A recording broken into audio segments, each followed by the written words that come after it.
The story begins in Shanghai City. In a quiet room, a woman with blue-green hair, Zhang Wangshan, is breastfeeding her newborn son. She tells her baby, Chenchen, how lucky he is to just eat and sleep, smiling that while she's losing sleep over him, it's worth it if he grows up healthy. Unknown to her, the baby is not ordinary.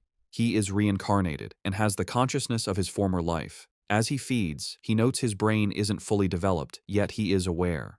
A blue, game-like status screen appears, identifying him as Lin Zichen, 33 days old, with a biological level of ordinary Tier 1. He realizes he has a special cheat ability. At 3 months old, Lin Zichen is in his crib while his parents, Zhang Wanxin and Lin Yansheng, watch him. His father remarks on how physically gifted the baby seems, predicting he will become a mighty gene fuser, or at least a cyborg. As they speak, Lin Zichen is kicking. A system notification announces he has kicked 10,000 times, granting him the biological attribute Use and Advance. This skill allows any part of his body he trains to grow infinitely stronger within carbon-based limits. He feels his strength grow and wonders what his father meant by gene fusers and cyborgs, imagining superheroes. By 4 months old, Lin Zichen has learned to sit up and crawl. To avoid frightening his parents with his unnaturally fast development, he trains only at night. Each time he crawls, his system rewards him with points. A month later, at 5 months old, he has mastered walking. At 6 months, he can finally sit up and crawl in front of his parents without it seeming too strange. While watching television, a news report on aberrant beasts shows gene fusers and cyborgs joining forces to fight them. For the first time, Lin Zichen understands this world is vastly different from his old one. He learns this Earth has mutated, giving rise to terrifying creatures called aberrant beasts. To fight them, humanity developed 2 paths. The first is mechanical ascension, where humans modify their bodies with technology to become powerful cyborgs. The second is gene modification, where humans fuse their genes with aberrant beasts, becoming gene fusers to fight monsters with their own power. Realizing the dangers, the reincarnated Lin Zichen resolves to use his system to grow up safely, evolve his abilities while laying low, and survive in this perilous world. One day, the doorbell rings. Zhang Wangxin opens it to a woman in a blue dress, Xu Ming, their new next-door neighbor. Xu Meng introduces her family, her husband, Shen Jianye, and their young daughter, Shen Qinghan, who clutches a doll. Lin Zichen looks at the little girl with purple hair. He acknowledges Shen Qinghan as his first friend in this new world, sensing their destinies will one day be tightly bound. Time passes, and Lin Zichen dedicates himself to training. At 7 months, thanks to his use and advanced skill, he has mastered running, jumping, and basic language by talking to himself, earning stat points for each activity. By 8 months, his training has progressed to doing sit-ups and push-ups in his crib. He is careful to practice only when his parents are not around. But one day, his mother, Zhang Wangxin, walks onto the balcony and is shocked to see her 8-month-old son doing sit-ups. She rubs her eyes in disbelief. However, being a web novel author, she dismisses it as a stress-induced hallucination. Lin Zichen immediately pretends to be asleep, breathing a sigh of relief and making a mental note to be more cautious. A few days later, while giving him a bath, Zhang Wangxin makes another shocking discovery. She screams for her husband, Lin Yansheng. When he rushes in, she points out that their 8-month-old son has defined abs. Lin Yansheng is stunned. He excitedly suggests their son might be a 1-in-a-million prodigy with a bright future as a powerful gene fuser or cyborg. Hearing this genius narrative, Lin Zichen is relieved his secret is safe, realizing how lucky he is to have 2 web novel authors for parents. Lin Zichen reflects that on this mutated Earth, he is not the only genius. He and his mother watch a news report about a 2-year-old from a martial arts family who can lift a 20 kilos dumbbell with one hand. Zhang Wangshan pulls her son close, proudly stating that her Chenchen is just as amazing. Lin Zichen is touched by his mother's confidence and wonders if he'll also be able to lift 20 kilos when he turns 2. By the time Lin Zichen turns 2, his training has paid off. He has kept a low profile while secretly developing his strength, easily lifting a 20 kilos weight with one hand in the storage room. His session is interrupted when his mother calls that Han Han, Shen Qinghan's nickname, is here to play. Startled, he puts the weight down and goes out. He opens the door to find Shen Qinghan, now also 2, offering him a tart. Lin Zichen internally remarks that due to their different mental ages, they don't play conventionally. While Han Han is a typical toddler, he uses every moment to train. He has found a unique way to spend time with her. Since she likes to stick close, she serves as a perfect custom-sized weighted vest for his exercises. There is, however, one recurring problem, which he is reminded of when he feels a warm wetness and cries out that Han has peed on him again. Another year passes. At age 3, Lin Zichen's strength has grown exponentially, and he can lift a 40 kilograms weight with one hand. While watching TV, he sees a report about a 4-year-old prodigy lifting a 30 kilograms dumbbell and notes with satisfaction that he is already stronger. Despite his progress, his system still shows his biological level as ordinary Tier 1. He wonders what it would take to reach Tier 2. With these questions in mind, he steps out of his house for the first time. The world outside is a stunning, futuristic cityscape with beastmen and cyborgs, which he assumes are the gene fusers and cyborgs he's heard about. Accompanied by his mother and their neighbors, Shumeng and Shen Qing'an, he heads to the library. Since his parents don't let him use electronic devices, books are his best source of information. At the library, his mother points him toward the children's section, but Lin Zichen heads for advanced encyclopedias, with a worried Shen Qing'an following. The mothers watch in confusion. Shumeng asks why he likes these books, and Zhang Wangxin guesses it's his genius genes. While Shen Qing'an offers him cookies, Lin Zichen is absorbed in his reading. Through the books, he learns that all life is categorized into 6 biological levels: ordinary, advanced, rare, epic, legendary, and mythical, each divided into 9 tiers. He realizes normal humans like his parents are at the bottom, ordinary Tier 1, as insignificant as ants compared to higher-level beings. This knowledge lights a fire under Lin Zichen. He must accelerate his training while maintaining his cover. His system alerts him to a new quest: read 100 million characters to be rewarded with the celestial root of wisdom. Excited to train both mind and body, he accepts. For the next year, Lin Zichen splits his time between physical training and voracious reading. At age 4, he and Shen Qing'an begin kindergarten, holding hands with the IR teacher, Ms. Zhang Mei. His hard work pays off. Soon after starting school, he breaks through to ordinary Tier 2. His physical prowess is immense. He can lift an 80 kilograms weight with one hand, high jump 1.2 meters, and sprint 100 meters in under 11 seconds. Outstanding stats for an adult, let alone a kindergartner. One day, he finds children surrounding a crying Shen Qing'an, calling her a bedwetter. Seeing his friend bullied, he knows he must act. He leaps dramatically into the center of the bullies. He glares and unleashes a terrifying threat. If anyone bullies Han again, he will pee on their bed every day. The childish but menacing threat works. The bullies burst into tears, vowing never to return to kindergarten. Shen Qing'an looks at her protector with admiration. This act unlocks a new achievement, the title of Kindergarten Kid King, and a new series of quests. He is delighted he can work on multiple quests at once. Half a year later, he completes his reading quest. Having read 100 million characters, he is awarded the Celestial Root of Wisdom, granting him a perfect eidetic memory and peak human learning ability. Time flies, and soon he and Shen Qing'an are almost 7, posing for their kindergarten graduation photo. Even during vacation, Lin Zichen does not rest, now strong enough to train with a massive 200-kilo barbell. During the vacation, his abilities reached new heights. He could leap over 2 meters high and had broken the 8-second barrier in the 100-meter dash with a time of 7.98 seconds.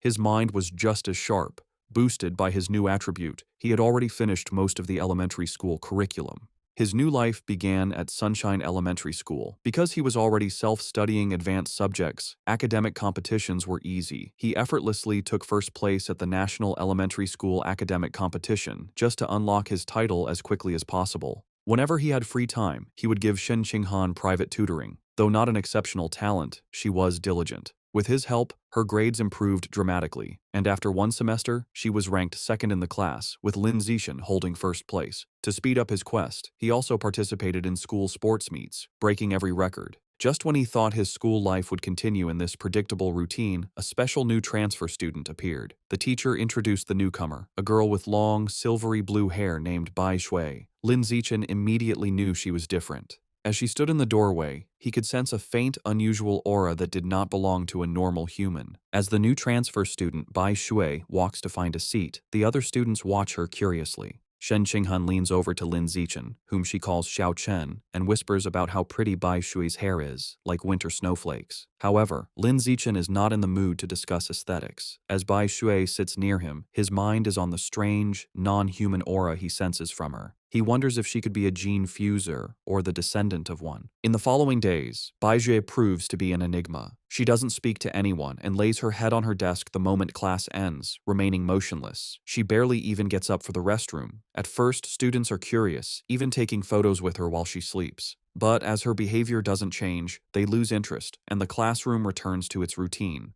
This peace is shattered over a month later.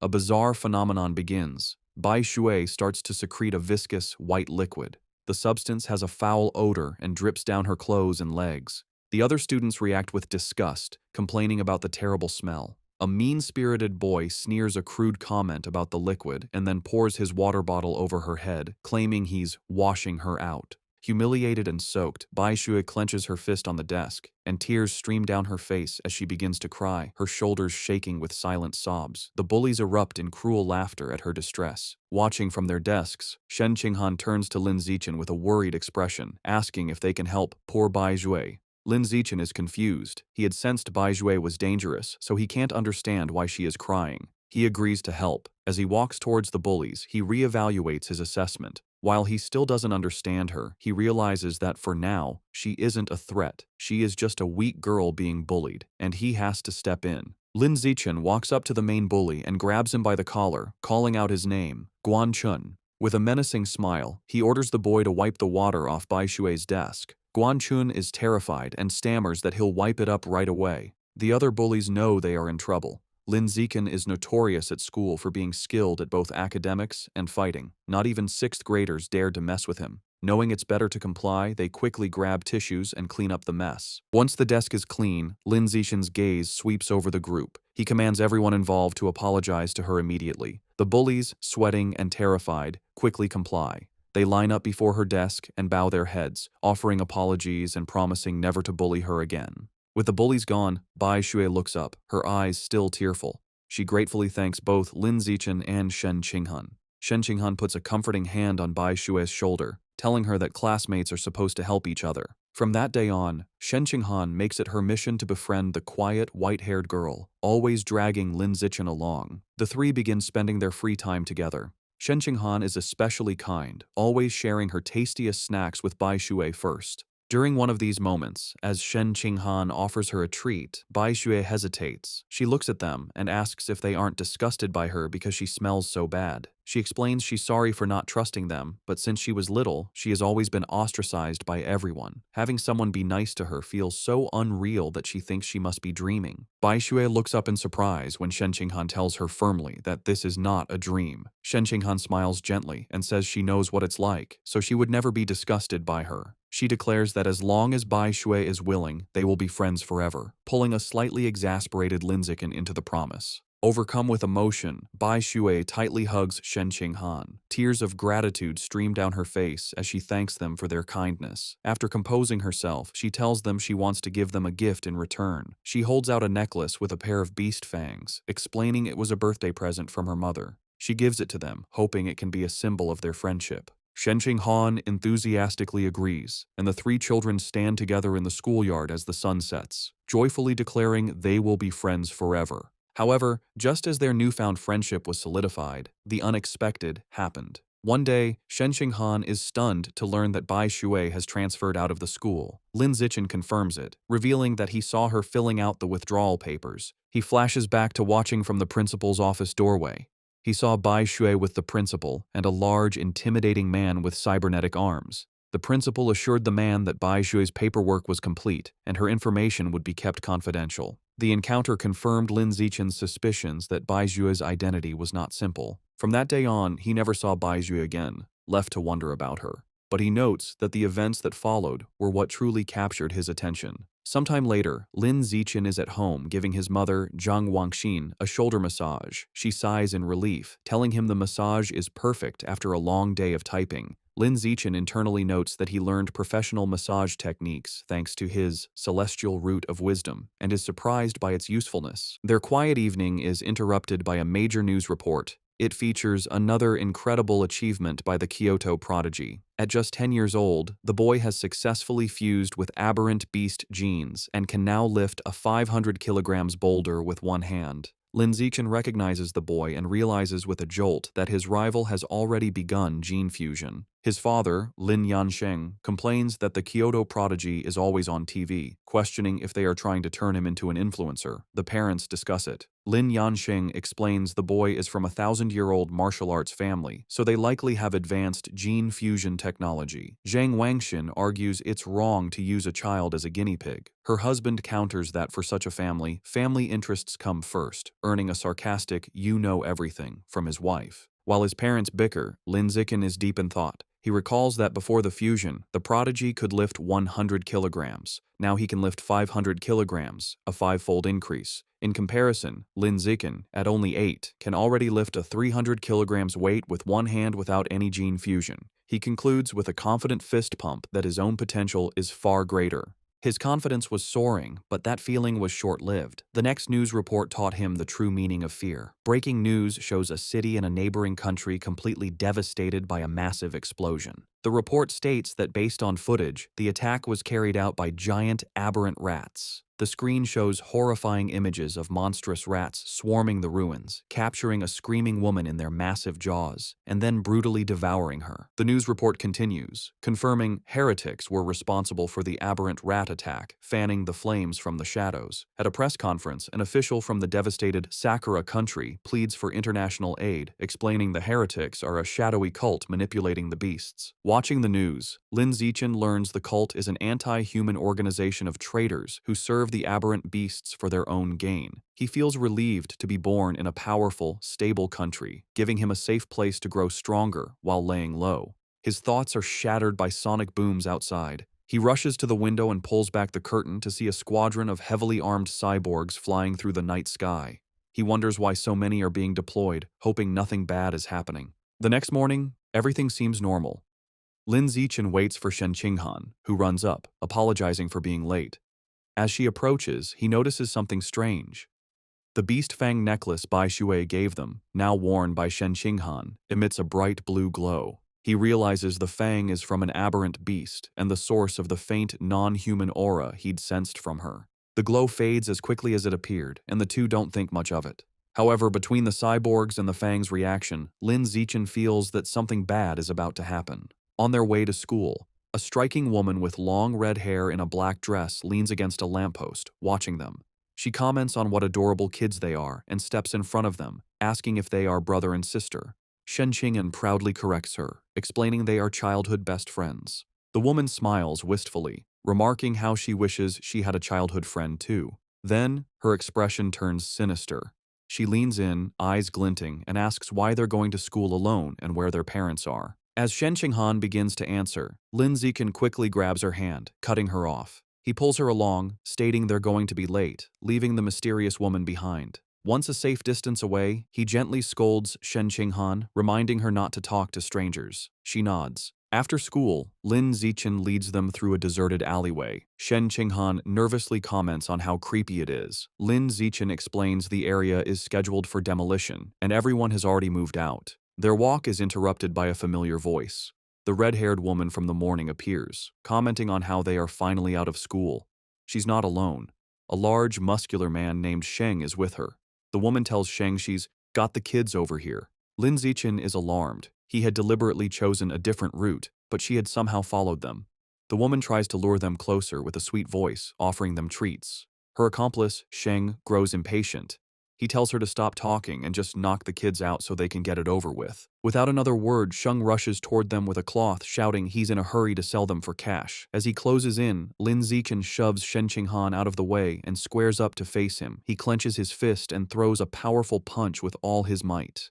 The blow connects squarely with Sheng's face, stopping the larger man in his tracks. The immense force sends Sheng flying backward down the alley with a pained cry. The red-haired woman watches in utter disbelief, shocked that an elementary schooler could send a grown man flying. On the ground, Sheng coughs up blood, stunned. With Sheng down, Lin Zichen turns to the red-haired woman. Before she can react, he lands a solid punch to her midsection, followed by a powerful uppercut that knocks her unconscious. Standing over the defeated kidnappers, his expression hardens. He picks up a nearby brick, his intentions grim. He reasons that with no cameras in the deserted alley, he must finish them off. If they live, his superhuman powers will be exposed, ruining his plan to lay low and grow stronger. Just as he is about to deliver the final blow, the ground trembles violently. A powerful earthquake shakes the alley, catching them off guard. A moment later, a massive, clawed hand smashes through a nearby building wall. A monstrous giant aberrant rat emerges from the dust and rubble, towering over them. The beast ignores the children and looms over the unconscious woman, but instead of devouring her, it decapitates her with a swift swipe of its claws.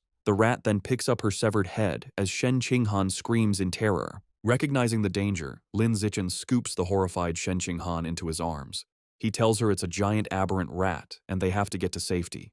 He turns and sprints away, carrying her as they flee. As they escape, a flash of red and gold streaks through the sky. A female cyborg with blonde hair and rabbit ear attachments on her helmet dives into the alley. She moves with incredible speed, a blur of motion as she zips past the rat. Shen Qinghan, looking over Lin Zichen's shoulder, exclaims how unbelievably fast the cyborg is. The cyborg lands gracefully behind the monster. Facing the rat, the female cyborg prepares her attack. Her gauntlet glows as she charges her weapon and announces, "Anesthetic smoke." She fires projectiles at the monster, causing massive explosions that rock the alley. Lin Zichen shields Shen Qinghan from the blast. The aberrant rat is caught in the fiery explosions, roaring in pain, and is left dazed by the anesthetic smoke. Seeing her opening, the cyborg surges forward and finishes off the weakened beast in a flurry of strikes. Later, Lin Zichen watches a news report about the incident at home. He analyzes the fight, concluding the cyborg's power level probably isn't very high. He reasons she had to weaken the rat first, and it still took her 7 minutes to kill it. He reflects on the danger of giant aberrant rats, knowing they are tough creatures that can grow over 10 meters long and reach ordinary 5th tier. Fortunate that they escaped unharmed, the incident reminds him of the world's dangers. He resolves to increase his training to protect himself and those he cares about. He is later seen in his training space, doing weighted squats with a heavy barbell, his system rewarding him with points. Although the threat of aberrant rats looms, life continues. Soon, he and Shen Qinghan celebrate their 9th birthday with both families around a large cake. After making wishes, they exchange gifts. Thanks to his celestial root of wisdom, Lin Zichen had taught himself to carve in one night and crafted an intricate wooden hairpin for Shen Qinghan. She is overjoyed, placing it in her hair and exclaiming how much she loves it. Time passes quickly, and soon Lin Zichen and Shen Qinghan graduate from elementary school and start middle school. As they leave, his system notifies him that he has completed the Dominate 9 years of compulsory education achievement, unlocking the Kindergarten Kid King and Elementary School Top Dog titles. He becomes excited to unlock the Middle School Overlord title next, which will grant him the Survival of the Fittest attribute. During the break, he sticks to a high-intensity training regimen. His training includes 1,000 push-ups with a massive boulder on his back, granting him huge stat boosts. His hard work pays off. Just before school begins, after a 10 kilometers run, his system announces his biological level has broken through to ordinary 3rd tier. His physical attributes increase dramatically. He can now lift 700 kilograms with one hand, has a vertical jump of 4 meters, and can run the 100-meter dash in 6 seconds. As his power grows, he wonders what level the Kyoto prodigy has reached. Coincidentally, a news story airs on TV the night before school starts. The report reveals the now 14-year-old prodigy has fused with giant ant genes and can lift a 2,000 kilograms alloy block with one hand. Lin Zichen calculates that since giant ant genes increase strength by a factor of 4 to 8, the prodigy's true lift without the gene enhancement is only around 500 kilograms. This means Lin Zichen is still fundamentally stronger. He smiles, imagining how powerful he will become with future gene fusion. The next day, middle school begins. Because he was the city's top student, all the best middle schools tried to recruit him. He accepted the invitation from Shanghai Middle School, but only if Shen Qinghan could be in his class. During registration, they are welcomed by the principal and their new homeroom teacher, who express how much they are counting on him. After a few pleasantries, he makes an excuse and leaves with Shen Qinghan.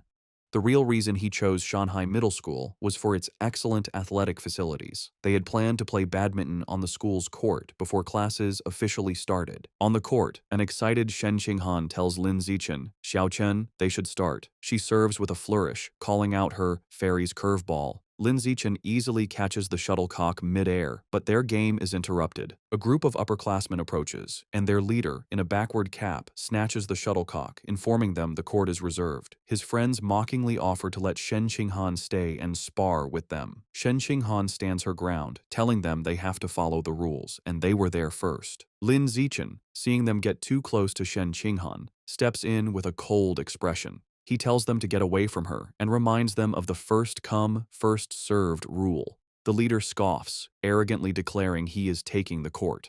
The leader holds the shuttlecock and tosses it up, but before he can serve, Lin Zichen moves. He declares that from now on, his rules are the only ones that matter. With a surge of power, he leaps and smashes the shuttlecock with incredible force. The shuttlecock rockets across the court, a white blur. It moves so fast, the leader barely has time to react. The force of the impact shatters his racket and sends his cap flying. The upperclassmen are left in shock, sweating and trembling. They wonder if Lin Zichen is even human, questioning if he's a gene fuser. One notes with terror that if the shot had been off by a little, their boss's head would have been taken off. Thoroughly intimidated, the upperclassmen bow deeply in apology. They tell Lin Zichen they understand the rules now and will be leaving immediately. They then beat a hasty retreat. Perhaps because word of the incident spread, no one ever dared to bully Lin Zichen or Shen Qinghan again. Aside from being bigger with better facilities, their new school life felt much the same. Academically, Lin Zichen was far ahead, having finished the middle school curriculum long ago.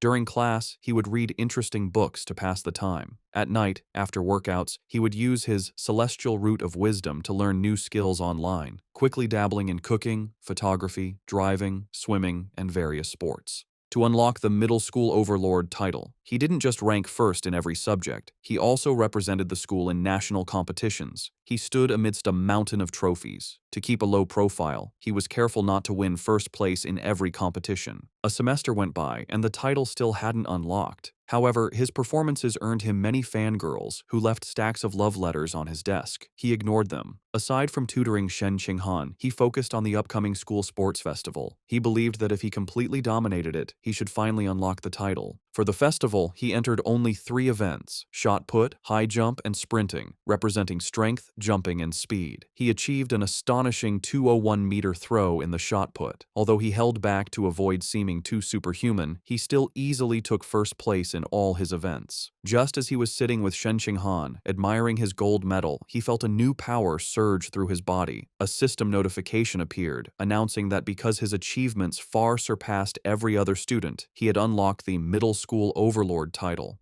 With all 3 school-age titles unlocked, the Dominate 9 years of compulsory education achievement was complete, and he had obtained the new biological attribute, survival of the fittest. As the power flowed through him, he realized with satisfaction that the title had finally unlocked. As Lin Zichen and Shen Qinghan leave school, he considers his new survival of the fittest attribute. The ability lets a predator devour the life essence of other creatures to evolve. He wonders what life essence is, lost in thought until Shen Qinghan calls for him to wait. Snapping back to reality, he gets an idea. He asks Shen Qinghan if he can borrow her beast fang necklace. She agrees and hands it to him. The moment his fingers touch the fang, a system notification appears. It informs him he has devoured a trace of the abyssal giant butterfly's life essence, unlocking a new guidebook with 1% progress. A spectral image of a massive, dark butterfly with eyes on its wings appears around him. He is stunned to realize the fang is a butterfly's tooth. That night, hoping to learn more, he searches for abyssal giant butterfly online. To his surprise, the search returns no results. Realizing he'll have to study this exotic beast on his own, he remembers Bai Shui had given them a pair of fangs. He rummages through his bag and finds the second tooth. Holding the second fang, he once again absorbs its power. Another system notification confirms he has devoured a second trace of life essence, but the guidebook progress only increases to 2%. He looks at the fang with disappointment, realizing there isn't much life essence left in it. He concludes he must find another way to unlock the abyssal giant butterfly's full power. The next day after school, to boost his training and ensure a quick escape route from any aberrant beasts, Lin Zichen starts biking Shen Qinghan to and from school every day. As they leave the school grounds, a man calls out to him, "Zichen." The man, in a tracksuit, stops them and introduces himself as Coach Guo from the school's martial arts team. He praises Lin Zichen's performance at the sports meet as the best in school history. With great enthusiasm, Coach Guo formally invites him to join the team, insisting his athletic talent surpasses his academic abilities. He urges Lin Zichen to say yes, but also offers him time to learn about the team before deciding. Coach Guo speaks so quickly and passionately that Lin Zichen doesn't get a chance to say no. Waving goodbye as they ride off, the coach tells them the martial arts team is in room C of the gym and that he'll be waiting for him if he's free to visit the next day. As the sun sets, Lin Zichen is back in his room, ready to test his new ability. He claps his hands, squashing a cockroach and a mosquito he found. He opens his hands to examine the dead insects, but feels no power surge. He realizes killing such small, ordinary creatures didn't trigger the skill. He deduces that only powerful or exotic beasts carry enough life essence to be devoured for his evolution. To verify his new theory, Lin Zichen decides to visit a supermarket that sells beast meat. With Shen Qinghan on the back, he bikes them into the city. They soon arrive at a large, multi-story supermarket. Inside, they walk through the aisles, and Lin Zichen notes that while there is plenty of beast meat, it's all pre-packaged. He knows he can't test his theory without touching the meat. Just as he's feeling frustrated, he hears a butcher advertising fresh-cut beast meat. He spots a counter with a sign reading, "Fresh beast meat, not pre-packaged, safe to eat," where a butcher is cutting up large sides of meat. Telling a confused Shen Qinghan to wait, he says he's going to check out the meat. He doesn't explain further, eager to confirm his suspicions, and rushes to the counter. He reaches out and places his hand on a slice of freshly cut beast meat. The moment he makes contact, a powerful surge of purple energy flows into him. Just as he thought, the beast meat contains a strong surge of life essence. He clenches his fist in excitement, a wide grin on his face. Shen Qinghan watches, bewildered, wondering why he is so excited just from touching meat. She approaches him with a look of confused concern, asking how the meat feels. Trying to play it cool, Lin Zichen casually tells a bewildered Shen Qinghan that the meat just feels fresher than normal and asks if she wants to touch it too. She frantically waves her hands and refuses, saying he has touched it enough for both of them. Having confirmed his theory, Lin Zichen decides to buy some of the beast meat to try at home, surprising Shen Qinghan. He isn't surprised by her reaction, knowing beast meat is incredibly expensive. Even the cheapest option, the ghost shadow squid, costs nearly 1,000 yen per jin. Deciding to go with the squid, he picks up a package. Shen Qinghan panics at the price, telling him it's too expensive and that he should ask his mother first. Lin Zichen simply smiles and pats her head reassuringly. He tells her not to worry, making up a lie that his mom had already told him to buy plenty for both of their families. A flashback shows his mother, Zhang Wangshan, happily agreeing to cook a feast. Internally, Lin Zichen admits that while sharing is part of his plan, his other, more important reason is to test if he can absorb life essence through consumption, as he worries direct absorption might spoil the meat. At the checkout, he buys 3 packages of the ghost shadow squid for a hefty 29.94 yen.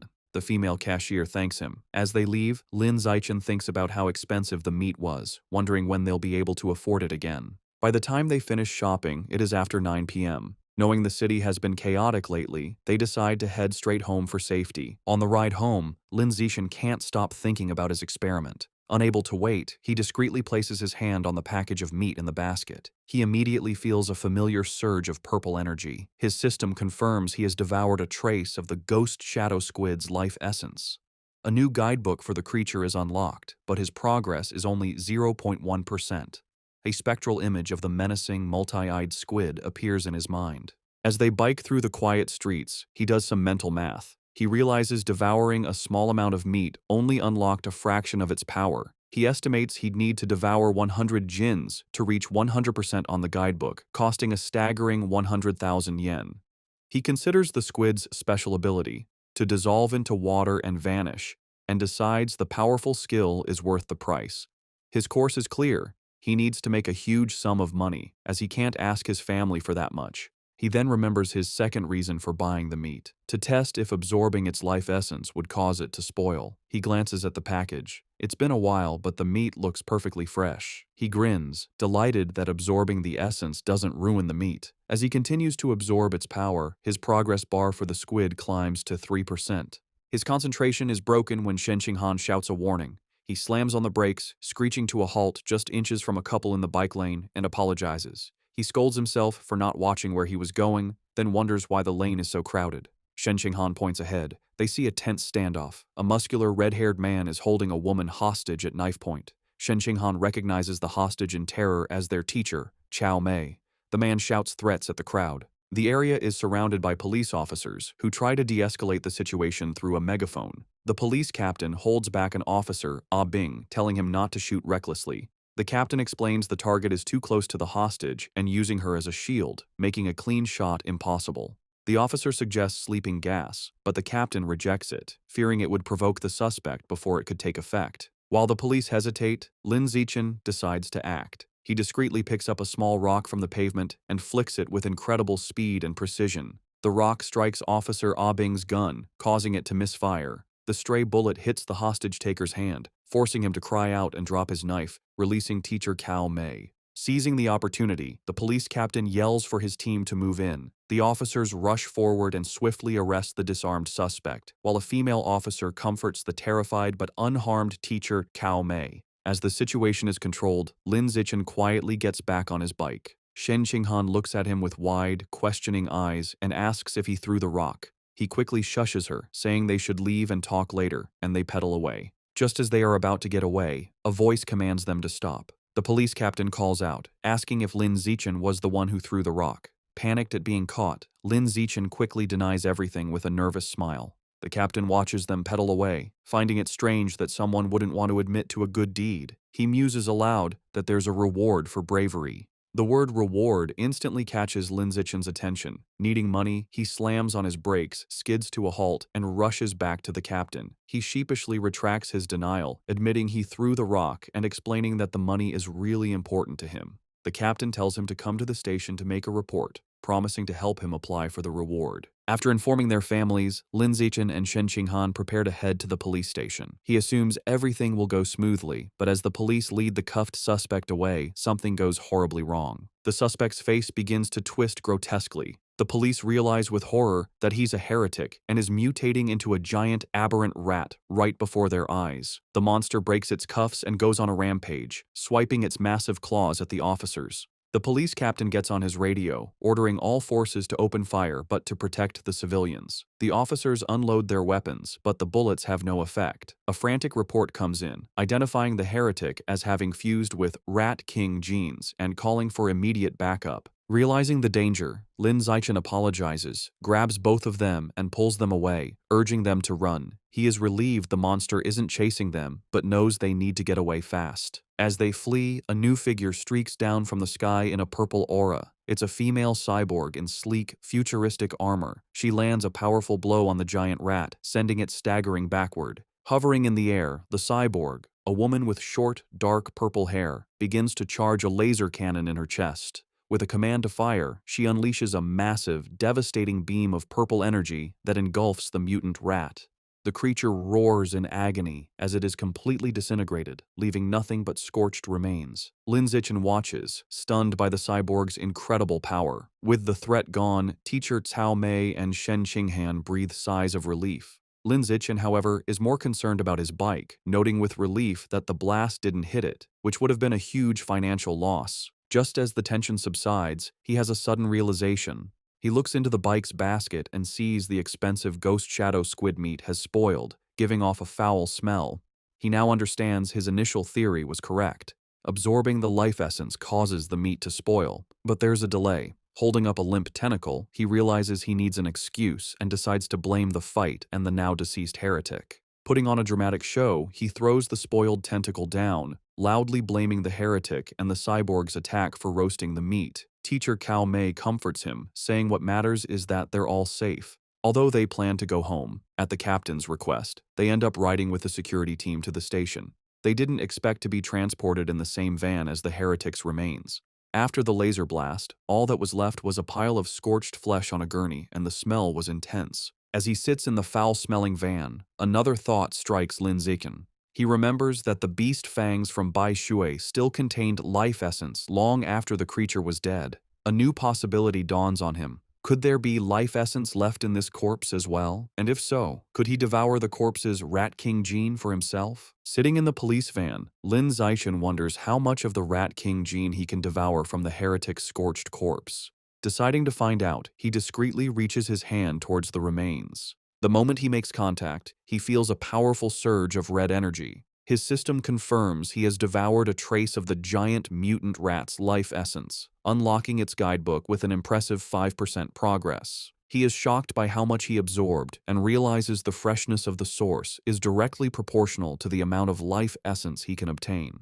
The escorting officer, Ah Bing, notices his movement and tells him to sit still. Lin Zichen quickly claims he just needed to stretch. Later, at the public security office, he knows that while Ah Bing was easy to fool, the security captain is sharper. The captain informs Lin Zichen that he has applied for his bravery reward, but then questions him more seriously. He asks how a middle schooler, at such a distance and in poor lighting, managed to so precisely hit the heretic's knife hand with a rock. Lin Zichen gives a vague answer, claiming it's because he often trains his right hand.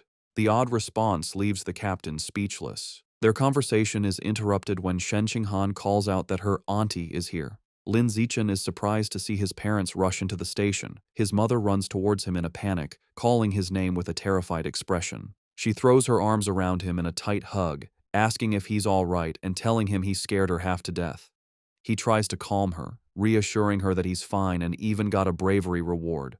Holding him close, his mother makes him promise that next time there's danger, he will hide somewhere safe first. She tells him with tears in her eyes that all she wants is to see him grow up safe. Lin Zichen is visibly moved by his mother's heartfelt concern. As they leave, Lin Zichen reassures his mother he will always protect himself first. The police captain watches them go, still pondering the boy's strange abilities. On their way out, Lin Zichen passes two female police officers discussing the case. One remarks that perverts are getting more brazen, and her colleague reveals the heretic was a liberal arts student from Guangyuan University, brainwashed by the rat god cult. The first officer curses the cult, but the second points out they need to eliminate the root cause, the self-proclaimed Rat King. The name instantly catches Lin Zichen's attention. In the car home, he immediately starts researching the rat god cult on his phone. Surprised to find a ton of information, he learns the cult's main base is in Shanghai City, and most of its members are societal outcasts. He uncovers a shocking piece of information suggesting the Rat King wants to evolve into a higher life form and is forcing its followers to gather evolution materials. This leads him to a chilling question. Has the Rat King, an aberrant beast, already developed sentience? His thoughts are interrupted when he glances out the window and sees a giant rat, nearly the size of a cat, on the sidewalk. For a moment, he wonders if it's related to the Rat King, but quickly dismisses the idea, telling himself that in the South, cat-sized rats aren't that unusual. Shaking off the thought, he realizes how quiet Shen Qinghan has been. He looks over and sees her squirming uncomfortably, her knees pressed tightly together. He immediately understands. He recalls that ever since she was a child, whenever she gets nervous or startled, she can't control her bladder. While embarrassing for her, Lin Zichen has always felt this peculiar reaction might be linked to some hidden potential within her. When they get home, Lin Zichen's mother, Zhang Wangxin, is shocked that the nearly 3,000 yen worth of beast meat is gone. Lin Zichen quickly thinks of an excuse, sheepishly claiming that during the emergency, he must have dropped it while running away. His mother immediately puts his safety first, telling him to forget the meat and that all that matters is he is unharmed. Lin Zichen breathes an internal sigh of relief, glad he fooled his mother. However, his father, Lin Yansheng, is more stubborn. He announces he is going back to look for the expensive meat, boasting that a fated wage slave like him is tough. Lin Zichen tries to stop him, arguing it's too dangerous and the meat is already spoiled. His father becomes suspicious, asking how he could know it had gone bad. Sweating nervously, Lin Zichen quickly claims it was an obvious guess. Meanwhile, back at the now empty public security office, the police captain is still pondering the night's strange events. As he smokes a cigarette, he can't shake the question of how an ordinary middle schooler could have thrown a rock with such incredible power and precision. Suddenly, he hears a strange noise from the corner. His eyes widen in shock as he sees a massive rat, far larger than any normal rodent, perched on top of the filing cabinets. Before he can react, the giant rat leaps down. The captain instantly draws his pistol and opens fire. The confrontation is swift and violent, ending in a bloody blur. The next day in class, Lin Zichen sighs at his desk. Reflecting on the previous night, he concludes he is still too weak compared to the powerful heretic and the female cyborg. He needs to make money fast to buy more beast meat like the ghost shadow squid to fill his guidebook's progress bar. He considers becoming an influencer or selling study materials, but dismisses the idea as too flashy and against his goal of keeping a low profile. Suddenly, an idea strikes him. He remembers that in this world, martial arts and gene fusion are more important than academics. He decides it's time to act. Later, he heads to the gym where the martial arts team practices in Building C. He finds Coach Guo drinking from a thermos and greets him. A surprised Coach Guo asks if he is there to join or just to learn more about the team. Instead of answering, Lin Zichen leans in and discreetly asks if joining the team offers a chance to compete in city tournaments and if the prize money is high. The coach smiles, confirming he would have a chance and that prizes are worth tens of thousands. With his main concern addressed, Lin Zichen shakes the coach's hand and announces he is joining the martial arts team today. Coach Guo happily welcomes him. The coach gathers the team to announce their new member. He introduces Lin Zichen, reminding them of his performance as the sports meet champion. The other team members, Zhang Kai, Huang Tianxing, or Ah Xing, Li Shutong, and Han Yiguo, introduce themselves. Finally, Lin Zichen introduces himself. Since Lin Zichen has no formal martial arts training, Coach Guo demonstrates basic fist and leg techniques. The coach explains the moves look simple but are difficult to master, noting that the team's fastest learner, Li Shutong, took a week to perfect them. He then encourages Lin Zichen to try. Lin Zichen assumes a ready stance.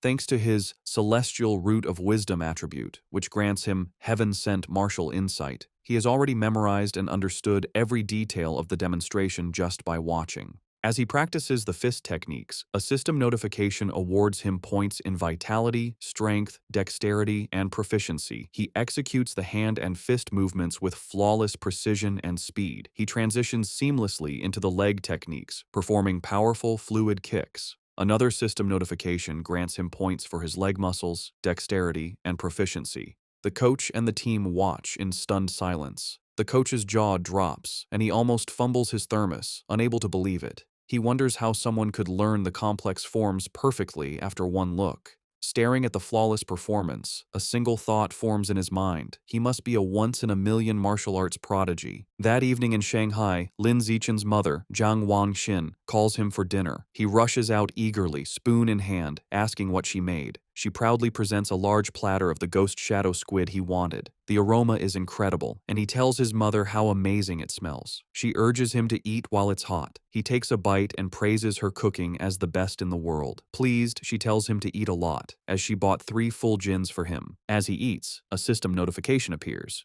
He has devoured a trace of the ghost shadow squid's life essence by consuming it, bringing his guidebook progress to 3.01%. He realizes with frustration that eating the meat works just as well. If he had known, he wouldn't have spoiled the first batch by touching it. While they eat, a news report catches their attention. It's about a 14-year-old genius girl, the youngest cyborg in history after fusing with an energy core. Her energy system grants her superhuman abilities, lifting a 5,000-kilogram SUV with one hand, sprinting 100 meters in 3 seconds, and jumping 8 meters vertically. Watching this, Lin Zichen ponders the debate in his world. Between the Kyoto prodigy's gene fusion and this girl's cybernetics, which path is stronger? His thoughts are interrupted by another breaking news story. It announces that the security captain they met, He Chun-shan, was killed in his office. Surveillance footage showed he was attacked and devoured by a giant mutant rat that infiltrated the station. Medics are shown wheeling his body into an ambulance. Lin Zichen is horrified. He recalls the large rat he saw the night before and wonders if it was connected. He imagines a giant rat rampaging through the city. The captain's death is a grim reminder of the escalating danger.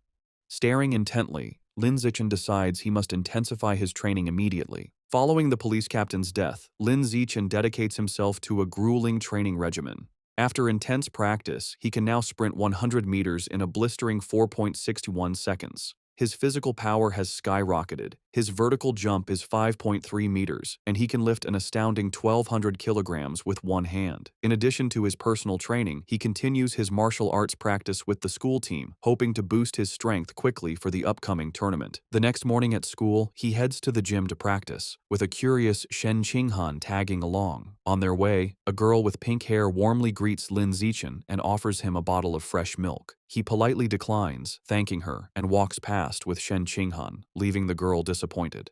Watching from a distance is his teammate, Zhang Kai. He clenches his fist in anger, resentful that the person who beat him at the sports meet is rejecting a gift from the girl he admires. Unable to contain his frustration, Zhang Kai rushes forward and blocks their path. He confronts Lin Zichen, scolding him for his poor manners and for hurting the girl's feelings. When Lin Zichen calmly explains he is allergic to milk, Zhang Kai refuses to believe him and calls him a liar. Enraged, Zhang Kai points at Lin Zichen and challenges him to a spar. He sets the terms. If he loses, he will never bother Lin Zichen again, but if Lin Zichen loses, he must drink the whole bottle of milk. Just as the challenge is issued, a new system notification appears. A new achievement mission has been triggered. Defeat 1,000 different opponents in formal competition for the survival of the fittest biological trait. A sly grin spreads across Lin Zichen's face. This is the opportunity he has been waiting for. Surrounded by a menacing purple aura, he accepts the challenge, his eyes glinting with anticipation as he agrees to the spar. Word of the duel spreads quickly through the school. Two students excitedly decide to go watch the fight between the popular junior, Lin Zichen, and a senior. By the time they are ready, the gym is packed with onlookers in a large circle around the sparring area. The crowd is clearly on Lin Zichen's side. Many of his female fans cheer him on, telling him to teach his opponent a lesson, including the pink-haired girl from earlier who gets her phone ready. Zhang Kai scoffs, annoyed that everyone assumes he will lose. He internally admits Lin Zichen's talent has grown incredibly over the past month. He sees this duel as his last chance to put the rising genius in his place and show off his own strength. In contrast to his opponent's intensity, Lin Zichen seems unfazed. He casually states that he needs to go home for dinner and asks if they can make the fight quick. Taking this as an insult, Zhang Kai smirks and agrees to grant his wish. Coach Guo steps between them to officiate. He raises his hand to start, reminding them of the rules. However, before the fight begins, Zhang Kai shouts for them to wait. With a condescending grin, he offers Lin Zichen a handicap. He points out that he has trained for nearly 2 years, while Lin Zichen is a novice of only a month. To be fair, he declares he will let Lin Zichen have the first 3 moves. Lin Zichen simply agrees. The moment he agrees, Lin Zichen explodes into motion. He closes the distance in a blur, catching Zhang Kai by surprise. Before his opponent can raise his guard, Lin Zichen unleashes a single devastating punch. The blow connects with brutal force, sending blood flying from Zhang Kai's nose. He is knocked out instantly, collapsing unconscious on the gym floor. The entire gym is stunned into silence. Coach Guo's jaw drops as he stares in disbelief, shouting that the fight was over in one punch. The rest of the martial arts team and the crowd are equally shocked, calling the outcome ridiculous, unable to process that the duel was over in a single second. The silence is broken by a roar of celebration. Shen Qinghan throws her fist in the air, ecstatically cheering for Lin Zichen's victory. The other girls, including the one with pink hair, join in, shouting about how amazing he was. Standing over his defeated opponent, Lin Zichen receives a system notification. It informs him that by defeating a rival and winning the affection of the opposite sex, he has obtained priority mating rights. More importantly, his new mission progress is now 1,000. He reflects that he has a long way to go to unlock the natural selection attribute. To speed up his progress, he turns to the remaining, terrified members of the martial arts team. With a friendly but unsettling smile, he suggests they should all spar as well. The team members stare back, their faces pale with horror. Immediately, they all start making pathetic excuses. One has cram school, another's mother is waiting for dinner, while others pretend to feel sick. Before they can flee, Zhang Kai struggles to his knees. He refuses to accept his loss, furiously accusing Lin Zichen of a sneak attack and vowing to crush him in a rematch. Coach Guo steps in, telling Zhang Kai to accept his loss like a man. The coach then wonders aloud if the punch was just a lucky shot, deciding to test the theory on another team member named Xiao Lizi. Hearing his name, a spiky-haired boy freezes in terror. Though he assumes a fighting stance, he is clearly terrified, begging Lin Zichen for mercy and not to hit his face. 10 minutes later, the results are clear. Several martial arts team members are lying unconscious on the gym floor. Lin Zichen stands over them, noting he made sure not to go too hard on them and just exchanged a few blows. However, when he checks his system again, he is disappointed. Aside from the initial victory, none of the other spars counted toward his achievement. The rival count remains at 1,000. He realizes friendly sparring isn't enough. He has to defeat rivals in an official competition. As he thinks about this, a hand claps his shoulder. Coach Guo grins manically, declaring that Lin Zichen is a true genius. He exclaims that in just over a month, the newcomer has become the team's ace. Filled with new confidence, the coach proclaims that with Lin Zichen leading, their school will crush all others and take first place at this year's regional martial arts tournament. As Coach Guo celebrates, Lin Zichen has a moment of clarity. He realizes the coach is right. The upcoming tournament is the perfect opportunity to face many official opponents at once. He becomes determined, understanding that as long as he defeats them in an official competition, each victory should count toward his progress. His thoughts are interrupted when a defeated Zhang Kai calls his name. Having regained consciousness, Zhang Kai stands, points at Lin Zichen, and formally accepts his loss with a bizarre and overly graphic declaration of submission. His strange words leave everyone, including Shen Qinghan, Coach Guo, and Lin Zichen, completely shocked and disturbed. With the duel over, the spectators and coach quickly flee, leaving a bewildered Zhang Kai alone, complaining he hadn't finished his speech. In this world, high schoolers must choose between martial arts or academics. Given the world's dangers, the martial arts class is considered the superior choice. Determined not to be left behind, Shen Qinghan decides to join the martial arts class and begins training rigorously with Lin Zichen. Their daily routine is intense. They start with a 3,000-meter run, followed by an hour of hand-to-hand combat practice. After that, they do sit-ups and push-ups to build strength. To conclude each session, Lin Zichen gives Shen Qinghan a massage to relieve her muscle tension. Of course, Lin Zichen doesn't slack on his own training. He pushes himself to the limit daily, driven by the goal of winning the tournament and unlocking the natural selection attribute as quickly as possible. 1 month later, all their hard work is about to be tested. The day of the regional martial arts tournament has arrived, and a determined Lin Zichen is ready to compete.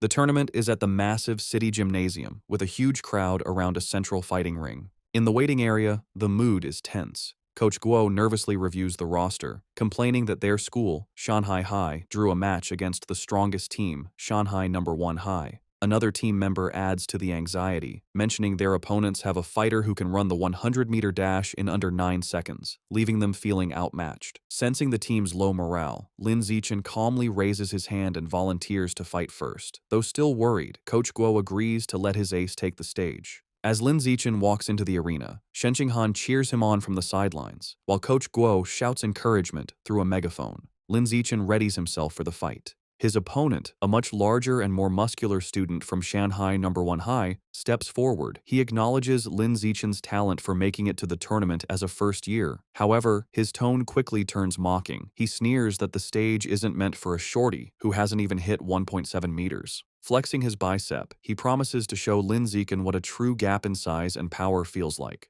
The referee signals for the duel to begin. The large opponent rushes forward, unleashing a powerful punch. To his shock, Lin Zichen doesn't retreat. He effortlessly sidesteps the blow and counters with a swift punch to his opponent's chest. The impact is devastating. The force sends the massive student flying backward across the arena, knocking him out cold. The announcer stares in stunned silence before stammering a victory for Lin Zichen. On the sidelines, Shen Qinghan jumps to her feet, cheering that her Xiao Chen was amazing. The rest of the Shanghai High team erupts in celebration, mobbing their coach and shouting that Lin Zichen is insane, dismissing his opponent's strength as dead muscle. Meanwhile, on the other side, the coach for Shanghai No. 1 High is furious. He berates his defeated student for charging in blindly without using his footwork. Back in the ring, Lin Zichen receives a system notification confirming he has defeated another tournament rival, improving his ranking and bringing his elimination count to 2-1,000. He clenches his fist, satisfied that these matches are what he needs to advance. The opposing coach, determined to stop this, calls his next fighter forward, a boy named Chen Feng, and orders him to crush the first year as quickly as possible.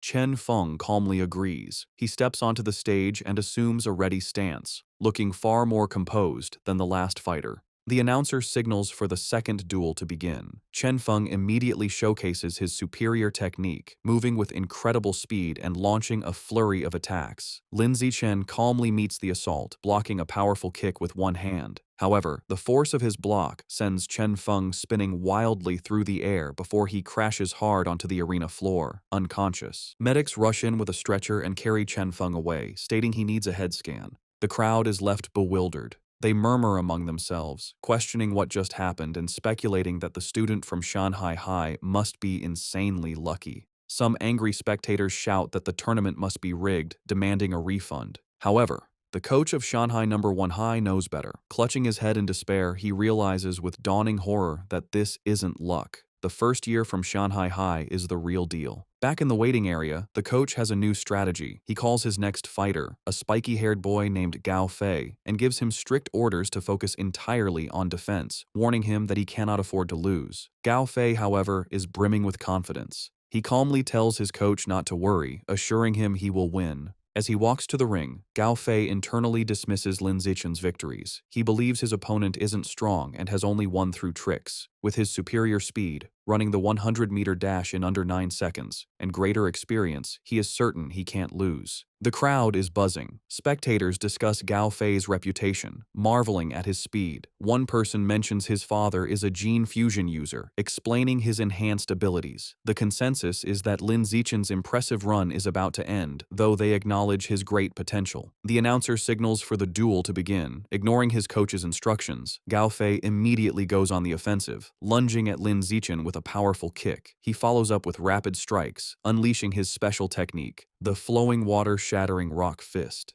His coach watches in fury, shouting at his disobedient student for attacking. Gao Fei scoffs at defense, believing a genius like him doesn't need it. Meanwhile, Lin Zichen, easily evading the blows, finds the technique interesting and decides to learn it on the spot. Gao Fei grows frustrated as he can't land a single hit. He stops out of breath and demands to know how Lin Zichen is dodging his attacks. Unfazed, Lin Zichen calmly asks if he has any other moves, taunting him. Enraged, Gao Fei unleashes another desperate barrage of punches. Seeing the same predictable moves, Lin Zichen decides the time for observation is over. He thinks, "All right then, let's end this."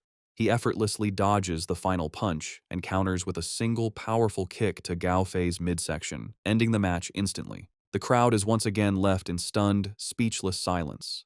The silence is shattered by thunderous cheers from the Shanghai High supporters. Coach Guo and Shen Qinghan are ecstatic, shouting that their Xiao Chen is a beast and celebrating his third consecutive victory. The rest of the tournament proceeds just as easily. The next few opponents are even weaker. He effortlessly defeats each one, and soon he has single-handedly wiped out all 5 fighters from the opposing team. Over the next 2 days, the story is much the same. He continues his dominant performance, taking down 2 more schools by himself. Thanks to his incredible display, he successfully leads Shanghai High to win the championship. He and his team proudly pose with their medals and trophy. However, as he checks his system, his rival count is only 16,000. He realizes with disappointment that at this rate, it will take years to unlock the natural selection attribute. Despite his slow quest progress, there is a silver lining. He didn't expect Coach Guo to be so generous, but he gets the bulk of the tournament prize money, a full 20,000 yuan. Combining this with prize money from academic competitions, he now has around 30,000 yuan. That money doesn't last long. He immediately spends it all at the supermarket on a massive supply of ghost shadow squid meat. For the next several weeks, he devours the expensive meat at every meal. After consuming 30 jin, his codex unlock progress for the ghost shadow squid reaches 33%. His intensive training and consumption of beast meat pay off. By his second year of middle school, he breaks through to the next level, advancing from ordinary Tier 3 to Tier 4. His physical abilities reach new heights. He can now effortlessly lift 1890 kilograms with one hand, jump 5.65 meters vertically, and sprint 100 meters in just 4.49 seconds. Time flies, and soon he and Shen Qinghan graduate from Shanghai's middle school division. However, when the high school entrance exam results are released, their paths seem destined to diverge. A heartbroken Shen Qinghan sits in her room, crying. She asks Lin Zichen why, after all her hard work, they can't go to the same high school anymore. He explains that while he ranked first in both liberal arts and martial arts, and her academic scores were excellent, her martial arts score wasn't high enough for the elite class at Shanghai High. As he comforts the crying Shen Qinghan, she asks what will happen now. He tells her the principal of Shanghai High is coming to his house, likely to recruit him, and asks if she will come. Feeling hopeless, she tearfully replies that it has nothing to do with her, as the principal is obviously only coming for him. Taking her hand, Lin Zichen pulls her up and leads her out of the room. He tells her not to worry. He has a plan. He reveals his one condition for staying at Shanghai High. Shen Qinghan has to be his desk mate. As promised, the principal of Shanghai High visits Lin Zichen's home. She, his mother, and Shen Qing'an discuss his future for several hours, with the principal expressing how much she wants him to stay at her school. As the meeting concludes, the principal stands to leave. As a final offer, she tells Lin Zichen that if he agrees to stay, she will grant any request he has. Taking the opportunity, Lin Zichen states his one condition. Shen Qinghan must be allowed to continue in the same class with him. The principal looks at the nervous Shen Qinghan and confirms her name. Without hesitation, she agrees. With a smile, she tells them both to report to Shanghai High together for the new school year. Overjoyed, Lin Zichen and Shen Qinghan thank her. With their high school future secured, Lin Zichen participates in his final junior high martial arts tournament. As expected, his overwhelming power easily leads his team to another championship. He decides to use the prize money to finally unlock the Ghost Shadow Squid Codex. He was only 20% away, and the new prize money was enough to max out the progress bar. Unsure what might happen, he travels to a secluded forest outside Shanghai for safety. Deciding not to waste time, he begins devouring the life essence from the last of the squid meat. A powerful blue energy surrounds him as a system notification confirms he is absorbing a large amount of essence. His eyes widen as he feels a final surge of power, and the Codex progress bar hits 100%. A new notification announces he has unlocked the Ghost Shadow Squid Codex and obtained a new biological attribute, Blessing of Liquid Affinity. The ability enhances his affinity with water, allowing him to move freely and even vanish in aquatic environments. However, as the power settles, he stands in the quiet forest holding the limp squid tentacles and feels his new ability is kinda underwhelming. Still feeling underwhelmed, Lin Zichen tests his new ability in a nearby pond. He finds his Blessing of Liquid Affinity has some benefits. He can soak for long periods without his skin wrinkling, and swimming is much easier with reduced water resistance. However, there are no other noticeable effects. He sits in the water and rationalizes that since the Ghost Shadow Squid is a low-tier beast, it's fair the ability isn't very powerful. He resolves that to get better attributes, he will either have to save up for higher-grade beast meat or become strong enough to hunt powerful wild mutant beasts himself. The memory of the terrifying giant mutant rats strengthens his resolve, and he clenches his fist, determined to grow stronger. With less than a week before school begins, Lin Zichen's mother and Shen Qinghan's family decide to go on a trip. To better study his new liquid affinity, Lin Zichen suggests they go to the beach. As they stand in the ocean, Shen Qinghan shivers and complains the seawater is cold. Lin Zichen, however, feels perfectly at home. He tells her to ease into it and then dives into the water, swimming with incredible speed.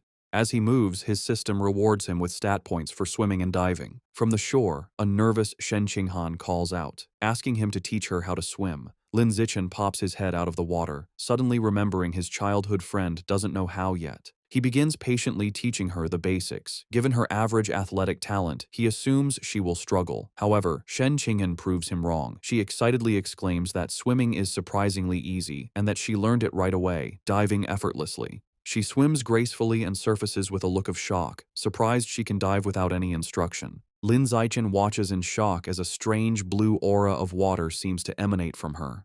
After she surfaces, she excitedly tells him how amazing it feels.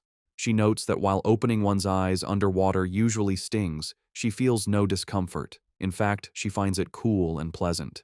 Her words leave Lin Zichen deep in thought. He watches her swim away, finding the situation unusual. He reasons that even with a natural talent for water, there's no way she could have mastered all the skills so instantly. Her rapid learning is simply not normal. Suddenly, a realization dawns on him. He recalls her lifelong problem with bedwetting when nervous. He wonders if this weakness is actually a sign of a powerful, innate water affinity she was born with. The idea excites him. He becomes convinced she might possess some kind of special cultivation body, like a character from his parents' Xianxia novels. To test his theory, they continue diving. Her performance shocks him even more as they explore the underwater world. He notes they have been holding their breath for over 10 minutes, an incredible feat for a beginner like Shen Qinghan. As they swim, Shen Qinghan's expression suddenly changes. A strange, swirling sound begins to vibrate through the water around her. Both look up, trying to find the source. They surface abruptly, and Shen Qinghan cries out as the glowing blue water swirls around her. Later that night, as they walk along the beach, Lin Zichen asks what happened.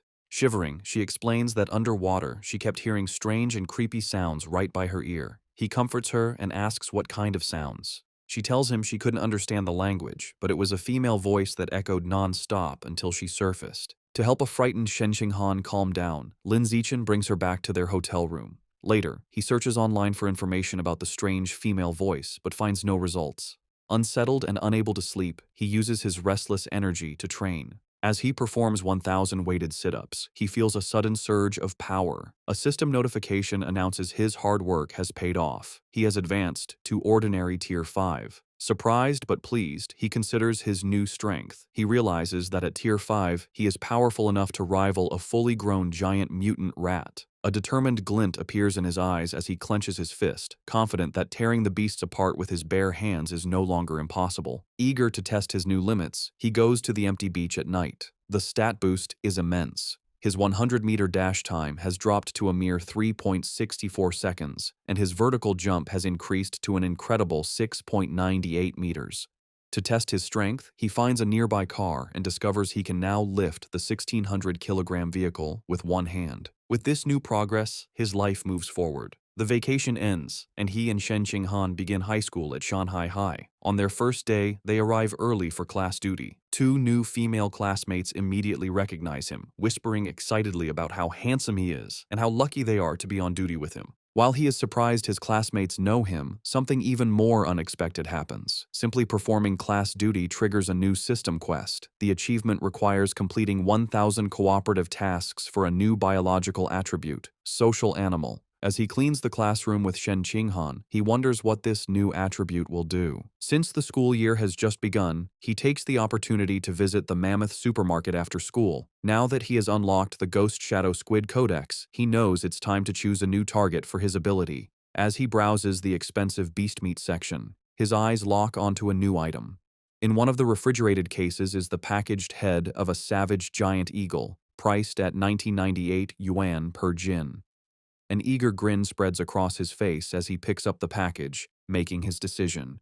This will be his next target. The savage giant eagle is a higher-tier aberrant beast than the ghost shadow squid. It has incredibly powerful vision, 30 times stronger than a normal human's, making it a formidable hunter that can precisely capture even the fastest prey. Back in his room, Lin Zichen examines the eagle meat. He concludes that unlocking its guidebook is a worthy goal, as its enhanced vision would provide a massive combat advantage. He also notes its price of 1,998 yuan per jin makes it one of the more affordable options. He places his hand on the meat, and a blue energy surrounds him as his system confirms he has devoured a trace of the savage giant eagle's life essence, unlocking 1% of its guidebook. After some calculations, he realizes that since 1 jin of meat provides only 1% progress, he will need to spend over 200,000 yuan to fully unlock the guidebook. He understands that high school tournament prize money is much higher than in middle school. With renewed determination, he decides he must work harder in competitions to earn the money to unlock the Savage Giant Eagle's codex before his second year. With the end of summer vacation, Lin Zichen's high school life at Shanghai High begins. On the first day, the teachers introduce themselves: the martial arts and homeroom teacher, the mechanical modification teacher, the gene fusion teacher, and the wilderness survival teacher. After their introductions, they ask the students to introduce themselves. Several students go first. A girl with long purple hair, Chu Yutong, says her specialty is in the arts. She is followed by an energetic pink-haired girl, Zhong Yijia, who shares her love for anime, cosplay, and sports. Next, a boy named Peng Huoguang says he likes to play video games at home. Soon, it is Shen Qinghan's turn. Being the center of attention makes her extremely nervous. With a blushing face, she manages to say her name is Shen Qinghan, that she enjoys drawing, and asks everyone for their future guidance. Finally, it is Lin Zichen's turn. His introduction is the shortest and most direct. He simply stands and states his name, asking for everyone's support. After introductions, time passes quickly. A new female classmate with brown hair approaches Shen Qinghan, who looks surprised. The girl asks Shen Qinghan for her entrance exam score. Shen Qinghan nervously replies that she scored 709 points, and then asks the new girl, Chu Rui, for her score.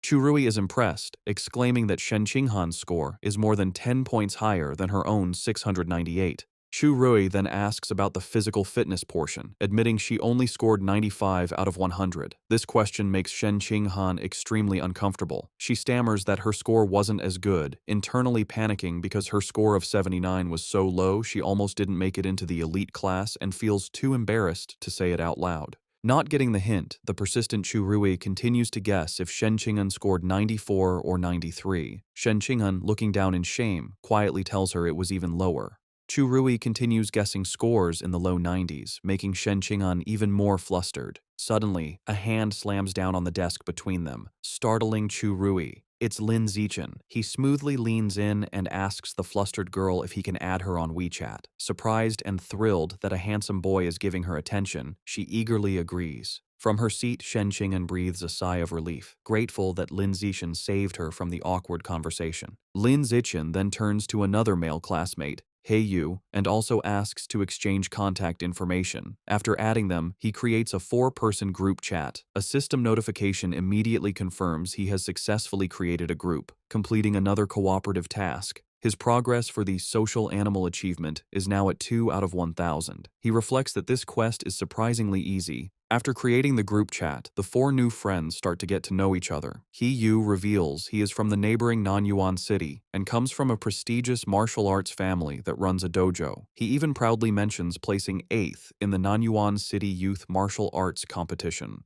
Chu Rui shares that her family owns a chain of clothing stores, making her wealthy. After Lin Zichen and Shen Qinghan also share their backgrounds, the 4 quickly become a close-knit group. Just as they are getting comfortable, He Yu asks the others to guess who the strongest student in their class is. Chu Rui immediately points to Lin Zichen, guessing it must be him since he was the top scorer on the entrance exam for their entire district. This shocks He Yu, who had no idea his new friend was so accomplished. However, Lin Zichen humbly suggests that being the top scorer doesn't necessarily make someone the strongest. He reveals a surprising fact.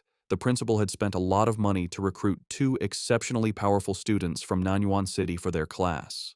He Yu then points out the 2 students. The first is a boy with blonde hair, Wang Shuojie, the 3rd-ranked student in Nanyuan City, who can run the 100-meter dash in 7.98 seconds. The second is a large, muscular boy, Lu Gang, who has immense natural strength and can easily lift a 300-kilogram barbell with one hand. Shen Xinghan and Chu Rui are both visibly impressed and intimidated. Lin Zichen, on the other hand, remains completely calm. Internally, he scoffs at their achievements, knowing he had surpassed those numbers back in elementary school. Soon, the bell rings again, and the next class is for distributing textbooks. There are 4 main subjects for the semester: martial arts, gene fusion, mechanical modification, and wilderness survival. Since Lin Zichen had already self-studied all the material, he decides to use the free time to find a secluded spot to train. As he trains, his thoughts turn to the larger threats. He remembers the dangerous rat god cult is still active. The police have only captured some lower-level heretics, but the powerful Rat King, their leader, remains at large. This grim reality fuels his determination. He clenches his fist, resolving to increase his power as quickly as possible and reach at least Tier 6, a level he believes will be strong enough to confront even the Rat King. The first practical class is Wilderness Survival. The teacher, Xu Chungbei, gathers the students in a wooded area and asks if any know how to make a fire by drilling wood. He Yu mutters, "It's a useless skill." To everyone's surprise, both Wang Shuojie and Lu Gang step forward and successfully start fires using the primitive method. The teacher is impressed and asks how they learned. Lu Gang explains he learned at a summer camp, while Wang Shuojie says he taught himself by watching videos online. After they are done, Lin Zichen easily teaches the same technique to his own small group, and they quickly master it. Later, in martial arts class, the teacher, Yao Yuanfeng, announces he will teach them a special breathing and cultivation technique. Once again, Wang Shuojie and Lu Gang loudly declare they have already learned it, showing off for the class. Though their demonstration is a bit clumsy, they manage. Lin Zichen, who already knows these skills, decides to maintain his low profile. In this way, over a month passes uneventfully. One day in mechanical modification class, the teacher, Kai Yuanfei, announces a test to check their progress. To motivate them, he reveals cash prizes for the top 3, 888 yuan for first, 666 for second, and 333 for third.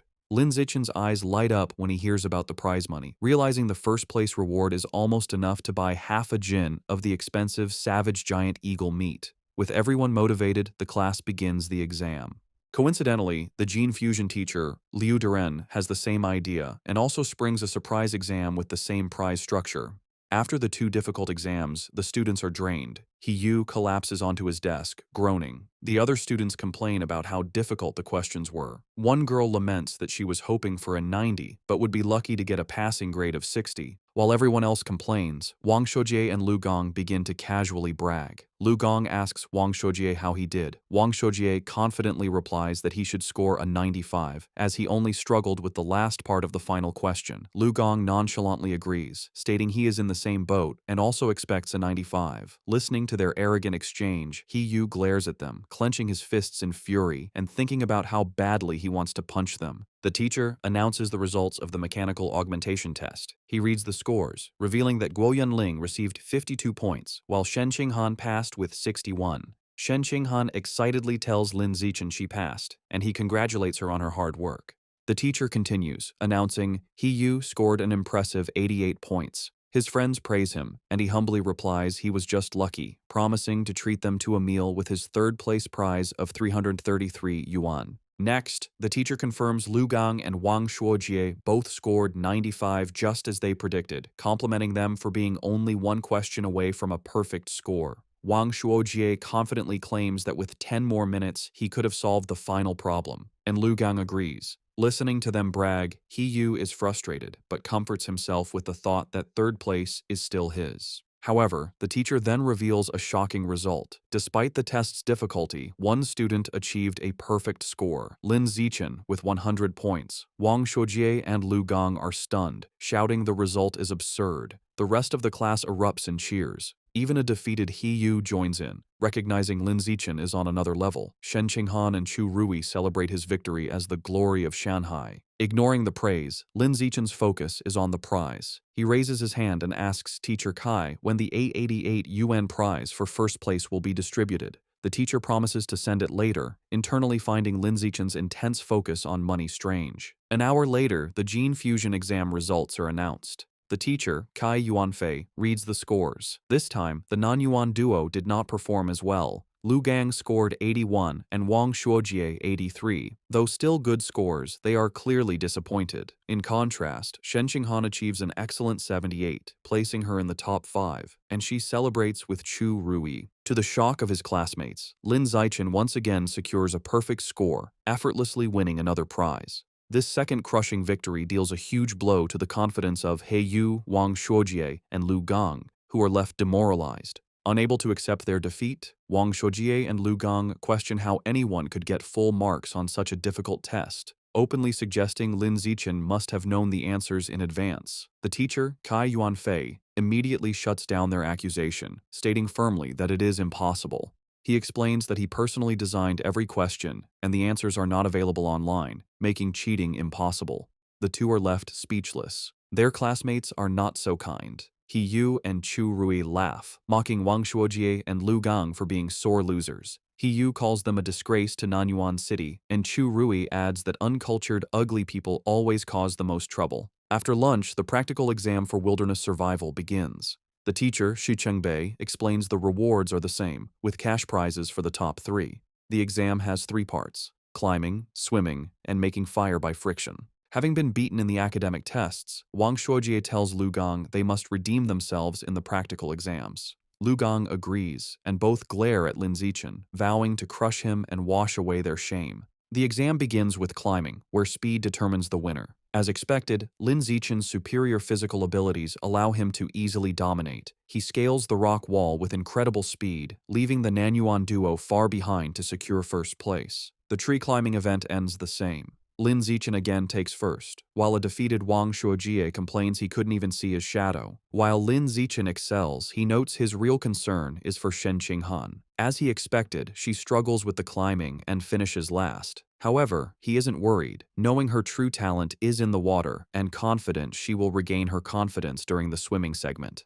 Next is the fire-starting segment. With his eyes on the prize money, Lin Zichen knows he must continue to crush the Nanyuan duo. He starts the task with intense focus and speed, successfully creating a fire in just 58 seconds. Wang Shuojie and Lu Gang watch in utter disbelief, wondering how he can be so fast at everything, bewildered by his insane hand speed. The final part of the wilderness survival exam was swimming. This time it was Shen Qinghan's turn to shine. Tapping into her natural affinity for water, she swam with incredible speed, easily crushing the Nanyuan duo and delivering another heavy blow to their shattered confidence. Wang Shuojie was left in disbelief, unable to understand how Shen Qinghan could suddenly exhibit such explosive power in the water, concluding he must be hallucinating. After the exam, a defeated Wang Shuojie and Lu Gang were completely silent for a long time. However, their silence only lasted through lunch. In the afternoon, the final exam for martial arts began. The teacher, Yao Yuanfeng, announced it was time to test their progress with a sparring competition. The top 3 would receive prizes, motivating the class. For Wang Shuojie and Lu Gang, this reignited their hope. Filled with determination, they resolved to reclaim their pride. They reasoned this was martial arts class, where physical fitness and combat technique truly mattered. They believed if Lin Zichen was weak in martial arts, his other scores were meaningless. Before sparring, the teacher had everyone do a physical test as a warm-up, measuring their 100-meter sprint, one-hand barbell lift, and vertical jump. Lin Zichen, holding back to avoid being too flashy, still gave an incredible performance. He ran the 100-meter dash in 7.78 seconds and lifted a 330-kilogram barbell with one hand. His vertical jump was 2.18 meters, and he easily took first in all 3 events, making sure to only slightly beat the Nanyuan duo. They were once again left in utter shock. Wang Shuojie couldn't understand how Lin Zichen could be faster, while Lu Gang was baffled by how someone who didn't look muscular could be so strong. Trying to rally, Wang Shuojie reminded Lu Gang that failing the physical test didn't mean they would lose in sparring, as real combat also required technique. They convinced themselves their superior technique gave them a chance. After the test, everyone moved to the dueling area for the sparring matches. Eager to complete his survival of the fittest achievement, Lin Zichen stepped into the ring first. However, after his overwhelming display, no one dared to challenge him. Even Wang Shuojie and Lu Gang held back to observe first. Seeing the stalemate, the teacher intervened. He called out a student named Lu Wei and ordered him to spar with Lin Zichen. The two faced off, but the match was over before it began. To save time, Lin Zichen ended it instantly with a single devastating punch that sent Lu Wei flying. He then speed ran through the rest of his opponents, taking down every student in the class with the same brutal efficiency. Watching this, Wang Shuojie and Lu Gang are left in utter despair. Wang Shuojie realizes with horror that Lin Zichen is far stronger than they imagined and probably wasn't going all out during the physical test. He wonders how anyone could compete with such a monster. Just as their spirits are crushed, Hiyu suddenly leaps into the ring, shouting Lu Gang's name. He points at Lu Gang, declaring he's warmed up and at his peak, and challenges him to a fight. Eager to vent his frustration, Lu Gang readily accepts. He reasons that while he may not be confident against Lin Zichen, he can certainly defeat Hiyu and vows to flatten him in 30 seconds.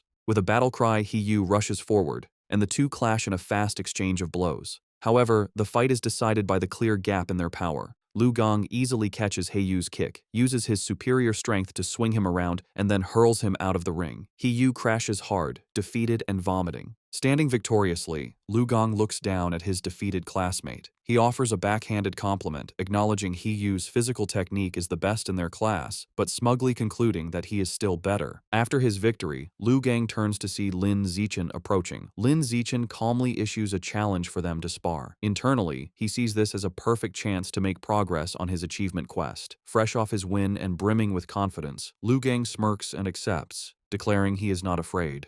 Lu Gang immediately goes on the offensive with a powerful punch. However, the gap in their abilities is apparent. Lin Zichen moves with blinding speed, effortlessly dodging the attack and leaving afterimages. Before Lu Gang can register what happened, Lin Zichen counters with a swift kick. The powerful blow connects squarely with Lu Gang's back, and he is sent flying out of the ring, defeated in a single blow. With both Nanyuan duo members utterly defeated, the other students begin to taunt the last one standing. They shout at Wang Shuojie, asking if he's going to avenge his fallen bro, and telling him the pride of Nanyuan now rests entirely on his shoulders. They jeer, telling him not to chicken out. Annoyed, Wang Shuojie snaps at the crowd to shut up, claiming he was already planning to fight. He rushes into the ring to face Lin Zichen. As he stands before his overwhelmingly powerful opponent, he steels his resolve, telling himself that what is meant to come will come, and he must find a way to defeat him. Determined to win, Wang Shuojie shouts that he's going all out and rushes at Lin Zichen with a furious attack. However, his effort is futile. Lin Zichen effortlessly stops the punch with one hand and counters with a single devastating blow that sends Wang Shuojie flying upside down. He crashes hard onto the gym floor, knocked out and foaming at the mouth, defeated as easily as everyone else. With the Nanyuan duo taken care of, Lin Zishan proceeds to systematically take down the rest of the boys in the class one after another with the same effortless efficiency. After defeating all the male students, he checks his system. He notes that according to the survival of the fittest achievement rules, defeating the same person multiple times only counts once. This means his only remaining opponents in the class are the girls. He wonders if any of them will even be willing to spar with him. To his complete surprise, the girls are more than willing. A crowd of his female classmates gathers, blushing and eagerly making heart gestures, all wanting a chance to fight him. The first to volunteer is Chu Yu-tong, who excitedly raises her hand and challenges him. She leaps into the ring and attacks with surprising speed and agility. However, Lin Zichen is still on another level. He easily dodges her attack, leaving her to comment on his incredible speed. She gracefully lands, disappointed that she came so close but couldn't even grab him. Unexpectedly, after Chu Yu-tong's defeat, the other girls also volunteer to challenge him one by one. Of course, Lin Zichen holds back considerably when facing the girls. His main goal isn't to hurt them, but simply to win the official matches and complete his achievement as quickly as possible. Soon, Lin Zichen finishes sparring with all the girls in his class. While he has successfully defeated every student, he is still far from completing his achievement task. He is a bit disappointed, but his mood quickly changes when his teacher, Yao Yuanfeng, suddenly announces some good news. The teacher praises the class and tells them that as elite students, they must learn to challenge those above them. He then announces that in 1 month, their class will challenge the strongest regular class in the second year, and he expects them to be ready. Lin Zichen, who was just feeling frustrated about the lack of opponents to speed up his survival of the fittest achievement, is overjoyed. A new match has been delivered right to his door, a true blessing. After the teacher dismisses the class, a newly humbled Lu Gang approaches Lin Zichen. He admits he had underestimated the school and declares that from now on, he will consider Lin Zichen his rival for the next 3 years. Lin Zichen realizes that with the teacher's plan to constantly challenge other classes, completing his achievement within a year might not be impossible. Wang Shuojie also confronts him, vowing to wash away the humiliation of his defeat before they graduate. Lin Zichen, however, is more focused on the practical benefits. He calculates that he has earned over 3,000 yuan from the exam prizes alone. This excites him, as he can now use this money to buy more beast meat. He clenches his fist, completely ignoring the non-yuan duo, who are left fuming at his arrogant dismissal. That night, back in his room, he considers his financial situation. Although he earned some money from the rewards, it is still far from enough to buy all the beast meat he needs. To earn more money, he decides to follow in his parents' footsteps and registers as a web novel author, beginning his writing journey. Thanks to his celestial root of wisdom, his writing is exceptional. The next morning, he finds a contract invitation from the Yuiwen platform in his messages. After signing the contract, a piece of news from that very day catches his eye. The report is about a terrifying incident just 2 hours ago. A giant mutant rat had attacked a frozen meat-cold storage facility on the outskirts of the city. The news report details the horrific attack. The mutant rat was over 5 meters long and so powerful that it bit a responding cyborg in half. In a final, desperate act, the captured cyborg activated its hidden backup energy core to self-destruct, taking the enemy with it. The resulting explosion was massive, blowing the giant mutant rat to pieces on the spot. Reading the news, Lin Zichen is horrified. He stares at an image of a monstrous rat, wondering with growing dread how many more of these giant mutant rats are hidden in Shanghai City. He also questions where such enormous creatures could possibly be hiding.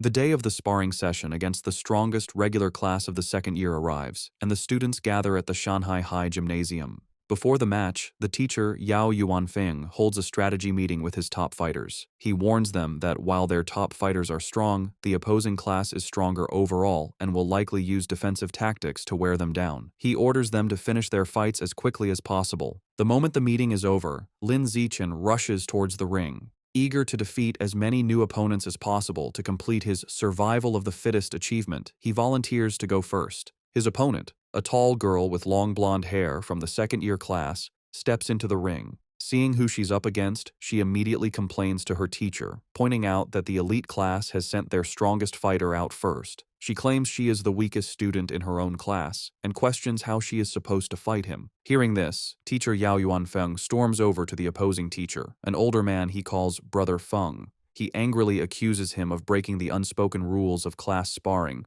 which dictate that the weakest students should fight first. He demands to know why the other teacher sent his strongest student to fight in the first match. To settle the dispute, Teacher Yao orders Lin Zichen down from the stage, telling him he can go later and to let the weaker students go first. Lin Zichen reluctantly agrees and steps down. The teacher then points to Zhong Yijia and tells her to go first, but she is caught off guard and protests that she isn't ready. Seeing an opportunity, Shen Qinghan steps forward. She volunteers to fight, telling Teacher Yao that since she is the weakest, she should be the one to go first. Shen Qinghan nervously enters the ring to face the tall blonde girl, clearly intimidated. From the sidelines, her classmates, including Chu Rui and He Yu, begin to cheer loudly, shouting encouragement for their friend, Han Han. However, the sudden pressure only makes Shen Qinghan even more nervous. The match begins, and the blonde girl immediately attacks with a powerful punch, which Shen Qinghan manages to block. Despite being outmatched, Shen Qinghan is determined. She knows she can't win, but resolves to hold on for as long as possible, adopting a purely defensive strategy to drain her opponent's stamina. Her plan proves surprisingly effective. 3 minutes later, the blonde girl is breathing heavily, surprised by Shen Qinghan's endurance. She realizes that if the fight continues, she will run out of stamina and decides she must finish the match quickly. She rushes forward with a final decisive punch. The blow lands, and Shen Qinghan is knocked to the ground, defeated. As she gets back on her feet, she is visibly embarrassed. The teacher, Yao Yuanfeng, praises her performance. He gives her a thumbs up, telling her she did great and that her defensive strategy was very smart. Lin Zichen also comforts her, patting her head gently. He tells her she did well, lasting over 3 minutes against a senior with an extra year of training, and that she has made big progress. Reassured, Shen Qinghan looks up at him with a happy smile. Following Shen Qinghan's defeat, another female classmate with brown hair from the elite class steps into the ring. Seeing that her senior opponent is running out of stamina after the previous match, she sees an opportunity and rushes in to attack. She throws a powerful kick, but the more experienced senior easily dodges the blow and counters with a swift punch to the face. The brown-haired girl is quickly overpowered and pinned to the ground, where she cries out in pain and is forced to surrender. Standing over her defeated opponent, the senior mockingly asks if she was looking down on the regular class by charging in so recklessly. She continues to taunt the girl, telling her that while she may not have her talent, she has trained for a whole year longer. She dismisses her, telling her to come back and fight again after she's trained for another year. Just then, Chu Rui steps forward. Filled with determination, she declares that she will avenge Shen Qinghan and crush the senior. Chu Rui proves to be a formidable fighter. She easily defeats her senior opponent with a single, powerful punch. From the sidelines, Shen Qinghan cheers enthusiastically, calling out how amazing Chu Rui was. Lin Zichen tells Shen Qinghan that she was amazing too, explaining that Chu Rui's victory was easy only because Shen Qinghan had drained the senior's stamina first. Shen Qinghan smiles happily. 2 hours later, the sparring session continues, and the elite class has evened the score. Teacher Yao Yuanfeng approaches the second-year teacher, Brother Feng, and taunts him, pointing out that his class only has 4 fighters left and that he is confident his class will win the bet. However, he then turns to his students and warns them not to get complacent. He declares that the true strength of their class lies with their 4 top fighters, Lin Zichen, Wang Shuojie, Lu Gong, and He Yu.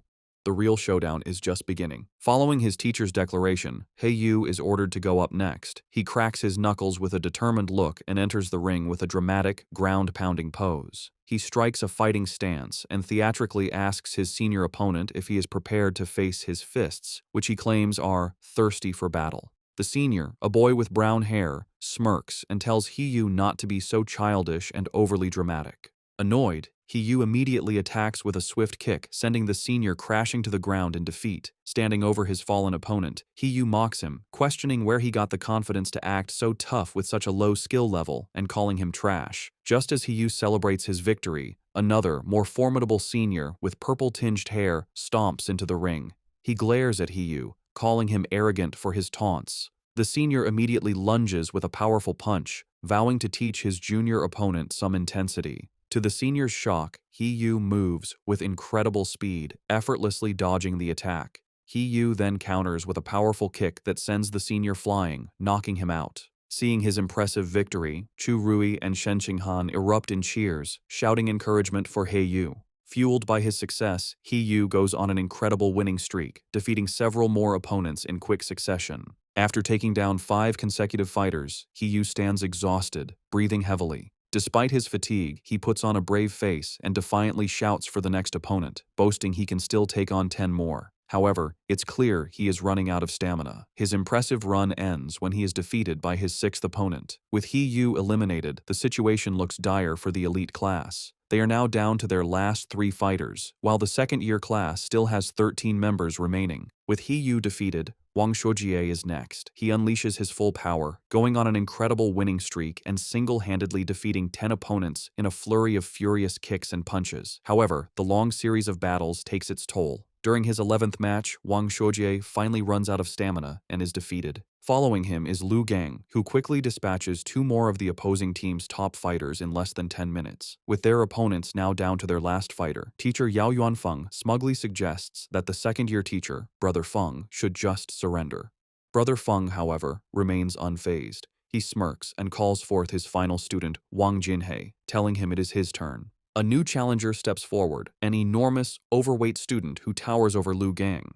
Despite his opponent's intimidating size, Lu Gang is not impressed. Dismissing him as just a slightly larger fatty, he rushes into attack, confident he can beat him. He lands a powerful punch on Wang Jinhei's massive belly, but to his shock, the blow has no effect. He feels as if he just punched solid rubber. He tries again, unleashing a rapid barrage of punches, but all his attacks are harmlessly absorbed by his opponent's thick layer of fat. Soon, Lu Gang is left panting and exhausted, realizing his attacks are useless. His opponent, who has not moved an inch, looks down at him with a calm expression. He asks if Lu Gang is finished, because now it is his turn. Before Lu Gang can react, Wang Jinhei grabs him by the neck with incredible strength. With a single, effortless motion, he throws Lu Gang out of the ring, securing the victory and leaving the elite class with only 1 fighter remaining. Stunned by such a powerful fighter, teacher Yao Yuanfeng exclaims that he doesn't remember the second-year class having such a strong student. The opposing teacher, Brother Feng, smirks and explains that Wang Jinhei is a new transfer student who just arrived this semester. He then smugly reminds teacher Yao about their bet, telling him it looks like he is going to lose and will have to buy dinner for the entire opposing class. Realizing he has been tricked by his rival's secret weapon, teacher Yao clenches his fist in frustration, worried that not even Lin Zichen can defeat this monster. Despite his doubts, he puts on a brave face for his last student. He places a hand on Lin Zichen's shoulder and tells him it's his turn, encouraging him to just do his best and not worry too much about winning, as the experience will be valuable. Lin Zichen simply smiles and reassures his teacher that he will win, leaving the man speechless. As Lin Zichen steps into the ring, Wang Jinhei looks down at him, unimpressed. He dismisses his opponent as looking rather weak to be his class's final ace.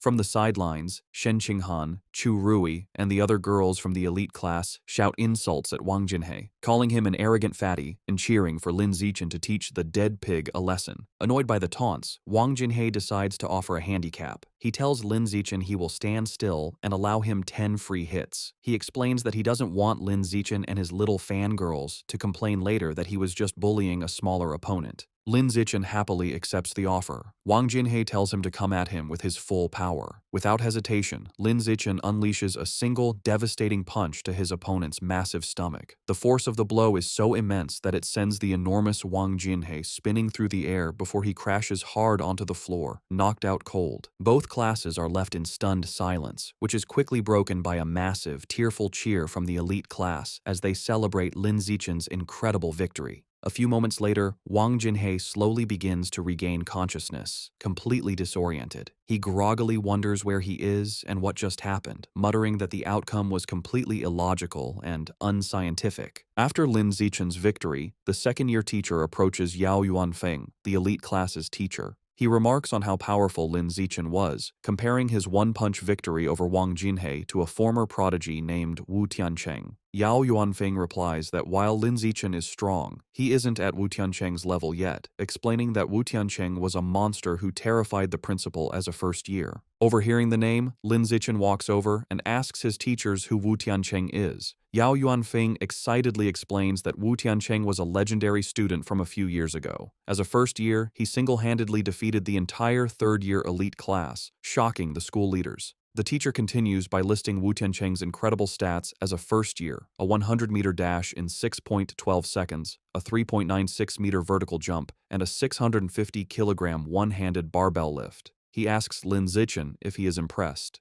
Lin Zichen smiles nervously and admits he is a little impressed. However, he internally thinks Wu Tiancheng's feats were only on par with the strength he possessed during his 6th grade summer vacation. That night, the class celebrates their victory at a restaurant.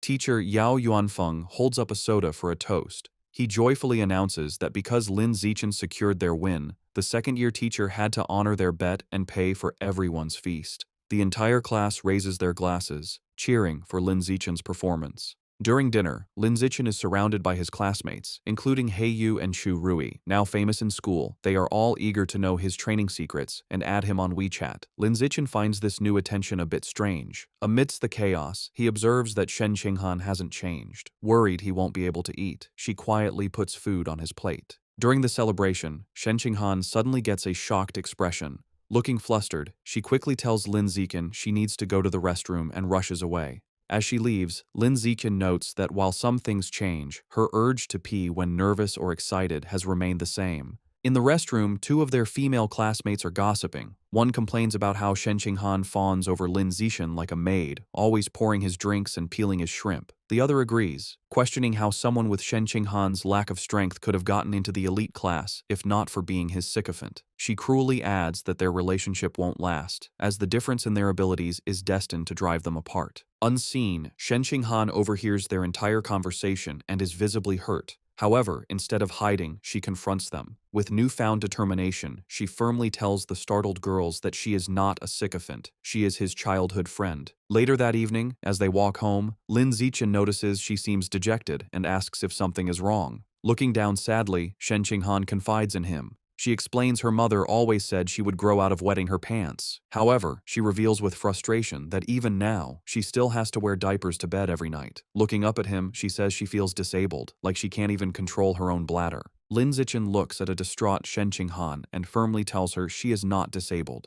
He gently places his hands on her shoulders to comfort her, explaining that her inability to control her bladder is actually a superpower that hasn't fully developed yet. Shen Qinghan looks up with wide, hopeful eyes, questioning if it's really a superpower. Lin Zichen confirms it, telling her that her natural talent in the water is a manifestation of this power. Intrigued, Shen Qinghan asks if his own amazing abilities are also because he has a superpower. Lin Zichen confidently replies that yes, just like her, he also has a superpower. Excited by the idea, Shen Qinghan wonders what kind of power she might have. Lin Zichen reassures her it will definitely be a very powerful one.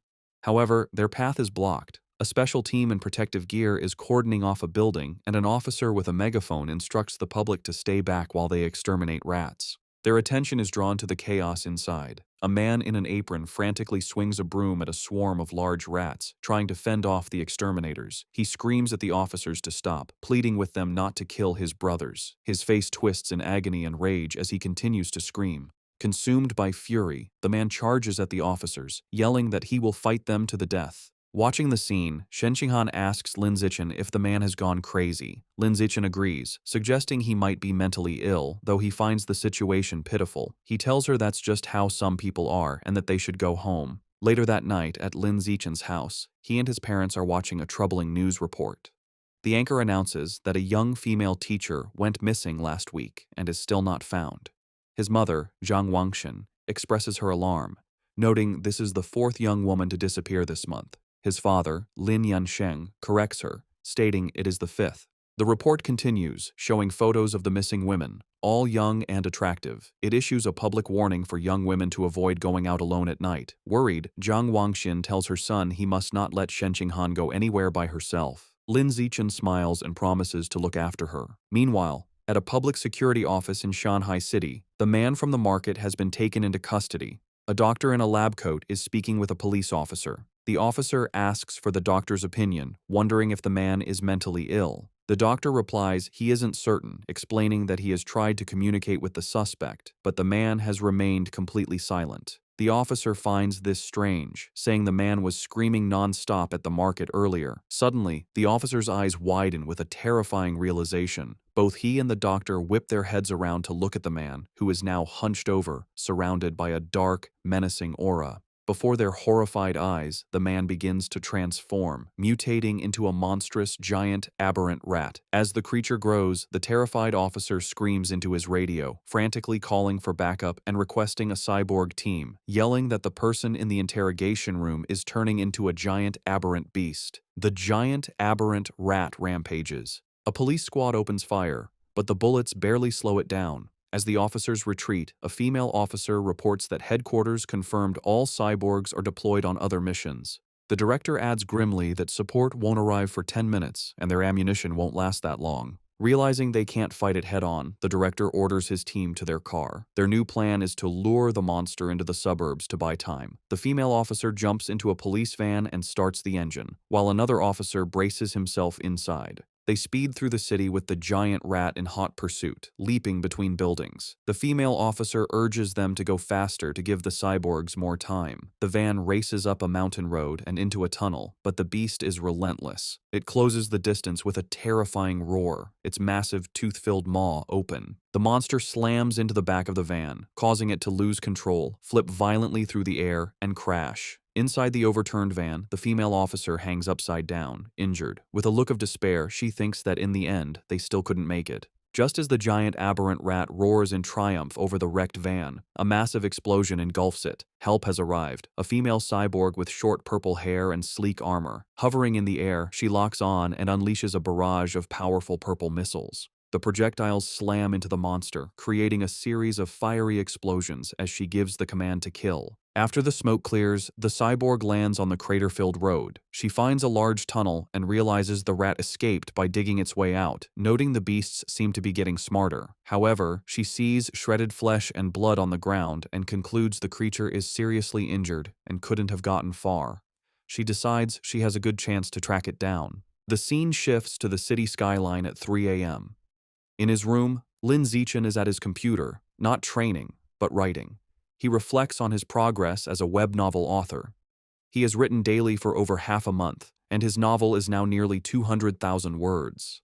More importantly, his paid income has already surpassed 10,000 won. He thinks about the novel's future potential, noting it is still in the new book period. He eagerly wonders how much money he will make once it is officially launched. Too excited about his novel's income to sleep, Lin Zichen decides to train. He finds a deserted, unsurveilled alley to test his recent efforts. As he practices, he is pleased with his progress. His 100-meter sprint time has dropped to an incredible 3.43 seconds, and his vertical jump has reached 7.22 meters. He feels that if he continues improving at this rate, he will eventually achieve a saintly body. His training is interrupted by an unsettling gnawing sound. He turns and sees a shadowy figure hunched in a dark corner. The figure is a grotesque, rat-like creature, a mouseman. It is chewing on a human arm. Noticing Lin Zichen, the creature begs for its life, pleading for forgiveness and explaining it was just too hungry. It strangely promises that once full, it will come and pay its respects every year. Lin Zichen stares in horror, recognizing the creature as a mouseman. He immediately connects this sight to the news report about the giant mutant rat that escaped. He wonders with dawning dread if this creature is that same beast, now in a more humanoid,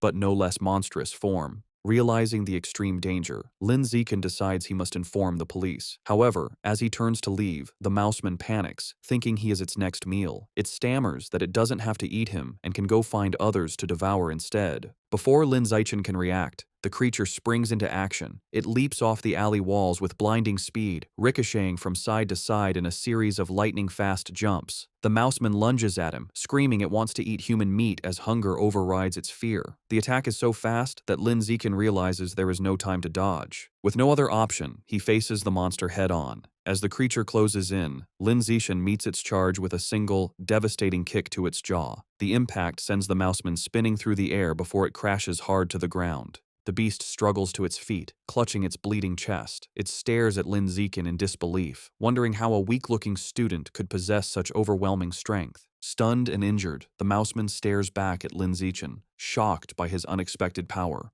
Before it can recover, a rock suddenly flies through the air and slams into its head. Seizing the advantage, Lin Zichen gives the monster no chance to retaliate. He unleashes a furious storm of rocks, throwing them with incredible speed and precision. The mouseman is completely overwhelmed by the relentless assault, unable to defend itself as the rocks pummel its body. After a few moments, the onslaught stops. Lin Zichen stands at the end of the alley, breathing heavily. He watches the spot where the creature fell, noticing it is no longer moving. He approaches cautiously and finds his attack was more devastating than he imagined. The mouse man is obliterated, reduced to a steaming pile of skeletal remains. Wondering if the creature was truly dead, Lin Zichen touches the pile of bones. A surge of blue energy flows into him, and a system notification confirms he has devoured a trace of the giant mutant rat's life source, increasing his codex progress to 7%. He is disappointed to only absorb 2% this time, compared to the 5% from the scorched corpse. He theorizes the difference is due to the varying amount of Rat King gene each heretic had consumed. Realizing it was nearly morning and unsafe to stay, he heads home. Moments after he leaves, the purple-haired female cyborg lands in the empty alley. She stands over the steaming bones, wondering who could have killed the Rat Man. The scene shifts to a dark building where a sinister ritual is happening. A hooded cultist carries an unconscious woman to a large, glowing red summoning circle. He places her in the center and kneels, offering her to his Lord Rat God to enjoy. From the darkness, menacing, multi-lensed red eyes glare back. A deep, angry voice questions why there is only one woman, accusing the cultist of trying to starve it. The voice complains the offering isn't even a mouthful and threatens to make the cultist part of the sacrifice. The cultist prostrates himself in terror, desperately begging to explain. Still on the floor, the terrified cultist explains that young women have become cautious lately, rarely going out at night and always traveling in groups, making them hard to capture. The massive, shadowy rat god looms over him, its deep voice commanding that if women are too difficult, he should catch young men instead. The cultist immediately agrees. Suddenly, a large, bloody chunk of raw meat is thrown onto the floor. The cultist greedily grabs it and begins to devour it raw, thanking his Lord Rat God for the blessing. As he eats, the ritual reaches its gruesome climax. Massive red tentacles emerge from the summoning circle, wrapping around the unconscious woman and lifting her into the air. The monstrous, multi-eyed maw of the rat god opens wide and devours her whole. Sounds of chewing and crunching echo through the building. After its meal, the Lord Rat God gives one final, chilling order. It tells the cultist not to capture ordinary people next time, complaining their meat is too bitter. The entity declares it wants to eat nobles who live in luxury, believing their meat will be more tender. To help Shen Qinghan improve her martial arts grades, Lin Zichen holds special training sessions with her at her house. During one session, he acts as her personal coach, correcting her form. He adjusts her arm, stance, and shoulders, explaining how to generate more power and maintain better balance. Once her posture is corrected, he tells her to attack him with her full strength. She lunges at him with a determined punch. Lin Zichen easily catches her fist, praising her for the precise angle and improved power. He also catches her follow-up kick, pointing out a flaw in her form and demonstrating the correct technique by physically moving her leg into the proper position. After the intense session, an exhausted and sweaty Shen Qinghan collapses onto the floor. She catches her breath, telling him that even though she is exhausted, she can feel her martial arts strength has genuinely improved. Still kneeling on the floor, a motivated Shen Qinghan tells Lin Zichen that training 3 times a week isn't enough and asks if they can do it every day. Lin Zichen tells her that isn't necessary, explaining her body couldn't handle a daily high-intensity regimen. Shen Qinghan agrees and decides to stick with their current schedule. Just then, Lin Zichen's phone buzzes. As he takes it out, Shen Qinghan leans in curiously, asking if it's a special news report. He looks at the screen and sees 2 major headlines. The first announces that the Jishin Corporation will provide free treatment for former mechanical prodigy girls left disabled by early mechanical modifications. The second, more shocking report reveals a genius from Beijing University has successfully fused with the 1,000-threaded spider beast gene, breaking the record for the youngest person to undergo a dual gene fusion. Lin Zichen's eyes widen as he reads the second story, immediately realizing this genius must be the same prodigy from the capital he has been competing with for years. Most people cannot undergo gene fusion until adulthood, as a younger body can't withstand the backlash from beast genes and risks severe mutation. However, this prodigy has now successfully undergone a second gene fusion at the young age of 18. Lin Zichen is left to ponder the prodigy's incredible physical talent and wonder if gene fusion is indeed the best path to power. At his house, Lin Zichen is busy with his new career as a web novel author. Thanks to his incredible writing speed, his novel is an instant hit. The comment section is filled with readers amazed by his output, with one calling him a tentacle monster for posting 50,000 words on the first day. Lin Zichen reflects that with his use in advance and celestial root of wisdom attributes, a month of practice allows him to type at 10,000 words per hour. This efficiency means writing takes only about an hour a day, leaving him plenty of time for training. His father, Lin Yansheng, enters and praises his success. He estimates that if Lin Zichen maintains a stable plot and a 10,000-word daily pace, he could earn around 50,000 wen in his first month.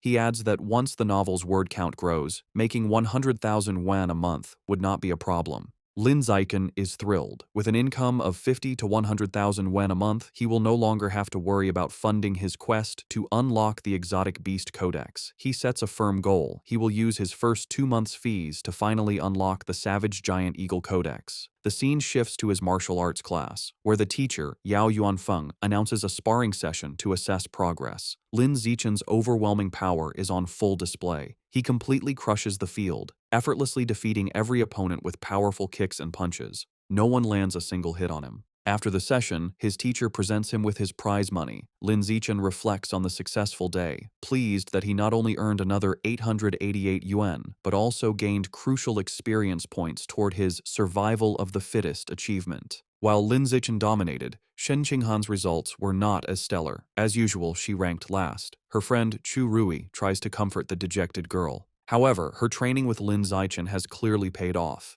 She now has the ability to fight back. A flashback shows her previous match against Wen Yuntong, the second worst student in the class, where she was defeated in under 3 seconds. This time, Shen Qinghan held her ground for nearly 3 minutes. More impressively, she actively traded blows, landing several punches and kicks. Her martial arts teacher, Yao Yuanfeng, was very impressed by her progress. He praised her hard work and encouraged her to keep it up.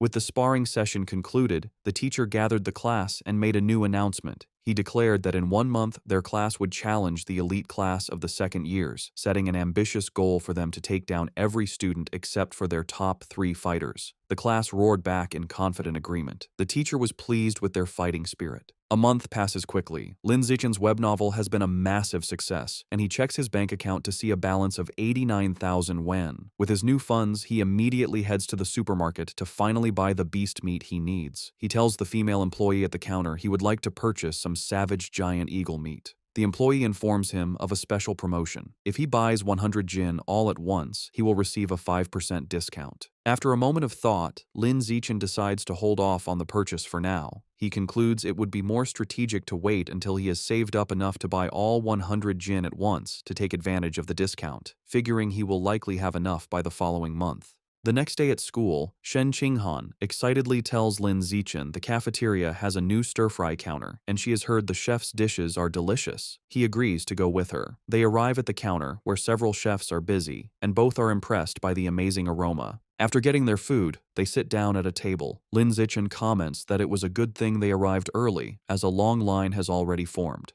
Their meal is interrupted by a loud argument in the line. One student accuses another of cutting, but the second claims his desk mate was saving his spot. The argument escalates, with the first student insisting saving a spot is still cutting, and the second becoming defiant. Shen Qinghan recognizes one of the voices and points out to Lin Zichen that their friend, He Yu, is the one arguing. She asks if they should check on him. Lin Zichen glances over and calmly tells her it probably isn't necessary, observing that He Yu has an aggressive presence and seems to have already scared the other guy off. Lin Zichen's assumption is incorrect. The student He Yu was arguing with stands his ground, looking down at He Yu with a condescending expression and calling him a punk. He Yu finds himself surrounded as the student is joined by his friends. The leader of the group asks He Yu what his deal is. One of the other bullies smugly states they have no deal. They are simply cutting in line. Enraged, He Yu yells at them to get to the back of the line. He is shocked by their audacity and realizes he is outnumbered. Despite this, He Yu tries to hold them back, spreading his arms to block them. He wonders why no one in the crowded cafeteria is stepping in. From their table, Shen Qinghan watches with concern, pointing out to Lin Zichen that their friend He Yu is being bullied.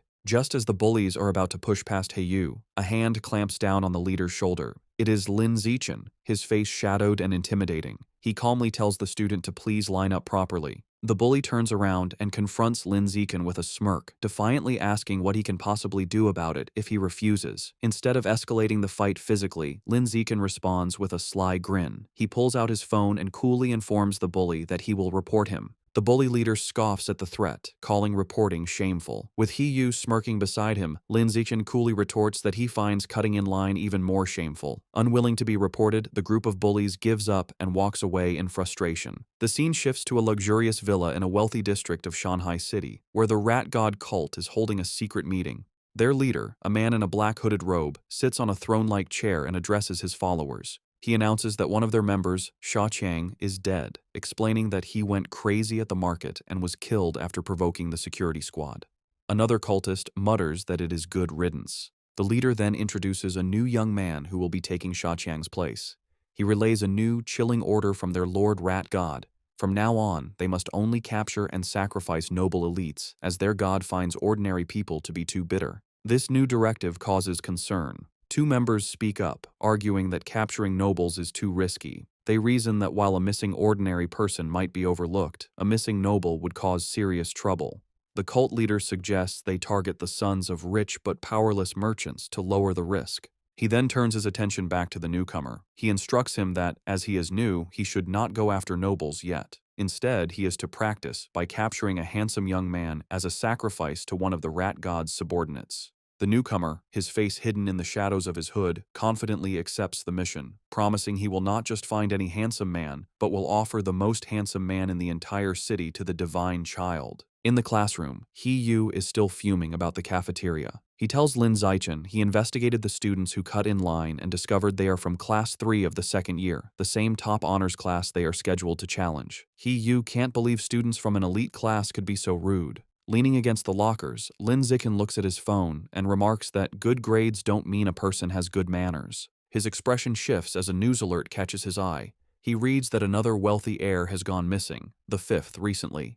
Knowing the kidnappers haven't asked for ransom and remembering the rat god cult's order to capture nobles, Lin Zichen grimly concludes the cult is behind these disappearances. The day of the competition arrives, and students gather in a large gym with 2 fighting rings. Tension between the classes is high, as the students who bullied He-yu glare at him, and He-yu makes a defiant gesture in return. After both classes warm up, the sparring matches begin. Just as she did last time, Shen Qinghan takes the first fight. Her opponent, a senior from the honors class, immediately attacks with a fierce kick.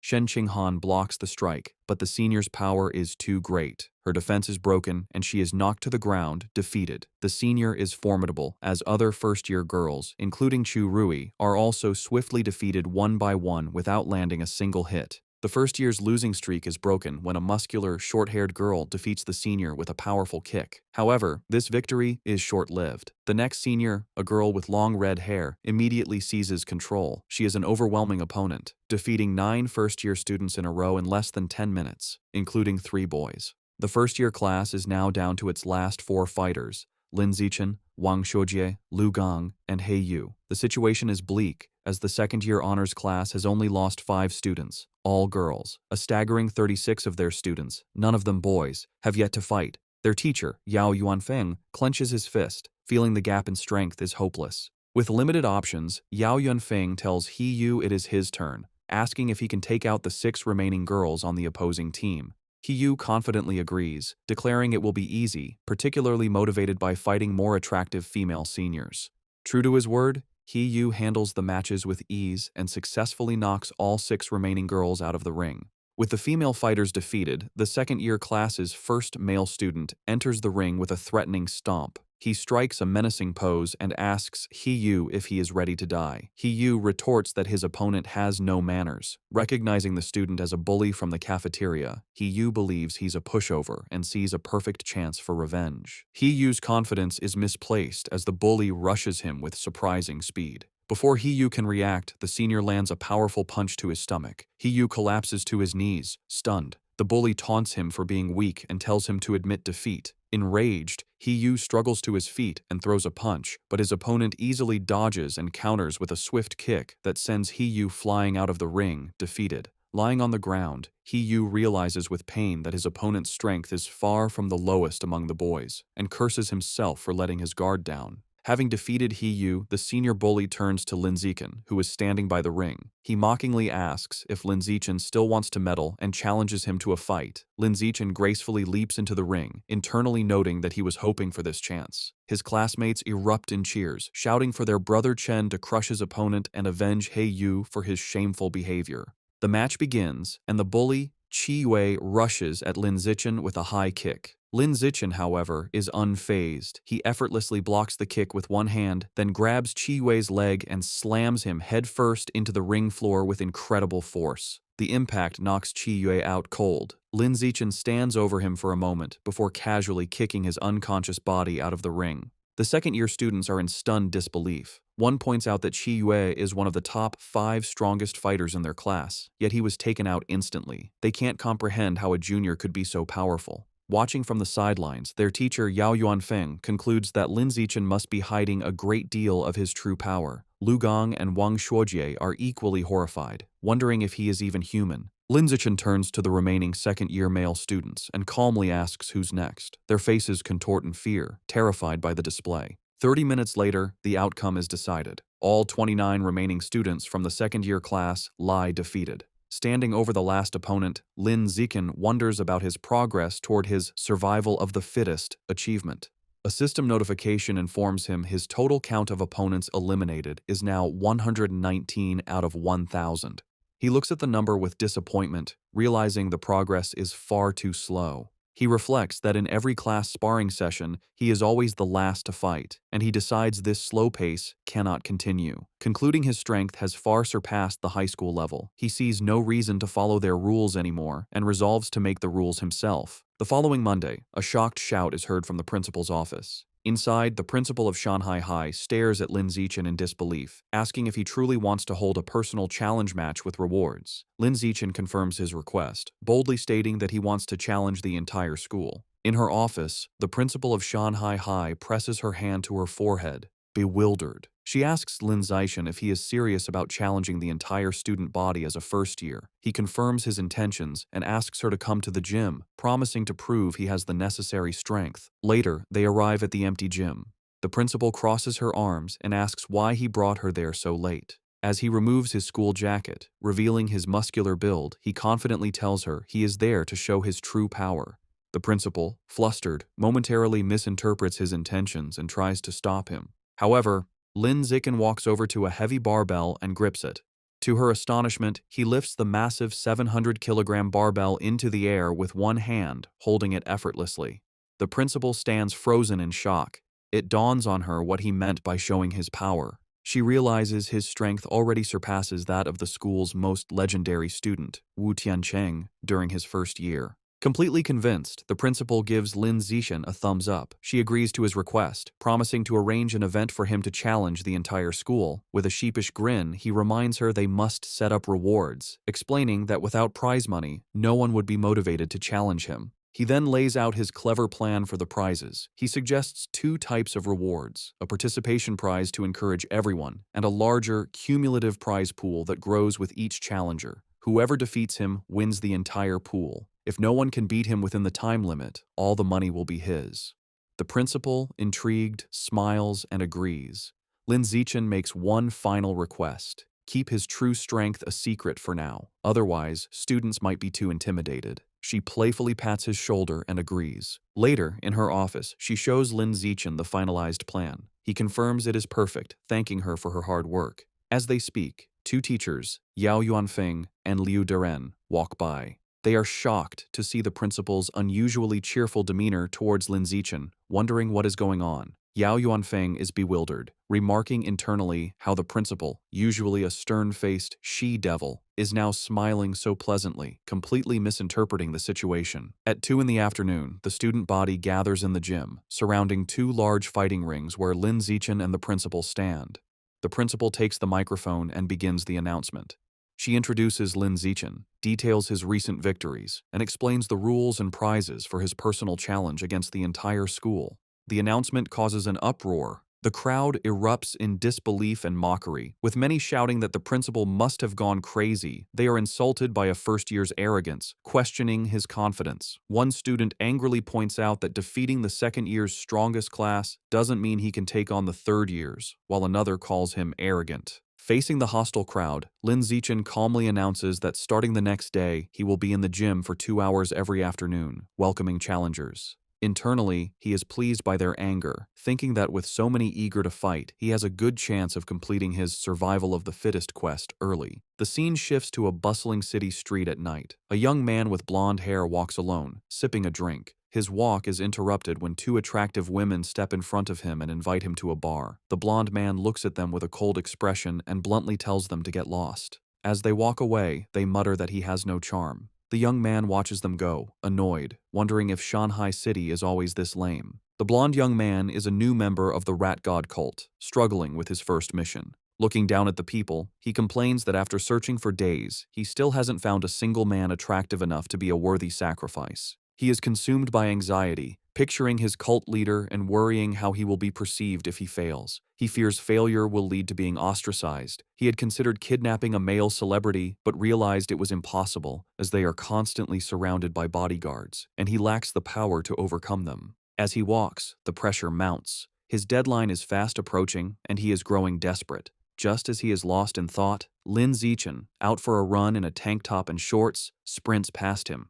The blonde man turns, and his eyes widen. He is immediately struck by Lin Zichen's appearance, thinking he has finally found an incredibly handsome man. He has found his target. The blonde cultist watches Lin Zichen run, feeling triumphant relief. After searching for so long, he has found the perfect target without even trying. A wide, sinister grin spreads across his face as he confirms his decision. Lin Zichen will be his sacrifice. He begins to follow his target, watching as Lin Zichen turns down a deserted industrial alleyway. Seeing the secluded area, the cultist's face twists into a horrifying black-eyed grin. He knows this is the perfect opportunity. Deciding it is time to strike, he unleashes his power and undergoes a grotesque transformation, his body contorting into a monstrous beast with a massive, tooth-filled maw. However, just as the transformed cultist is about to attack, a brick comes flying out of nowhere and smashes directly into its head with a sickening, bloody impact. The transformed cultist stumbles, clutching its head in pain and confusion after being struck by the brick. From the shadows, Lin Zichen emerges, holding the brick he just threw. He calmly remarks to himself that he didn't expect to find a rat person while out for a run, seeing it as a fortunate chance to increase the unlock progress for his guidebook. The monster trembles in terror, thinking that this human is horrifying and is speaking words it cannot comprehend. It feels incredibly unlucky to have run into him. Before it can react further, the monster collapses to the ground, dead. Lin Zichen looks on in surprise, finding it hard to believe that he killed the creature just by picking up and throwing a single brick. He wonders how a follower of the rat god cult could possibly be so weak. Deciding not to dwell on it, he quickly kneels beside the dead monster to absorb its life essence before anyone else arrives. A system notification appears, confirming he has devoured a trace of the giant mutant rat's life essence and that his guidebook progress has increased to 8%. He looks at the result with disappointment, noting that it only went up by 1%. He concludes that the pathetically low amount of essence is why this particular rat person was so weak. Thinking about his safety, Lin Zichen decides that he won't be coming out for night runs for a while. He knows that not all of the cult's followers are this weak. Some of the more powerful members have incredibly strong bodies after transforming, durable enough to even withstand firearms. The next morning, Lin Zichen is at home when he sees a shocking news report on television. He learns that at 3 o'clock that morning, the Municipal Public Security Bureau, in cooperation with a chemical tutor from Shanghai University, successfully wiped out the rat god cult. The report explains that the tutor is a high-level gene fuser who single-handedly defeated the monstrous Rat King. The broadcast shows footage of the incredible battle, where the massive, multi-eyed beast unleashes a terrifying barrage of sharp spikes at the winged, red-haired gene fuser. The tutor endures the powerful attack but ultimately emerges victorious. The entire fight lasted only 30 seconds, ending with the colossal Rat King collapsing in defeat as the gene fuser lands, securing a swift and decisive victory. Watching the display, Lin Zichen is left in deep thought, his expression grim. He contemplates the immense power he just witnessed, wondering if this is the true strength of a high-level being and acknowledging how truly formidable it is. In a modern, well-lit room, two men in tactical gear are having a conversation. A blue-haired man, sipping from a cup, asks his companion, a man with spiky orange hair named Tiancheng, if he has been able to contact their teacher yet. Tiancheng confirms that their teacher is still out of contact. He adds that the entire group of powerful individuals who went to suppress a riot at a place called Source Site 36 remain missing. The blue-haired man then asks about the current situation at the site. Tiancheng replies that it is relatively stable, explaining that if it weren't, he wouldn't have been free to come and clean up the little shrimp that escaped during the initial chaos. The blue-haired man seems to question his dismissive term. The blue-haired man reflects on the immense power of the Rat King, a monster that the entire Public Security Bureau was helpless against. He then internally acknowledges that in the face of a genius high-level being like Tiancheng, the monstrous Rat King was indeed just a little shrimp. Changing the subject, the blue-haired man playfully puts his arm around Tiancheng's shoulders, suggesting that since he is already there, he should visit their old school to give a lecture. Tiancheng resists, stating that he isn't an idle person and has a real job to do. The blue-haired man playfully insists, telling him that providing some ideological guidance to their cute junior students is also a form of work. Deep within a dark cavern under the light of the full moon, it is revealed that the Rat King survived its battle with Wu Tiancheng. The creature explains its recent actions, stating that at first, it only ate beggars, then it moved on to eating young people. Now, it kneels in submission, admitting that it eventually developed a taste for the pampered elite. The Rat King is not alone. It prostrates itself before a new, far more terrifying monster. A colossal, green-skinned being with glowing red eyes and immense power. This new monster scolds the Rat King, angrily telling it that it went to great trouble to bring the Rat King there to have its clan dig tunnels. Instead, the Rat King went around eating people and caused a huge commotion that drew unwanted attention. The giant monster glares down and menacingly asks the Rat King if it believes it deserves to die for its failure. Terrified, the Rat King begs its master for another chance. The giant monster considers the plea and agrees that it can give the Rat King another chance, but it clarifies that there will be a price to pay. Without another word, the monster's clawed hand strikes the Rat King, and a spray of blood fills the air.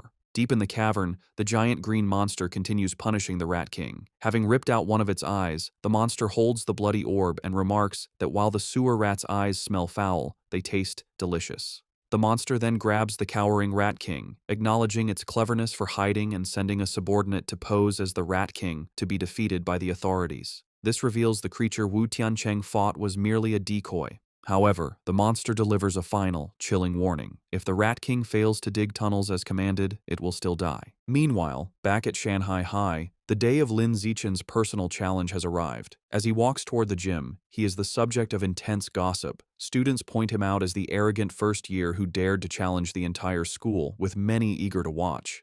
Lin Zichen, however, is focused on his phone, where he is looking at a wanted notice for the 9 fugitive members of the Rat God cult, noting the 500,000 yuan reward for their capture. He thinks of them as a walking fortune, but his practical nature takes over, and he reminds himself that if he ever encounters one, his first priority is to stay safe before thinking about the bounty. He arrives at the gym to find it packed with students surrounding the fighting rings, just as he had hoped. Looking at the sea of potential opponents, he knows the large turnout is not just due to his challenge, but also because of the final part of his plan, the participation prize. To motivate the crowd, Shen Qinghan stands on the sidelines with a megaphone, announcing that every participant will receive a lottery ticket for a chance to win generous prizes. The announcement works perfectly, and the male students erupt in excitement. They shout about the amazing prizes, including the latest game consoles and smartphones, though one boy is more interested in the possibility of touching Shen Qinghan's hand during the lottery. This same boy eagerly reaches forward to be the first volunteer. However, before he can finish speaking, a female student leaps over him, stepping on his head as she declares she will go first. This opens the floodgates, and a massive, chaotic crowd of female students rushes forward, trampling the boys as they all clamor for a chance to fight Lin Zichen. Soon, the fighting ring is filled with a large group of girls who have surrounded Lin Zichen, eagerly declaring they want to challenge him. The challenge, however, quickly becomes his female classmates fawning over him. One girl touches his arm, excitedly exclaiming how strong he feels, while another caresses his face, admiring how handsome he is. Completely surrounded, Lin Zixin thinks the situation has taken a strange turn. He feels reluctant to fight girls but steels his resolve. Knowing that to complete his achievement, he has no other choice. He begins to concentrate his power. With a series of gentle but firm pushes, he sends the girls flying out of the ring one by one. Finally, he unleashes a wave of energy that repels them all at once, apologizing as they are cleared from the ring. After the chaos has settled, Lin Zixin checks his system. A notification shows his progress for the survival of the fittest achievement has now reached 309 out of 1,000. Despite being defeated, the female students are undeterred. One girl with pinkish hair eagerly raises her hand, shouting she wants to challenge him again. However, Lin Zixin stands firm and coldly announces that according to the rules, defeated challengers may not re-challenge. The girls are crestfallen, with one complaining about the unfair rule. A large, muscular student and his friends step forward, and their leader cracks his knuckles, angrily declaring it is now his turn to teach the arrogant junior a lesson. This proves to be an empty threat. Lin Zixin effortlessly defeats opponent after opponent with single punches, and his system shows his survival of the fittest progress has climbed to 419 out of 1,000. Soon, he stands triumphantly atop a massive pile of unconscious students and calmly asks who is next. Just then, a new, more formidable challenger steps forward, declaring he is still there to fight. He leaps into the ring, and the other students immediately recognize him as Yan Xiaoxuan, the overlord of the second year's top honors class. They begin to murmur, wondering who will win. The consensus is that Yan Xiaoxuan has the advantage, recalling his legendary reputation for once defeating an entire class single-handedly, though he was eventually put in his place by a third-year instructor. Yan Xiaoxuan lands in the ring and addresses Lin Zixin, telling him he was once arrogant just like him, but was taught a valuable lesson. He explains that he learned there is always someone stronger. He then launches into a condescending monologue, offering to teach Lin Zixin a life lesson. Completely ignoring the speech, Lin Zixin turns to the teacher and simply asks if he can begin. The flustered teacher quickly declares the start of the match. Before Yan Xiaoxuan can finish his advice, Lin Zixin interrupts him with a single, devastating kick that sends him flying across the ring. As Yan Xiaoxuan crashes into the far wall, Lin Zixin casually puts a finger in his ear, remarking with relief that it is finally quiet. The students are left in stunned silence. They shout in disbelief, questioning how their school's formidable overlord could have been defeated so instantly, and wondering just how powerful Lin Zixin truly is. The stunned silence is broken by slow, deliberate clapping. A new challenger, a muscular student with spiky red hair, makes his way through the crowd. The students immediately recognize him as Chen Wuxing, the #1 student in the entire school, and they erupt in excitement, assuming the real show is about to begin. Lin Zixin watches the newcomer approach, thinking this is a classic case of beating the young one brings out the old one. Chen Wuxing lands in the ring with a confident smirk, remarking that he never expected Yan Xiaoxuan to lose to a junior. However, just as he is about to start his own speech, Lin Zixin again cuts him off, turning to the teacher and asking to begin. Over Chen Wuxing's protests, the teacher starts the match. Enraged at being ignored, Chen Wuxing charges forward, surrounded by a blue aura, declaring it seems he will have to beat his opponent to make him listen. Lin Zixin meets the charge, his own fist glowing with a yellow aura. Their powerful blows collide in a massive shockwave. Chen Wuxing apologizes, but Lin Zixin simply states that he is in a hurry and unleashes a powerful punch. The blow is too much for Chen Wuxing. It sends him flying backward, his shirt torn, his face a mask of disbelief as he questions how this is possible. The entire student body watches in absolute shock, their jaws hanging open as they witness the instantaneous defeat of their school's strongest fighter.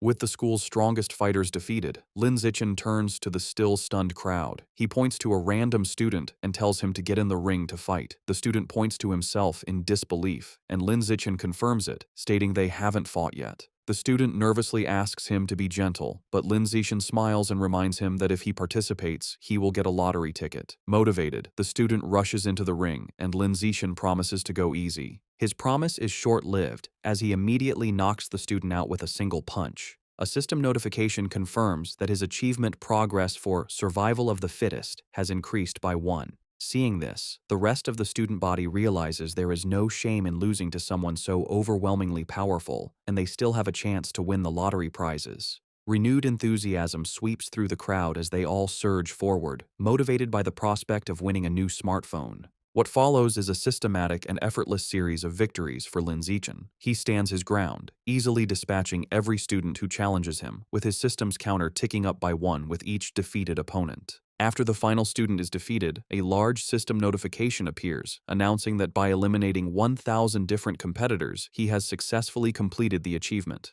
Another notification immediately follows, confirming he has finally acquired the new biological attribute, survival of the fittest.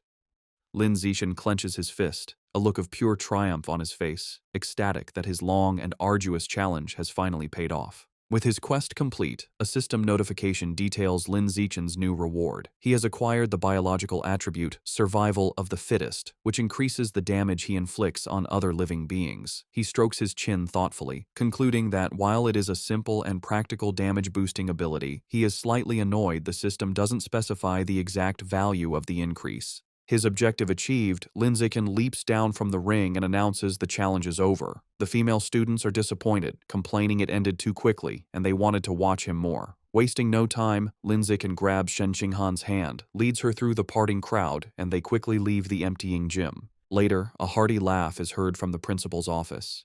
Inside, the principal of Shanghai High sits on her desk, congratulating Lin Zixin for officially earning the title of the school's #1 fighter. Leaning in close, she playfully questions him, suggesting that since he defeated even Chen Wuxing in an instant, he must surely be hiding his true strength. Sitting on the couch with Shen Qinghan, Lin Zixin sips his drink and modestly replies that he only hid a little of his power. The principal gives him a knowing look, clearly not believing him. She brings up Chen Wuxing's recent special entrance exam for Kyoto University, where he lifted a 690-kilogram barbell with one hand. Based on that, she confidently estimates that Lin Zixin's own one-handed lift must be at least 800 kilograms. Internally, Lin Zixin knows he cannot let her find out his true, much higher strength. He plays along, telling her that her guess is nearly perfect, and his official data shows a lift of 795 kilograms. The principal laughs triumphantly, pleased she was right. As she celebrates, Lin Zixin tries to get her attention. Having established himself as the school's strongest, Lin Zixin immediately turns to his true priority. With an eager expression, he raises his hand and asks the principal when he can expect the 8,810 yuan prize money. Amused by his focus on money, the principal playfully calls him a little rascal, but agrees and immediately transfers the funds.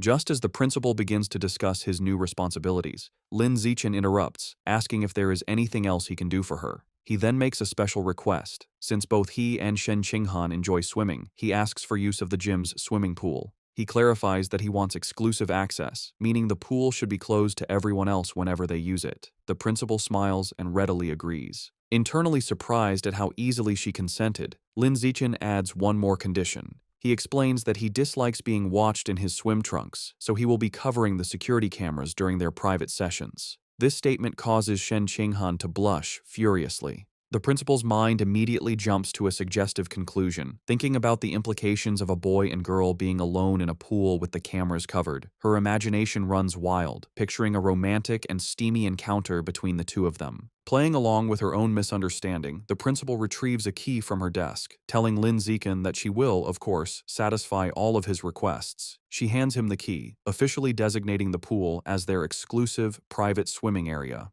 As he takes it, she leans in close and whispers a final, teasing warning, telling him to just be careful not to create a new life while they are in there. Her suggestive comment leaves Lin Zixin completely baffled, as he wonders what she could possibly mean by a new life. As they walk down the school hallway, Lin Zixin looks at the key to the swimming pool. He thinks to himself that with exclusive access, he can finally begin to properly explore the true nature of Shen Qinghan's mysterious abilities. His thoughts are interrupted when Shen Qinghan stops him, saying she has a favor to ask. With a nervous expression, she explains she signed up for a singing competition. While she has practiced her solo parts, she still needs someone to help her with the duet section. She shyly asks if he can practice with her that evening, and Lin Zixin readily agrees. Overjoyed, Shen Qinghan throws her fist in the air and happily skips away. Lin Zixin watches her go, thinking about how much this competition means to her. He smiles, hoping she will be able to find her confidence through it. Later that night, at Shen Qinghan's apartment, the two are in her room practicing. She sings into a microphone while Lin Zixin sits and listens, providing the other part of the duet from his phone. Meanwhile, in the living room, Shen Qinghan's parents, Shen Jianye and Xu Meng, are watching. Her father expresses concern, asking his wife if it is appropriate for them to be alone in a room together now that they are older. His wife quickly scolds him, retorting that they are childhood friends and questioning what right he has to object. She angrily tells him not to meddle, causing him to quickly back down. After overhearing her parents' conversation, Lin Zixin decides it's a good time to wrap up. He tells Shen Qinghan they've been at it for half an hour and it is time to focus on their studies. As he gets ready to leave, he reminds her about their plan for the next day, to go to the school's private pool so she can get more comfortable with her water abilities. He tells her not to forget her swimsuit and she happily agrees. They say their goodbyes, and Lin Zixin heads home. Once alone, Shen Qinghan's thoughts are consumed by the upcoming trip to the pool, and a deep blush spreads across her face. She nervously goes to her closet, wondering what swimsuit to wear. She lays out two options on her bed, a modest blue one-piece and a more revealing black bikini. She picks up the black bikini, her blush deepening as she worries it might be too revealing. Her imagination runs wild for a moment as she pictures a scene of her and Lin Zixin splashing each other playfully in the water. After a moment of hesitation, she makes up her mind, reasoning that since it will only be him at the pool, it should be fine. She resolutely shoves the bikini into her school bag. The next day after school, Lin Zixin and Shen Qinghan head to the empty gym swimming pool. Already changed into his swim trunks, Lin Zixin waits by the poolside, his impressive physique on display. He looks up at a security camera, remembering his promise to the principal and confidently thinking he will handle it. Just then, Shen Qinghan's voice calls his name. He turns to see her standing in the doorway, wearing the revealing black bikini. With a bright smile and a slight blush, she walks toward him, apologizing for making him wait. Outwardly, Lin Zixin appears calm, simply telling her to slow down and be careful. Internally, however, he is completely flustered, thinking how incredibly cute she looks. After regaining his composure, he tells her it is time to get in the water and begin their training, to which she happily agrees. The two enter the water and begin to swim gracefully. Underwater, Lin Zixin takes Shen Qinghan's hand, and they continue to swim together. Suddenly, her eyes widen in shock as she feels something strange. She quickly gets Lin Zixin's attention, looking startled. She frantically points towards the surface, indicating they need to go up immediately. Understanding, Lin Zixin grabs her and pulls her swiftly towards the air. They break the surface with a splash, and a concerned Lin Zixin holds her close, asking what happened. With a look of utter astonishment and excitement, Shen Qinghan exclaims that the water can pass directly through her body. To demonstrate, she holds out her hands just below the surface and tells him to watch. Just as she described, the water flows straight through her palms as if they were intangible before splashing back into the pool. At the school pool, Shen Qinghan looked at her hands in amazement as water flowed right through them. Confused, she asked Lin Zixin why her body seemed to be leaking water. He observed her, realizing he was witnessing her latent superpower. He seriously asked to see her hand to examine it. Upon touching her palm, he noted that aside from the strange ability, there seemed to be nothing abnormal. To investigate further, he suggested they get out of the pool so he could check the rest of her body. A noticeably blushing and nervous Shen Qinghan shyly agreed. Shortly after, Shen Qinghan was lying on a lounger by the pool, covered in water from Lin Zixin's tests. As he poured water over her, she asked how much longer the examination would take. After checking her 3 times, Lin Zixin thoughtfully concluded there were no other abnormalities. Helping her sit up, he told her that, for now, it seemed only her hands had this ability, and she nodded in understanding. Sitting on the edge of the pool, Shen Qinghan asked if her lifelong problem of bedwetting could be related to this power, speculating that perhaps another part of her body also let water pass through. Lin Zixin admitted it was a possibility, and told her that the next time she felt the urge to pee, she should let him know. Visibly blushing, he added that she should try to feel if any other part of her body had the same sensation as her palms. He immediately felt embarrassed, thinking he had almost sounded like a pervert. Suddenly, Shen Qinghan's face lit up. She exclaimed with joy that this meant she wasn't a useless girl, but a superpower user with water-related abilities. With newfound determination, she thought that maybe, if she managed to fully develop her power, she could finally stand by Lin Zixin's side as a worthy partner. The story continues in a bustling city at night, with large holographic ads for cyborgs. Lin Zixin enters a supermarket, where a friendly female clerk welcomes him. He confidently walks to the counter, slides a card across it, and makes an astonishing request: 100 jin of the expensive savage giant eagle meat. The clerk is shocked by the massive order. She nervously takes his payment card and a note with a delivery address, stammering her agreement. As Lin Zixin leaves, the clerk watches him go, wondering which wealthy young master could be so extravagant. Despite her surprise, she professionally completes the order form, even asking for a good review with a smile. Later, in a secluded industrial area, Lin Zixin receives his delivery. He reflects on his finances, noting he had just received 120,000 yuan from his web novel, bringing his total funds to 210,000 yuan. He thinks this is more than enough to cover the cost.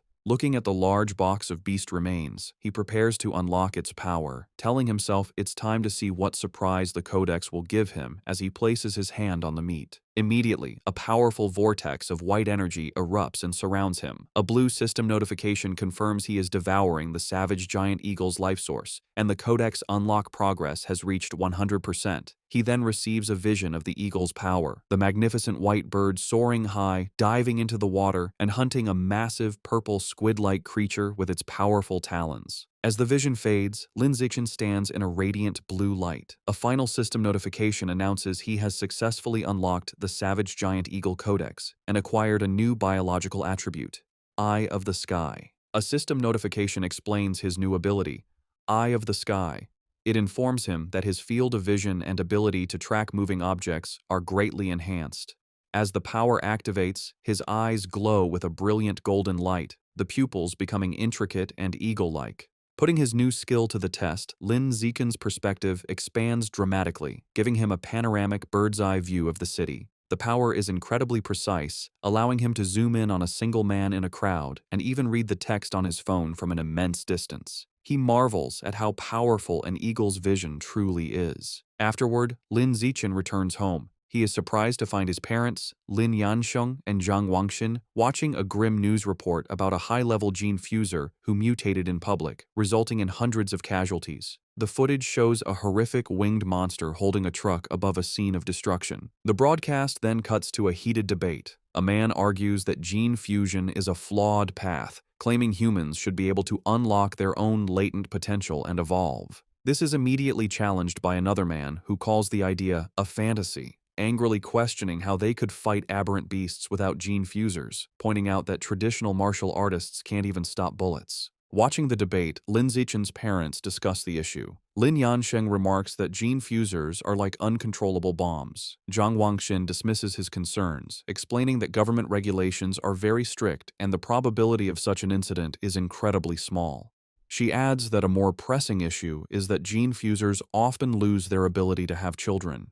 Lin Yansheng agrees, suggesting it's best to save their genetic material or have a child before the fusion process. As they were talking, Zhang Wangxin suddenly noticed her son had returned. She became flustered, realizing they had been having a conversation not meant for his ears, and greeted him with an embarrassed blush. Seeing their awkwardness, Lin Zichen suggested they all have dinner. While the family ate, Lin Zichen announced that his school would hold a campus singing competition the next day, and Shen Qinghan had signed up. His parents were thrilled. Lin Yansheng declared the entire family had to go cheer her on, and Zhang Wangxin enthusiastically agreed, adding that Shen Qinghan was like a daughter to her. Lin Zichen calmly agreed. The night of the competition was a massive event with a large, brightly lit stage and an energetic crowd. True to their word, Lin Yansheng and Zhang Wangxin were in the audience, cheering wildly for Shen Qinghan with supportive headbands and a large, glowing sign. Before the show, in an empty classroom, Lin Zichen was helping Shen Qinghan prepare.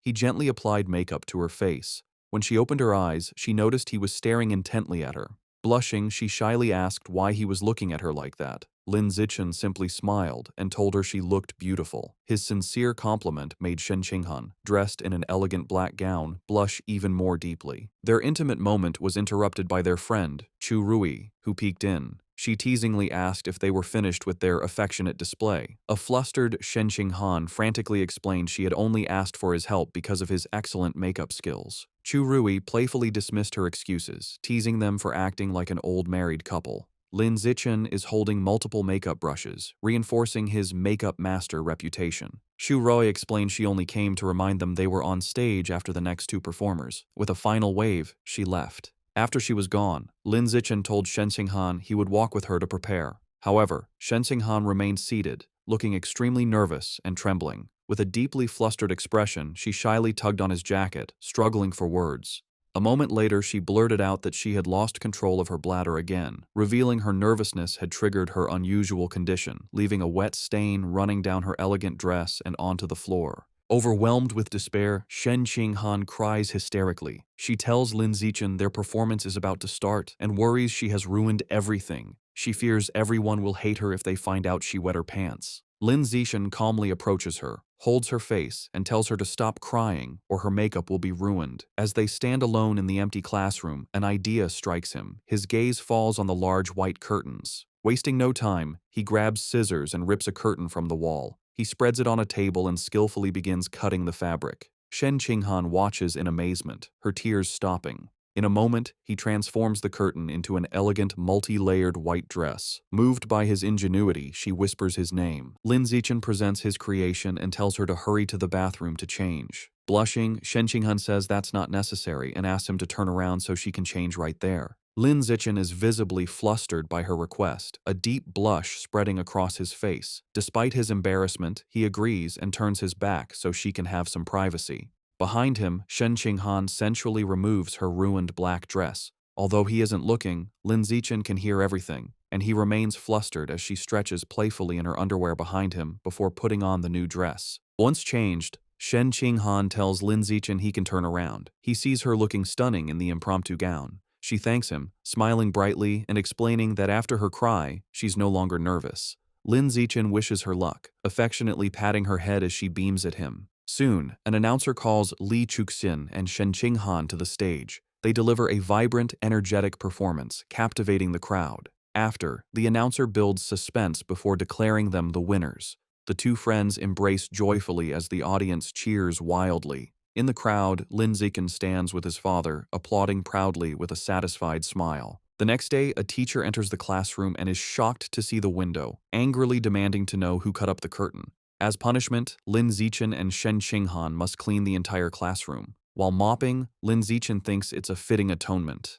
Suddenly, a system notification pops up, announcing he completed an achievement for cooperating 1,000 times. His reward is the Gregarious Animal attribute, which increases his combat power based on nearby allies. A small, satisfied smile crosses his face at this unexpected gain. Meanwhile, Shen Qinghan's life has improved. After her victory, she becomes much more popular. Other girls praise her singing and invite her to karaoke. Beaming with newfound confidence, she happily agrees. Her confidence also helps her martial arts skills improve steadily. Lin Zichen also progresses, winning a major martial arts tournament, the first for Shanghai High in 5 years. He is celebrated by his parents, a joyful Shen Qinghan, and his teammates. Soon his room is filled with trophies. His fame leads to an endorsement deal, making him the spokesperson for the He family's martial arts gym. All his hard work pays off. Between his endorsement deal and his web novel income, Lin Zichen has amassed over 900,000 yuan. Looking at his bank balance, he concludes it's more than enough to unlock the next codex. Lin Zichen goes to a secluded area to pick up his next order from the friendly supermarket clerk. Inside the large box are the remains of a hidden dragon, a large lizard-like creature known for stealth. Placing his hand on the meat, Lin Zichen begins the absorption process, and a powerful blue aura erupts around him. A system notification confirms he is devouring the hidden dragon's life source, and the codex unlock progress reaches 100%. A moment later, another notification announces he has unlocked the hidden dragon codex and acquired the new attribute, natural camouflage. The system explains his new power. The ability allows him to reduce his presence by lowering his internal life signs and lets him hide his true biological level.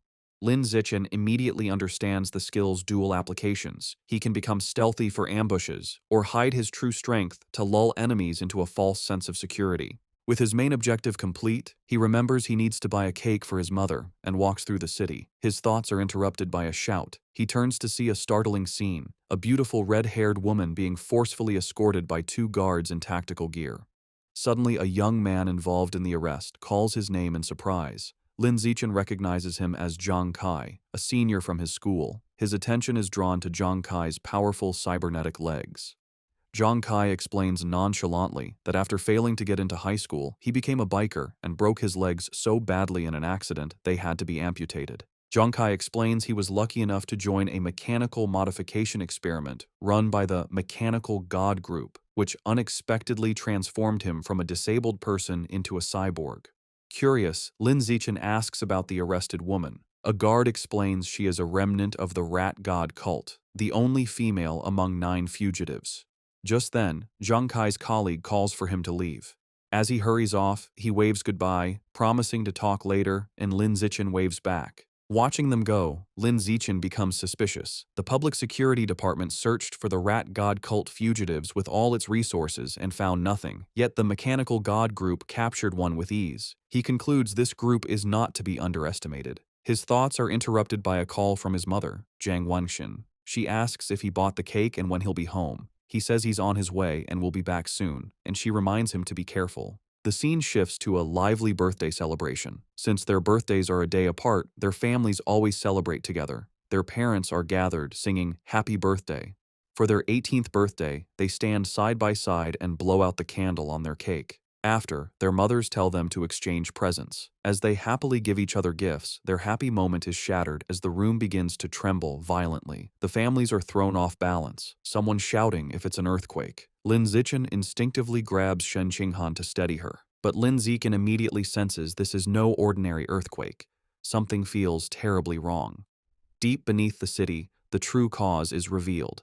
A massive cavern teeming with an endless swarm of rats, their red eyes glowing as they surge upwards. The next morning, a TV news report dismisses the previous night's event. An anchor explains that Shanghai City is not on a tectonic plate boundary, so a major earthquake is unlikely, and advises citizens not to panic. At breakfast, Lin Zichen finishes his meal and tells his parents he is leaving for school. His father tells him to be careful. Outside, Shen Qinghan is waiting and cheerfully asks to walk to school together, to which he agrees.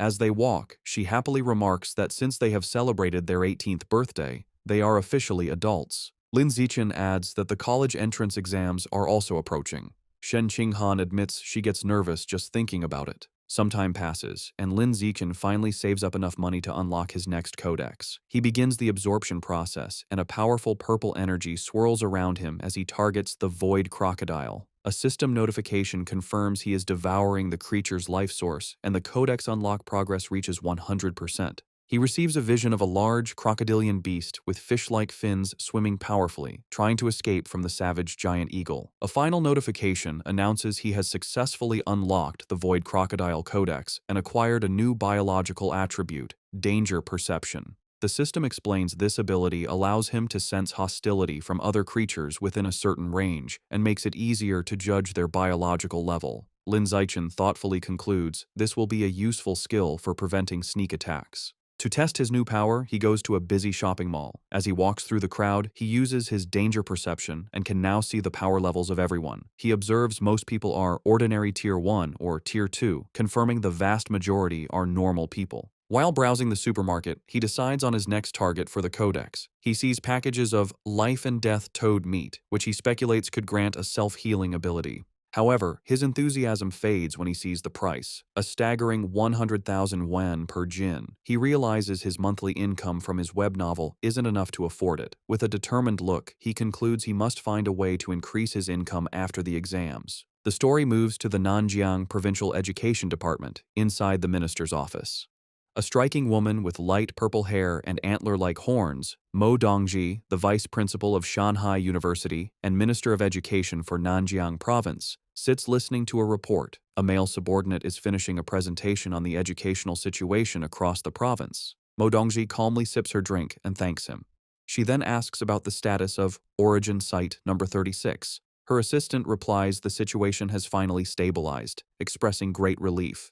He explains that if it hadn't, the entire province would have been doomed. With nothing else to discuss, Mo Dongji tells him he can go. After he leaves, Mo Dongji is alone with her thoughts. She muses to herself that it has been many years since she last accepted a disciple. She walks to the large window, which looks out onto a beautiful tropical beach, and stares at her own reflection. The martial arts college entrance exam is an intense, 9-day ordeal. The first day consists of a written exam in the morning and a physical fitness assessment in the afternoon. From the second to the 8th day, students are sent into a forest for a week-long practical combat and survival test. The final 9th day is dedicated to an aptitude test for gene fusion and mechanical modification. The story picks up on June 7th, the first day of the exam. Lin Zichen and Shen Qinghan walk together, but she is clearly on edge. She nervously tugs on his sleeve, confessing how tense she is, her primary fear being that she might lose control of her bladder again. Lin Zichen looks at her with a warm smile.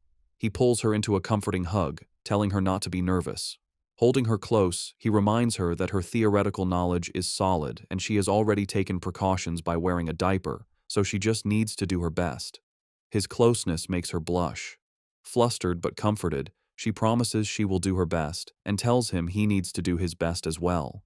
He agrees. During the written exam, Lin Zixin sits with a confident expression, easily filling out the test paper. He finishes long before time is up. With nothing else to do, he rests his head on his hand and brainstorms new plot ideas for his web novel. After the exam, he notices Shen Qinghan walking with her head down, looking upset. He worries she might not have done well. He approaches to comfort her, putting a hand on her shoulder and reminding her they only need to pass the written portion. However, Shen Qinghan quickly tells him she did very well and doesn't need his comfort. Confused, Lin Zixin asks why she looks so unwell. Blushing furiously, Shen Qinghan quietly confesses she had an accident and wet her pants again. She quickly tells him to wait while she runs to the restroom. Lin Zixin reminds her to be quick, as the physical fitness assessment is about to begin. Later, during the weightlifting portion, Lin Zixin demonstrates his overwhelming power. An announcer declares his final score as he effortlessly lifts a massive 950 kilograms barbell with one hand, leaving the other students speechless. His classmates erupt in shouts of disbelief, recalling his other incredible results, a 5.12-second 100-meter dash and a 4.91-meter vertical jump. After completing her own tests, a tired Shen Qinghan, in her gym clothes, approaches Lin Zixin.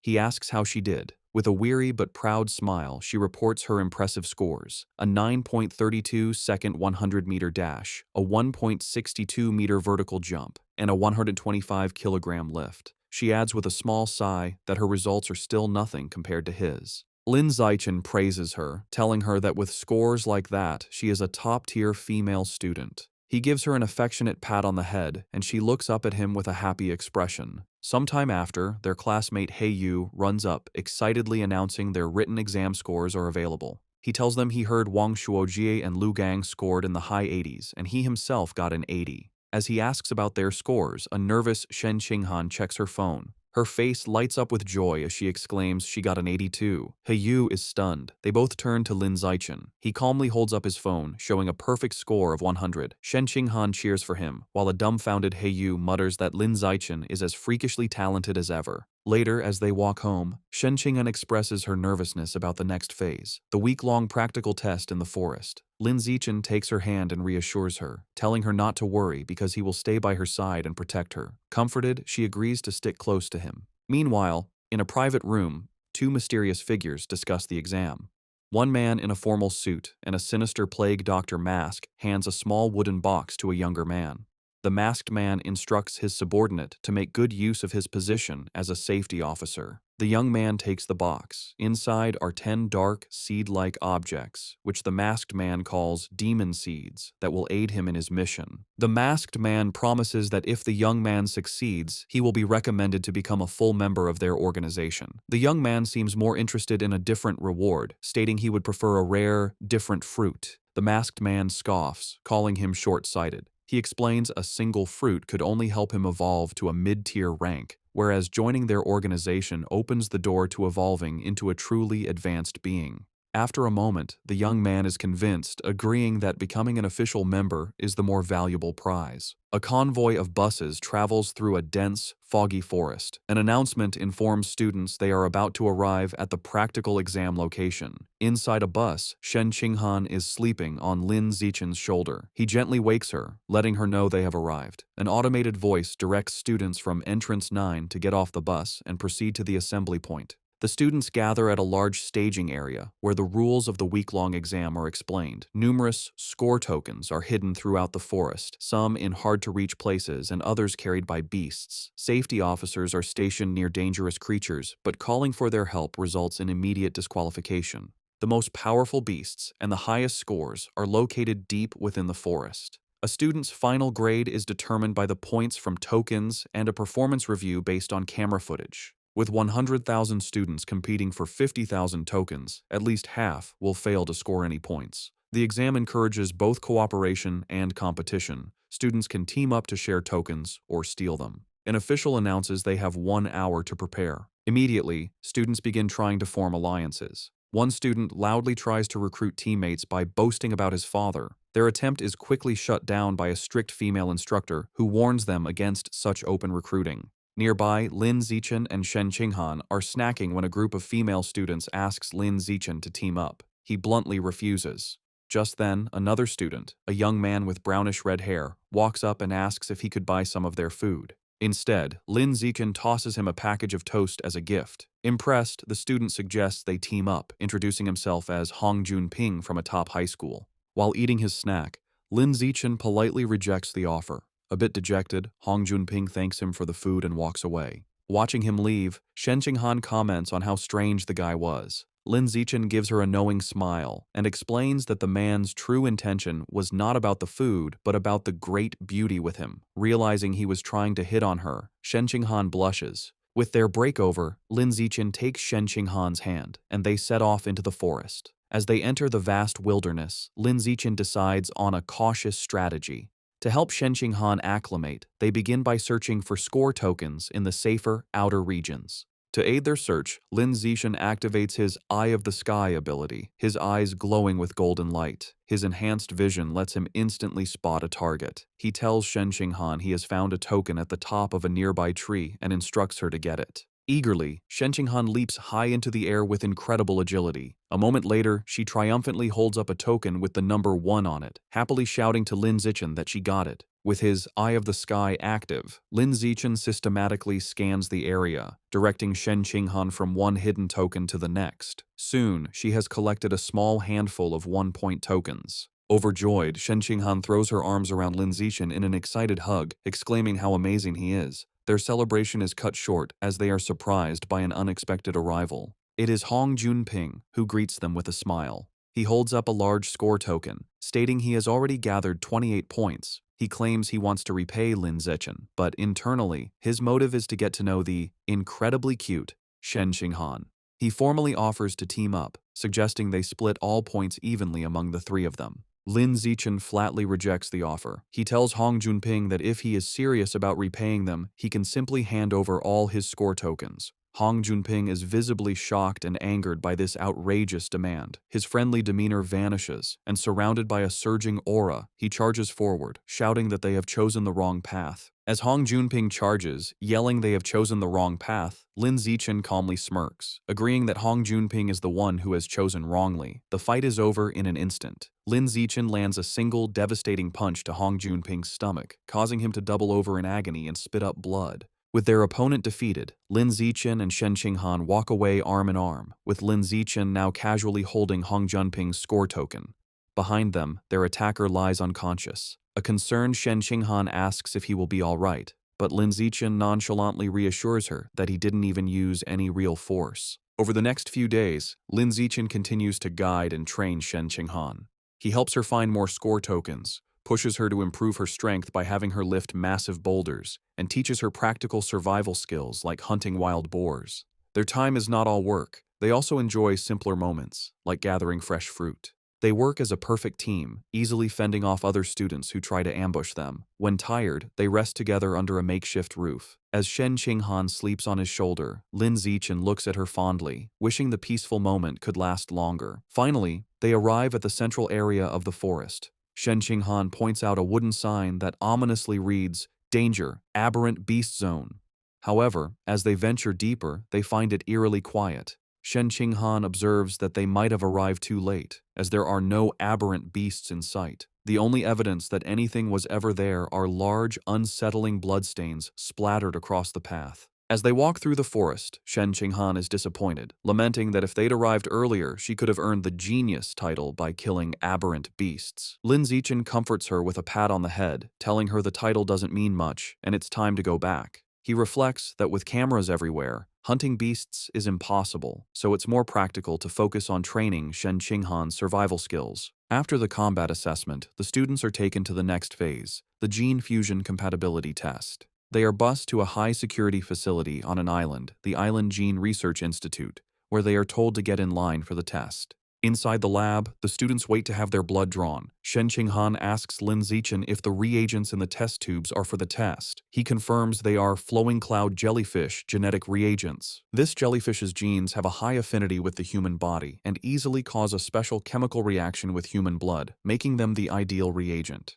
The procedure involves injecting the student's fresh blood into the jellyfish reagent to observe the chemical reaction, which determines if a student is suitable for gene fusion. While waiting, a nervous Hiyu expresses his hope to pass the gene fusion test, not wanting to go through the mechanical modification test. Chu Rui adds that the mechanical test is rumored to be painful, like being burned, as it involves implanting special metal alloys into the body. This thought terrifies Hiyu, who begins praying. After their blood is drawn, the students wait about an hour for the results. As scores come in, a girl celebrates her 8% compatibility, which qualifies her to be a gene fuser, while another is dejected over a 4% score. Another classmate is relieved to have barely passed with 6%. The students discuss the grading scale. 6% is passing, 8% is excellent, and 10% is required for top universities. They also mention the famous Kyoto prodigy has a compatibility of 16%. Hearing this, Lin Zichen silently wonders what his own score will be, thinking that since his physical attributes are superior, perhaps he could reach 20%. Shen Xinghan, growing anxious, grabs Lin Zichen's arm for support. He calmly takes her hand, telling her it's normal to be nervous, while thinking she might not be able to continue with him if her compatibility is too low. Suddenly, their friend Chu Rui exclaims in joy that she scored 10%, high enough for the top universities. Yu, however, seems slightly disappointed with his 11% score, feeling it should have been higher. Seeing that others have results, Lin Zichen turns to check his phone. Shen Jinghan, too scared to look at her own score, asks him to check his first and then hers. He agrees and looks at his phone. The result is an impressive 15%. Overjoyed, Shen Qinghan immediately throws her arms around Lin Zichen in a celebratory hug, exclaiming that with a score like that, he is surely the top scholar in the province. Despite Shen Qinghan's joy, Lin Zichen is internally disappointed his 15% compatibility is lower than the Kyoto prodigies, leading him to conclude that physical strength isn't the only factor determining aptitude for gene fusion. He then gently tells Shen Qinghan it's her turn to check her results, and she nervously agrees. He tries to reassure her, saying that if someone like him can get a good score, she certainly can too. However, as he brings up her results, his expression turns to shock. Shen Qinghan and Chu Rui, looking over his shoulder, mirror his astonishment. The phone screen displays an unbelievable result. Shen Qinghan has a gene fusion compatibility of 21%. The scene shifts to the Nanjiang Provincial Ministry of Education headquarters, where Mo Dongji is in a meeting with other officials, including the principal of Shanghai High. Mo Dongji announces the gene fusion compatibility results are in. First, they see Lin Zichen's profile, noting his impressive 15% score, making him the provincial top scholar. The other officials congratulate the principal of Shanghai High, and while she acts modest, she is inwardly proud. Just as everyone believes the top student has been identified, Shen Qinghan's results are displayed. Her 21% compatibility score sends a shockwave through the room. The officials exclaim in disbelief, questioning if such a high number is possible. The principal is just as surprised, recalling Shen Qinghan as Lin Zichen's seemingly ordinary childhood friend. The extraordinary result piques Mo Dongji's interest, who asks for more information on Shen Qinghan. The principal of Shanghai High nervously suggests to Mo Dongji that Shen Qinghan's result must be a mistake, as her school performance has always been ordinary. With a sigh, Mo Dongji decides there's no other way and that she must go see for herself. Back at the testing facility, students are in an uproar over the 21% result, questioning if the test was wrong. Shen Qinghan herself turns to Lin Zichen in disbelief, asking if there was a mistake. Lin Zichen calmly tells her he doesn't think it's an error. He leans in close, explaining she has a natural high affinity for water, and since the test used a reagent from a water attribute beast, like the flowing cloud jellyfish, her result makes sense. Shen Qinghan's eyes light up with understanding. She excitedly realizes this means her body is highly compatible with water attribute beast genes, making her a natural genius. With newfound confidence, she looks at Lin Zichen, thinking she is finally worthy of standing by his side. Lin Zichen smiles warmly, happy for her. Their moment is suddenly interrupted when someone shouts for everyone to look outside. As they turn, they witness a massive whirlpool of water rising from the ocean, and standing atop it is Mo Dongji. The students watch in awe as she stands powerfully on the surging wave. The other students panic, wondering if she is a heretic and fearing she is about to destroy the entire facility. Mo Dongji lands gracefully, the water receding around her. The Research Institute staff immediately recognize her, bowing and calling her name. They identify her as Mo Dongji, Vice Principal of Shanghai University, from a prestigious martial arts family with a 1,000-year history. Staff members whisper rumors that her family once tamed dragons and fused with their genes, which would explain her incredible ability to manipulate water. Ignoring the staff, Mo Dongji walks directly to Shen Qinghan and asks if she is the one. To verify the extraordinary test result, she orders a scientist to draw Shen Qinghan's blood and retest it 3 more times. Afterward, a drained Shen Qinghan sits with her friends. Yu expresses his concern, and she admits her arm is a bit numb after the repeated blood draws. Soon, a scientist calls for Shen Qinghan to follow him, and she complies. She is led to a private office where Mo Dongji is waiting. Mo Dongji smiles, announcing the results are in. She leans close to the nervous girl, exclaiming that all 3 tests consistently showed 21% compatibility. Getting straight to the point, Mo Dongji makes a life-changing offer. She wants to take Shen Qinghan as her disciple. Shen Qinghan is completely stunned, stammering at the sudden request. To demonstrate the power she could learn, Mo Dongji effortlessly levitates water from a glass on her desk, swirling it in a controlled vortex. She tells Shen Qinghan that as her student, she will easily be able to perform such feats. Overwhelmed, Shen Qinghan asks for time to think, wanting to consult Lin Zichen first. Mo Dongji dismisses her hesitation, stating there is nothing to consider, as becoming her disciple offers only advantages, while continuing her impressive display of water manipulation. Mo Dongji asserts her authority, stating that as Provincial Minister of Education and Vice Principal of Shanghai University, she has decided Shen Qinghan will attend her university now that they have a master-disciple relationship. She leans in close, asking the nervous Shen Qinghan if she has anything to say. Overwhelmed and intimidated, Shen Qinghan meekly replies that she has nothing to add. Feeling completely railroaded, she nervously adds Mo Dongji's contact info to her phone. Mo Dongji then informs her that she has another disciple, who will be Shen Qinghan's senior sister. She explains this student is of a similar age, but began her training over 10 years ago. Mo Dongji sends a photo to her phone, saying she'll introduce them when the time is right. Shen Qinghan is shocked when she sees the picture of a white-haired girl with a spear, surrounded by skeletal remains and standing over a monstrous carnivorous plant.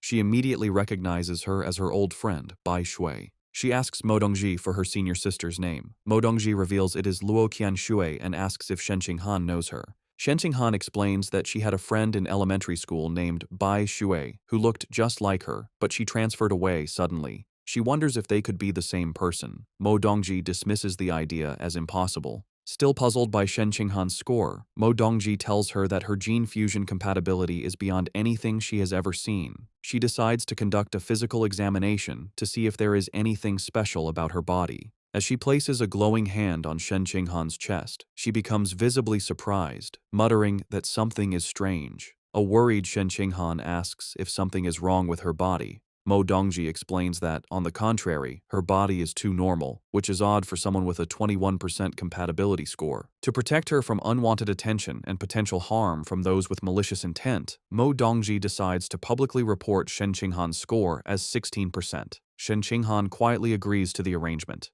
With their business concluded, Mo Dongji dismisses Shen Qinghan, telling her it is getting late and she can go home. Shen Qinghan nervously says goodbye to her new master and leaves the office. Once alone, Mo Dongji makes a phone call. The man on the other end, her father, tells her the new disciple is extraordinary and destined for greatness, which will bring them unimaginable rewards. He sternly warns her that her student's incredible talent must be kept a secret from everyone. Mo Dongji agrees, telling her father she understands. Later, as Lin Zichen gives Shen Qinghan a ride home on his bicycle, he remarks how strange it is that she so suddenly acquired a master. She agrees the situation feels very abrupt. Lin Zichen decides they should adopt a wait-and-see approach. He tells her if Mo Dongji proves to have no malicious intent, then it is fine to accept her as a master. However, he adds, if she turns out to be a bad person, they will end the relationship once Shen Qinghan is strong enough. Shen Qinghan agrees with his plan as she gets off the bike. As they arrive, their mothers, Zhang Wangxin and Xu Meng, greet them with great excitement. They announce they are all going to a restaurant to celebrate their children's success. They are overjoyed that Shen Qinghan is the provincial top scholar and that she and Lin Zichen can attend the same university together. At the restaurant, both families raise their glasses in a toast, celebrating Shen Qinghan and Lin Zichen for achieving the top 2 scores in the province. After the joyful dinner, the families part ways, wishing each other a safe trip home. That night, under a full moon, there is a knock at Lin Zichen's door. His mother, Zhang Wangxin, opens it to find Shen Qinghan standing there in her pink pajamas, looking flustered. Zhang Wangshan smiles and teasingly asks if she has come to sleep with Lin Zichen again. Flustered by Zhang Wangshan's teasing, Shen Qinghan quickly denies any romantic intentions, insisting she has something very important to discuss with Lin Zichen in person. She tells Zhang Wangshan she's going to find him and rushes into his room. Amused, Zhang Wangshan watches her go, wondering to herself if the important matter is a love confession. Shen Qinghan knocks on Lin Zichen's door, telling him she has something important to say. When he opens the door and asks what's wrong, she explains it is about the matter with her new master from earlier that day. Inside his room, she sits on his bed, hugging a pillow for comfort. She tells him that her master, Mo Dongji, performed a full physical examination on her, but found nothing out of the ordinary, concluding that her body was no different from a normal person's. Shen Qinghan reveals the crucial detail. Even with her power, Mo Dongji was unable to detect her strange ability to let water pass through her body. Lin Zichen is internally stunned by this revelation. He reflects on Mo Dongji's immense power, capable of controlling massive waves, yet she was unable to uncover the secret of Shen Qinghan's body. He concludes that her physical constitution is far more mysterious than he had ever imagined. He places a reassuring hand on her shoulder, advising her that they must keep this ability a secret from everyone for now, as they cannot predict the consequences if it were to be revealed. He suggests they can slowly study it later when they are stronger and more experienced. Shen Qinghan agrees, telling him she will follow his lead. She then brings up another topic, remembering that her master mentioned she has a senior sister. Shen Qinghan explains that she saw a photo of this senior sister and was shocked by how much she looks like her old friend, Bai Shui. She then shows the picture on her phone to Lin Zichen. He takes the phone and examines the photo of Luo Qianshu. He acknowledges the resemblance, but notes that her aura is completely different from the Bai Shui he remembers. His attention, however, is drawn to the strange, forested background of the image. He asks Shen Qinghan if she has any idea where the photo was taken. Shen Qinghan tells Lin Zichen she doesn't know where the photo was taken, but she will ask her master. She sends a text to Mo Dongji, asking about the location. Mo Dongji gives a one-word reply: source site. When Shen Qinghan asks for more details, her master cryptically responds that she will find out when she becomes stronger. Shen Qinghan relays this information to Lin Zichen, telling him she couldn't get any more details. Lin Zichen decides they should put the matter aside for now and revisit it in the future. Later, as they lie on his bed, both looking at their phones, Shen Qinghan quietly watches him for a moment. She then asks him if men like women who wear cheongsams. The question catches Lin Zichen off guard, and he internally wonders if she was influenced by her master, Mo Dongji, who wears a similar traditional dress. He blushes as he imagines Shen Qinghan in a cheongsam, thinking to himself that it would look very good on her and admitting that it depends on the person. Sensing his response, Shen Qinghan leans in closer, pressing him on whether he likes them. A completely flustered Lin Zichen stammers that he supposes he does. She continues her questioning, asking about stockings and whether he prefers black, white, or nude-colored ones. He wonders why she is asking such strange questions. Pinned down on the bed, he finally relents, admitting that if he had to choose, he would pick black or white stockings. Satisfied with his answers, Shen Qinghan immediately sits up and starts ordering a cheongsam and stockings on her phone, leaving a bewildered Lin Zichen to wonder what just happened.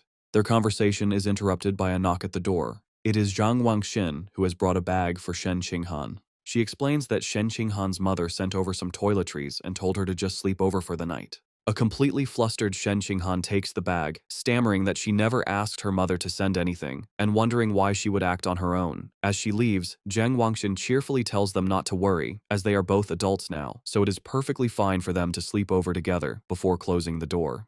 An awkward silence fills the room as both Shen Qinghan and Lin Zichen blush, unsure of what to do next. Resigning herself to the situation, Shen Qinghan sits on the bed and opens the bag, stating that she will just change her diaper and go to sleep. However, as she looks inside, she pulls out an object with a surprised expression, asking what it is. To her absolute horror, she realizes she is holding a box of those things for safety. Utterly mortified, she wonders what on earth her mother was thinking by packing such an item in her bag. In a complete panic, she stammers that she is going to change her diaper and scrambles off the bed, tripping over her own feet and falling face first onto the floor in her haste to escape. Lin Zichen is left sitting on the bed, completely bewildered by the chaotic scene and wondering what is going on. Lin Zichen and Shen Qinghan have been accepted into the Evolution Academy of Shanghai University. Lin Zichen tells Shen Qinghan, who is sitting on the back of his bicycle, to hold on tight because they're about to get going. She obliges, wrapping her arms around his waist. They have both also signed up for the He family's martial arts gym and are on their way to a promotional event today. As they ride through the bustling city streets, Lin Zichen suddenly notices that a strange group of people is blocking their path.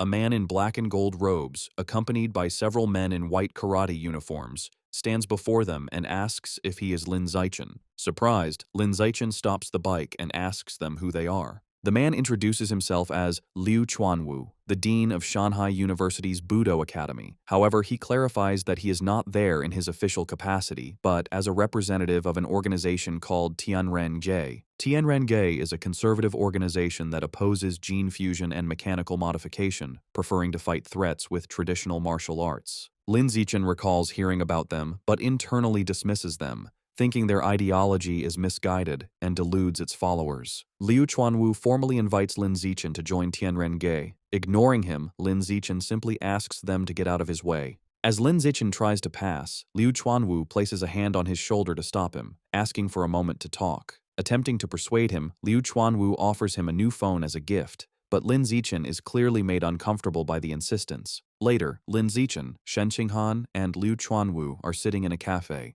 Liu Chuanwu explains that his organization, Tianren-ge, researches how to unlock the potential of pure-blooded humans without gene fusion or mechanical modifications. He passionately claims that their goal is to help humans break through the ordinary biological barriers and evolve into advanced, rare, or even epic beings. To prove his point, he tells Lin Zichen that they have already achieved some results and shows him a video on his phone. In the video, Liu Chuanwu, who states his own biological level is ordinary tier 9, is seen facing a formidable opponent. He explains that the video shows him defeating a high-level gene fuser. Lin Zichen is shocked to recognize the winged man in the video as Wu Tiancheng, the powerful prodigy who had single-handedly taken down the rat god cult. The fight in the video unfolds, showing Wu Tiancheng leaping high into the air and unleashing a deadly shower of sharp feathers down on Liu Chuanwu. The feathers pierce Liu Chuanwu's body, leaving him bloodied, while Wu Tiancheng lands gracefully back on the fighting stage. Despite his injuries, Liu Chuanwu charges forward with incredible force and lands a devastating punch on Wu Tiancheng, sending the powerful gene fuser flying out of the ring. As the video ends, Liu Chuanwu passionately argues that the human lineage is already invincible and does not need to borrow power from other species, proclaiming that pure-blooded humans who follow their path of cultivation are the true future. Lin Zichen looks at the phone, his expression a mixture of shock and disbelief. He wonders if the video could be fake, questioning if it was edited or if Wu Tiancheng was paid to lose on purpose. Liu Chuanwu dismisses his doubts, stating firmly that the video is completely unedited. He adds that he will continue to challenge other high-level gene fusers and invites Lin Zichen to come and watch anytime. Lin Zichen then asks why they don't just post the video online to better promote Tianren-ge.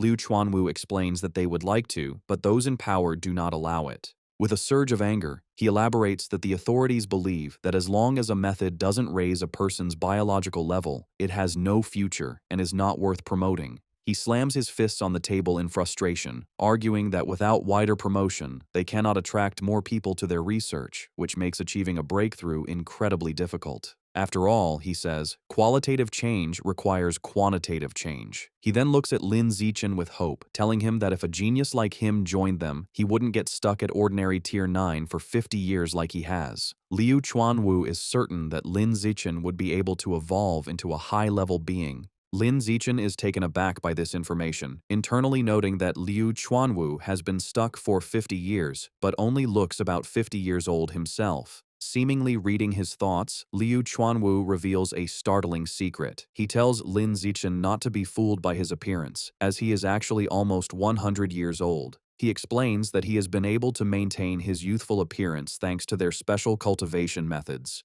Skeptical, Lin Zichen searches online for the dean of Shanghai University's Budo Academy. The results confirm Liu Chuanwu's story. An encyclopedia entry lists his birth date as March 1929.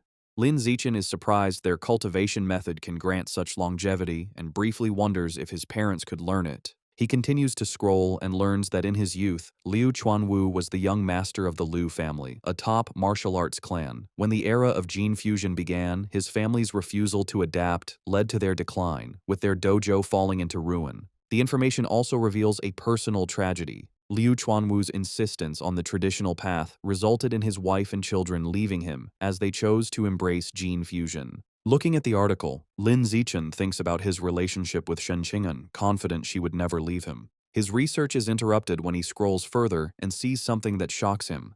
Under the relationships section, it lists his ex-wife as Yuan Dongji, which Lin Zichen recognizes as another name for Shen Qinghan's new master, Mo Dongji. He also sees that the profile pictures for his son, Yuan Xusheng, and daughter, Yuan Xiaoyi, are grayed out, making him wonder if they have both died. Lin Zichen looks up from his phone at Liu Chuanwu, concluding this man should not be underestimated. Noticing the intense stare, Liu Chuanwu smirks. He proudly states that maintaining his youthful appearance at nearly 100 years old is proof of the great potential of pure-blooded humans, and it is for this reason that Tianrenge exists. He passionately declares that Tianren means humanity will conquer the heavens. He argues that those who rely on gene fusion will never surpass the beasts they take their power from and will eventually be destroyed by them. He makes the same argument for mechanical modification, stating that because many materials come from aberrant beasts, it is also a path that can never truly surpass its origins. He slams his fists on the table, clarifying that Tianrenge is not completely against these methods, but is against humanity betting its entire future on them. He believes they should be used as an early-stage solution while they research a better long-term path.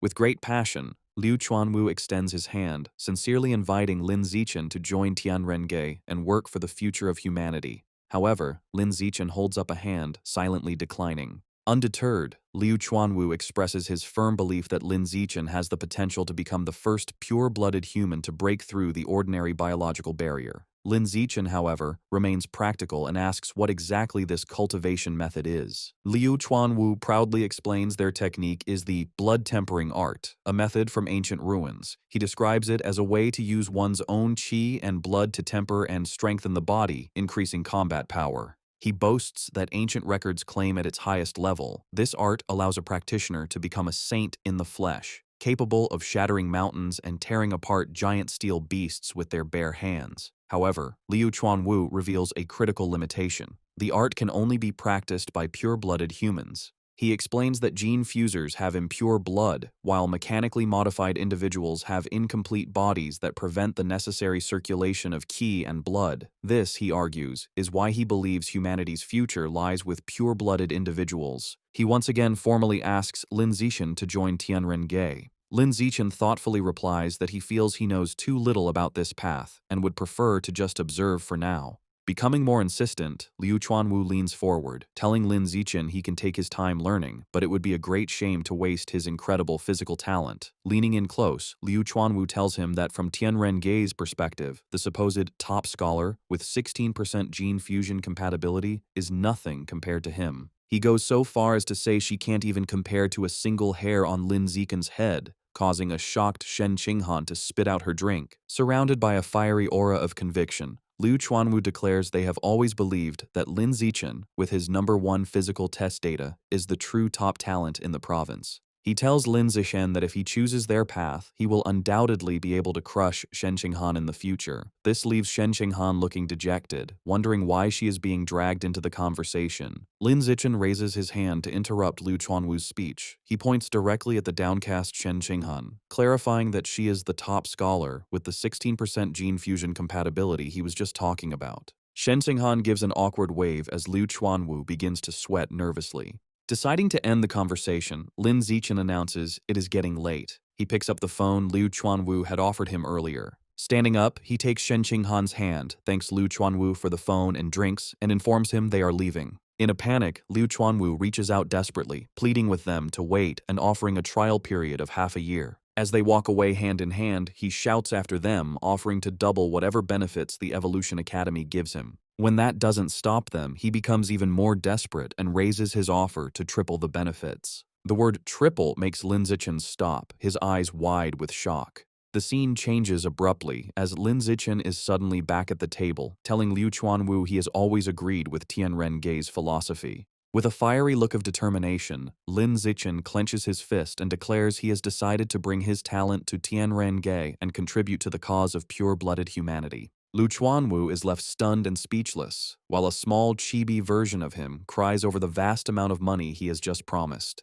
Having made his decision, Lin Zichen tells Liu Chuanwu he has a question. He asks if he knows what the source site is. Liu Chuanwu is visibly surprised, wondering how a young student could know about such a place. His expression turns solemn as he explains that the source site is believed to be the origin of all life. He elaborates that all the aberrant beasts in the world originate from there. Lin Zichen reflects on the information, realizing the source site is the origin of all aberrant beasts. He asks Liu Chuanwu if the beast meat sold in markets also comes from there. Liu Chuanwu confirms this, explaining the meat on Earth isn't enough to feed the general population. Lin Zichen then asks about videos of the place. Liu Chuanwu shakes his head, explaining that no electronic devices function there, so the only way to record anything is through realistic drawings. This triggers a memory for Lin Zichen. He recalls the image of Shen Qinghan's senior sister, Luo Qianshui, and realizes what he thought was a photograph was a highly detailed painting.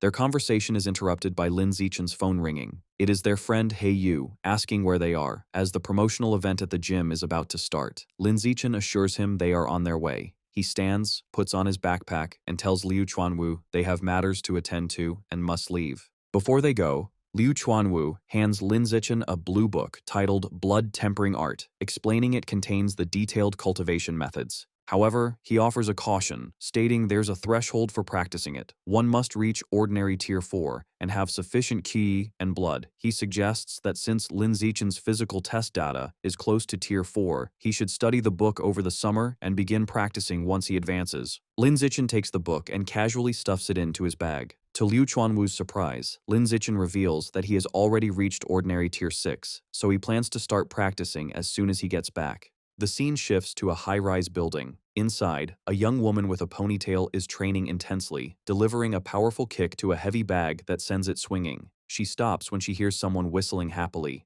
Turning, she sees Liu Chuanwu walking in with a spring in his step. Curious, she asks the dean what has made him so happy. Liu Chuanwu boasts to the young woman with a proud expression. He claims that thanks to his charisma, he recruited the student with the top physical test scores in the province into Tianren-ge. The young woman is shocked and asks if it is true. Liu Chuanwu shows her his phone with Lin Zichen's contact information, claiming it was all his personality, but she demands the truth. Under pressure, Liu Chuanwu nervously admits he had to offer Lin Zichen triple the benefits the Evolution Academy was offering. The young woman screams in horror, reminding him their organization is already heavily in debt. Liu Chuanwu tries to calm her by massaging her shoulders, reassuring her he has set up dates with 3 wealthy women to cover the costs, while she looks annoyed. Changing the subject, Liu Chuanwu asks how long it took her to sense her qi and blood when she first practiced the blood tempering art. She recalls it was 10 years ago and says it took about a week. He then asks how long it took to master blood control, and she replies, 2 months. Liu Chuanwu strokes his chin, praising her talent as expected of the former Kyoto exam runner-up. He admits that even he, a self-proclaimed genius, took 2 weeks to sense his qi and blood. The young woman looks sad, asking him not to mention her past title. She laments that since giving up gene fusion to join Tianren-ge, she hasn't evolved into a high-level being in years and feels people mock her for fading into obscurity. Liu Chuanwu places a comforting hand on her shoulder, telling her to let them laugh. He assures her that in a few years, when she evolves, she will be the one beating them up. The young woman sighs, noting she has tempered her body twice, but still hasn't opened an acupoint. She asks about Lin Zichen, wondering how long it will take him to sense his qi and blood. Liu Chuanwu estimates that since Lin Zichen's physical data is exceptional, it should take him about 10 days. Hearing this, the young woman gets a mischievous look, declaring she will have to properly teach this new genius junior. Later that night, the city is quiet. In his room, Lin Zichen sits cross-legged on his bed, meditating with the blood-tempering art book open. He thinks to himself that sensing qi and blood was simple, noting he did it in just 3 seconds. Reading the book, he decides the next step is to control the qi and blood to temper his body, starting with his right arm. He focuses his energy, and his right arm becomes engulfed in a flame-like aura. A system notification confirms he is using qi and blood to temper his skin, increasing his skin strength and proficiency. Half an hour later, Lin Zichen tests the results. He takes a knife and swings it forcefully against his arm. To his satisfaction, the blade bounces off without a scratch. He realizes one session of tempering has made his skin impervious to blades, understanding now how Liu Chuanwu withstood Wu Tiancheng's attacks. Wondering how strong he will become after 5 sessions, he continues his cultivation. 3 hours later, an exhausted Lin Zichen sits on his bed, sweating. He calculates that at this speed, he can finish tempering all the skin on his body within a week, noting that while his arms are done, it consumed a third of his qi and blood. His rest is interrupted by a phone notification late at night. He checks it and sees a message from Shen Qinghan. She asks if he is asleep and says she has a surprise, inviting him to her room. Curious, he agrees to go over immediately. As he leaves, he wonders what kind of surprise this could be. In the hallway, he runs into his mother, Zhang Wangxin. She knowingly asks if he is going to see Shen Qinghan, explaining the girl had messaged her about the surprise.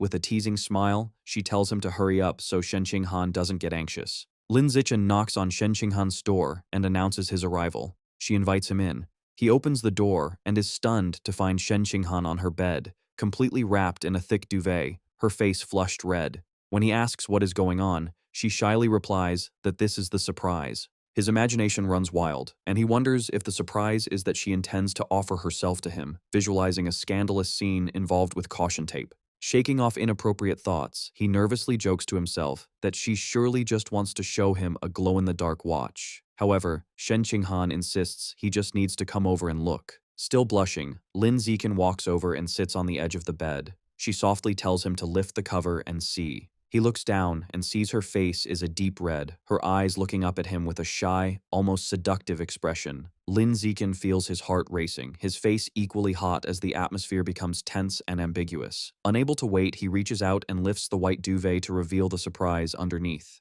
When he lifts the quilt, Lin Zichen is left completely stunned by the surprise waiting for him. Shen Qinghan is lying on the bed, blushing, wearing the tight white cheongsam she bought online. Lin Zichen's face turns bright red at the sight of her, utterly shocked. Shyly, Shen Qinghan asks him if the outfit looks good on her. Nervous and unable to look away, he manages to nod and say she looks great. Encouraged by his reaction, she admits that she also bought black stockings and asks if he'd like to see how they look on her. Sweating nervously, he agrees with excitement, telling her to put them on so he can see. As Lin Zichen watches, Shen Qinghan slowly begins putting on the black stockings, which makes him blush even more. Once she's done, she asks again if she looks good. He assures her she looks stunning and that the outfit suits her perfectly. Playfully, she tells him the stockings feel very nice and invites him to touch them. He approaches and gently touches her leg, agreeing that they feel very comfortable.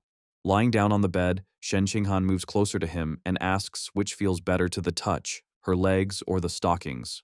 Blushing but smiling, Lin Zichen replies that her legs definitely feel better, something she seems to agree with. Suddenly, their intimate moment is interrupted by Zhang Wangxin's voice from the other side of the door. She shouts that Shen Qinghan's mother just brought her some toiletries and hung them on the doorknob for her to pick up later, startling a confused Lin Zichen. Startled by her sudden appearance, Lin Zichen stands up and heads to the door to answer her. With a puzzled expression, Lin Zichen picks up the bag her mother left at the door. When he looks inside, he blushes upon seeing a box of those things for safety that Shen Qinghan's mother prepared for him, confirming his suspicions. Embarrassed and a bit annoyed, he puts the box back in the bag, thinking to himself that they haven't even kissed yet and wondering why the rush. Shen Qinghan tells him it's already late and that he should stay the night. Then shyly, she asks him to turn around so he doesn't see her while she puts on her diaper. Blushing, Lin Zichen turns around while she changes clothes at the back of the room. Once she's done, she approaches him and says she's ready. They can turn off the light and sleep. Both of them are visibly nervous. Later, the two lie in bed, side by side under the same quilt. Unable to sleep, Lin Zichen asks Shen Qinghan if she used any perfume, since he notices a pleasant scent in the bed. With her eyes closed and a playful smile, she replies that it's her natural scent that perfumed the bed and invites him to smell if he doesn't believe her. Skeptical, he murmurs that that's impossible. Opening her eyes, Shen Qinghan gives him a seductive smile, leaving him speechless. He blushes intensely, captivated by the moment. Slowly, she moves closer to him and kisses him passionately.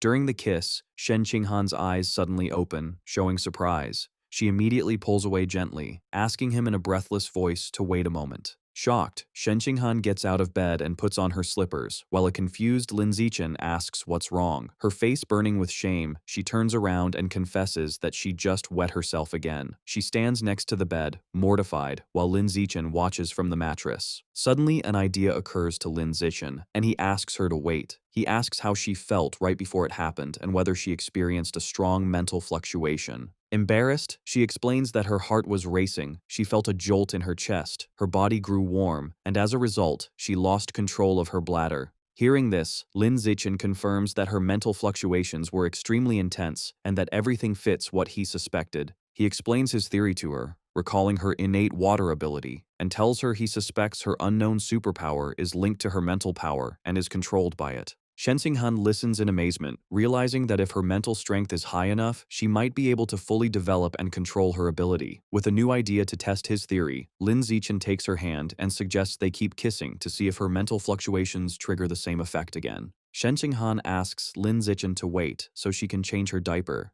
but he tells her not to worry, arguing that she'll end up wetting herself again in a moment anyway, so they might as well continue their experiment. She agrees, and they resume kissing passionately on the bed. After the kiss, Lin Zichen gently holds her face and asks how she felt this time. Completely red, she confirms that it was exactly like before. An intense surge of mental fluctuation followed immediately by the loss of bladder control. Having tested it several times, Lin Zichen tells her he's now convinced that her superpower is activated through her mental power. Shen Qinghan, drenched and embarrassed, says she has sweated a lot and is going to take a shower as she gets out of the bed. From the bathroom, she shouts that she forgot her pajamas and asks him to bring her a set. He agrees without hesitation. Lin Zichen goes to Shen Qinghan's wardrobe and opens it, looking through her neatly folded clothes. While searching, he finds a cute pair of underwear with a pink bow and is surprised, thinking to himself how pretty it is. He quickly puts it back, blushing and reasoning that she probably doesn't wear underwear when she sleeps with a diaper. Finally, he grabs a light blue pajama set and decides it will do. Later, the two are in bed, ready to sleep. Lin Zichen lies awake with a thoughtful expression and turns to look at Shen Qinghan, who is already fast asleep, even drooling a little. He smiles tenderly and gently strokes her cheek. The next morning, Lin Zichen quietly leaves her room, closing the door carefully so as not to wake her. Just as he's about to leave, he runs into her mother, Xu Meng, in the kitchen. She tells him that breakfast is almost ready and suggests he stay and eat before going home, and he gladly agrees. Lin Zichen has breakfast with Shen Qinghan's parents, Shen Jianye and Xu Meng. Her father asks if Shen Qinghan is awake yet, and Lin Zichen replies that she is not, and that they should let her sleep a little longer. Xu Meng comments that she wishes her daughter were as disciplined as Lin Zichen, but Shen Jianye defends her, saying that after becoming the top student in the province, she deserves to rest during the holidays. After breakfast, Lin Zichen says goodbye to Xu Meng at the door, telling her there's no need to walk him out. Once he leaves, she closes the door with a sly and satisfied smile. Xu Meng goes to her husband and tells him that last night she got up to use the bathroom and heard the shower running upstairs, hinting that their daughter and Lin Zichen were together. Shen Jianye, thoughtful, agrees with her conclusion. Excited by this major progress in their relationship, Xu Meng grabs her phone to immediately share the good news with Zhang Wanxin. Meanwhile, Lin Zichen arrives home and gets ready to wash the clothes he wore the previous day. Just as he's changing, his mother, Zhang Wanxin, appears. Seeing him, she gives him a knowing smile and a thumbs up, telling him he's very capable, leaving Lin Zichen completely confused by her sudden praise. The scene shifts to a building that appears to be a university. A muscular man with sunglasses and long hair, followed by a group of equally strong men, bursts into a dojo shouting Liu Chuanwu's name and demanding an explanation regarding Lin Zichen. Calmly, Liu Chuanwu pretends not to know what he's talking about. Furious, the man yells that Lin Zichen had already enrolled in his Evolution Academy and accuses Liu Chuanwu of using dirty tactics to steal the student for his martial academy. Liu Chuanwu angrily retorts, asking why only the Evolution Academy should have the right to recruit students. The argument intensifies, with both deans shouting at each other about recruitment principles and prior agreements, which Liu Chuanwu brazenly disregards. With an air of superiority, Liu Chuanwu states that his recruitment method was completely reasonable and part of fair competition. He challenges the other dean, telling him that if he's dissatisfied, he's free to try recruiting Lin Zichen back. Enraged, the Evolution Academy dean shouts at him, questioning how someone as contemptible as him can talk about fair competition, and challenges him to a fight on the spot as the true measure of justice. Liu Chuanwu scoffs at the idea, asking if he thinks he's an idiot. The argument escalates further. Liu Chuanwu points out the massive difference in their power levels, explaining that the dean is a level 5 advanced, while he is only a level 9 ordinary, which would make the fight unfair. The dean counters that he is 48 years old, while Liu Chuanwu is 95, accusing him of taking advantage of his youth. Liu Chuanwu fires back, accusing him of trying to bully an old man, leaving the dean speechless with rage. Defeated in the argument, the dean turns around and leaves with his group, shouting that as long as Liu Chuanwu refuses genetic fusion, he'll remain weak forever and can continue playing with his pure-blood humans who are no better than insects. Later, the dean is in an office speaking with Mo Dongji. She advises him not to worry, assuring him that in time, Lin Zichen will see how his classmates surpass him through genetic fusion and mechanical modification, and then he will naturally want to switch majors. He insists the real problem isn't that, but that Liu Chuanwu broke the rules and must be punished for it. Calmly, Mo Dongji suggests that if he feels so wronged, he should repay him in kind by stealing his best student. Nervous but convinced, the dean agrees to follow her advice. Once the dean leaves, Mo Dongji closes the office door. Holding her cup, she reflects that although Ma Zhenhe is usually a calm person, he always loses his composure and becomes irrational when dealing with Liu Chuanwu. As she takes a sip, she thinks about Liu Chuanwu, noting that after so many years, he hasn't changed at all, and his mouth is still as sharp as ever. She regrets that he chose the wrong path in his youth, believing his body was as formidable as his tongue, and that if not for his choices, he could have been at least a school principal by now. The scene shifts to an outdoor scene, where Lin Zichen and Shen Qinghan are running together along a street beside a canal. After a while, Shen Qinghan stops, completely exhausted and out of breath, saying she can't keep running anymore. Lin Zichen approaches and hands her a bottle of water to rehydrate. As she drinks, he suggests they finish training for the day and go to a nearby bench to relax their muscles. Soon after, Shen Qinghan is lying face down on a wooden bench, and Lin Zichen sits beside her to massage her legs and relieve the muscle tension. Grateful, she turns to look at him and thanks him. He smiles and tells her that, given how close they are, she doesn't need to thank him. His words make Shen Qinghan blush deeply. She sits up and, timidly, asks him directly what their relationship is at that moment. She wonders aloud whether they are simply friends, childhood friends, or if she's his girlfriend. Lin Zichen smiles at Shen Qinghan and confirms that he considers her family. Blushing, Shen Qinghan asks what kind of family he has in mind, and then asks him what kind of family he would like them to be. Shyly, she suggests that they could be fiancés, to which he agrees, filling her with joy. Happily, she sits closer to him on the bench. Shen Qinghan then proposes that they get married right after they graduate from university. Lin Zichen happily agrees to her plan, and they both seal their agreement with a pinky promise. Later that night, at Lin Zichen's house, he is sitting on the living room sofa with his parents, Lin Yansheng and Zhang Wangxin. Suddenly, someone knocks on the door. Lin Yansheng goes to open it and is surprised to see who it is. It is Dean Ma Zhenhe, who greets him and apologizes for the late visit, explaining that he wanted to talk about Lin Zichen's choice of academy. Lin Yansheng is confused, wondering why the dean would come to talk about that so late when the matter was already decided. Ma Zhenhe hands him a gift, 2 fish, explaining they were a present from a student. Lin Yansheng invites him in, telling him they can talk in the living room where Lin Zichen is. In the living room, Ma Zhenhe tries to persuade Lin Zichen,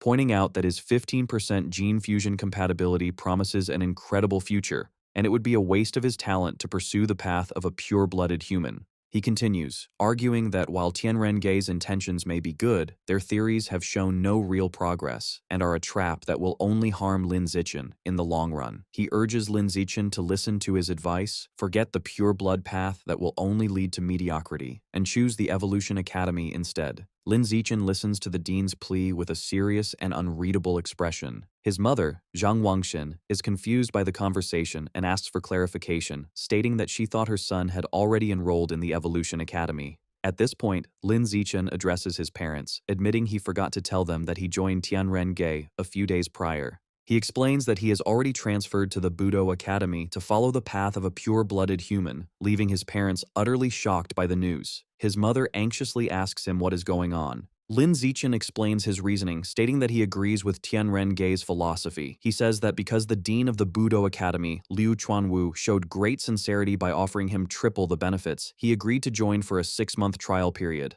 He clarifies that if he doesn't see any progress after half a year, he will return to the Evolution Academy and the gene fusion path. His parents seem to be processing his logical plan. Ma Zhenhe, however, is furious, silently questioning how the poor old Liu Chuanwu could possibly afford such an offer. He turns to Lin Zichen and says he has some advice for him as a young man. He argues that triple the benefits is a small, short-term gain that will result in a huge, long-term loss. He warns that in those 6 months, Lin Zichen will miss out on precious knowledge and experience that he can never get back, pleading with him not to waste his time. Lin Zichen remains firm, thanking the dean for his advice, but reiterating that he truly believes in Tianrenji's ideals. He explains that if he doesn't at least try this path, he knows he will regret it for the rest of his life. Internally, however, he admits to himself that the triple benefits are just too good to refuse. Seeing that Lin Zichen's decision is final, Ma Zhenhe lets out a sigh of resignation. He stands up, stating that since Lin Zichen is so insistent, there's no point in talking further. He announces he has other matters to attend to and prepares to leave. Lin Yansheng quickly offers to see him out as he walks toward the door. The next morning, Lin Zichen is at home, sipping a drink while checking the news on his phone. He is shocked by what he sees. A news headline claims that the provincial top scholar, Lin Zichen, has been brainwashed by Tianren and has chosen the pureblood human path, effectively wasting his talent. The article even mentions a female genius from a decade ago who supposedly ruined her future after joining the same group. He scrolls through the comments and finds a wave of negativity, with people mocking his intelligence and calling for Tianren to be shut down. Lin Zichen is deeply concerned, realizing his personal information has been leaked. He worries that this publicity could attract the dangerous attention of heretics. He wonders if Ma Zhenhe or another group hostile to Tianren could be behind the leak. Deciding that the immediate priority is damage control, he makes a phone call to report a news outlet for leaking a student's private information. 2 hours later, Lin Zichen is sitting on his couch, relieved that the article has been taken down. However, his phone starts buzzing with notifications. He sees messages from a group chat where his classmates are questioning why he joined the misleading Tianren. They also mention that his photos have been leaked online, and the internet is buzzing with discussions about him. He looks stressed, realizing that with his face now public, his situation has become even more complicated and dangerous. That night, Shen Qinghan appears at Lin Zichen's door in a pink nightgown, cheerfully announcing she will be sleeping there. Later, as they lie in bed, she sees him reading the negative news about himself and remarks on how awful people are. Lin Zichen calmly explains that in power struggles, those who follow the rules are at a disadvantage, while those who ignore them gain the upper hand. Shen Qinghan suggests asking her powerful master, Mo Dongji, for help. Lin Zichen dismisses the idea, pointing out the conflict is between the gene fusion and pureblood factions, so her master would have no reason to help him. Undeterred, Shen Qinghan insists on trying and messages her master. A short while later, she shows her phone to Lin Zichen. Mo Dongji has replied that the problem is solved. Shen Qinghan is amazed it was handled in just half an hour, and Lin Zichen is equally shocked. A quick online search confirms all news related to him has been completely erased. Lin Zichen is left wondering why Mo Dongji would help him, speculating if it's because she's doting on her new disciple, or due to some sentiment for her ex-husband. Regardless, he acknowledges he has benefited. He asks Shen Qinghan to thank her master for him. Playfully, she leans in close and asks how he plans to thank her. When he asks what she wants, she tells him to kiss her. The two lean in for a kiss, both blushing. Later, Lin Zichen sits cross-legged on his bed, meditating as a white, misty energy swirls around him. He takes a deep, controlled breath. A system notification announces his biological level has increased to ordinary tier 7. He opens his eyes, powerful and covered in sweat, exclaiming he has finally finished tempering his entire skin. After his training, Lin Zichen checks his updated status. It confirms he is 18 and at ordinary tier 7 with a long list of 9 biological attributes. The screen also notes he has completed the first stage of body tempering for his skin. He feels confident, thinking that having 9 attributes must be equivalent to 10 gene fusions. With a confident smirk, he believes he is now strong enough to overpower the famous Kyoto prodigy. His thoughts are interrupted by a message from Shen Qinghan, asking him to accompany her and their friend Chu Rui to retrieve their eggs next Monday. He understands that since she plans to follow the gene fusion path, which often leads to infertility, she is preserving her eggs so they can have a test tube baby in the future. He quickly replies, agreeing to go. The following Monday, they arrive at a large modern hospital. Inside a room, Shen Qinghan lies on a hospital bed in her underwear, school shirt, and stockings. A nurse gives her an ovulation induction shot and tells her to return the next day for the retrieval procedure. Shen Qinghan thanks her. Later, as they walk down the hospital corridor, Lin Zichen comments on how troublesome the process is. Shen Qinghan admits she still feels a bit nervous. Hearing this, Chu Rui puts an arm around her shoulder and suggests they go shopping to take her mind off things. Shen Qinghan happily agrees. The girls ask Lin Zichen if he wants to join them, but he declines, explaining he has other things to do.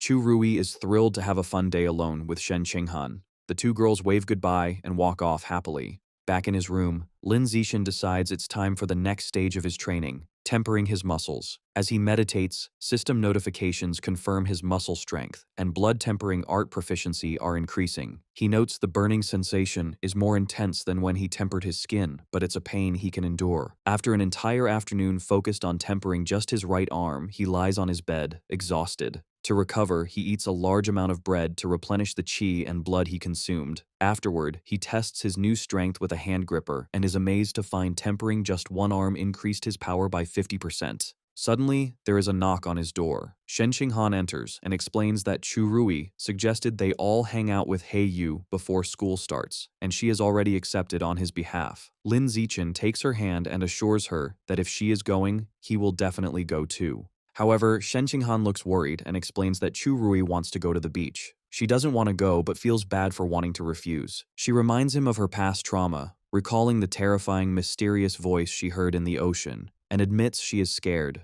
Lin Zixin comforts her, promising to protect her. He suggests that if she's too afraid, they won't go in the water. Reassured, she agrees. The scene shifts to a dark, fiery cavern, with a large circular platform covered in glowing runes floating above lava. On this platform, a secret meeting is taking place. The giant green monster is reporting to an enigmatic figure, a man in a fine suit and a sinister plague doctor mask. The monster informs him he has successfully made his stinky rats dig all 108 required tunnels. The monster instructs the man in the plague doctor mask to set a biological coordinate in that spot. The masked man agrees. He then raises a strange, powerful staff with a single glowing red eye and slams it into the ground, releasing a surge of dark energy. To complete the ritual, the masked man slices his own wrist and lets his blood pour onto the staff, where it is absorbed by the red eye. As tendrils of red and black energy erupt from the ground, the masked man explains the coordinate has been set. He states his next step is to find a corresponding point at the source site and place another coordinate there. He concludes that once the two coordinates resonate, the tunnels will be fully connected to the source site, completing their plan. The friends are on their way to the beach, driving along a beautiful coastal road. Inside the car, Chu Rui asks He Yu when he got his driver's license. He explains that his father pulled some strings to get him into a crash course right after summer break started. When he offers to get the others into the same program, they enthusiastically agree, much to He Yu's delight. Soon, they arrive at the beach parking lot. He Yu is ecstatic, running onto the sand and shouting about his love for the sea breeze, the ocean, and, most of all, the women in bikinis frolicking in the water. Annoyed by his perverted comment, Chu Rui hits him on the back of the head. She then grabs Shen Qinghan's arm and announces they are going to change, ignoring He Yu's protests. Left behind, He Yu puts his arm around Lin Zixin and suggests they should get changed as well, saying he can't wait to go diving. As they walk away, a group of guys on the beach recognize Lin Zixin, identifying him as the runner-up in the Nanjing province's Gaokao exam. They begin to gossip, mentioning that he is the one who joined Tianrenge. They speculate that he must have been brainwashed or was brain damaged to begin with, concluding that he has completely ruined his future. He Yu overhears their conversation and becomes furious. He confronts the gossips, angrily demanding to know who they think they are to judge the provincial runner-up and yelling at them to keep talking. The group is left speechless and terrified by his sudden outburst. Just as He Yu is about to escalate the confrontation, Lin Zixin calmly grabs his arm, telling him to forget it and not waste his breath on them. He Yu expresses his frustration, saying that Lin Zixin has a good temper and that he would have punched the guys. Lin Zixin explains that he simply doesn't care about their opinions, but if they had said something he truly cared about, he would have definitely gotten physical. When He Yu asks what he cares about, Lin Zixin just gives him a look and glances to the side, as if the answer is obvious. Just then, Chu Rui and Shen Qinghan return, now changed into their beach attire. Chu Rui cheerfully points out that obviously, the person Lin Zixin cares most about is Shen Qinghan, who is holding a tube of sunscreen. He Yu scratches his head, admitting it was a pointless question, while Chu Rui tells the boys to hurry up and get changed. A short time later, Lin Zixin and He Yu reappear in their swim trunks, showing off impressive, muscular physiques. Lin Zichen teasingly offers to apply sunscreen for Shen Qinghan. From their lounge chairs, Shen Qinghan happily accepts the offer. As Lin Zichen rubs sunscreen onto her back, she confirms that he is doing a good job. He Yu watches with a jealous blush, thinking to himself that Lin Zichen has some serious moves. Inspired, he tries the same line on Chu Rui, who bluntly tells him to get lost. As Lin Zichen continues to apply sunscreen, now on Shen Qinghan's lower back and buttocks, she thinks about how amazing he is. Suddenly, she hears a mysterious, powerful voice in her mind. Her eyes snap open in shock, and she quickly sits up, muttering about a revival and the source of the sea. She turns her head toward the ocean, a look of fear on her face, and exclaims that she hears that voice again, catching Lin Zichen's immediate attention. Lin Zichen holds a frightened Shen Qinghan, asking what's wrong. She explains with a terrified expression that she heard the creepy voice again, talking about a great god, revival, and the source of the sea. Lin Zichen listens intently, speculating that the voice might be connected to the Origin Land's sources site. He concludes that they don't know enough to understand what's happening and must learn more first. He suggests that once they start university, she should try to indirectly ask her master, Mo Dongji, about it, and Shen Qinghan agrees to the plan. Sometime later, Lin Zichen is back in his room, continuing his training. Having finished tempering his muscles, he has now begun the arduous process of bone tempering. The training is incredibly painful, far more so than muscle tempering, as he focuses his energy on strengthening his bones. After a grueling session, he lies on his bed, completely exhausted and covered in a strange residue, but triumphant, having successfully tempered all 206 bones in his body. His hard work is rewarded with a system notification congratulating him on evolving to Ordinary Creature Rank 9, leaving him just one step away from becoming an advanced creature. Lying on his bed, he studies the blood-tempering art book, understanding that he now needs to open the apertures in his body to achieve the next evolution. However, he finds the instructions in the book to be vague. With a determined look, he closes the book, resolving to figure out the method on his own. The scene shifts to the impressive campus of Shanghai University, where Lin Zichen and Shen Qinghan have finally arrived to begin their college life. One of their parents calls out to them, announcing they are here. As they walk through the campus with Lin Zichen's parents, Shen Qinghan, now dressed in a stylish new outfit, excitedly points out an old ice cream shop that is still there. As they walk through the bustling university town, Lin Zichen confirms Shen Qinghan's nostalgic observation that the ice cream shop is indeed the same one they used to visit when they were children. His mother, Zhang Wangshen, suggests they stop for a treat since it's still early, and Shen Qinghan happily agrees. Inside, Shen Qinghan enjoys a large bowl of strawberry milk-flavored ice cream, delighting in how delicious it is. She then sweetly offers a spoonful to Lin Zichen, who takes a bite while his parents watch the tender moment with smiles. Their peaceful outing is interrupted by a commotion from a nearby bar, which catches Lin Zichen's attention. He looks through the window and overhears a man complaining to a woman named Jiaxin that her skirt is too long, making it difficult for him to grope her. Inside the bar, Brother Yang has Jiaxin sitting flirtatiously on his lap. She suggests he can just slide his hand underneath her skirt, as she wouldn't mind. Another man at their table urges Brother Yang to stop touching the woman and focus on their game. Outside the ice cream shop, two other men are talking about a girl named Huang Jiaxin. One of them mentions that she acts like a goddess at the art academy, but is now letting men from the Evolution Academy get close to her. The other man comments that students from the Evolution Academy have bright futures, making them attractive to women. This conversation makes Lin Zichen think about the university's structure. Shanghai University is divided into two distinct areas, an outer campus for arts and culture students, and a heavily guarded inner campus for those studying evolution, mechanical modification, and martial arts. The inner campus is a high-security zone, closed to the public and even students from the outer campus, due to the sensitive nature of gene fusion and mechanical modification research. It is constantly patrolled by armed guards and surveillance drones. Back at the table, Lin Zichen's mother, Zhang Wangshen, advises him and Shen Qinghan that even though university life offers more freedom, they must remain focused on their studies and not get distracted. Her husband, Lin Yansheng, reassures her that their children are responsible. He tells Lin Zichen and Shen Qinghan it is time for them to head to the inner campus. Since the parents cannot enter the restricted area, Lin Yansheng reminds his son to take good care of Shen Qinghan, and Lin Zichen promises he will. At the heavily guarded entrance to the inner campus, a guard asks them to present their admission notices. Lin Zichen hands his over, but as Shen Qinghan searches for hers, the guard stops her. He recognizes Lin Zichen as the top student from the provincial exams who recently made news for joining Tianrenge and allows them to pass without further checks. Inside, the campus is bustling with gene fusers and cyborgs, a common sight in this specialized area. After they both complete their registration paperwork, it is time to go to their separate dormitories. Shen Qinghan waves goodbye to Lin Zichen, promising to see him that evening before heading to her dorm in the Evolution Academy.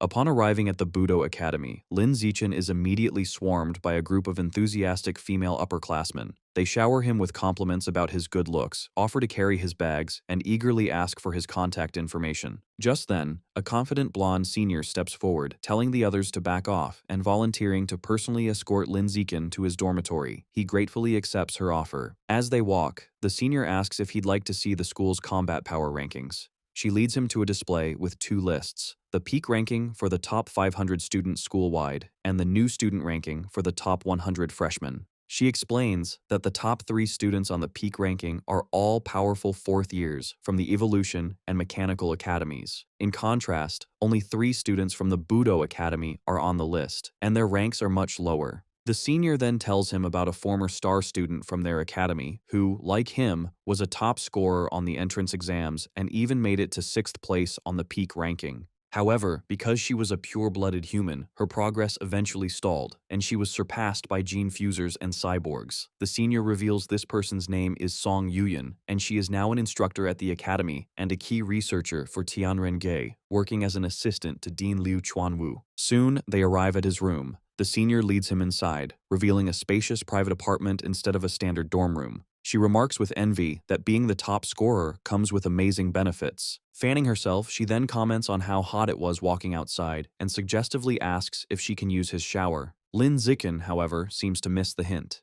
He thanks her for her help and offers to buy her a milk tea from a shop across the way. The senior is left completely confused by his response, but agrees, wondering to herself why he didn't take the bait. After the senior student leaves, Lin Zichen stands alone in his new room, thinking to himself that by treating her to a drink, he has repaid the favor of her showing him the way. He then receives a text message from Shen Qinghan, who asks to see pictures of his dormitory. She has already sent him photos of her own accommodations, which are incredibly luxurious and even include a private gym. Comparing her lavish apartment to his simple single room, Lin Zichen feels a pang of envy, realizing how much wealthier the Evolution Academy is. He reluctantly takes a few pictures of his own modest room to send her. Upon seeing them, Shen Qinghan is surprised by how small his dorm is, and immediately suggests he move in with her, telling him her bed is even bigger than the one she has at home. Without a moment's hesitation, Lin Zichen grabs his suitcase and phone, declaring that he is on his way over immediately. As he leaves the Budo Academy dorms, he grumbles to himself about the stark difference in funding between the academies, feeling that his room, the best his school had to offer, is nothing compared to the student housing at the Evolution Academy. As he walks, he lets out a sigh, momentarily wondering if Dean Liu Chuanwu will truly be able to deliver on his promise of triple the benefits.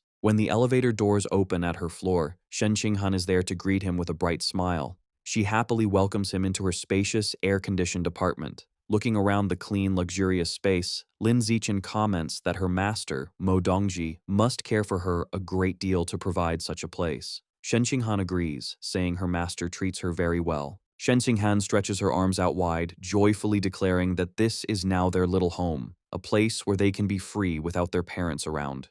A blushing Lin Zichen quickly tells her not to get too carried away with the idea. Announcing that she is sweaty from the move, she says she will shower first and begins to undress on the spot, leaving her clothes in a pile on the floor. Lin Zichen can only watch, asking her not to leave a mess. As she showers, a flustered Lin Zichen picks up her clothes. He decides to use the free time to check out the new university campus app he downloaded. He discovers an in-app store where students can use school credits to purchase resources for gene fusion and mechanical modification. He learns that there are 3 ways to earn these credits: placing on the school's power rankings, completing official school tasks, or achieving outstanding results in competitions. He realizes that for him, this will be even easier than earning money. His exploration is interrupted when Shen Qinghan calls out from the bathroom, asking him to bring her clothes in. He walks into the bathroom to give them to her, only to find her relaxing in the large bathtub. With a blush, she comments on how comfortable the water is, and invitingly asks if he wants to join her. A blushing Lin Zichen hesitates, then decides it would be a waste of so much hot water for one person. He agrees to join her and takes off his clothes.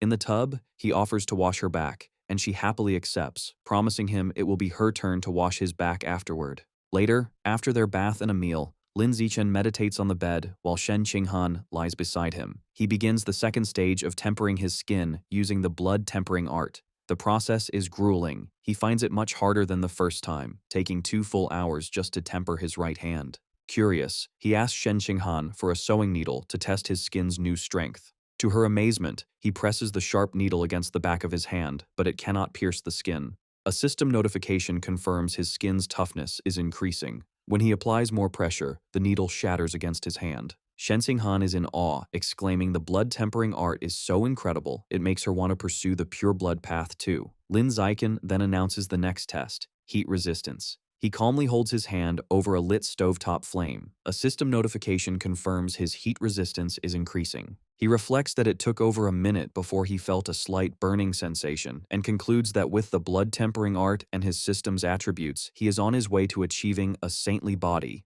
Just as Lin Zichen is relaxing, his phone buzzes with a new message from Liu Chuanwu, the dean of the Budo Academy. The dean asks if he is settled in and invites him to visit the Tianren-Gei headquarters to familiarize himself with the environment and meet the other members. Lin Zichen agrees, and the dean instructs him to wait downstairs for someone to pick him up. Since he is not at his own dorm, Lin Zichen replies with Shen Qinghan's address. After receiving confirmation, he sighs and decides to head downstairs. He informs Shen Qinghan he has to go out for a while, explaining the dean invited him to the organization's headquarters. She encourages him to go ahead.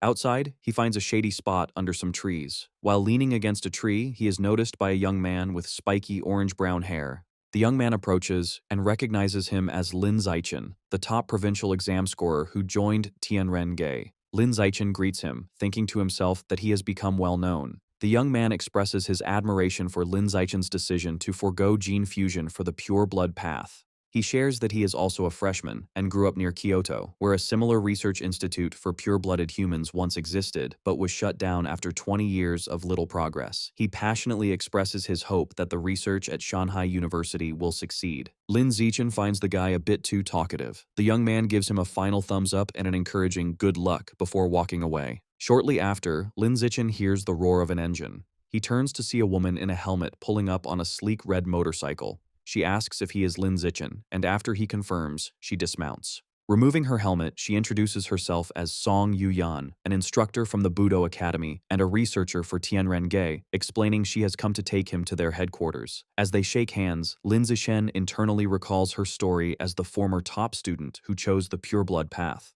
He gets on the back of her motorcycle, and she playfully advises him to hold on tighter. As they speed off, she asks if he is happy that a beautiful senior came to pick him up, to which he replies that it is an honor. Curious, she then asks why a student from the Budo Academy was waiting outside the luxurious dorms of the Evolution Academy. Lin Zichen casually explains that his girlfriend lives there and he has moved in with her.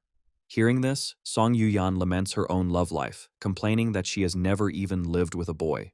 Soon, they arrive at a large, modern building. Song Yuyan leads Lin Zichen to a building with a sign that reads Pure Human Research Institute. She beckons him inside, and he asks if it's an abbreviation for the Pure-Blooded Human Research Institute. She shows him a common area for researchers to relax and offers him free drinks from a stocked refrigerator. As they walk through an empty hallway, Lin Zichen asks why no one else is around. Song Yuyan explains with a sigh that Tianren-Gei is not well regarded by the university, so their funding is limited, and they can't afford a large staff. She reveals the entire organization consists of only Dean Liu Chuanwu, herself, Lin Zichen, and 3 fourth-year martial arts students. This shocks Lin Zichen, who now understands the large group of men in karate uniforms with the dean when they first met were just hired actors. Feeling a bit let down, he thinks that as long as he gets the promised triple benefits, nothing else matters. Song Yuyan then calls out to the dean, announcing she has brought Lin Zichen. A disheveled and exhausted-looking Liu Chuanwu appears and invites them into his cluttered office. Lin Zichen comments on the dean's haggard state. The dean explains he has been there for almost half a month, struggling to make a breakthrough in his research on the aperture opening chapter of the blood tempering art, with no progress. Despite his research struggles, Dean Liu Chuanwu gives Lin Zichen an encouraging thumbs up, confident that Lin Zichen's involvement will lead to great progress for the pure blood path. He then playfully boasts that his senior, Song Yuyan, was once the top scorer in the Kyoto entrance exams, and that his own physical test scores from his youth were even higher. Song Yuyan casually chides him to stop bragging. The dean's tone turns serious as he explains that with Song Yuyan's help, he finally broke through a decades-long plateau and completed his third body tempering. This breakthrough gave him the power, as an ordinary Tier 9 human, to defeat a high-level gene fuser. Putting his hands on both their shoulders, he assures Lin Zichen that with time, he has the potential to surpass even Song Yuyan. Changing the subject, Liu Chuanwu asks about Lin Zichen's progress with the blood tempering art. He questions if Lin Zichen has managed to learn blood control and reach the required ordinary Tier 4 to begin skin tempering. Lin Zichen calmly confirms he has. Pleased, the dean assigns Song Yuyan as his mentor, explaining that with her guidance, he should be able to complete his first skin tempering by the end of the semester. He notes that she herself accomplished this in just 3 months. Song Yuyan confidently accepts. However, Lin Zichen interrupts, plainly stating a mentor won't be necessary. He reveals that he already completed the first round of skin tempering during his summer vacation. This shocking announcement leaves both Liu Chuanwu and Song Yuyan completely stunned and speechless, wondering if they heard him correctly. Song Yuyan finds it impossible that Lin Zichen could have mastered the complex art of skin tempering on his own over the summer. Lin Zichen casually explains that the book had detailed instructions and he just studied it for a few days, though he internally admits it only took him half an hour. Still skeptical, Dean Liu Chuanwu asks to examine his hand to confirm. Before presenting his arm, Lin Zichen discreetly activates his natural camouflage ability, deciding to mask his true power. He sets his visible biological level to ordinary Tier 5, just high enough to be consistent with having completed 1 round of skin tempering. He then allows the dean to inspect his arm. The moment Liu Chuanwu touches him, both he and Song Yuyan are left speechless. The dean confirms in amazement that Lin Zichen has indeed completed a full skin tempering. Still shocked, Liu Chuanwu asks what his current biological level is. Feigning nervousness, Lin Zichen tells him it is ordinary Tier 5. This revelation sends the dean into pure ecstasy. He throws his hands in the air and shouts that Lin Zichen is a peerless genius and the future of the pure blood path is secure. Overjoyed, he pulls a surprised Lin Zichen into a tight hug, declaring that with such a talent, they will surely break through the limits of ordinary beings. Watching them, Song Yuyan reflects that there is always someone more talented. She smiles, thinking it is good to have a more capable person leading their cause. Filled with renewed hope, she excitedly suggests to the dean that they should immediately publicize Lin Zichen's potential to attract more talented individuals and secure more funding. However, Liu Chuanwu immediately rejects the idea. He sternly explains that Lin Zichen's abilities must be kept a secret for now, as suddenly revealing his progress on the pure blood path could expose him to danger. The dean elaborates that their strategy should be quality, not quantity. Now that they have a prodigy like Lin Zichen, they must concentrate all their resources on helping him break through the ordinary biological barrier. When Song Yuyan raises concerns about finances, the dean reassures her. He promises to use all his connections to gather the necessary evolution resources. His plan is to wait until Lin Zichen's power is undeniable, find him a powerful backer, and only then begin to promote the ideals of Tianren-ge. Song Yuyan praises the dean's thoughtful planning, and he proudly accepts the compliment. Lin Zichen listens quietly, thinking how shocked they would be if they knew his true power, that he is already at ordinary Tier 9, has completed tempering his flesh and bones, and is in the middle of his second tempering cycle.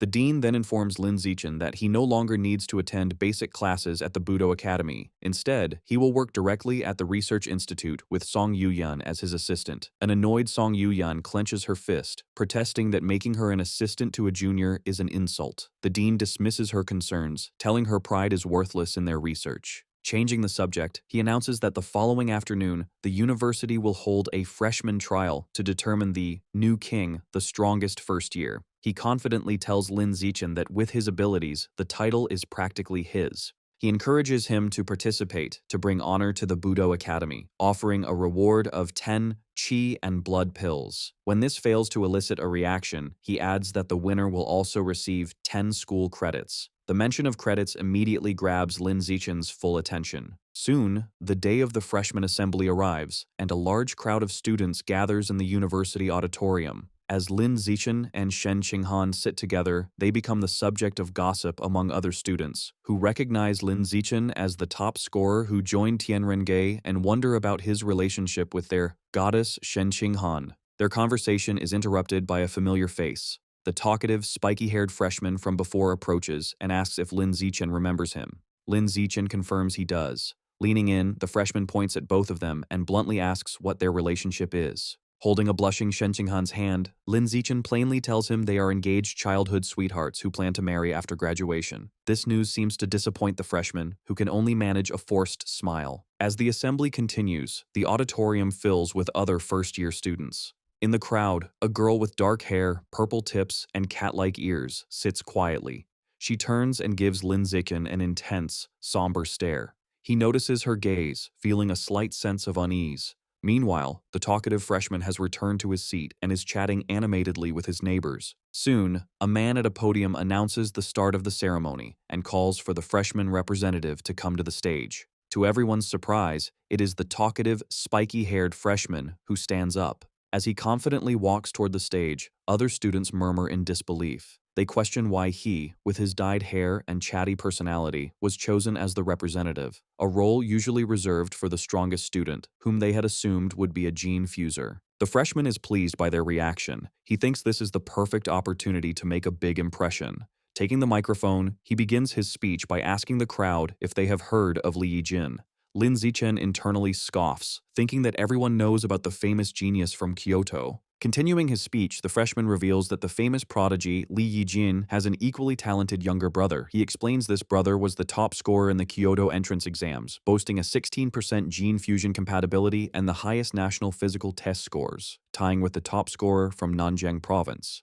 With a confident smile, he then dramatically reveals that he is that very brother, Li Moyu. He goes on to declare that he and his older brother made a pact to dominate the records at Shanghai and Kyoto universities. To demonstrate his power, Li Moyu unleashes the full force of his biological pressure, announcing that this is the power of an ordinary Tier 5 being. The entire auditorium is overwhelmed by the immense aura, and the other students gasp in shock, realizing the vast gap between their own abilities and those of a true genius. Pleased with their reaction, Li Moyu smugly tells everyone to remember his name. Back in the audience, Shen Qinghan whispers to Lin Zichen, mocking Li Moyu's arrogance and commenting that he has no idea Lin Zichen could defeat him with a single finger. Lin Zichen simply tells her to keep a low profile, and she playfully agrees. After Li Moyu's speech, the announcer invites the next speaker to the stage. Zhou Hong, the president of the student council. A young man with dark blue hair walks to the podium, where the announcer hands him a script. Addressing the crowd, Zhou Hong introduces himself and states he has 3 important things to share. First, he explains that student discipline is managed by the student council, which holds significant authority. Second, he announces the student council will recruit 10 new members from the freshman class next semester, with the sole requirement being strength. He advises them to use the next few months to prove their abilities. Finally, he issues a stark warning. Shanghai University's inner campus is a ruthless environment where strength is everything. Bullying of lower-classmen by upperclassmen is common. He tells everyone to be mentally prepared. After delivering his main points, Zhou Hong's expression darkens. He declares that before he leaves the stage, he wants to give everyone a taste of the power of an advanced being. He then unleashes an overwhelming wave of biological pressure that crushes the entire auditorium. The freshmen are immediately overwhelmed, gasping for air and crying out in pain under the immense force. Lin Zichen sits beside Shen Qinghan as the oppressive pressure from the student council president, Zhou Hong, lifts. Lin Zichen notes that while the pressure from an advanced being is powerful, from this distance, it's no threat to him, as he has reached ordinary Tier 9. Meanwhile, the other freshmen recover, expressing relief that the display only lasted for 5 seconds and remarking on how terrifying the strength of an advanced being is. Once Zhou Hong leaves the stage, Mo Dongji addresses the students. She announces a freshman trial will begin after the assembly.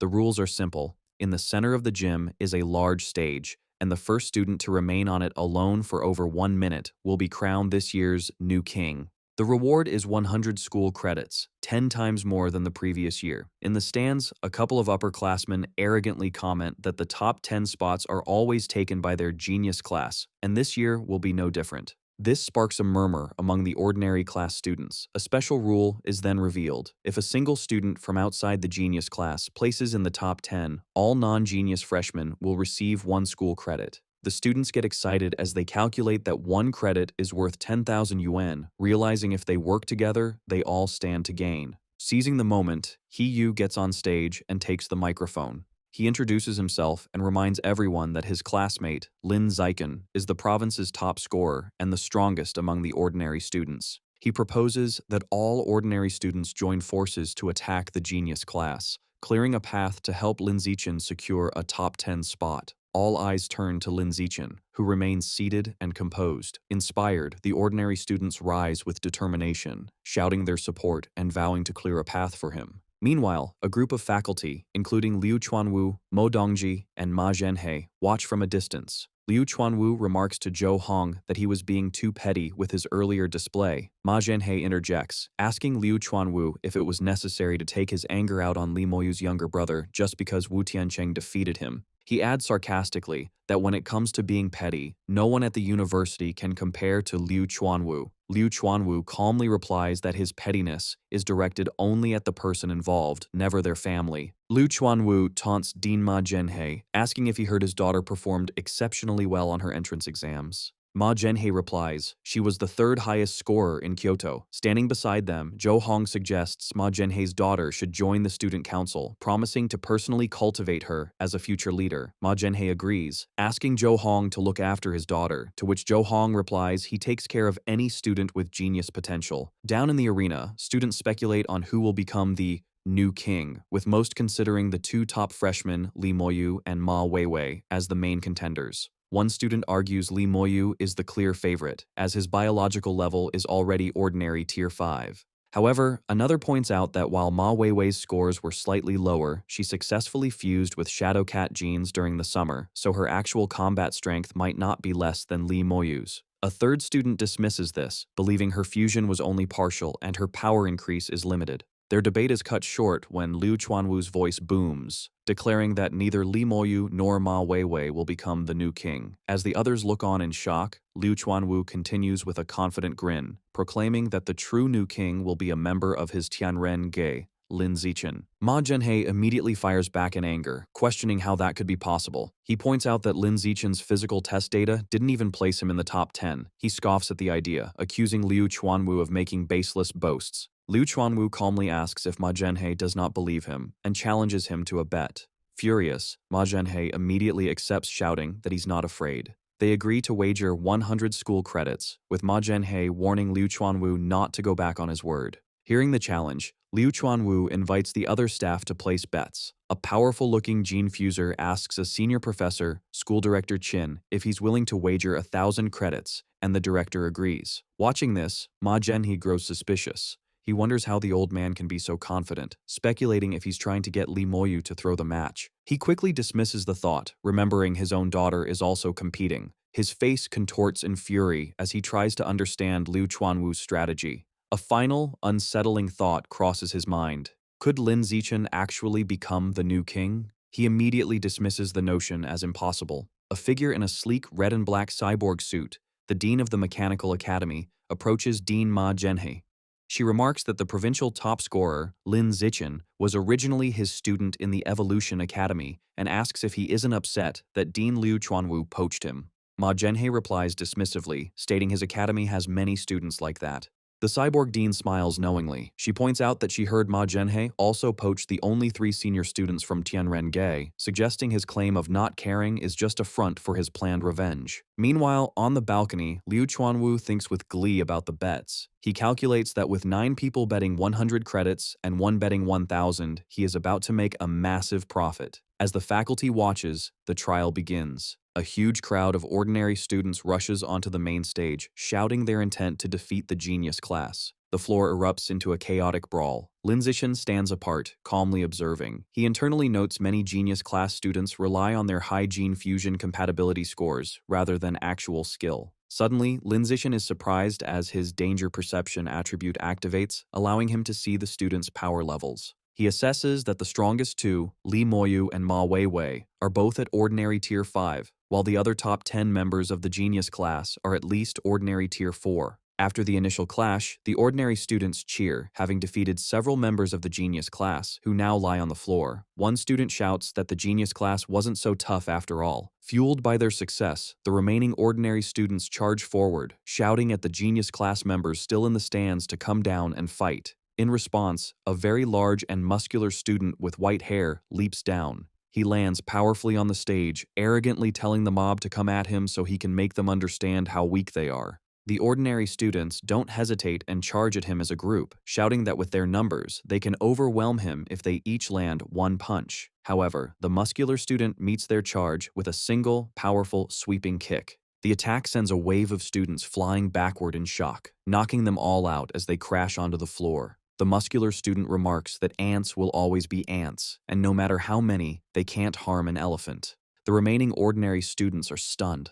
They turn to Lin Zichen, exclaiming that their opponent is too arrogant for calling them ants and urging Lin Zichen to defeat him. Hearing this, Lin Zichen calmly walks towards the stage, stating that since things have come to this, he will accept. He steps onto the stage with his hands in his pockets, looking unfazed. His opponent lands powerfully in front of him, cracking the ground, and expresses excitement, stating he has been waiting to fight the top physical test scorer from Nanjiang province. The student introduces himself with great enthusiasm as Lu Qiji, the top scorer from Yuntian province. He proudly lists his own impressive stats: a 5.69-second 100-meter dash, a 4.52-meter vertical jump, and a one-handed lift of 1,150 kilograms. He then smugly asks Lin Zichen to announce his own physical test data.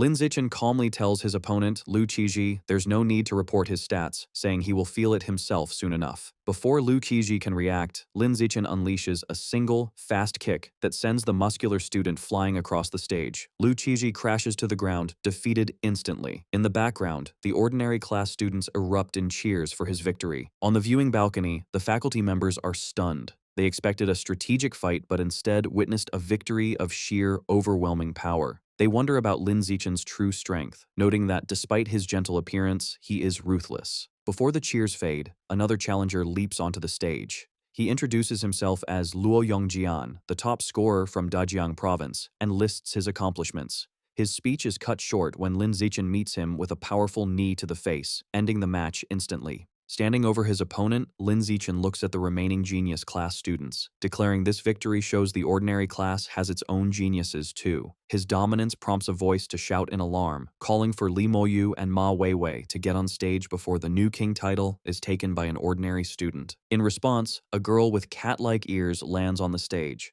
The genius class students recognize her and cheer for Miss Weiwei to defeat him. From the crowd, He Yu and the ordinary class students shout their support for Lin Zichen, telling him not to hold back just because she's pretty.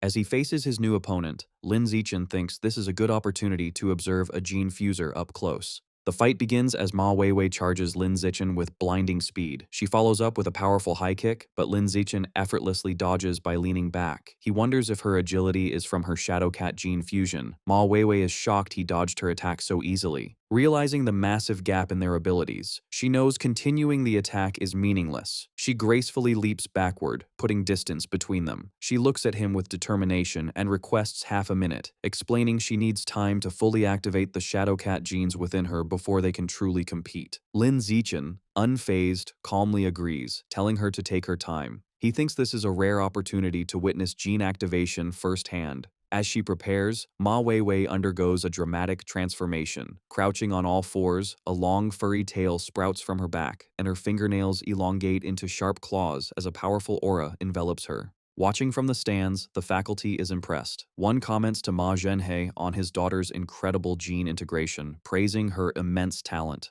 Ma Zhenhe proudly agrees, stating her talent surpasses even the top scorers from other provinces. However, his expression shifts to concern. He worries that since her fusion was recent, pushing her body this far could cause a backlash. He sighs, noting she is just as headstrong as ever. With her transformation complete, Ma Weiwei lunges at Lin Zichen, shouting he is too arrogant for waiting. She declares he will pay the price and attacks with newfound ferocity. She throws a powerful kick, which Lin Zichen narrowly dodges. As he evades, he analyzes her new power, noting it jumped from mid-ordinary tier 5 to nearly ordinary tier 6. Ma Weiwei is shocked that even with enhanced power, she still can't land a hit. She unleashes a furious barrage of claw strikes and kicks, but Lin Zichen effortlessly dodges every attack with fluid movements. After observing her, Lin Zichen's expression turns serious. Surrounded by a blue aura, he thinks he has gathered enough data on Shadow Cat gene fusers. Deciding not to waste more time, he prepares to counterattack. As she lunges again, Lin Zichen meets her with a single devastating punch to the face. The force is immense, sending Ma Weiwei flying backward. She crashes hard into the pile of defeated students, knocked out cold. The other students gather around her, remarking in disbelief how her beautiful face is now a swollen mess from his punch. Ma Weiwei sits up, crying and holding her face in pain. Her father, Dean Ma Zhenhe, rushes from the stands to console her. He turns to Lin Zichen, furiously asking if he's a man for hitting a girl so hard. Lin Zichen calmly replies that on the path of evolution, there is no distinction between men and women, only between the strong and the weak. From the crowd, Li Moyu agrees, stating strength is all that matters. Seeing his chance, he dramatically leaps from the stands onto the stage. He lands with a powerful impact, and the genius class students erupt in cheers, calling him their only hope to avenge Ma Weiwei. Li Moyu addresses Lin Zichen, acknowledging he is also skilled at hiding his power, pretending to be ordinary only to reveal himself as a provincial champion. With a sinister grin, he declares Lin Zichen isn't the only one who has been holding back. Li Moyu unleashes his power, and his body begins to transform, growing larger and more muscular as a powerful aura surrounds him. The faculty on the balcony are shocked, realizing Li Moyu is also a gene fuser. The Dean of Mechanical Engineering identifies the genes as those of a demon-eye giant ape, which require immense physical strength for fusion. His biological pressure surges to ordinary Tier 6. As the transformation completes, Liu Chuanwu freezes in horror, realizing he is about to lose his bet of 1900 school credits, worth 19 million yuan. The scene shifts to a separate location, where Wang Shuojie and Lu Gang are given a mission by another student. He instructs them to retrieve a high-level demon seed from a nearby park and make Li Moyu consume it. Lu Gang is concerned about the risk of targeting someone from the powerful Kyoto Li family. However, their superior assures them their organization is far more powerful and could easily destroy the Li family. When asked if they will carry out the mission, a resigned Wang Shuojie tells Lu Gang they have no other choice. The battle between the two top freshmen begins. Li Moyu explains his transformation, boasting that the demon-eye giant ape maximizes strength and defense. Though it is usually slow, his power level is far superior, creating a massive gap between them. He taunts Lin Zichen, wondering if he can remain as relaxed now that he faces a true genius. Instead of replying, Lin Zichen immediately attacks, charging forward with a punch. As they clash, Li Moyu reacts to the attack, leading Lin Zichen to note that his opponent's reaction speed is decent enough to dodge a blow controlled at ordinary Tier 6 speed. Deciding to push harder, Lin Zichen increases his output to test ordinary Tier 7 speed. This increase is too much for Li Moyu, and Lin Zichen lands a heavy, direct punch to his face. Li Moyu stumbles back, angrily accusing Lin Zichen of a sneak attack. Lin Zichen calmly analyzes that the beast's defense is indeed strong, comparable to a high-level ordinary Tier 6. Furious, Li Moyu regains his stance, vowing Lin Zichen's fists will not touch him again. Lin Zichen continues his offensive. However, he internally notes that although his speed is superior, he has not yet managed to inflict any significant damage. The battle intensifies as Li Moyu blocks a barrage of attacks. Lin Zichen analyzes that while Li Moyu is slower, his high defense gives him a large margin for error, whereas Lin Zichen cannot afford a single hit, making it seem the winner is already decided. Testing his limits, Lin Zichen engages in a rapid exchange, dodging Li Moyu's heavy punches. He decides the test of reaction speed is sufficient. Lin Zichen leaps backward to create distance. He prepares himself, deciding it is time to test the final attribute, strength. Li Moyu smiles menacingly, admitting he underestimated Lin Zichen's speed, but mocking his strength as too weak to cause harm, declaring that Lin Zichen is destined to lose. Li Moyu announces it is his turn and winds up a massive, energized punch. As the giant fist descends, onlookers scream for Lin Zichen to dodge, but he stands completely still, ready to receive the blow. On the viewing balcony, the deans place their hands on Liu Chuanwu's shoulders in pity. Convinced Lin Zichen is about to be crushed, the dean reminds a weeping Liu Chuanwu not to forget the 100 school credits he wagered. Back in the ring, a massive impact creates a shockwave as Li Moyu punches Lin Zichen's face directly. The result is shocking. The bones in Li Moyu's hand shatter instantly on impact. He collapses to the ground in agony, clutching his hand and screaming that it has been broken. The audience is left in absolute shock, unable to process that Lin Zichen has apparently won. They mutter in disbelief, finding the outcome too bizarre to be real. Standing over his defeated opponent, Lin Zichen analyzes the situation. He realizes that while the demon-eye giant ape fusion granted Li Moyu immense strength, his body wasn't durable enough to handle the recoil. Essentially, Li Moyu hit Lin Zichen so hard that the impact shattered his own hand, because Lin Zichen's defense was superior. Lin Zichen calmly calls out to the medical team, informing them that Lee Moyu has likely suffered a comminuted fracture and needs immediate attention. The stunned medics awkwardly agree and rush onto the stage. Suddenly, a figure descends from the balcony. It is Mo Dongji. She lands gracefully and orders Lin Zichen to step aside. She examines Lee Moyu's arm and confirms the diagnosis. The entire right hand is shattered. She deduces with shock that this was caused by the rebound force of hitting Lin Zichen's face. She takes out a glowing golden pill and feeds it to Lee Moyu. As she does, she can't help but wonder just how hard Lin Zichen's face must be to cause such damage. Suspecting there is more to him, Mo Dongji unleashes mental power to probe Lin Zichen's strength. Sensing the intrusion, Lin Zichen immediately activates his skill, Natural Camouflage, hoping to hide his true level. Mo Dongji analyzes him closely. Because of his skill, she perceives him as having a biological level of ordinary Tier 6. She notes his skin, bones, and muscles possess a density far exceeding that tier, but finds nothing else unusual. She wonders if that physical toughness is his only secret. The other faculty members gather around her, eager for her assessment. Mo Dongji reports her findings. Lin Zichen is simply at ordinary Tier 6 with exceptionally high physical durability, and there are no other abnormalities. Hearing this, Lin Zichen maintains a stoic expression, but internally breathes a sigh of relief, glad his camouflage successfully deceived them. Meanwhile, the pill Mo Dongji administered takes effect instantly. Lee Moyu sits up, amazed. He exclaims the medicine was miraculous as he has recovered safely. He flexes his hand and smiles, confirming his injury is completely healed. With the battle concluded, Lin Zichen decides Lee Moyu no longer needs to be on stage. He calmly tells him he can go down now and delivers a casual kick that sends the newly healed Lee Moyu flying out of the ring. Humiliated, Lee Moyu shouts from the floor below, vowing that once his gene fusion progresses, he will return to defeat Lin Zichen. In the stands, a heated argument erupts between the ordinary and genius students. The ordinary students mock the elites for having losers act so self-righteous. The genius students retort that Lee Moyu lost to Lin Zichen, not them, but the ordinary students drown them out, claiming Lin Zichen's victory as a triumph for their entire class. On stage, the timer completes its countdown. A notification declares that 1 minute has passed. The announcer officially proclaims Lin Zichen of Martial Arts Class 1 as this year's new king. The ordinary students cheer wildly for Brother Chen, celebrating the glory he has brought them.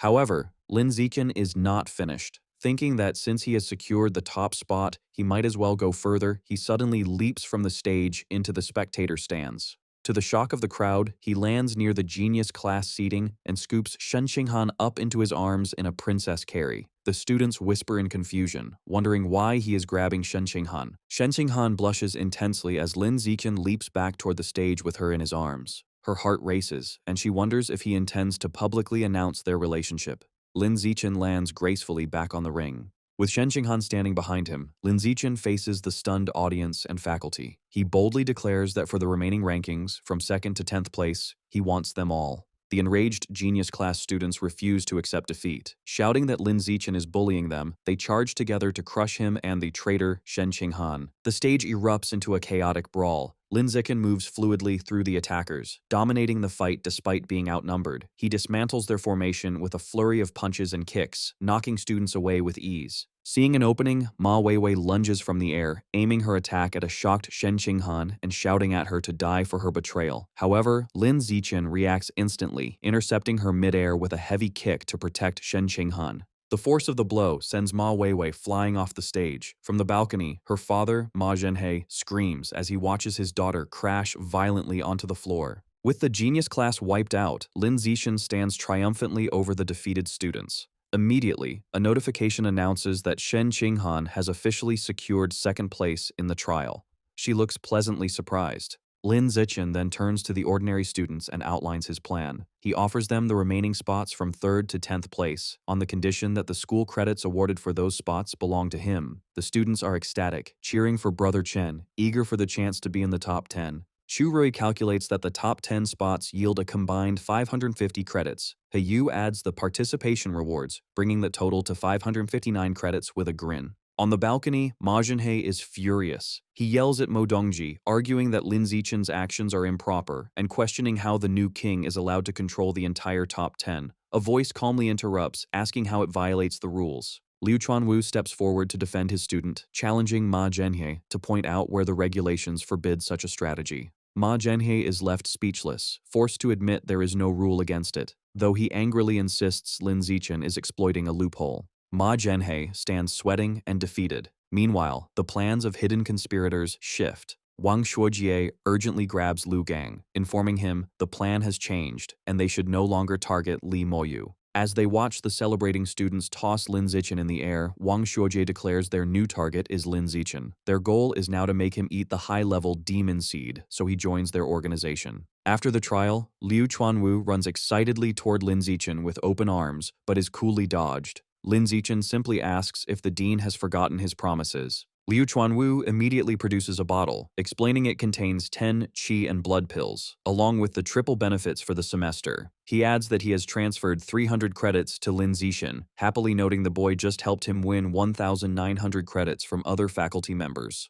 Leaning in close, Liu Chuanwu whispers, asking Lin Zichen his true strength and level. Lin Zichen whispers back a partial truth, claiming he is at ordinary tier 6, has completed skin tempering once, tempered some facial muscles, and was born with naturally hard facial bones. Liu Chuanwu is shocked, screaming in disbelief that Lin Zichen has already learned to temper his muscles. Overcome with emotion, he grabs Lin Zichen's hands and cries, declaring that Lin Zichen will evolve into an advanced creature with a pure human body before graduating. He urges the student to persist on the pure blood path, and Lin Zichen calmly agrees. Later, in his room, Lin Zichen sits on his bed holding a small red qi and blood pill. Curious, he puts the pill in his mouth to test its effects. Steam rises from his body as he metabolizes the pill, but a system notification shows a meager increase of 108 points. Disappointed, he realizes the pill is less effective than his usual training. Realizing the pills are of little use to him, he decides it would be better to give them to Shen Qinghan. Just then, Shen Qinghan walks in wearing athletic gear, sweaty from a workout. She asks when he got back, and he replies half an hour ago. Lin Zichen calls her over and hands her one of the red pills, instructing her to eat it. Shen Qinghan curiously takes the pill and eats it. The effect on her is immediate. Steam erupts from her body as she blushes, exclaiming how hot she feels as her qi and blood surge. Seeing how effective it is, Lin Zichen hands her the bottle. He explains the pills don't do much for him, so she should take the remaining 8, advising her to take only 1 per day. Shen Qinghan happily agrees. The next morning, at the Tianrengei Research Institute, Lin Zichen greets Song Yuyan. She is in the middle of a workout and playfully calls him the new king. While stretching, Yuyan asks him to confirm what she heard from the dean. She asks if his biological level is truly ordinary tier 6 and if he has mastered muscle tempering. Lin Zichen confirms the story he fabricated for the dean is true. Hearing his confirmation, Yuyan is overcome with excitement and rushes toward him. She exclaims that he is an absolute genius and declares that with his membership, Tianrengei will shock the world. As she rushes him, Lin Zichen agrees they will work hard together. Lin Zichen is busy studying in the Research Institute. He realizes Liu Chuanwu and Yuyan have failed to decipher the aperture opening chapter of the blood tempering art, so he decides he must find the answers in the original text himself. Thanks to his celestial root of wisdom, he finds researching such complex matters is easy for him. His study session is interrupted by Yuyan, who informs him that people from the student council are waiting at the door. She deduces they want to recruit him after his outstanding performance. Lin Zichen immediately dismisses the idea, stating he is not interested. However, Yuyan adds that student council members receive monthly credit subsidies. Hearing about money, Lin Zichen's demeanor instantly changes, and he is suddenly very interested. Lin Zichen goes outside to meet the visitor. It is Zhou Hong, the president of the student council, who extends his hand in greeting. They shake hands, and Zhou Hong explains that he has come to invite Lin Zichen to join, offering to groom him as a candidate to become the future president. Zhou Hong elaborates on the benefits, painting a picture of wealth and luxury. He explains that besides special meals and the power to participate in school decisions, members enjoy monthly credit subsidies. Motivated by the rewards, Lin Zichen smiles and agrees immediately. However, Zhou Hong stops him, stating there is one condition. Zhou Hong demands that Lin Zichen must give up the path of the pure-blooded human and choose gene fusion instead. Lin Zichen looks confused and asks why. Zhou Hong arrogantly explains that the student council only accepts future geniuses. He declares the pure-blood path has no future, calling Dean Liu Chuanwu and Yuyan failures. He warns that without gene fusion, even Lin Zichen's talent will fade into mediocrity. Lin Zichen asks Zhou Hong, the president of the student council, if joining their organization requires gene fusion. After Zhou Hong confirms it does, Lin Zichen calmly says he will not be joining and turns his back, surprising them. Internally, he weighs the student council's benefits against what he gets from Tianren-ge. Behind him, student council members mock his decision, questioning if the new king is wrong in the head for insisting on the pure blood path and predicting he will regret it. One tells Zhou Hong it was a waste of time, as Tianren-ge's brainwashing is effective. Zhou Hong dismisses Lin Zichen as a genius with no future, which he considers trash, and tells his group they will recruit other talented people. Later, at the Tianren-ge Research Institute, an enraged Yu Yan slams her fists on a desk, complaining to Lin Zichen about the student council's hopeless mindset. Their conversation is interrupted by the arrival of Dean Liu Chuanwu, who looks utterly exhausted. Yu Yan sarcastically praises him for his sacrifice for the pure blood cause, including working day and night and selling his body for investments. Annoyed, Liu Chuanwu asks if she must always include that last part. He then warns Lin Zichen that women are a roadblock on the path of evolution and he should avoid them. Sitting in his office, Liu Chuanwu informs Lin Zichen that the university provides housing for the families of geniuses. He offers to arrange jobs for Lin Zichen's parents and asks if he wants to bring them to the city. Lin Zichen says he will discuss it with his parents over the weekend. Finally, Liu Chuanwu tells Lin Zichen he has granted him early access to school missions, explaining that with his current strength, there's no need to wait until next semester. Yu Yan explains to Lin Zichen that she takes off-campus missions weekly for school credits. She suggests he could join her in the future to gain experience and offers to take him on an aberrant beast extermination mission. Lin Zichen politely thanks her. Deciding to explore his options, Lin Zichen checks the school's app for missions. He finds the school-published tasks are minor chores for only 1 or 2 credits each. He then browses student-published missions and finds a peculiar request for a female gene fuser training partner with beast ears and long legs for 5 credits a month. Amused, he checks the off-campus missions instead. He finds the off-campus missions are numerous and offer higher rewards. One is to capture robbers for 30 credits, and another is to hunt a powerful aberrant beast for 200 credits, though both are far away. As he scrolls, a particular mission catches his eye. It is to capture a Shadow Cat Girl, an out-of-control gene fuser at ordinary tier 6 who has been killing men in the city's red light district. The reward is 50 credits, and he promptly accepts it. Yu Yan leans in close, startling Lin Zichen. She asks if he accepted the Cat Girl mission and offers to join him. Surprised, he asks how she knew. Yu Yan explains the mission details page shows who has accepted the task. Checking his phone, Lin Zichen is surprised to see 28 people have already accepted it, including 26 seniors and one other fresh man, Ma Weiwei. He finds it odd she would take this mission at only ordinary tier 5 and assumes she has a helper. Telling Yu Yan it's getting late, Lin Zichen announces he is heading home for lunch and waves goodbye. As Lin Zichen walks through campus, he feels he is being followed. His danger perception activates, and he senses a hostile presence at ordinary tier 7. Suddenly, a muscular guy in a blue tracksuit emerges and calls out his name. The guy confronts Lin Zichen, angrily accusing him of targeting Ma Weiwei. He furiously lists Lin Zichen's offenses, from slapping her during the trial to now competing with her for a mission, and questions if Dean Liu Chuanwu put him up to it. The guy continues his tirade, challenging Lin Zichen to a fight and calling him a bully. Lin Zichen looks on, annoyed. He asks if Ma Weiwei or her father sent him, but the guy insists he came on his own. When the guy repeats his challenge, Lin Zichen simply asks, "So what?"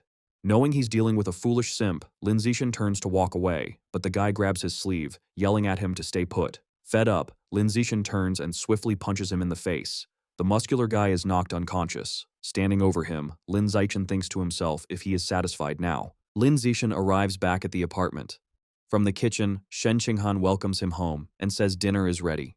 She mentions that the 10 pounds of life and death toad meat he ordered were delivered. He takes the bag from the fridge, thinking he initially wanted to buy more to unlock the codex, but decided against it to avoid attention. He places his hands over the package, and a surge of blue energy flows from it as a system notification confirms he has devoured a large amount of the toad's life essence, bringing his codex progress to 10%. Later, a confused Shen Qinghan finds Lin Zichen putting the now spoiled-looking meat in a garbage bag. He explains it has gone bad.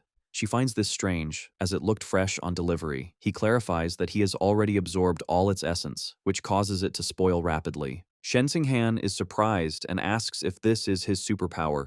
He confirms it is, explaining he can absorb the essence from aberrant beasts to gain some of their abilities. She is shocked, exclaiming she finally understands why he chose the pure blood path. With such a power, he doesn't need gene fusion. While eating dinner, Lin Zichen brings up the dean's offer of housing and jobs for their parents. Shen Qinghan is thrilled, and they agree to visit their families over the weekend. During the meal, she mentions an interesting duel between peak-ranking students at the gym that afternoon. She suggests they go watch it, and Lin Zichen agrees. At the university gym, a large crowd has gathered. Lin Zichen notes that in addition to students and faculty, representatives from the Mechanical God group are also there. Shen Qinghan excitedly points to a woman in a large white cyborg suit in the VIP section, the famous mechanical genius girl they've seen online. In the center of the arena, two fighters face each other, a muscular bull-like gene fuser and a sleek cyborg. Shen Qinghan asks Lin Zichen who he thinks is more powerful between the Kyoto genius and the mechanical genius girl. He replies they should get a good idea from this duel. He clarifies that if the 8th-ranked Evolution Academy student wins, the Kyoto genius is stronger, but if the 9th-ranked cyborg wins, the mechanical genius girl is more powerful. With an announcement, the duel begins. The cyborg immediately takes to the air with mechanical wings. From above, the cyborg unleashes a massive barrage of missiles, which rain down on the bull-like opponent below. The bull-like gene fuser is overwhelmed by the relentless missile attack, trying to shield himself from the explosions tearing up the stage. After the barrage, the cyborg lands. The bruised gene fuser sees an opportunity for close-quarters combat. Both fighters charge forward at incredible speed, meeting in the center of the arena. The cyborg easily blocks the gene fuser's punch and delivers a devastating counterpunch to his face. The blow sends the gene fuser flying, and he crashes to the ground, defeated. The cyborg raises its fist in victory as the crowd erupts. Meanwhile, in a private office, Mo Dongji receives a video report from a subordinate. She informs her that source site number 36 has been quiet for months, and they are unsure if the enemy has abandoned it or is plotting something big. Mo Dongji asks for an update on Luo Qiangshu. Her assistant reports that Qian Shui is adapting well, growing incredibly fast, and is close to evolving to advanced Tier 2. Curious, the assistant asks about Luo Qianshu's origins, noting her special constitution doesn't seem human. Mo Dongji sternly cuts her off, warning her not to ask questions that don't concern her. After the assistant apologizes, Mo Dongji dismisses her to watch a student duel. Switching her monitor feed, she watches the end of the fight. She thinks that with the cyborg's upper hand, the Mechanical God group is more powerful than she imagined. She concludes that mechanical modification has a greater advantage in adaptability, though she seems to have reservations. Mo Dongji acknowledges a major limitation. No matter how powerful, cyborgs cannot enter the source site, as all electronic and mechanical devices malfunction there. Turning off her monitor, she concludes that in such an environment, even the strongest cyborg would become useless scrap metal. Sometime later, Lin Zichen and Shen Qinghan return from a weekend trip home with their parents. The two families enjoy a celebratory dinner. During their visit, they discuss the university's housing offer for their parents, and both families happily agreed. With that settled, Lin Zichen focuses on his next mission, capturing the cat girl in the city's neon-lit red light district. Walking disguised through the crowded streets, he reviews the mission details. The target is an ordinary Tier 6 gene fuser with incredible speed who lures and kills men. The file also notes she is a master of disguise and skilled with drugs. Lin Zichen understands why the mission remains uncompleted. The large area and her cunning make her hard to track. To begin his search, Lin Zichen uses his Eye of the Sky and Danger Perception for a wide area scan. As he activates his powers, his eyes glow with golden light behind his sunglasses. The crowd is startled by his strange appearance. Some are unsettled by his eyes, while others comment that he is handsome but has a creepy gaze. As Lin Zichen stands out, a large muscular man confronts him, demanding to know who he is staring at. Unfazed, Lin Zichen unleashes his biological pressure, telling the man to get out of his way and sending him flying as the crowd parts in shock. Standing over the unconscious man, Lin Zichen concludes his search yielded no targets and decides to move on. Just then, he spots some familiar faces. He sees Ma Weiwei with two other students, whom he identifies as ordinary Tier 7 seniors, likely there to assist her. Ma Weiwei and her female companion notice him. The companion points him out, and Ma Weiwei looks away, annoyed. The companion suggests they stay away, and Ma Weiwei agrees, leading her group away. Lin Zichen is bewildered by their sudden avoidance. Ma Weiwei states that since Lin Zichen accepted the mission, he must be there for the cat girl. She declares they must find the target first. Their male companion confidently tells them to leave it to him. He boasts he is fused with demon dog genes, giving him a keen sense of smell to find the cat girl before Lin Zichen. As he concentrates, a pink scent-like aura appears, and he triumphantly announces he has picked up the cat girl's scent. Having locked onto the scent, the demon dog gene fuser points to a bar across the street, declaring the target is inside. Determined to beat Lin Zichen, Ma Weiwei and her companions rush across the street. Her female senior vows they will capture the cat girl and flaunt their victory. The group enters the crowded bar following the scent trail. Ma Weiwei asks where she is. The demon dog guy points to a woman with glasses on a couch. Ma Weiwei expresses doubt, noting the woman looks like an ordinary college student. Her male companion is certain, explaining her scent is identical to the one on the cat girl's belongings at the public security department. Ma Weiwei concludes the target is a cunning master of disguise. Seeing no reason to hesitate, the female senior declares they should capture her now. The three charge towards the woman. As they close in, she looks up with a sinister grin. She suddenly leaps up, smashes through the glass table, and makes a break for it, with one of them shouting she's escaping. Ma Weiwei and her companions burst out of the bar, chasing the fleeing cat girl through the crowded streets. As they pursue her, Ma Weiwei worries the cat girl is too fast. The demon dog gene fuser confidently tells her not to worry, as he can track her scent and she will eventually have to rest. Following the trail, they corner the cat girl in a dead-end alley. The male companion confirms she is there and urges the others to finish the fight quickly. However, the cat girl turns around with a smug smile, taunting them and asking if they really thought they could catch her if she were trying to run. A menacing red aura surges around her as she explains that the most skilled hunters often disguise themselves as prey. She undergoes a dramatic transformation, her hands morphing into long, sharp claws, and asks if they don't understand this simple rule. She unleashes an overwhelming wave of biological pressure at the three pursuers. They are shocked to realize her true power level is not ordinary Tier 6, but an incredible ordinary Tier 9. Ma Weiwei and her companions are left in stunned disbelief, realizing the cat girl had been hiding her true strength. In the dark city alley, Ma Weiwei, the demon dog, and their female senior companion are running for their lives. Ma Weiwei yells that the mission is impossible and they have to escape. Behind them, the powerful cat girl watches with a smirk, claws ready, and mockingly asks if they think they can get away. With incredible agility, she leaps up a building, easily getting ahead of them. She lands in the alley, blocking their path and telling them they cannot escape. The cat girl then focuses on the trembling demon dog. She leans in menacingly, telling him she had her eye on him since he entered the bar. Seeing no other way out, Ma Weiwei throws a smoke grenade, which fills the alley with thick purple smoke. She tells her teammates the smoke will dull their enemies' senses, giving them a chance to run. Under the smoke's cover, the three manage to escape. Exhausted and shaken, they finally reach a crowded street. The demon dog remarks on the mission's danger, saying the information was wrong and they almost died. The female senior urges Ma Weiwei to call her father, Dean Ma Zhenhe, to report the situation so the mission details can be corrected. A terrified Ma Weiwei pulls out her phone and agrees to call him immediately.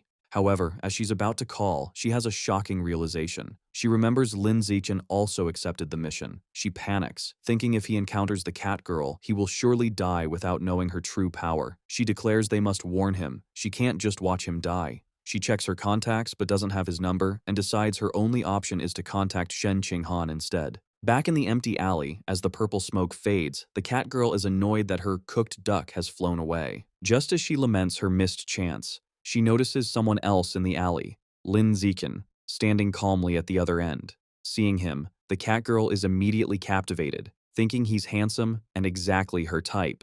Believing it's his bad luck, she decides he's her new prey and charges at him, claws extended. Lin Zichen is unfazed. He notes her power level is an impressive ordinary Tier 9 as he concentrates his energy and rushes to meet her attack. The cat girl is shocked, wondering how he could be faster than her. Before she can react, Lin Zichen unleashes a powerful glowing punch that connects with her face. The force sends her flying backward, crashing hard into a wall at the end of the alley. Kneeling injured in the rubble, she is amazed by his power. Staring at him, she is completely bewildered, wondering how a young man who isn't a gene fuser could possess such incredible strength. Realizing she is outmatched, the cat girl decides fighting is suicide, and her priority is to escape. She turns and flees, but to her shock, Lin Zichen easily keeps pace with her. Announcing she can now experience his full power, Lin Zichen leaps and delivers a devastating kick to her head, sending her flying. The blow sends her crashing into another wall, embedding her in the rock. Lin Zichen presses his attack, unleashing a furious barrage of kicks against her pinned body. He notes that despite multiple hits, she is still alive, though her biological pressure is weakening. Deciding to finish her before she recovers, he picks up a large rock. But just as he is about to strike, he looks up, surprised. A massive surge of red energy erupts from the cat girl as her body transforms, her muscles bulging grotesquely. Lin Zichen realizes with alarm that in a desperate moment, she has unlocked more power and is about to evolve into an advanced creature. The newly transformed and enraged cat girl glares down at him. She thinks how activating her shadow cat genes saved her life and made her stronger, but also increased her beastly nature and vulnerability to genetic backlash. Filled with rage, she furiously demands to know who Lin Zichen really is. Instead of fighting, Lin Zichen smiles and casually apologizes, saying he must have mistaken her for someone else. He then turns and walks away, leaving her in shock. She watches him go, her mind racing with fear. She realizes his strength is unknown, his actions are unpredictable, and she has no tricks left. She also knows she is in danger of genetic backlash from her forced transformation. Concluding another attack would kill her, she decides to escape and leaps into the air to flee. As she flies away, she hears a sharp sound and looks down in confusion. A moment later, a metal pipe pierces her forehead, spraying blood and pinning her against the wall. Lin Zichen grabs a loose pipe and charges forward, stabbing her in the chest. He pulls the bloody weapon out and stabs her repeatedly in the chest and stomach. Mortally wounded, the cat girl slumps against the wall, her biological pressure completely fading. Lin Zichen casually tosses the bloody pipe aside, thinking that this time she is definitely dead. With the fight over, Lin Zichen snaps a photo of the cat girl's corpse, thinking he needs to upload it to the school app to prove he completed the mission. Afterward, he calls the public security department to report the body's location for cleanup. With official tasks done, Lin Zichen turns to his real goal. He reaches for the body, and as red energy swirls around him, his system confirms he has devoured a large amount of the Shadow Knight cat's life essence, increasing his guidebook progress to 36%. He is surprised by how much progress he made and speculates the genetic backlash she suffered must have concentrated the beast genes in her body. Meanwhile, Ma Weiwei and her companions are walking through the city. Ma Weiwei is on the phone with her father, Dean Ma Zhenhe, telling him the Catgirl mission information was wrong and almost got them killed. She explains the target was not an ordinary Tier 6, but a powerful ordinary Tier 9, which shocks her father. In his office, Dean Ma Zhenhe asks his daughter for a detailed report, promising to speak with the mission system director later. Back on the street, the female senior suggests they should hurry back to school to avoid retaliation, but then she suddenly grabs Ma Weiwei's arm. She points to her phone, which shows the mission to capture the cat girl has already been completed by Lin Zichen. Ma Weiwei is left in complete shock, wondering how a freshman could defeat an ordinary Tier 9 creature on his own. After the weekend, Lin Zichen and Shen Qinghan are walking on the university campus. Lin Zichen checks his phone and sees a notification that 300 school credits have been deposited into his account. He thinks the reward for the Catgirl mission has arrived, but is confused why the amount is so much higher than the original 50 credits. While walking, Lin Zichen shows Shen Qinghan a notification explaining the increased reward. The message states that due to incorrect information, the Cat Girl mission was reclassified from ordinary Tier 6 to Tier 9. The reward was increased from 50 to 200 credits, with an additional 100 as compensation. Shen Qinghan complains that the school's mission system is unreliable and tells Lin Zichen he is lucky to be so strong. Otherwise, he could have been killed. Lin Zichen agrees the system is a problem and says he'll be more careful accepting missions. He then tells Shen Qinghan that when suitable missions come up, he will take her with him so she can get used to real combat. Overjoyed, Shen Qinghan exclaims that it's great she can finally go on missions with him. As they continue, Lin Zichen looks at his phone, deciding to use his new credits to order the 90 jin of life and death toad meat he needs. He thinks that while he was previously worried about attracting attention with a large order, it doesn't seem to be a problem now. He also considers that beast meat is nutritious and will help Shen Qinghan evolve, so he should buy plenty for her too. They arrive at their apartment, and as Shen Qinghan opens the door, Lin Zichen asks her if there is any particular beast meat she would like. She runs inside excitedly, telling him she will place the order, and he follows her. Once inside, she sits on the couch and begins browsing options on her phone. In the kitchen, Lin Zichen, now in an apron, listens as Shen Qinghan suggests they buy Tyrant Ash Big carved meat. She explains that for just 1 credit, they can get 6 jin, enough for several days. Lin Zichen agrees with her practical choice. However, Shen Qinghan tells him not to place the order, insisting she will do it. She happily reminds him she still has the 90 credits he gave her from the freshman competition. Lin Zichen, who has started cooking noodles, smiles and agrees. He tells her it's fine since they are family, so there is no need to worry about whose credits they are using. While Lin Zichen and Shen Qinghan are enjoying the noodles, the doorbell rings. Lin Zichen gets up to answer it. He returns with a large cardboard box, surprised their beast meat delivery arrived so quickly. He opens the box and hands a package of the Tyrant Ash big carved meat to Shen Qinghan, telling her to put it in the fridge. With that taken care of, Lin Zichen turns his attention to the 90 pounds of life and death toad meat. Thinking it is time to begin the absorption, he places his hand on the meat. Immediately, a powerful blue energy surges from the box and surrounds him. A system notification confirms he has devoured a large amount of the life and death toad's life source, and that its guidebook is now 100% complete. Lin Zichen then receives a vision. He sees a massive beetle-like creature, the life and death toad, torn to pieces by a large eagle-like beast. He then witnesses the creature's incredible power as its severed body parts regenerate at incredible speed. The creature becomes whole again, and a new system notification announces he has unlocked the Life and Death Toad guidebook and acquired the new attribute, Rapid Self-Healing. Back in his apartment, Lin Zichen looks at his new power's description with a shocked expression. The system explains his self-healing ability has been greatly enhanced. As long as he is not killed instantly and has enough energy, he can recover from any severe injury. He is amazed, exclaiming that this new ability is invincible. Eager to test his new power, Lin Zichen decides to see how effective it is. He bites down hard on his own hand, creating a deep, bleeding gash. He watches in amazement as the wound closes and heals completely in just a few seconds. As he washes the blood from his now healed hand, he thinks about the implications. He realizes that with rapid self-healing, as long as he has enough energy and isn't killed instantly, he can essentially revive himself over and over. His thoughts are interrupted when the doorbell rings. He wonders who could be visiting so late. He and Shen Qinghan walk to the door together. He asks if she bought something, but she says she didn't. When they open the door, both are surprised by who is standing outside. It is Ma Weiwei, who leans in and apologizes for bothering them so late. Lin Zichen asks Ma Weiwei what she needs with Shen Qinghan beside him. Ma Weiwei explains she is curious how he completed the difficult Catgirl mission and asks if he would share the details. Lin Zichen bluntly tells her it is not convenient. Accepting this, Ma Weiwei turns to leave. Shen Qinghan invites her in for some tea, but Ma Weiwei declines, saying she has other things to do and maybe they can another time. After she leaves, Shen Qinghan tells Lin Zichen she thinks Ma Weiwei is a good person. She explains that Ma Weiwei was worried and had sent her a message to warn him about the mission's incorrect information. Shen Qinghan suggests they should interact with her more, and Lin Zichen agrees, adding that since Ma Weiwei lives just downstairs, she is welcome to visit anytime. Later, at the Tianrengei Research Institute, Liu Chuanwu and Song Yuyan are talking with Lin Zichen. Liu Chuanwu says he saw Dean Ma Zhenhe confront the director of the mission system, and the two got into a heated argument that turned into a physical fight. Song Yuyan speculates it was because of the Catgirl mission's incorrect information. Liu Chuanwu confirms this, explaining that since Ma Zhenhe had also accepted the mission, he was furious that the incorrect power level nearly got his daughter killed. Song Yuyan adds that the mission listed the Catgirl as Ordinary Tier 6, when her true strength was Ordinary Tier 9. She then asks Lin Zichen how he, being only an Ordinary Tier 6, could have completed the mission. Liu Chuanwu playfully asks if he had help from an expert or set some kind of trap.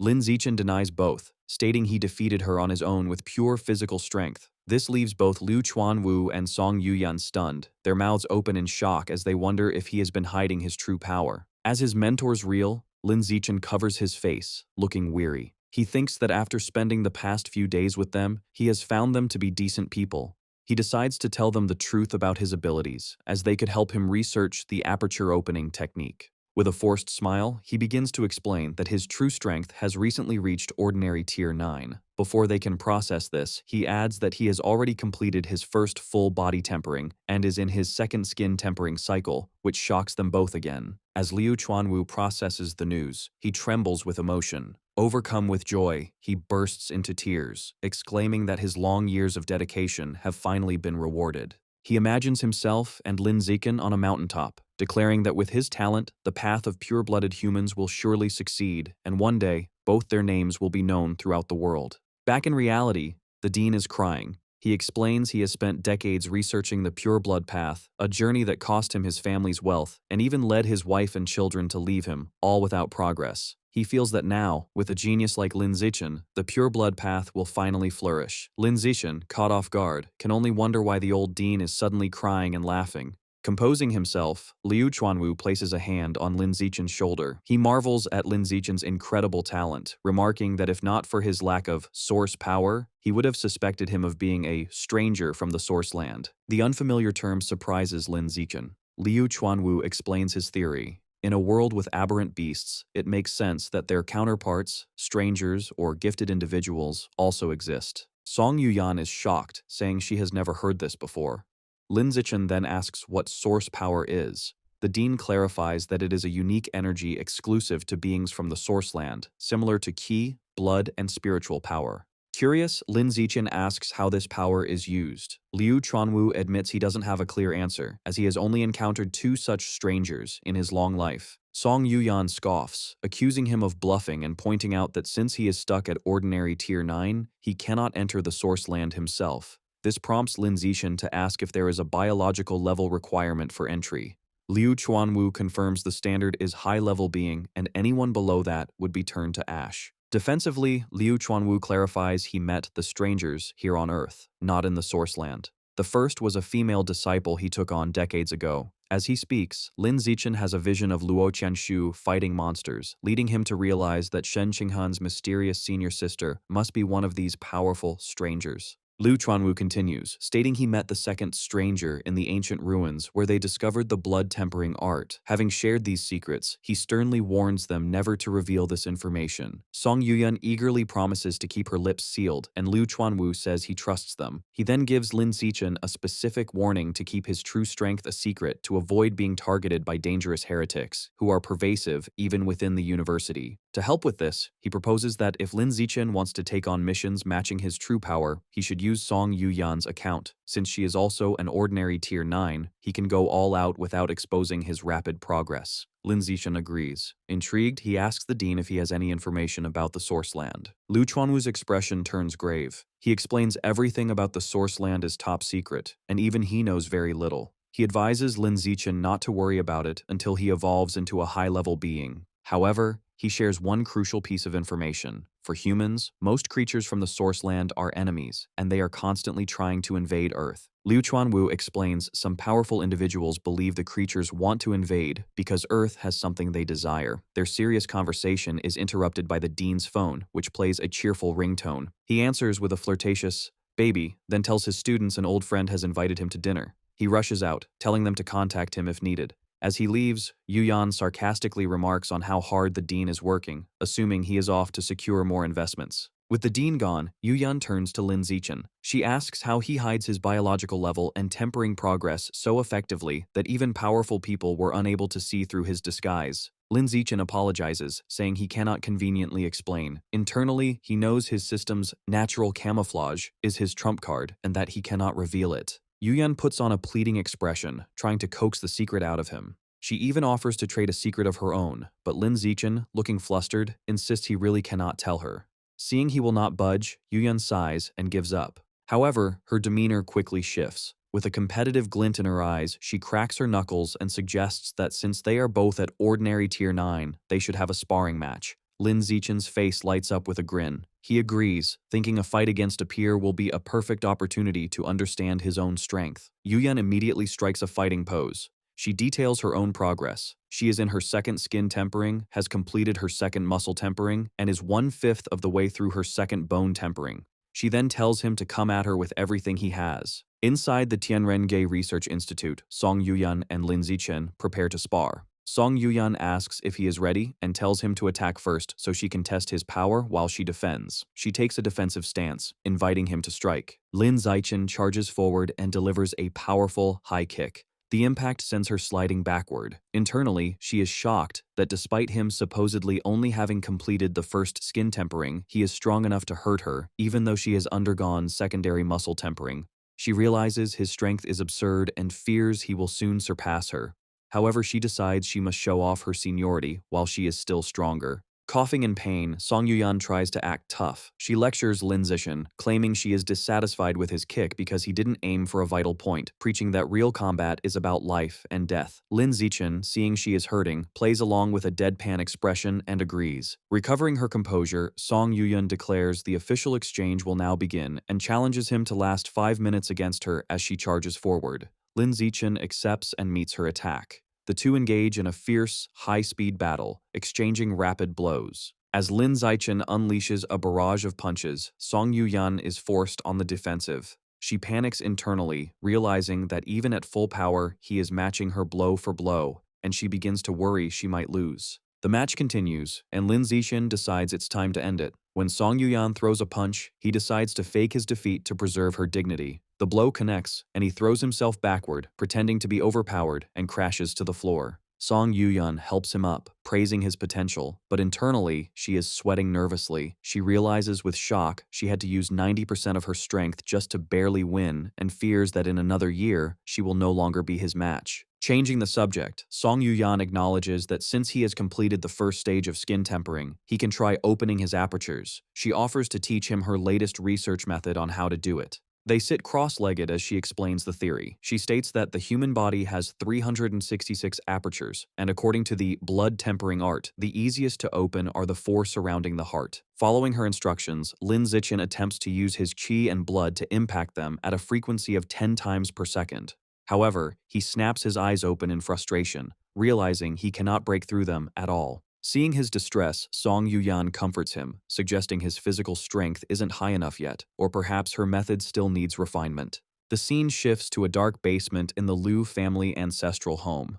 Liu Chuanwu stands before a large, ancient bronze coffin. He excitedly reports to the entity inside, Pavilion Master, that he has found a peerless genius who will hopefully open his apertures using the pure-blooded human path.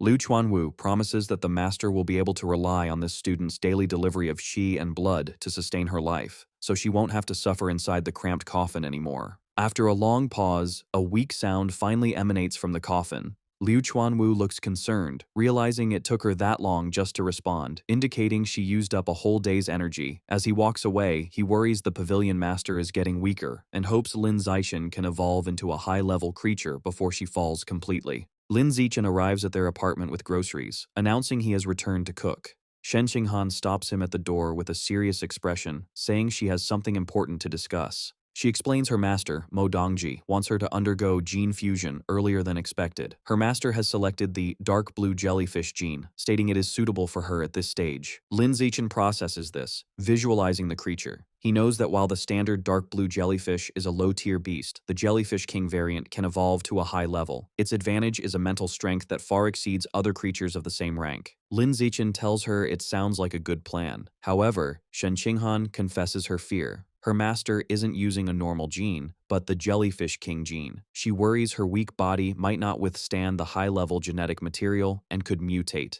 Hearing this, Lin Zixin is shocked. He realizes a jellyfish king gene is incredibly rare and expensive. He imagines Mo Dongji carelessly throwing money around and feels a pang of envy. Pushing it aside, he comforts Shen Qinghan by patting her head. He reassures her that jellyfish-type beasts have a high natural affinity with the human body, and her incredible 21% compatibility score means she can fuse with a high-level beast gene without risk. Shen Qinghan then asks about side effects. Lin Zixin explains the standard consequences: loss of natural reproductive ability, and some physical beast characteristics. He reminds her she has already preserved her eggs, so if they want children, they can use those. As they hold hands, he explains that beast traits can usually be hidden if the genes are forced into dormancy. He then tries to cheer her up, noting many beast traits, like cat ears or foxtails, are considered attractive. His words work, and her mood lifts. She looks at him cheerfully, wondering what traits a jellyfish king will give her, and if she'll be more beautiful. She excitedly holds up her phone to show Lin Zixin a picture of the dark blue jellyfish, asking if he thinks it's beautiful.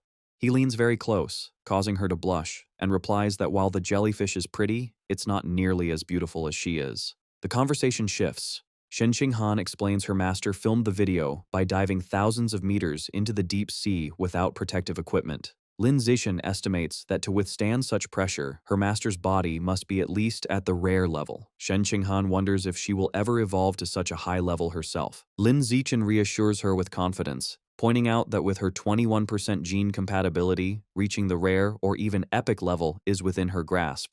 Shen Qinghan remains practical, countering that compatibility isn't everything and she will need a vast amount of evolution resources. Hearing her concern, Lin Zichen gives her a thumbs up and makes a firm promise. He tells her not to worry about resources because he will work hard to earn money and provide whatever she needs. Touched by his generosity, she adopts a playful and seductive demeanor. She kneels on the bed, teasing that she must properly please her new, wealthy patron. She picks up 2 pairs of stockings and, blushing, asks which color he prefers. Lin Zichen replies that he likes both. To satisfy him, she puts a black stocking on one leg and a white stocking on the other. Watching her, Lin Zichen thinks that while the combination is a bit strange, he can definitely enjoy it. With Shen Qinghan at her afternoon classes, Lin Zichen decides to skip the Pure Human Research Institute and stay home to train. While pouring water, he checks the latest news on his phone.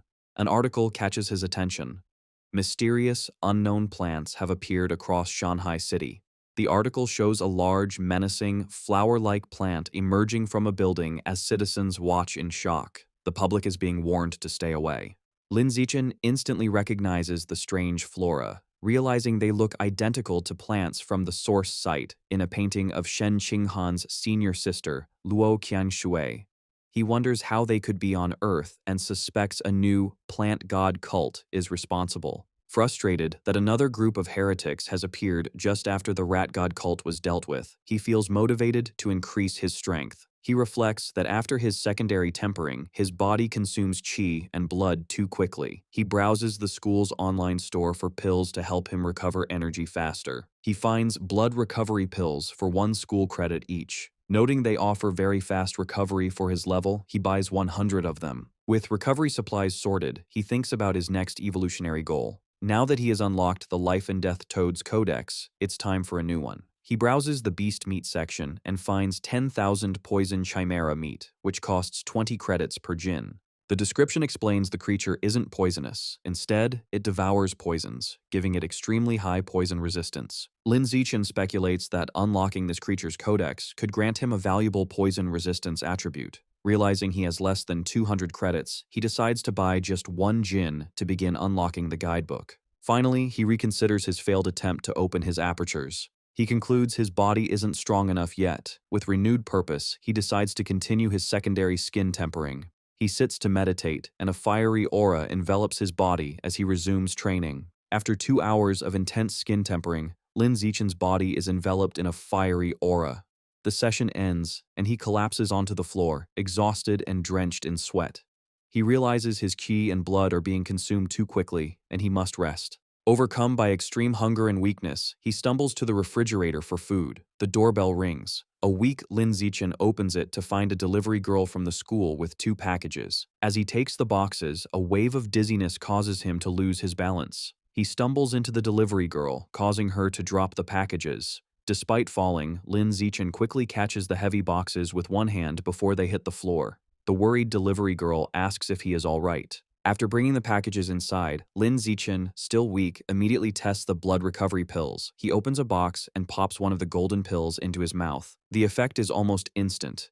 His dizziness fades and strength returns to his limbs. He marvels at how effective the pills are. His qi and blood levels surge, and he flexes his arm, feeling completely revitalized. With his strength recovered, Lin Zichen turns to the second package, the 10,000 poison chimera meat. He places his hand on the meat and devours its life essence, his body surrounded by a surge of blue energy. A system notification confirms he has absorbed a trace of the 10,000 poison chimera's life source, and his guidebook progress has reached 1%. Now able to train without long recovery periods, Lin Zichen sits to meditate again. He reflects that with the blood recovery pills, he has greatly reduced his rest time and can train more efficiently. He concludes that using school credits to accelerate his growth is a worthwhile investment. Later, as the sun sets, Lin Zichen is relaxing at home when he hears Shen Qinghan's voice announcing her return.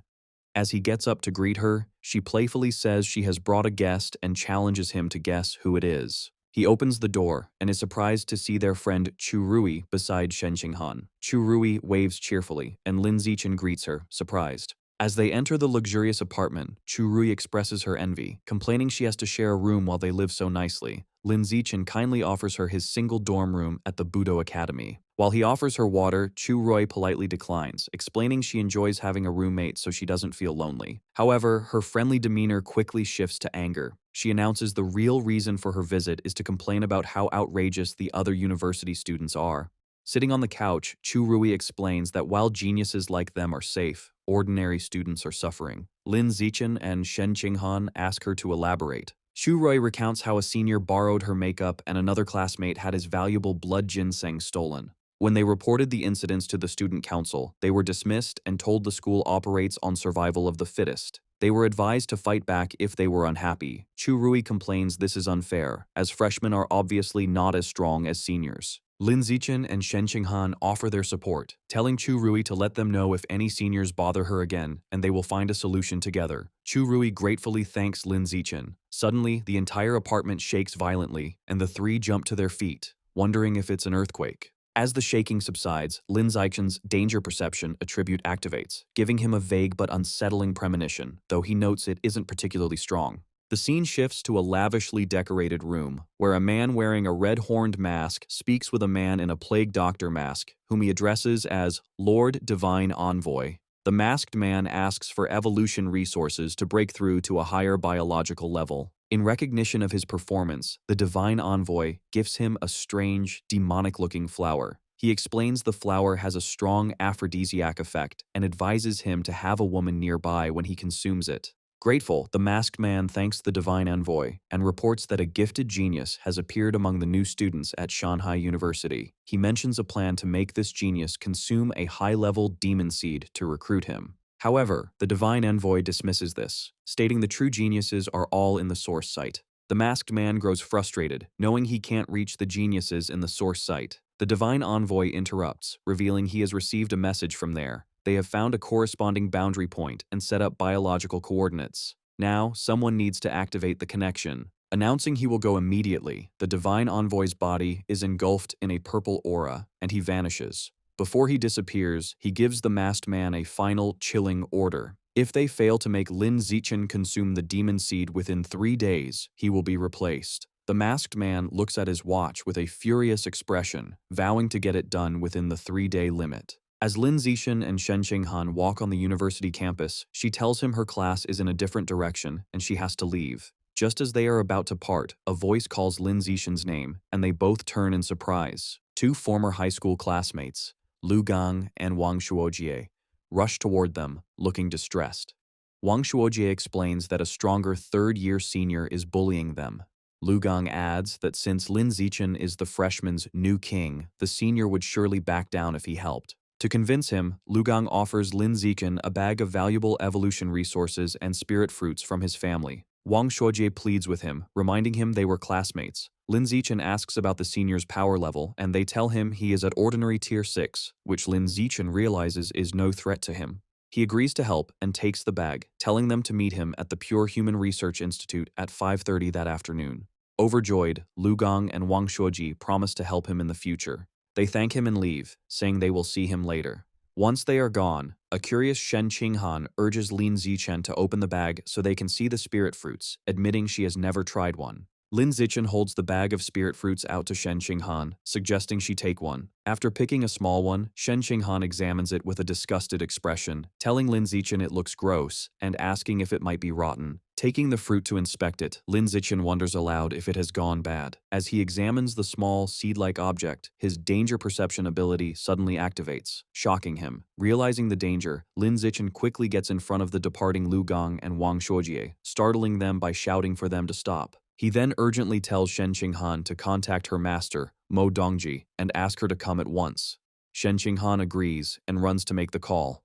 A moment later, Mo Dongji gracefully descends from the sky, asking what has happened. Lin Zichen holds up the strange red seed and explains that Lu Gang and Wang Shuojie gave him a bag of what they claimed were spirit fruits, but he found these suspicious seeds inside and suspects they are connected to the plant god cult, causing the two former classmates to tremble. Mo Dongji recognizes the object immediately, explaining it is a seed from a strange tree that controls anyone who eats it. She states this is a common method the plant god cult uses to recruit members. Lin Zichen is horrified, wondering if Lu Gong and Wang Shuojie were already under the cult's control. As Mo Dongji uses her power to lift the two into the air, they cry out that they were forced to do it. Mo Dongji tells Lin Zichen she will take them for questioning and inform him of the results. As they are carried away, Lu Gang and Wang Shuojie are terrified to find they can no longer speak.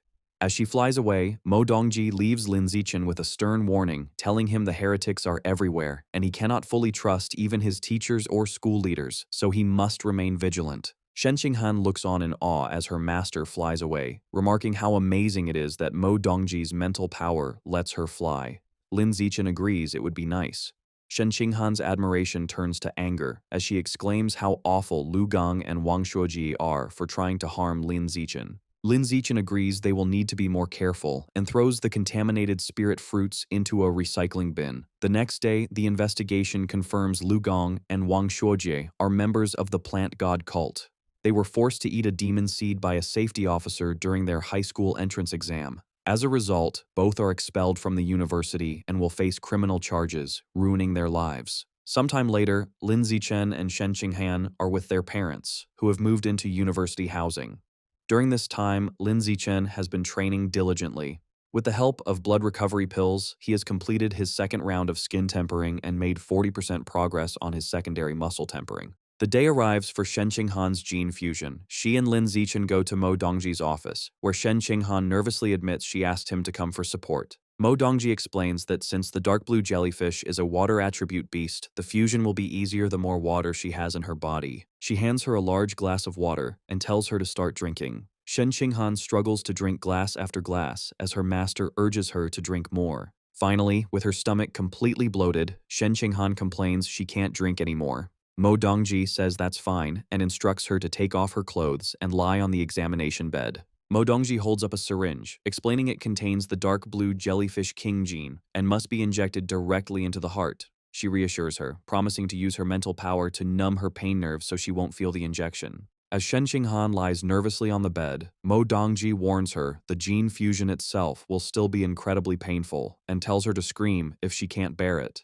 Shen Qinghan confirms she understands, and Mo Dongji injects the gene into her chest. As Lin Zichen watches, he notes that while the fusion process typically requires precise monitoring instruments, Mo Dongji's immense mental power makes them unnecessary. After the injection, Mo Dongji informs Shen Qinghan that the gene fusion has begun and intense pain will soon follow. She tells her to be mentally prepared, and a blushing Shen Qinghan nervously agrees. However, 2 minutes later, a confused Shen Qinghan sits up, asking why she doesn't feel anything. A concerned Lin Zichen asks Mo Dongji if there is a problem. Mo Dongji is completely surprised, wondering how this could be possible. Shen Qinghan is left in shock, fearing her gene fusion has failed. Mo Dongji explains to a worried Lin Zichen and Shen Qinghan that the gene fusion has failed, as Shen Qinghan could not fuse with the dark blue jellyfish king gene. However, she adds that it isn't a complete failure either, which confuses them. Mo Dongji clarifies the normal process. As long as there is no severe rejection, when the beast gene is injected, it is a success. With the help of drugs, the host's genes fuse with the beast genes, allowing the person to gain new abilities. In Shen Qinghan's case, while there was no rejection, the fusion process never started. A serious Lin Zichen asks for a more specific explanation. Mo Dongji explains what her mental power sees. It seems Shen Qinghan's own genes have their own consciousness. They have surrounded the invading jellyfish king genes, trapping them and restricting their freedom. She states that when some jellyfish king genes tried to forcibly fuse, Shen Qinghan's genes immediately destroyed them, breaking them into fragments and absorbing them as nutrients. Now, the remaining jellyfish king genes are completely imprisoned, a situation Mo Dongji has never seen before. Suddenly, Shen Qinghan exclaims in surprise, pointing out that her hair is changing from purple to blue. This shocks both Lin Zichen and Mo Dongji. Mo Dongji recognizes this as a trait of the jellyfish king gene and wonders how it can be expressed if the fusion failed. Lin Zichen asks Shen Qinghan if she feels anything different in her body. With her hair now blue, Shen Qinghan closes her eyes and says she can feel a new presence inside her, one she thinks she can control. Mo Dongji finds this perplexing, thinking that sensing and controlling the genes is the definition of a successful fusion. Wondering if she missed something, she leans close to Shen Qinghan, using her mental power to investigate again. She tells Shen Qinghan the new presence is the jellyfish king gene and instructs her to use her mental power to control it and force it into a dormant state. Shen Qinghan nods. She closes her eyes and concentrates, saying she will try. As she focuses, her hair begins to revert from blue back to its original purple. Mo Dongji then tells her to try expressing the gene again, and Shen Qinghan agrees. In an instant, a powerful blue aura surrounds her, and her hair turns a brilliant blue once more. Mo Dongji is internally stunned, realizing that renowned geniuses Li Moyu and Ma Weiwei took half a month to master making their beast genes dormant or expressed. Yet Shen Qinghan learned it in a moment. A confused Lin Zichen steps closer, asking what is happening with Shen Qinghan. Mo Dongji turns to them and says she has good and bad news, asking which they want to hear first. After a moment, Shen Qinghan says they will hear the bad news first. Mo Dongji explains that the bad news is that Shen Qinghan may never become a gene fuser, which shocks the girl. However, the good news, she continues with a confident smile, is that Shen Qinghan is something more advanced and powerful. She can do everything a gene fuser can, and even better, without needing to fuse at all. Mo Dongji explains that Shen Qinghan's genes can enslave beast genes injected into her body. This means she can use their abilities without actually fusing, allowing her to avoid genetic backlash and remain a pure-blooded human. Mo Dongji reveals that until now, no pure-blooded human has ever broken through the ordinary biological barrier to evolve. She believes Shen Qinghan has the potential to be the very first pioneer on Earth to achieve this. Amazed, Shen Qinghan asks if she is truly capable of something so incredible. Mo Dongji reassures her with absolute confidence, stating that if any pure-blooded human is to break that barrier, it will be her. Lin Zichen listens to Mo Dongji's praise, feeling a bit left out and wondering if she is looking down on him. Mo Dongji then explains that even though Shen Qinghan is not a true gene fuser, her powers still come from beast genes. For this reason, Shen Qinghan must still present herself as a gene fuser to the outside world. She sternly warns them that this is a secret they must not tell anyone, not even their parents. Mo Dongji then tells Shen Qinghan there is still much to learn about her unique gene enslavement ability and instructs her to come to her office every night at 8 o'clock so they can research it together. Shen Qinghan agrees. Half a month later, while Lin Zichen is meditating in his room, surrounded by a fiery aura, Shen Qinghan calls out that she has good news. He enters the bathroom to find her in a bubble bath, happily swirling streams of water in the air. She excitedly tells him she has learned to control water with her mental power. Lin Zichen sits on the edge of the tub, remarking that learning so quickly shows her amazing talent. Shen Qinghan boasts she can do something even more impressive, revealing she can now remotely control the qi and blood inside another person's body. She explains that her master said a light touch could cause chaos in an opponent's system, while a strong one could kill them instantly by making their blood vessels explode. Lin Zichen is surprised and suggests that if she can control another's qi and blood, she should also be able to control her own to temper her body. However, Shen Qinghan looks downcast, explaining her master said her physical talent and qi and blood strength are too weak, so she cannot follow the path of a pure-blooded human. Leaning close to Shen Qinghan, Lin Zichen tells her she is a special existence, just like him, and they are capable of things ordinary people cannot do. He encourages her to try tempering her body, promising to teach her. Flustered by his closeness, Shen Qinghan blushes, wondering if he is confessing his feelings. Filled with determination, she agrees she is special, and declares she will be able to temper her body with her qi and blood. As she speaks, a powerful blue aura swirls around her. For the next while, Lin Zichen patiently teaches Shen Qinghan how to control her qi and blood to temper her body, with both of them meditating surrounded by fiery auras. After some time, a sweaty but triumphant Shen Qinghan exclaims she has succeeded and mastered the blood-tempering art, looking at her reddened, powerful hands in amazement. Lin Zichen smiles, pleased and surprised she succeeded on her first try. He reflects on how remarkable her achievement is, noting that while her biological level is only ordinary Tier 2, she learned a technique that should require the strength of someone at ordinary Tier 4. Overjoyed, Shen Qinghan throws her arms around Lin Zichen, exclaiming that now they are truly a perfect match. She can enslave beast genes, and he can devour beast meat for the same purpose, while both can follow the path of a pure-blooded human. Lin Zichen agrees, holding her close. In less than half a month of training together, Shen Qinghan completes her first full skin tempering, and her biological level evolves from ordinary Tier 2 to ordinary Tier 3.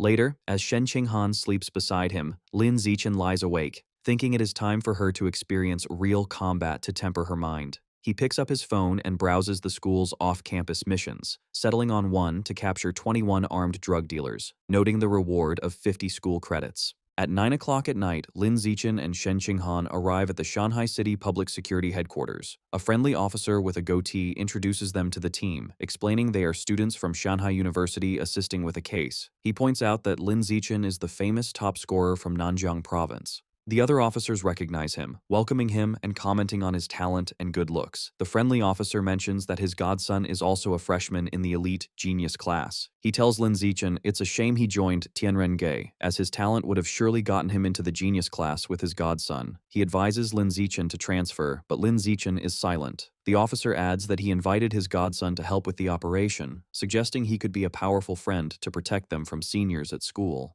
Just then, a voice announces his arrival. A young man with long blue-green hair and a confident air leans in the doorway. The other officers are impressed by his presence, commenting on how lucky the officer is to have such a remarkable godson. The officer proudly greets his godson, Xiaojian, and mentions that he heard he recently evolved to ordinary Tier 5. Xiaojian replies modestly that his progress is normal. The officer then tells him that 2 other freshmen are on the mission, including a very pretty girl, and offers to introduce them. The godson seems intrigued by the chance to impress her. However, when the officer leads him over for the introduction, the godson is shocked to see Lin Zichen and Shen Qinghan. His confidence vanishes, replaced by horror as he realizes his chance to show off is ruined. Oblivious to his godson's distress, the officer begins the introduction. Noticing his godson's pale face, the officer asks if he is unwell. Lin Zichen internally recognizes the young man as Luo Yongjian, the top scorer from Dajiang Province, whom he defeated instantly during the freshman trial.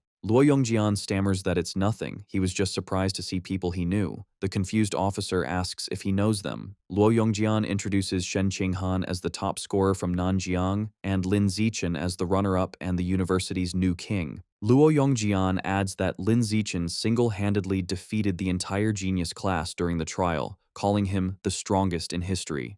An embarrassed Lin Zichen tells him to be more low-key, and Luo Yongjian agrees. The officer is left completely shocked, realizing he has severely underestimated Lin Zichen. Later, at 11 o'clock, a convoy of armored vehicles drives through a dark wooded area toward the drug dealer's den. Inside, the officer hands out bulletproof vests. Lin Zichen politely refuses the gear. Luo Yongjian also refuses, boasting that mere guns cannot harm him. He thinks that while he may not be the new king, he is still a top scorer and intends to show these ordinary officers the power of a genius student. Soon, the convoy arrives at an abandoned factory. The police team storms the building. Inside, they are spotted by armed men, who shout that the police are there and they need to escape. Realizing that being caught means a death sentence, the criminals fight back, opening fire. As bullets fly, the police and the 3 students dive for cover behind wooden crates. As the firefight continues, Lin Zichen gets up and charges forward. Panicked that he can't wait any longer, Luo Yongjian bursts from cover and runs into the hail of bullets. To a nearby officer's shock, the bullets simply bounce off his body as he charges forward.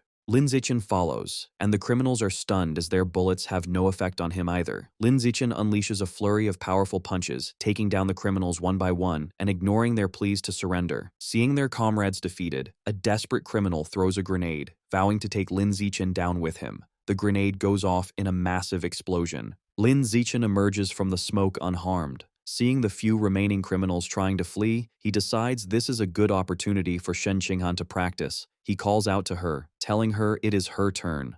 Shen Qinghan steps forward and closes her eyes, concentrating on controlling the qi and blood in their bodies. The fleeing criminals suddenly freeze, their bodies contorting as they scream in confusion. With a final command from Shen Qinghan, all remaining criminals collapse, unconscious. With the fight over, an officer reports finding a box of strange seeds inside the factory. The lead officer gathers Lin Zichen to examine the contents. He confirms they are demon tree seeds and must be related to the plant god cult. The other officer explains that according to the criminals, who were also human traffickers, a mysterious masked person paid them a large sum 2 months ago to spread these seeds. Now that the mission is complete, Lin Zichen tells the officer that he and his girlfriend will be leaving. The officer offers them a ride back. As they sit in the police car, Lin Zichen thinks that for safety's sake, it is best to avoid getting involved with dangerous heretic cults. However, his attention is suddenly caught by something on the ground. He notices a rat next to a pile of white powder, holding one of the red seeds. He realizes with a jolt that the rat is planting a demon tree seed and suspects a connection to the rat god cult. Turning to Shen Qinghan, he urgently tells her to inform her master, Mo Dongji, that the rat god cult may be colluding with the plant god cult to spread the seeds. A surprised Shen Qinghan agrees. At the same time, Lin Zichen calls the lead officer to report his findings, thinking matters involving heretics are best left to the public security team. Time passes. Half a month later, Shen Qinghan is on a mission capturing arms smugglers, while 3 days after that, Lin Zichen and Song Yuyan team up to fight robbers in advanced mechanical suits. As their first semester at university ends, life goes on. In their apartment, Lin Zichen sits on the bed, realizing he has completed the second stage of his body tempering. Just then, Shen Qinghan, who now has blue hair, hugs him from behind, excitedly announcing she has completed her first stage of body tempering. Lin Zichen is surprised she did it so quickly. Shen Qinghan praises him, noting that her own talent is extraordinary, but asks why she only reached ordinary tier 6 when he said she should reach tier 9. Lin Zichen theorizes it's because her innate physical talent is weak. Even though her control of qi and blood is strong, the physical enhancement she gets is limited. Dejected, Shen Qinghan cries, worried she will never catch up to him. Lin Zichen is taken aback. It would be strange if she could catch up, given his special system. Later, at the research institute, both Lin Zichen and Song Yuyan are frustrated with their studies. Lin Zichen wonders aloud how to open his body's apertures. To cheer him up, Song Yuyan offers some gossip about the messy private lives of the university's leaders. Lin Zichen then asks Song Yuyan how many school credits he has. She informs him that by using her account to complete high-level missions, he has earned 2,400 credits. A satisfied smile appears on Lin Zichen's face. He calculates that he has enough to buy the 99 jin of 10,000 poison chimera meat required to unlock its guidebook.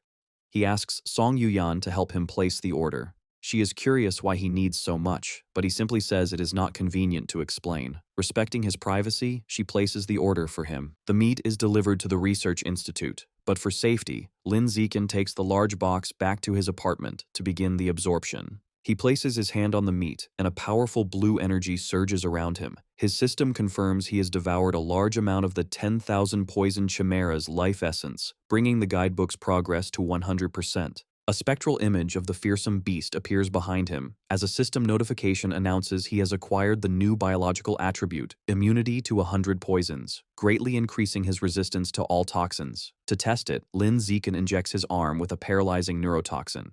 2 hours later, he flexes his muscle, completely unaffected. He concludes with satisfaction that the immunity had completely neutralized the neurotoxin. Soon after, Lin Zichen accompanies Shen Qinghan to a medical building for her second gene injection with her master. Inside a sterile room, Shen Qinghan lies on an examination table. Mo Dongji explains that before injecting a second gene, she must first examine the status of the jellyfish king gene within her. However, as she places her hand on Shen Qinghan's chest, Mo Dongji's expression turns to utter shock. She asks in disbelief how Shen Qinghan's biological level could have evolved so rapidly from ordinary tier 2 to ordinary tier 6. A shy Shen Qinghan explains to her master that she has been practicing the blood tempering art and completed her first full body tempering a few days ago. Mo Dongji is amazed and asks how she achieved this. Shen Qinghan explains she used the water control ability from the Jellyfish King gene to help manipulate her own qi and blood. Overcome with pride, Mo Dongji caresses Shen Qinghan's shoulder. She calls her a true genius and predicts she will become one of humanity's strongest fighters.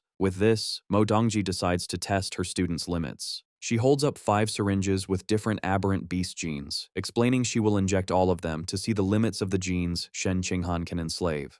The 5 genes represent the 5 core elements. Mo Dongji informs Shen Qinghan she is starting the injections, and she quietly agrees. Mo Dongji watches in surprise as Shen Qinghan's own genes immediately attack and destroy the first injected gene, the Earth attribute Armored Earth Dragon. She realizes the next 3 injections, representing fire, wood, and metal, all suffer the same fate, being completely destroyed by Shen Qinghan's dominant genes. Mo Dongji concludes that only the final gene, the water attribute Life and Death Toad, managed to survive. Shen Qinghan's genes successfully enslaved it, and she excitedly demonstrates her new ability to Lin Zichen. Mo Dongji theorizes that Shen Qinghan can only enslave water attribute genes. To confirm this, she injects her with 3 more different types of water attribute genes. After the procedure, Mo Dongji asks her student how she feels. Shen Qingyan complains that she feels uncomfortable, as if she has eaten too much. Mo Dongji realizes the 3 new genes were also destroyed and absorbed. She concludes that, for now, Shen Qinghan can only enslave 2 types of aberrant beast genes. As she helps Shen Qinghan sit up, Mo Dongji explains her theory for this. She suggests Shen Qinghan's physical or mental strength is not yet strong enough to enslave more than 2 genes. She reassures her that as her strength increases, she will be able to enslave more. Hearing this, Shen Qinghan's face lights up with joy, and she declares she will work hard on her training. Mo Dongji then explains the new abilities Shen Qinghan has gained from the life and death toad gene, which allows her to secrete a special mucus with powerful healing and lubricating effects.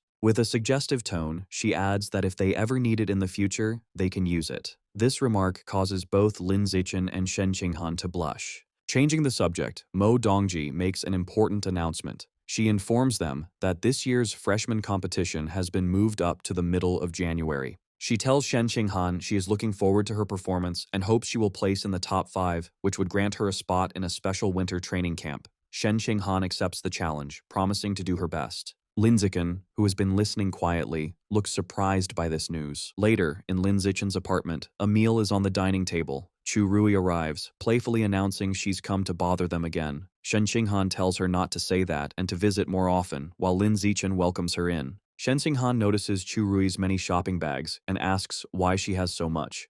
Chu Rui explains that her family's clothing store got a new shipment, and she found several couples' outfits she thought would suit them perfectly, bringing them as a gift.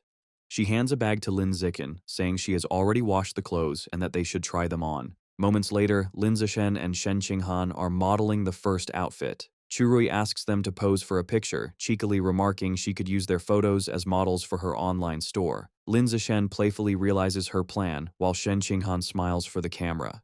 They then change into a second, cooler black outfit, and Churui exclaims this set looks even better. After trying on a third matching set, Chu Rui declares that any couple would want to buy them. With the fashion show over, Lin Zichen calls them to the dining table, reminding them to eat before the food gets cold, and the girls happily agree. As they eat, Shen Qinghan tells Lin Zichen that on their way back, she and Chu Rui encountered a mean senior. She explains the senior, relying on her superior strength, tried to snatch their bags, likely only backing off because another student recognized her as Lin Zichen's girlfriend. A weary Chu Rui chimes in, explaining this is the same senior who had previously borrowed her makeup and never returned it. She clarifies the senior was targeting her, and Shen Qinghan was unfortunately dragged into it. Shen Qinghan insists this is outrageous, and that they must seek justice after their meal. Chu Rui is hesitant, pointing out the bully is on the student council, and her boyfriend is also an official there, making her someone they can't afford to offend. However, Shen Qinghan is encouraged by Lin Zichen, who firmly states he will go with them, leaving Chu Rui to wonder what they have to fear with him on their side. The group knows the second-year students are having their martial arts class in the gym, so they head there. When Lin Zichen, Shen Qinghan, and Chu Rui arrive, the crowd immediately takes notice, recognizing him as the new king Lin Zichen and wondering why he has come. Shen Qinghan points out the bully, a senior with reddish-pink hair named Li Ziki. Lin Zichen asks her if it is true she borrowed makeup from his friend and hasn't returned it. Li Ziki dismissively replies she will return it when she is done, accusing Chu Rui of being petty. An angry Chu Rui retorts that Li Ziki always takes her brand new makeup and gives back nearly empty products. Li Ziki denies this, and her friend backs her up. As Chu Rui gets more upset, Lin Zichen steps between them, questioning Li Ziki's reason. He then turns to a nearby teacher and asks for clarification on the school's survival of the fittest rule, wanting to know if it means the strong can trample the weak. The teacher explains the university's dual rules. He clarifies the weak can challenge the strong unconditionally, but the strong must get the weak's consent to initiate a fight. He explains strength is determined by combat power rankings, or by year level if a student is unranked. Lastly, he adds that to start a challenge, both participants must wager an equal amount of school credits, with the winner taking all. If they can't agree, the default wager is 1 credit. This last rule surprises Li Ziki. A confident smile appears on Lin Zichen's face as he understands the rule's implications. He states this means he can challenge her unconditionally right now. Li Ziki taunts Lin Zichen, asking if a boy with a clear physical advantage is really planning to bully a girl like her. Internally, she is nervous, knowing her biological level is only ordinary tier 5 and that she would be no match for him. Seeing through her bluff, Lin Zichen turns to Shen Qinghan and instructs her to be the one to challenge Li Ziki, which surprises her. Understanding his intention, Shen Qinghan's expression becomes serious, and she agrees. A panicked Chu Rui immediately tries to intervene, warning Lin Zichen not to fall for the senior's taunts and begging him not to let Shen Qinghan fight. She internally frets, recalling how Shen Qinghan had always been at the bottom of their class with her, and thinks sending her to fight now would be sending her to get beaten up. Shen Qinghan calmly places a reassuring hand on her friend's shoulder and tells her not to worry. With a confident look, she declares that she can win. A blushing Chu Rui is moved by her friend's sudden coolness and can only watch in admiration. Shen Qinghan then leaps forward, landing gracefully on the dueling floor. She introduces herself as Shen Qinghan from the first-year Genius class and formally challenges Li Ziki from the second-year Evolution class 2. Annoyed, Li Ziki wonders where this freshman gets the confidence to win, while the students in the crowd comment on how beautiful and cool Shen Qinghan looks. Dismissing her opponent as just a pretty face, Li Ziki lands on the dueling floor and proposes they make the stakes higher. She confidently wagers 10 school credits. A teacher confirms both parties have agreed. Shen Qinghan accepts the wager, also risking 10 school credits. The two fighters take their stances, confirm they are ready, and the teacher officially starts the match. The moment the fight begins, Shen Qinghan's hair flashes from purple to a brilliant blue as she charges forward with incredible speed. Li Ziki is shocked, exclaiming at how fast her opponent is. Before she can react, Li Ziki suddenly freezes, her body trembling uncontrollably. She wonders what is happening, feeling dizzy and unable to move. Seizing the opportunity, Shen Qinghan delivers a single, powerful high kick to Li Ziki's face.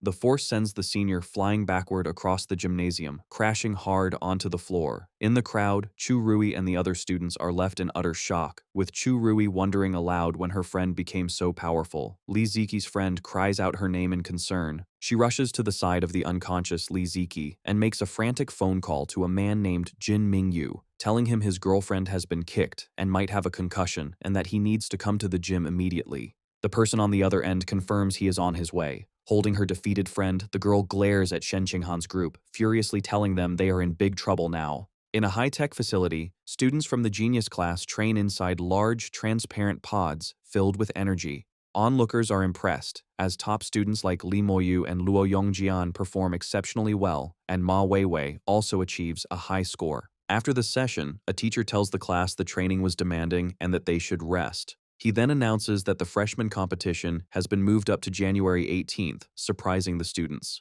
The news energizes Li Moyu, who declares he can't wait to finally defeat Lin Zichen. He confidently states he has undergone multiple gene fusions and is now close to ordinary Tier 7, believing Lin Zichen, who has none, is now far weaker. Other students agree, calling Lin Zichen's decision to remain a pure-blooded human a waste of his talent. Hearing this, Ma Weiwei gives them a stern look, telling them not to judge others' choices, which makes them quickly apologize. Ma Weiwei then looks around and realizes Shen Qinghan, usually a model student, is absent from their first advanced training session, which she finds strange. She asks the second-year teacher about Shen Qinghan's whereabouts, and he informs her that Shen Qinghan requested leave for an urgent personal matter. Suddenly, another student bursts in, shouting that Lin Zichen and Shen Qinghan are causing trouble downstairs and that Shen Qinghan has just beaten up a popular girl from the second-year evolution class. Intrigued, the entire class, including Li Moyu, rushes out to see what is happening. Down in the gymnasium, a furious girl holds a crying Li Ziki, whose face is bruised.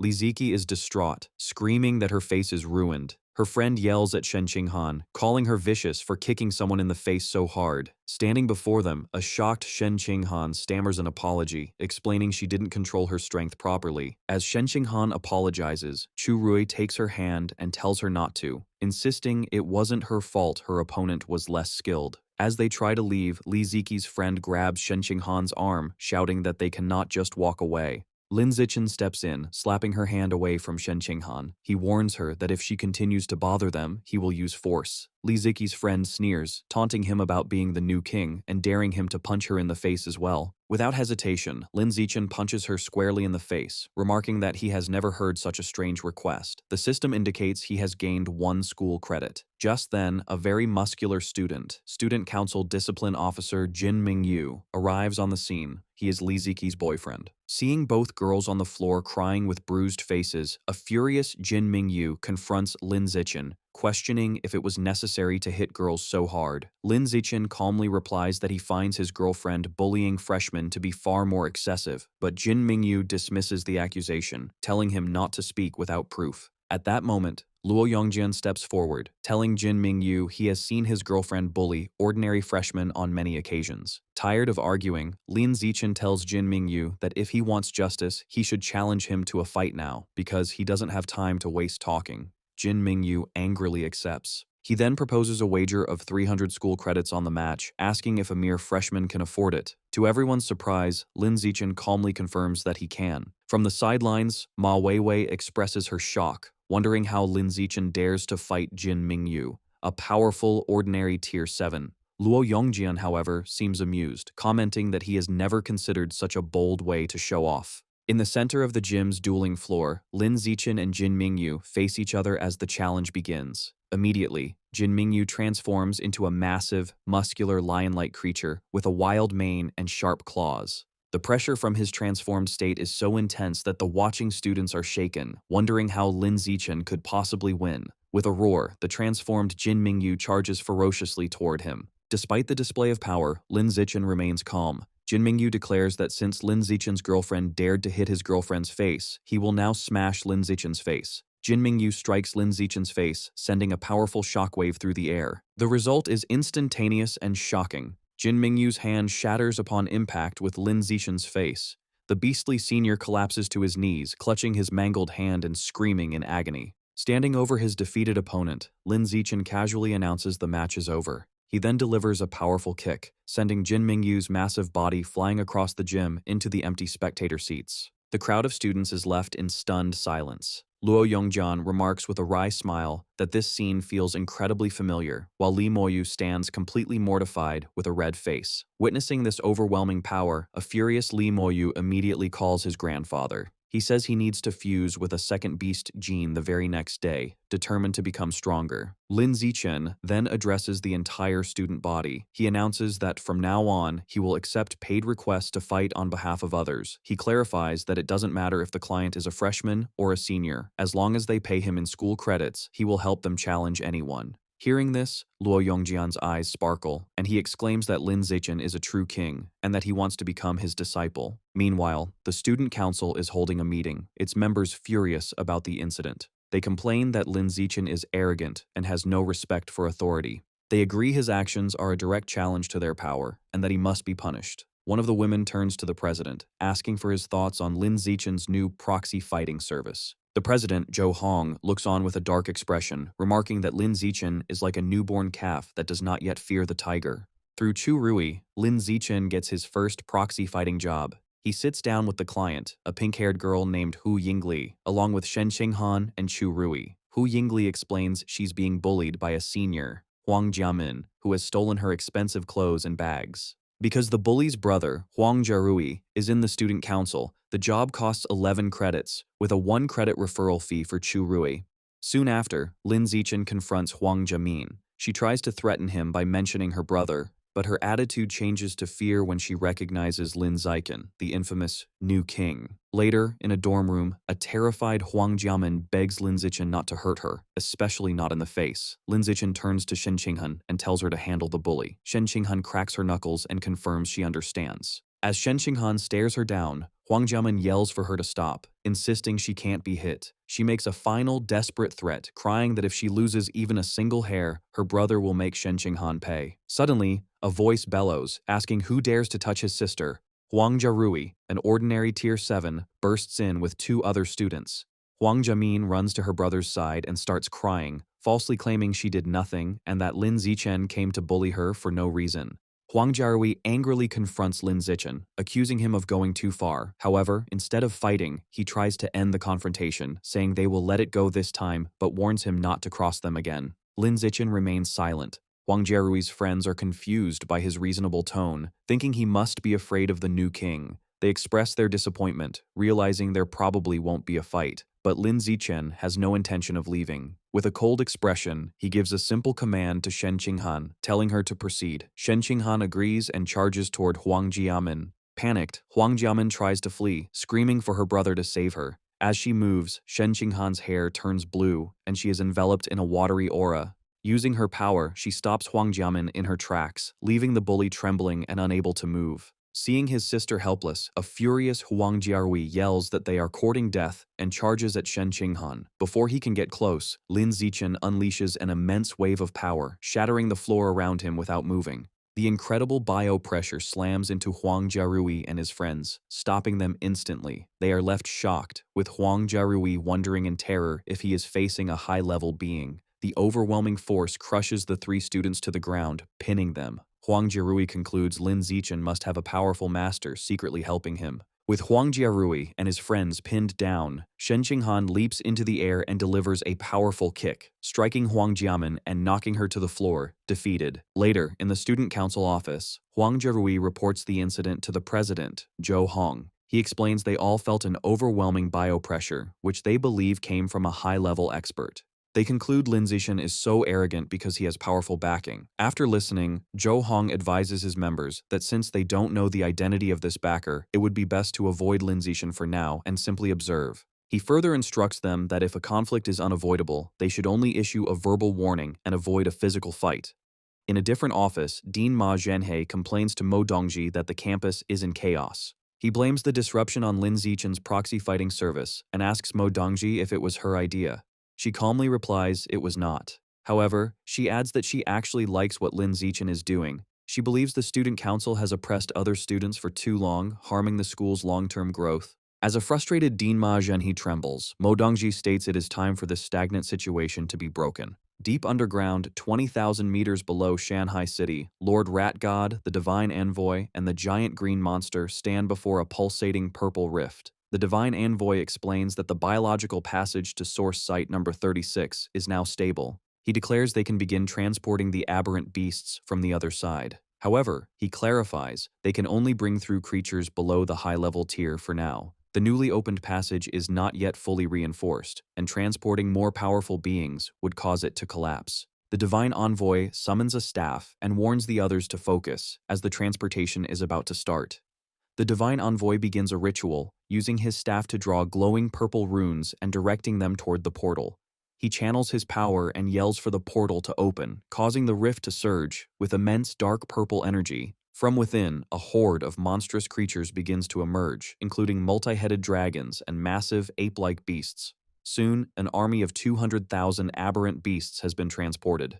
The Divine Envoy asks if they should continue the transport. As the army stands assembled, the purple portal begins to rumble and collapse. The Divine Envoy declares the passage is unstable and must be closed immediately. He gestures with his hands, commanding the portal to shut down. Suddenly, just as the rift is about to seal, a clawed hand rips it back open, surprising everyone. The giant green monster and the Lord Rat God ask the Divine Envoy what is happening. As a white-haired figure begins to emerge, the Divine Envoy grimly states they must prepare for a fierce battle. From the reopened portal, a beautiful woman with 9 flowing white tails and fox ears lands gracefully. Identified as the 9-tailed demon fox, she looks around with curiosity and wonders if this is the legendary planet Earth. Following recent events, Lin Zichen's proxy fighting business becomes a huge success. Thanks to publicity from his previous fights, he now receives over 10 requests daily. In half a month, he and Shen Qinghan complete more than 200 jobs, earning over 3,000 school credits. His actions divide the student body. Some see him as a hero cleaning up the school's bullying culture, with some even kneeling in gratitude. Others dismiss him as a merchant motivated only by credits. Lin Zichen doesn't care what anyone says, focusing only on the massive amount of credits he is earning. Later, in a classroom, Shen Qinghan is shocked to see her classmate Luo Yongjian walk in with his face bruised and swollen. Ma Weiwei, who is also there, explains that Luo Yongjian had foolishly tried to start his own proxy fighting service and was beaten up by the student council. Furious, Luo Yongjian clenches his fist, vowing to get revenge once he grows stronger. Ma Weiwei tries to calm him, reminding him that his talent isn't necessarily greater than the student council members he is up against. Her words seem to make him reconsider, and he grows dejected. She then begins to apply medicine to his bruised face, telling him to focus on healing for the upcoming freshman competition. Luo Yongjian complains that the medicine stings, On the day of the freshman competition, a massive crowd fills the stadium. Lin Zichen and Shen Qinghan both fight easily through the early rounds, successfully advancing to the top 8. In the audience, the school's deans, including Ma Zhenhe and Mo Dongji, watch the matches. The dean of mechanical engineering comments on Shen Qinghan's shocking progress. Ma Zhenhe agrees her growth is almost unbelievable, but adds that it is a shame, as she is now facing his daughter, Ma Weiwei, and will likely not make it to the semi-finals. Down in the arena, the match between Shen Qinghan and Ma Weiwei begins. Both girls immediately transform. Ma Weiwei sprouts cat ears and sharp claws, while Shen Qinghan is enveloped in a powerful blue aura. Ma Weiwei lunges forward with incredible speed. Instead of dodging, Shen Qinghan simply extends her hand, unleashing her ability to control qi and blood. Ma Weiwei freezes mid-charge, her body trembling uncontrollably. She is shocked to feel the energy inside her own body thrown into disarray by an external force and looks up in terror, wondering how Shen Qinghan can do such a thing. Seizing the opportunity, Shen Qinghan delivers a single high kick to Ma Weiwei's side, sending her flying across the arena and knocking her out of the fight. Watching from the stands, Dean Ma Zhenhe leaps to his feet in disbelief, shouting his daughter's name. Liu Chuanwu wonders aloud how this pair of childhood friends from simple backgrounds can possess such extraordinary talent. In the arena, Shen Qinghan herself is thrilled, barely able to believe she has defeated the powerful Ma Weiwei so easily. 10 minutes later, the semifinals begin, with the first match between Lin Zichen and Shen Qinghan. As they face each other, Shen Qinghan remarks that this is the first time they have ever competed against each other. Lin Zichen agrees, and they both prepare for the fight. Shen Qinghan attacks first with a kick, which Lin Zichen easily blocks. As he does, he critiques her move, explaining she should have used a punch instead. She then throws a punch, which he dodges, while noting that her angle leaves her open for a counter. The fight continues like a public training session, with Lin Zichen easily defending against Shen Qinghan's attacks while teaching her. Spectators remark how envious they are that Shen Qinghan has a boyfriend who spars with her like this. Soon after, an exhausted Shen Qinghan gives up, admitting defeat.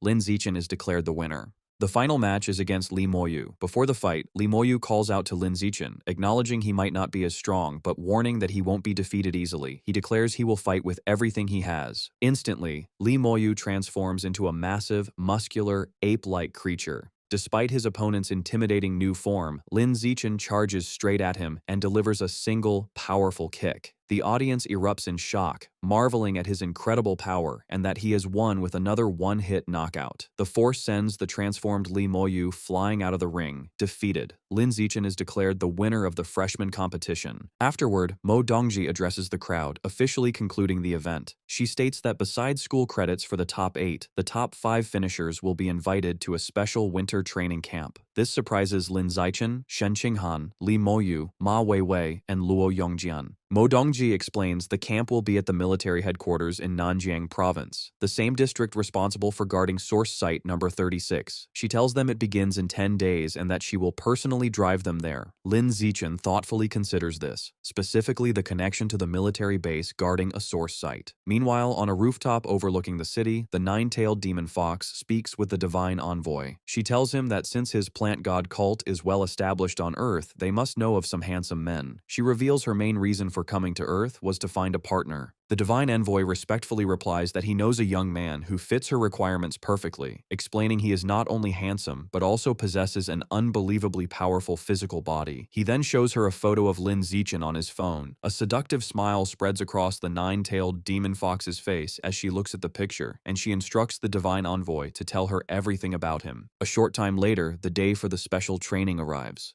Mo Dongji transports the 5 students by helicopter to the military headquarters in Nanjiang Province. As they land, they see several figures in advanced mechanical suits waiting for them. It is explained that this special training is a large-scale event. In addition to the top 5 students from Shanghai University, the top 5 from Kyoto University are also participating, along with elite young members from both the military and an organization known as the Mecha God Group. On the ground, Luo Yongjian excitedly points to a massive red mech, telling the others that its combat power is said to be on par with a rare level expert and that these mechs were built by the Mecha God Group. Suddenly, a voice calls out to Lin Zichen and Shen Qinghan, causing them to turn in surprise. A young man in a sleek black mechanical suit approaches them. He is Zhang Kai and asks if they are the representatives from Shanghai University, which Lin Zichen confirms. Zhang Kai expresses his shock at seeing Shen Qinghan. He recalls that back in middle school, she used to get tired after just a few laps and can't believe she is now one of the top 5 freshmen. Lin Zichen explains that Shen Qinghan has a very high compatibility for gene fusion and became much more powerful after the procedure, having been the top scorer in the province. Impressed, Zhang Kai remarks on how strong Shen Qinghan has become. Shen Qinghan compliments him in return, saying that for Zhang Kai to be representing the powerful Mecha God group, he must have also grown much stronger. Zhang Kai explains that his high compatibility with mechanical modifications has allowed him to undergo various experiments, greatly enhancing his strength as he shows off a glowing mechanical gauntlet.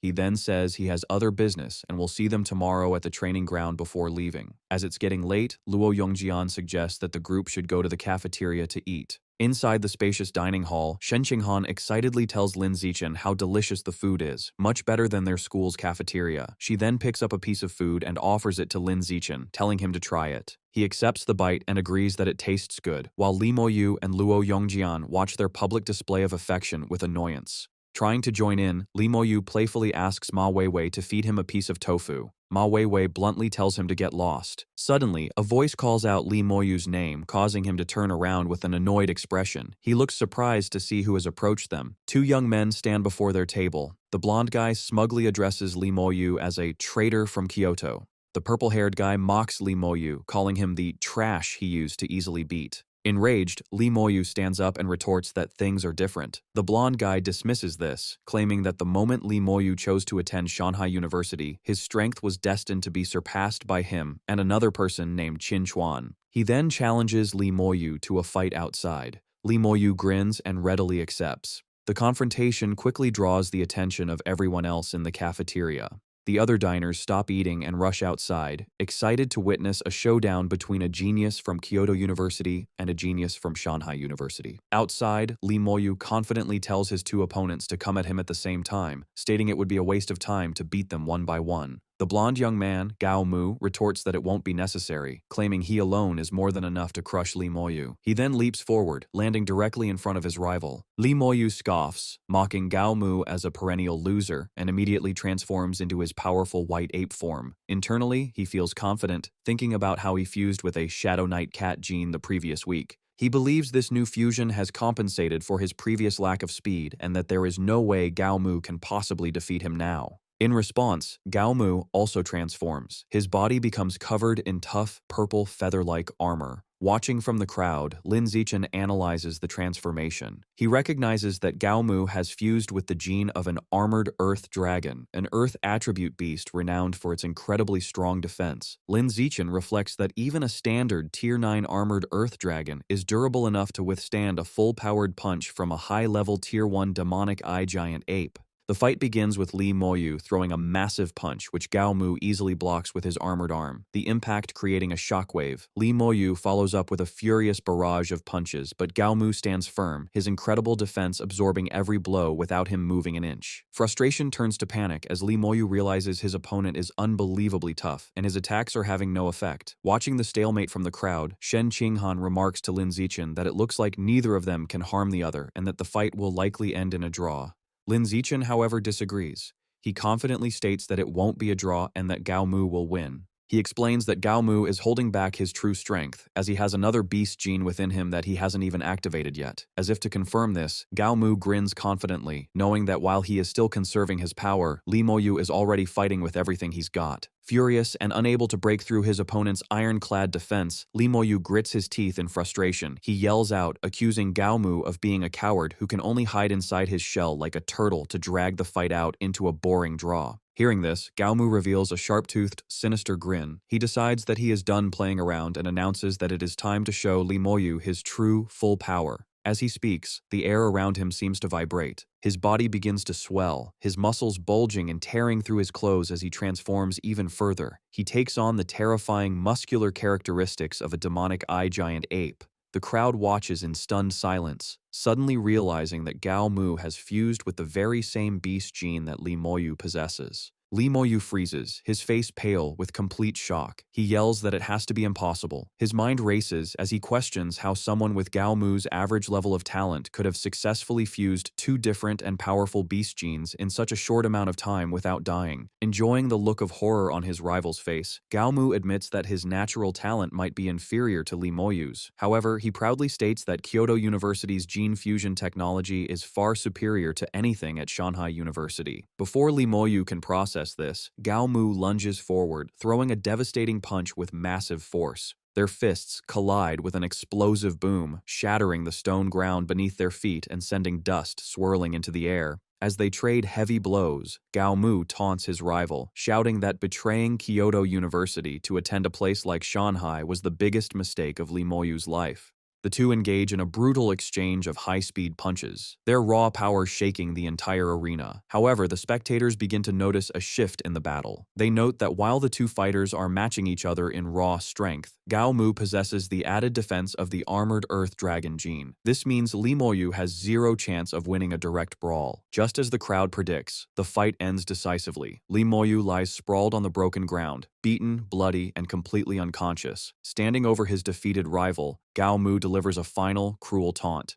He leans down and asks the unconscious Li Moyu if he knows why his family only supports his brother, Li Yi. He sneers, answering his own question. It's because Li Moyu is, and always has been, completely useless. Gao Mu doesn't stop there. He continues to mock the fallen body, calling him trash for being easily beaten earlier by a mere local freshman named Lin Zichen. Turning his attention away from his defeated opponent, Gao Mu looks toward the group of Shanghai University students. He shouts, asking which one of them is Lin Zichen. Without hesitation, Lin Zichen steps forward from the group and calmly identifies himself. Gao Mu looks him up and down and issues a challenge. He states that he heard Lin Zichen has been dominating Li Moyu recently. He offers to fight him right now, promising a generous reward of 10 high-grade QE and blood pills if Lin Zichen manages to win. Hearing the reward, Lin Zichen flashes a confident, almost predatory smile and simply agrees to the fight. As Lin Zichen prepares to step out, Luo Yongjian grabs his shoulder with a worried look to offer some advice. He warns him that Gao Mu is dangerous because his combination of genes gives him incredible attack power and rock-hard defense. However, he has a weakness: very low speed. Luo Yongjian urges Lin Zichen not to fight him head-on, suggesting that he should use his superior speed to wear Gao Mu down, since that monstrous transformation can't last forever. Lin Zichen nods but says nothing as he steps into the fighting area. Gao Mu immediately starts taunting him, questioning why someone would choose to remain a pure-blooded human in this era, calling it a waste of potential. Gao Mu grins to himself, thinking that by crushing Lin Zichen here, he will show Li Moyu the true, insurmountable difference in their power levels. Lin Zichen, looking completely unimpressed by the trash talk, simply tells him to shut up and get on with it. With a ferocious roar, Gao Mu charges forward, his armored body and sharp claws ready to rip his opponent apart. Ignoring Luo Yongjian's earlier advice completely, Lin Zichen does not retreat or dodge. Instead, he explodes forward with blinding speed. He moves so fast that he creates multiple afterimages, rushing straight in to meet his opponent head-on. As the two fighters close the distance, Lin Zichen pulls back his fist and unleashes a single, devastating punch that glows with intense, fiery red energy. The blow connects instantly with Gao Mu's defensive stance. The impact is terrifying, completely shattering the armored Earth Dragon armor like it was made of glass. The punch continues through the defense and lands squarely on Gao Mu's face. Blood goes flying as the massive fighter is thrown backward by the sheer force of the hit. He crashes hard onto the ground, sliding to a halt. He doesn't move. He has been defeated in an instant. The entire arena falls silent before the Shanghai University students erupt. Shen Qinghan cheers joyfully, while Luo Yongjian and Ma Weiwei stare with their mouths open in complete shock. Luo Yongjian exclaims that Lin Zichen is simply unbelievable for winning such a hard fight with a single move. Meanwhile, standing in the crowd, Gao Mu's companion from Kyoto University is trembling with terror. He thinks to himself that his own strength isn't much greater than Gao Mu's. If he were to fight a monster like Lin Zichen, he likely wouldn't last more than 2 punches. Just then, a new figure leaps over the heads of the crowd, drawing everyone's attention. He is a soldier who comments aloud that he had expected this year's competition to be a contest between the military and the Mecha God Group. However, he admits he is surprised to see a genius like Lin Zichen emerge from Shanghai University.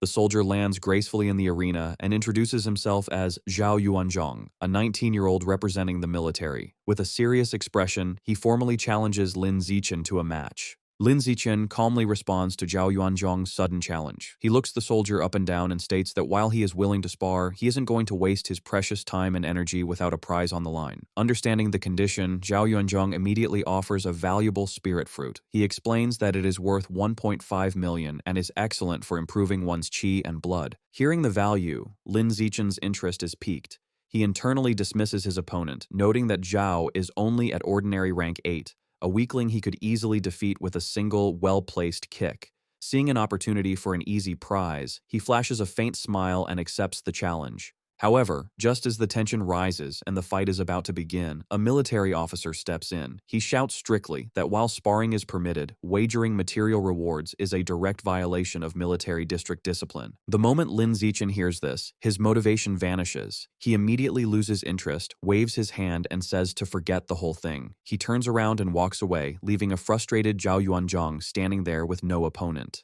Sometime later, having left the crowd, Lin Zichen tracks down Gao Mu.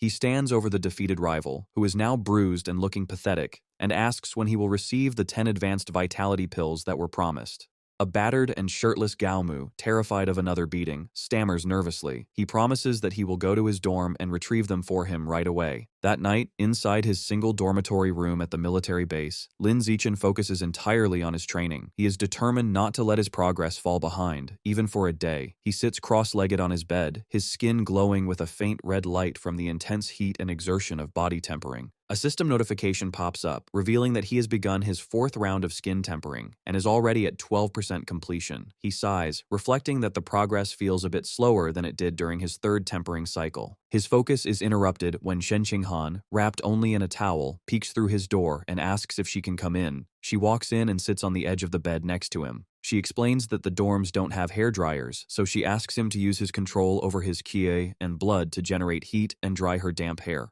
Lin Zichen smiles and tells her she arrived at the perfect time because he actually has something for her. While he helps dry her hair, he hands her a small jar containing the 10 advanced vitality pills he collected from Gao Mu earlier. He explains that at his current level, they aren't much help to him, so he wants her to have them. Shen Qinghan is surprised to receive such a valuable gift, but Lin Zichen quickly reassures her. He tells her not to feel indebted because they are family, and her safety and well-being are the most important things to him. Touching the jar, Shen Qinghan smiles softly and accepts his gift. Immediately afterward, blushing, she leans over him as he lies on the bed and tells him that now it's her turn. She positions herself over him, and while massaging his chest, whispers that she will let him thank her properly. The next morning, the sun rises over the base as all the training participants gather outside. Zhao Yuanzhong spots Lin Zichen and greets him cheerfully, no longer upset about the cancelled match. Lin Zichen returns the greeting. Standing together, Lin Zichen asks Zhao Yuanzhong if the rumors are true that the younger generation of his military district has all entered the source land for training. Zhao Yuanzhong shakes his head and replies that it barely counts as having truly entered. This confuses Lin Zichen, so Zhao explains further. He says the military has established fortified cities just inside the source land. However, young soldiers who are only at the ordinary creature level are trapped in these cities doing menial chores. They are strictly forbidden from going out into the true wilderness, which is filled with dangerous, primitive competition. He adds that it is impossible to truly explore the source land until one's biological level reaches the advanced stage. He explains that just as exotic beasts are repelled by the world power when they try to enter Earth, Earthlings experience a similar repulsion force when they enter the source land. This invisible force tries to drive them out and mainly affects those below the advanced level. However, Zhao clarifies that the repulsion is much stronger for beasts invading Earth. In fact, the power of many exotic beasts is significantly weakened by Earth's world power. Hearing this, Lin Zichen has a moment of realization. He finally understands why gene fusers on Earth are able to defeat the very creatures their powers come from. The beasts are fighting at a disadvantage. Their conversation is suddenly interrupted as a powerful figure leaps from the sky and lands in front of the group. The impact is so heavy it cracks the pavement. The man asks loudly if everyone is present. Zhao Yuanzhong immediately snaps to attention and reports that everyone has arrived. The man is a large, muscular instructor in tactical gear. He introduces himself as Lu Tianrong, the head instructor for the special training. He states bluntly that he won't waste time with long speeches because they are here to improve, not talk. Observing instructor Lu, Lin Zichen mentally assesses his power. He notes that the instructor has a biological level as high as advanced rank 6, which is strong enough to be a dean at either of the two major universities. Instructor Liu announces that he will now assign the participants to temporary teams, creating 4 teams in total. He explains that an entrance assessment will begin immediately, and the real special training will only start once this test is passed. The groups are formed quickly. Lin Zichen is relieved to find that he and Shen Qinghan have been placed in the same group. Joining them are Zhao Yuanzhong, a student named Zhang Kai, and a tall, muscular girl from Capital University named Shangguan Yueying. Shen Qinghan happily comments on how lucky they are not to have been separated during the selection. Instructor Liu leads the teams to a large, imposing 3-story building and explains the rules. Each floor has a series of checkpoints. To pass, they must clear all of them and reach the rooftop within 3 hours. He points out that the first floor has 4 walls, each with a door in the middle. The 4 teams will enter through these different doors to begin. After wishing them good luck, Instructor Liu leaps effortlessly onto the roof of the building in a single bound. From above, he shouts for the assessment to begin. Lin Zichen and his team step forward, entering the dark building ready to face whatever challenges await inside. The special training assessment kicks off, and Lin Zichen's team, Group D, makes it through the gunfire and obstacles of the first level with relative ease. However, when they check the progress screen, they are stunned. The other 3 groups are already on the 3rd level, while they have only just finished the first. The second level is a tricky intelligence test, a game of rock, paper, scissors against an AI. Every time they lose, the door closes a bit more, and the entire team gets hit with a painful electric shock. After several failures, Lin Zichen comes up with a clever plan. Knowing the AI has no predictable pattern, he uses a shard of glass as a mirror to see the AI's hand before he makes his move. This allows him to force a series of draws, slowly prying the door open centimeter by centimeter until they can finally squeeze through. When they reach the 3rd floor lounge, a shocking sight awaits them on the progress screen. All 3 of the other teams, A, B, and C, have been eliminated. Realizing that whatever defeated so many powerful students so quickly must be incredibly dangerous, Lin Zichen activates his danger perception ability to scan the floor ahead. He discovers the 3rd floor is divided into 4 rooms, each holding a powerful robot guard. Based on the bloodstains and wreckage scattered across the floor, it's clear these robots have immense defensive and offensive power, and they are what wiped out the other teams. Despite the obvious threat, Lin Zichen leads his group confidently into one of the rooms. The 5 of them stand together, facing the massive robot that serves as the level's guardian. As the team prepares for battle, the robot's single red eye flashes to life. Without warning, it opens fire, unleashing a hail of bullets from its arm-mounted cannons. "Everyone, be careful," Zhao Yuanzhong yells, warning them that the robot is using armor-piercing rounds that could easily shatter their bones. The group scrambles for cover, and Zhang Kai suggests they wait for the robot to run out of ammo before they try to attack. That hope dies quickly as the robot continues its relentless assault, shredding the cover around them. Lin Zichen and Shen Qinghan realize it has far too much ammunition. They have to attack soon, or they'll be left completely exposed. The terrifying display of power sends Shangguan Yueying into a panic. She suggests they just forfeit, believing that if every other team was eliminated, they don't stand a chance. However, Zhao Yuanzhong refuses to back down. He tells her that no matter how hopeless it seems, they can't quit, or they'll have to face the instructor's wrath for their cowardice. Shen Qinghan agrees, adding that she has complete faith that with Lin Zichen leading them, they can clear the level. With their determination renewed, Zhao Yuanzhong lays out a new plan.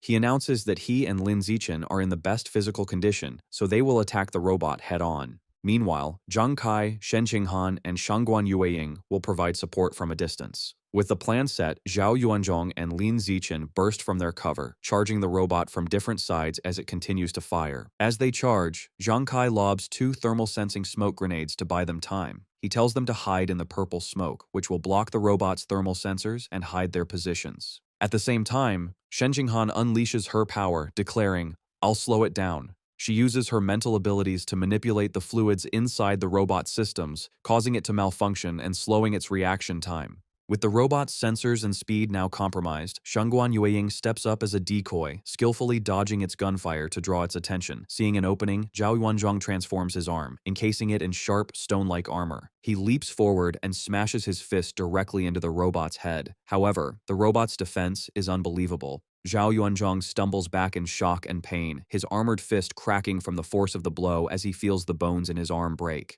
Immediately after, Lin Zichen follows up with his own attack. Jumping into the air, he delivers a powerful kick to the robot's torso, noting that its power level seems to be at the peak of ordinary rank 8. Just like Zhao's punch, the kick does almost nothing to the heavily armored machine. A battered Zhao Yunzhong shouts in frustration that its defense is too strong for them to break. He insists they need to fall back and recover before trying again. But just as they are about to retreat, the robot reveals a new weapon. A glowing blue energy blade forms from its arm, shocking Zhao Yuanzhong. He screams a desperate warning for everyone to run, realizing the robot's thermal sensors have recovered and it can see them through the smoke. The robot lunges, targeting a caught-off-guard Shen Qinghan. It raises its massive energy sword high, preparing to bring it down as her teammates scream for her to watch out. In a flash, Lin Zichen moves to intercept. He grabs Shen Qinghan and leaps out of the way, rescuing her just as the robot's blade smashes into the floor where she was standing. The overwhelming power of their enemy crushes the team's morale. Shangguan Yueying collapses to the floor in tears, convinced there is no way for them to win. The robot continues its pursuit, stalking Lin Zichen as he carries Shen Qinghan to safety. After setting her down, he calmly assesses the situation. He thinks to himself that everyone should be at their physical limit and that Shen Qinghan's practice is over, revealing that he had been using this deadly fight as a training exercise for her. Having decided enough is enough, he declares it's time to clear the level. He confidently charges forward to meet the robot's next attack, ready to end the fight himself. Meanwhile, on the rooftop of the training building, the students from the first 3 teams are having their injuries treated. They complain among themselves about how ridiculously strong the robot on the 3rd level was, wondering how anyone could possibly pass. One student figures the test must have been designed to be impossible, just as a way for the instructors to show off their power. Sitting together, a beaten-up Gao Mu, Li Moyu, Ma Weiwei, and Luo Yongjian talk about the situation. Gao Mu wonders what's happening with Group D, since they still haven't emerged. The others dismiss the idea that they could succeed, pointing out that Lin Zichen's team was already the weakest and furthest behind, meaning they stand no chance. Suddenly, a massive explosion shakes the rooftop, throwing the students into a panic as they wonder if it's an earthquake. Instructor Lu Tianrong and the others stare in absolute shock at what caused the commotion. Crashed into the center of the roof is the severed, sparking head of the very same robot that had defeated all of them. In a private observation room, Mo Dongji and a high-ranking female military officer watch the events on a monitor. Mo Dongji criticizes the test, saying that placing a robot with the power of a peak ordinary rank 8 against the students means it is designed for them to fail. The officer, Commander Yao Muling of the Nanjiang Province Military District, calmly sips her tea and explains that the students are young and arrogant. She believes it is necessary to humble them at the start so they will be receptive to special training later. As they watch, Yao Muling points out a handsome young man practicing the blood-tempering art. Mo Dongji dismisses him as just a kid who is easily fooled. Their conversation is cut short as they witness Lin Zichen deliver a single, explosive punch that completely destroys the robot. Both women are left stunned and speechless in utter disbelief. Shortly after, the headless body of the defeated robot crashes down from the ceiling into the testing room. Mo Dongji and Commander Yao Muling descend to confront Lin Zichen and his team. The commander immediately questions him, asking how he was able to unleash the power of an ordinary rank 9 when his biological level is only ordinary rank 8. Lin Zichen offers a partial truth, claiming his innate strength, combined with the explosive power from the blood-tempering art, allowed him to achieve such a feat. Mo Dongji is internally skeptical that the art alone can provide such an immense power increase. She decides to use her mental power to scan him and discover his true strength. Sensing her intentions, Lin Zichen activates his natural camouflage ability to hide his true power, while also deciding to test her abilities by probing back. However, Mo Dongji's scan is powerful, and she quickly discovers the truth. Lin Zichen's entire body has already completed its first tempering, and his biological level is actually a full ordinary rank 9. She realizes he is lying. When Commander Yao Muling asks what she discovered, Mo Dongji makes a quick decision to protect his secret. She tells the commander that his biological level is indeed only ordinary rank 8, but that his physical body is shockingly powerful, comparable to that of an early-stage ordinary rank 9 gene fuser. Hearing this, the commander is thrilled. She throws her hands up in excitement, exclaiming that the path of pure-blooded human physical enhancement seems invincible, and that if Lin Zichen can truly break the biological barrier, his future will be limitless. After the test, the students are gathered in a large armory. Commander Yao Muling explains that all the weapons are forged from B-grade alloy, strong enough to cut through iron and withstand bullets. She instructs them to each choose a weapon for a combat exercise in 10 days. While the others select their weapons, Lin Zichen stands aside, deciding not to take one. He reasons that his own body, having undergone 3 tempering cycles, is far stronger than the B-grade alloy, and a weapon would only be a hindrance. After a while, Commander Yao Muling approaches a group of students, including Shen Qinghan and Li Moyu, and confirms they have all made their selections. Noticing Lin Zichen is empty-handed, she confronts him. Lin Zichen calmly replies that he is accustomed to fighting unarmed and does not need one. The commander is secretly annoyed, thinking the genius has become overly arrogant and needs a lesson. She then announces that the best way to get familiar with their new weapons is to use them in a sparring match. With a smirk, she singles out Lin Zichen, stating she is curious about his bare-handed fighting style and suggests he be the first to demonstrate his strength. Lin Zichen simply agrees. Immediately, Zhao Yuanzhong, armed with a large, futuristic halberd, steps forward and volunteers. Lin Zichen coolly invites him to begin. Zhao Yuanzhong charges forward, swinging his massive weapon in a powerful downward strike. To everyone's shock, Lin Zichen does not dodge, but instead catches the halberd's blade with his bare hand, stopping it instantly. With a slight squeeze, cracks spread across the B-grade alloy blade, and Zhao Yuanzhong watches in disbelief as his weapon is crushed in Lin Zichen's grip. The halberd shatters into pieces. Standing over the wreckage, Lin Zichen coolly asks who is next. The surrounding students are left completely stunned, wondering how a person can crush B-grade alloy with their bare hands. Following this incredible display, a new challenger emerges, a girl from the Mecha God group named Zhu Shishi, clad in a powerful white mechanical suit, hovers down using her jet boots. She issues a challenge, asking if he dares to face an enhanced armor-piercing bullet.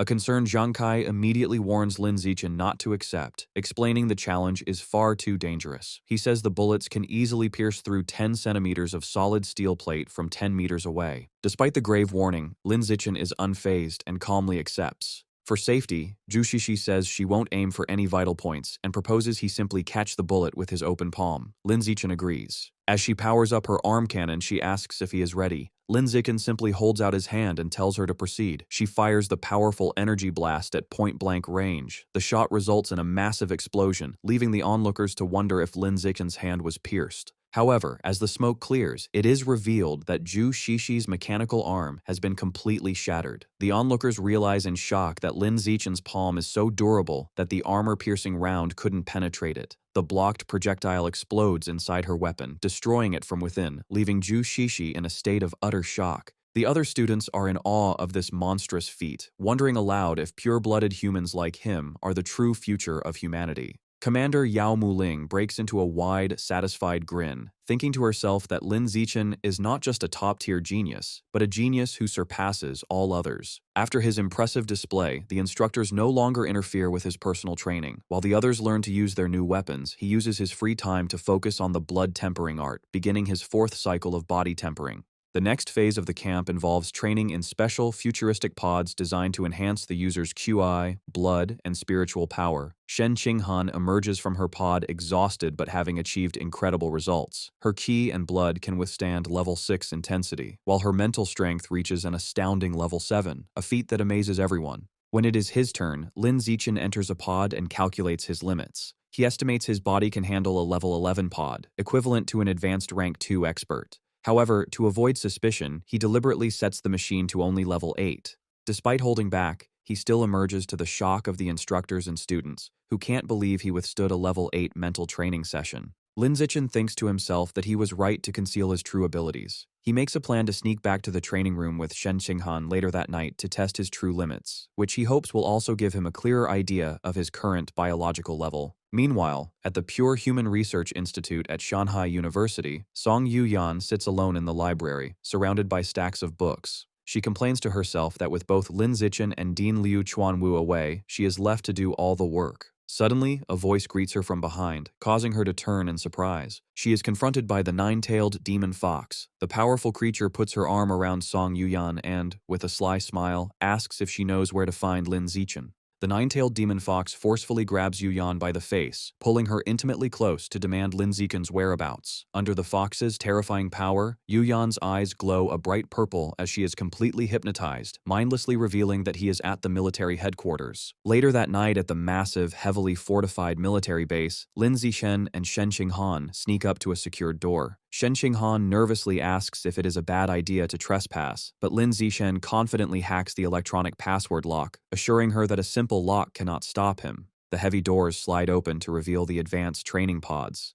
Lin Zichen explains he just wants to secretly use the machines to test his true limits, brushing off the risk of getting caught. Lin Zichen gets into one of the pods and pushes his physical body to the extreme, glowing with fiery energy while an anxious Shen Qinghan watches him from outside. He manages to endure a level 12 intensity for half a minute, proving his physical strength is incredibly high and nearly at the third stage of a high-level being. He then tests his mental limits, enduring intense mental attacks inside the machine while sweating heavily from the strain, finding out his mental strength limit is at level 10. Emerging from the pod, a tired but satisfied Lin Zichen reflects that his mental strength has reached the first stage of a high-level being, noting that this mental power is far more valuable and difficult to improve than physical strength. Sometime later, a military vehicle travels along a winding coastal road surrounded by green mountains. The day for real combat training has arrived, and Lin Zichen has been appointed as the team captain for a mission to destroy a local branch of the plant god cult. Inside the vehicle, Lin Zichen and Shen Qinghan review the mission details on a phone. They learn that the leader of the cult branch is a formidable enemy who has undergone 2 gene fusions. They read further that the cult leader has fused with the genes of the Shadow Knight cat and a giant shark, making them a peak ordinary tier 9 fighter who is just one step away from evolving into a high-level creature. Arriving at their destination, the team steps out of their vehicle into a dense forest. Shen Qinghan points out that the trees are unnaturally tall, even larger than those in a tropical rainforest. Li Moyu and Ma Weiwei note that the strange, overgrown environment confirms they have found the right place, proving this is the plant god cult's hideout. To investigate safely, Zhu Shishi deploys a surveillance drone to scout the path ahead, and Lin Zichen instructs the rest of the team to follow behind it. Looking at the drone's video feed on her tablet, Zhu Shishi spots a massive, vine-covered bamboo building about 300 meters away, identifying it as the enemy's main base. Stepping into his role as the team captain, Lin Zichen begins issuing tactical orders. He instructs Zhao Yunzhong and Gao Mu to use their armored beast genes to lead the vanguard and clear the way for the others. Next, he assigns Zhu Shishi and Zhang Kai to provide long-range fire support, relying on their advanced technology to shoot down enemies from a distance. With the plan set, Lin Zichen commands the rest of the team to charge forward, and they all sprint deep into the forest. As they advance, Zhao Yuanzhong advises the group not to worry about capturing enemies alive, emphasizing that their own safety is the most important thing, to which Lin Zichen firmly agrees. Suddenly, a guy wearing a black suit and a mask with glowing red eyes springs from the shadows, attempting to ambush them while shouting an alert to his comrades. However, Zhu Shishi reacts instantly. She aims her mechanical arm and fires a precise blast of energy, shooting the guard down before he can stop them. The team quickly reaches the massive bamboo building. Without slowing down, Lin Zichen uses his immense physical power to leap forward and smash completely through the heavy front doors, shattering them into pieces. The moment he bursts inside, another masked guy wielding a knife tries to attack him, but Lin Zichen effortlessly counters the assault, delivering a devastating high kick directly to the attacker's face that sends him flying backward. After defeating the masked guard, Lin Zichen places his hand on the unconscious man's head. Blue energy flows into Lin Zichen's hand as his system confirms he has devoured a trace of life essence, increasing his codex progress. Lin Zichen looks pleasantly surprised, realizing that devouring the essence of someone who has already activated a beast's codex can actually enhance his own corresponding biological attributes, noting how useful this ability is. Harnessing his power, Lin Zichen propels himself upward with incredible force, his launch shattering the floor beneath him in an explosion of golden energy. He lands gracefully on an upper level covered in thick vines, completely surprising 3 more masked guards who are stationed there. Recovering from their shock, the 3 masked guards draw their knives and aggressively charge at Lin Zichen, shouting orders to kill him. Unfazed, Lin Zichen unleashes a terrifying glare, his eyes glowing with intense, fiery energy as a powerful aura erupts from his body. The sheer force of his invisible aura instantly crushes the area, creating a massive crater in the floor and easily neutralizing the attackers. Standing victorious amid swirling blue energy, Lin Zichen's system displays his increased progress across several beast codexes. Feeling satisfied that this area is cleared, he decides it is time to check on how the rest of his team is doing. Meanwhile, in another part of the base, Li Moyu, fully transformed into his giant white ape form, is struggling in a fight against a massive muscular guy with gray hair and glowing red eyes. Unable to hold the enemy off, Li Moyu desperately calls for backup, prompting Ma Weiwei to rush in to assist him. Suddenly, Lin Zichen's danger perception ability activates, and he looks surprised as he senses an impending threat. Working together, Ma Weiwei and Li Moyu manage to strike the massive enemy, sending him crashing violently through a stone wall. From below, Luo Yongjian urges them to follow up with a finishing strike, warning that the enemy is not dead yet. Elsewhere, Zhang Kai, Zhu Shishi, and another guy in cyan armor provide heavy long-range fire support, unleashing a massive explosion that completely engulfs several enemy fighters in a blazing inferno. Suddenly, Lin Zichen notices the entire bamboo building shaking violently around them. He leaps out of the way as the massive vines and roots making up the structure begin to writhe and crash down. A panicked Shen Qinghan shouts a warning for everyone to dodge as the environment wildly shifts. The moving vines quickly weave together, trapping Lin Zichen, Shen Qinghan, and the rest of the team inside a massive, inescapable wooden cage, leading them to realize they have walked right into an elaborate trap. Spotting a group of masked cultists who are also trapped inside the cage with them, Lin Zichen leaps down toward them, deciding to interrogate them to understand the situation. He swiftly beats the enemies down with a flurry of powerful punches. Grabbing one of the defeated cultists by the collar, Lin Zichen demands to know what the vine cage is, promising to spare the man's life if he explains. The terrified cultist stammers and begins to answer. However, before the cultist can finish his sentence, a thick vine violently bursts out from inside his mouth. The man screams in agonizing pain as more vines erupt from his face and body, tearing him apart from the inside out. Lin Zichen, Shen Qinghan, Li Moyu, and Luo Yongjian watch in horrified silence as the vines completely consume and drain the cultist, leaving behind only a shriveled, lifeless husk.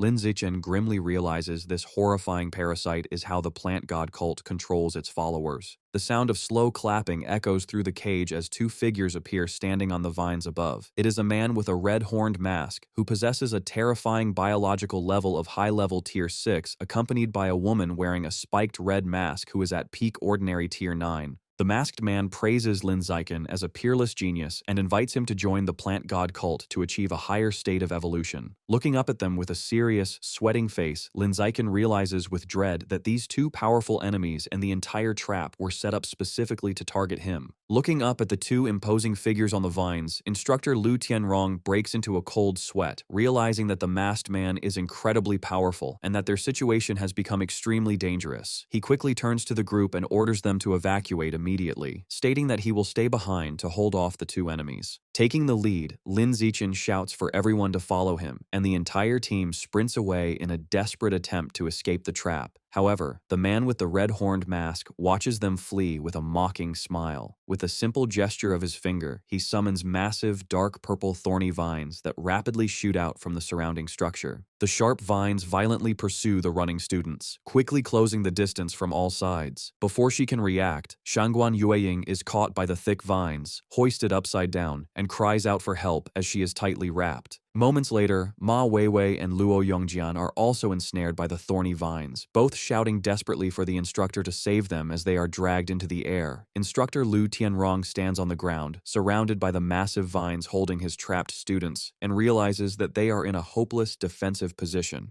Concluding that the only way to free everyone is to eliminate the enemy controlling the trap, the instructor undergoes a powerful transformation, turning into a massive, muscular tiger beast. Using his enhanced beastly strength, instructor Lu Tianrong leaps high into the air, aggressively scaling the thorny vines to launch a direct attack on the man with the red-horned mask. Despite the imposing charge, the masked man simply smiles sinisterly and raises his hand to easily counter the attack, mockingly noting that the instructor's power is no match for him on his own home ground. Instructor Lu Tianrong, fully transformed into a tiger beast, clashes fiercely against the dense thicket of dark thorny vines, growing frustrated as he struggles to break through the massive trap. Determined to overcome the obstacle, he fully activates his beast genes, causing his body to surge with a blazing, fiery aura that drastically enhances his raw strength. Empowered by this new energy, the instructor violently tears through the barrier, slicing the thick vines to pieces as he descends to attack the masked enemy below. Meanwhile, Shen Qinghan looks up in shock as she watches Luo Yongjian and her other teammates being overwhelmed by the thorns, urgently shouting for everyone to retreat immediately. Springing into action to cover their escape, Lin Zichen leaps into the air and delivers a powerful punch, shattering a barrage of incoming vines. Caught in the chaos, Ma Weiwei is tightly bound by the sharp thorns, desperately calling out for Lin Zichen to save her. Hearing her plea, Li Moyu immediately declares that he is coming to help. He fiercely strikes the trapping vines with a heavy wooden club. However, he begins to sweat in frustration when he realizes the incredibly tough thorns refuse to snap even under his full strength.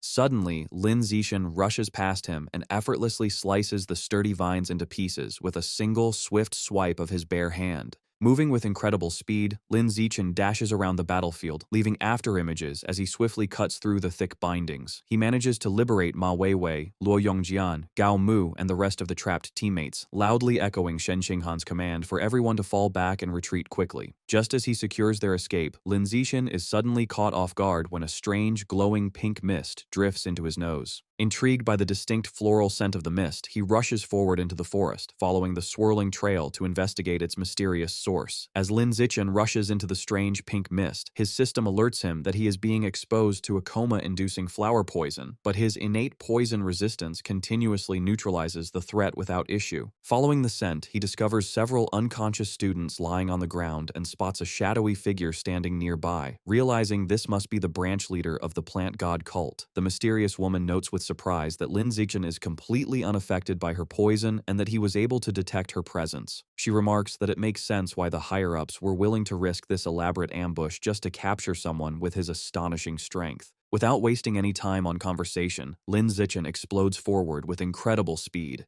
The masked woman is completely caught off guard by his sudden charge, and before she can even react, Lin Zichen delivers a devastating punch directly to her face. Standing over his defeated opponent, Lin Zichen absorbs her life essence. His system confirms that he has successfully devoured a large amount of the life source from both the Shadow Knight cat and the ghost giant shark, manifesting their spectral forms behind him as his codex progress significantly increases. Meanwhile, back at the main battle, Instructor Lu Tianrong decides to push himself past his limits to defeat his powerful opponent. Roaring with fury, he forcefully overactivates both his four-armed demon ape and saber-toothed tiger genes, his body surging with an explosive, fiery aura. He lunges fiercely at the man with the red-horned mask, who hurriedly raises a defensive barrier, calling the instructor a madman for risking his sanity by overusing his beast genes. Unstoppable, Instructor Lu shatters the barrier and lands a brutal, bloody punch directly on the masked man's chest, sending the villain flying helplessly through the air with tremendous force. Crashing hard into a rocky wall, the battered and bleeding man with the red-horned mask slumps to the ground. Clutching his wounded chest, he realizes how close he came to dying, noting that he only survived the devastating blow because he had previously fused with the resilient life-and-death toad gene. Enraged by the devastating blow, the man decides to take drastic measures. Bleeding heavily from his face, he pulls out a mysterious dark red seed and places it into his mouth. He kneels on the shattered ground and furiously orders his enemy to die as dark energy begins to surge around him. Following his command, a colossal wave of massive dark purple thorny vines violently erupts from the earth, shooting directly toward Instructor Lu Tianrong at incredible speed. Unable to evade the overwhelming barrage, Instructor Lu Tianrong's tiger body is brutally pierced by multiple thick thorns, causing a massive spray of blood as he is skewered in mid-air. Meanwhile, safely away from the main clash, Lin Zichen stands with Shen Qinghan, Ma Weiwei, Li Moyu, and the other students. Lin Zichen feels a moment of relief, noting that the military students carried antidotes which allowed the group to recover from the coma-inducing flower poison, meaning they can now quickly evacuate. Suddenly, Lin Zichen's danger perception activates with an intense warning. He breaks into a cold sweat, looking completely shocked and alarmed as he senses the terrifying aura of the high-level Tier 6 enemy rapidly closing in on their location. Bursting through the forest at blinding speed, the man with the red-horned mask charges directly at the group, now wielding sharp, dark vines that sprout directly from his back. Seeing his furious approach, Lin Zichen realizes with absolute horror that Instructor Lu Tianrong must have been defeated.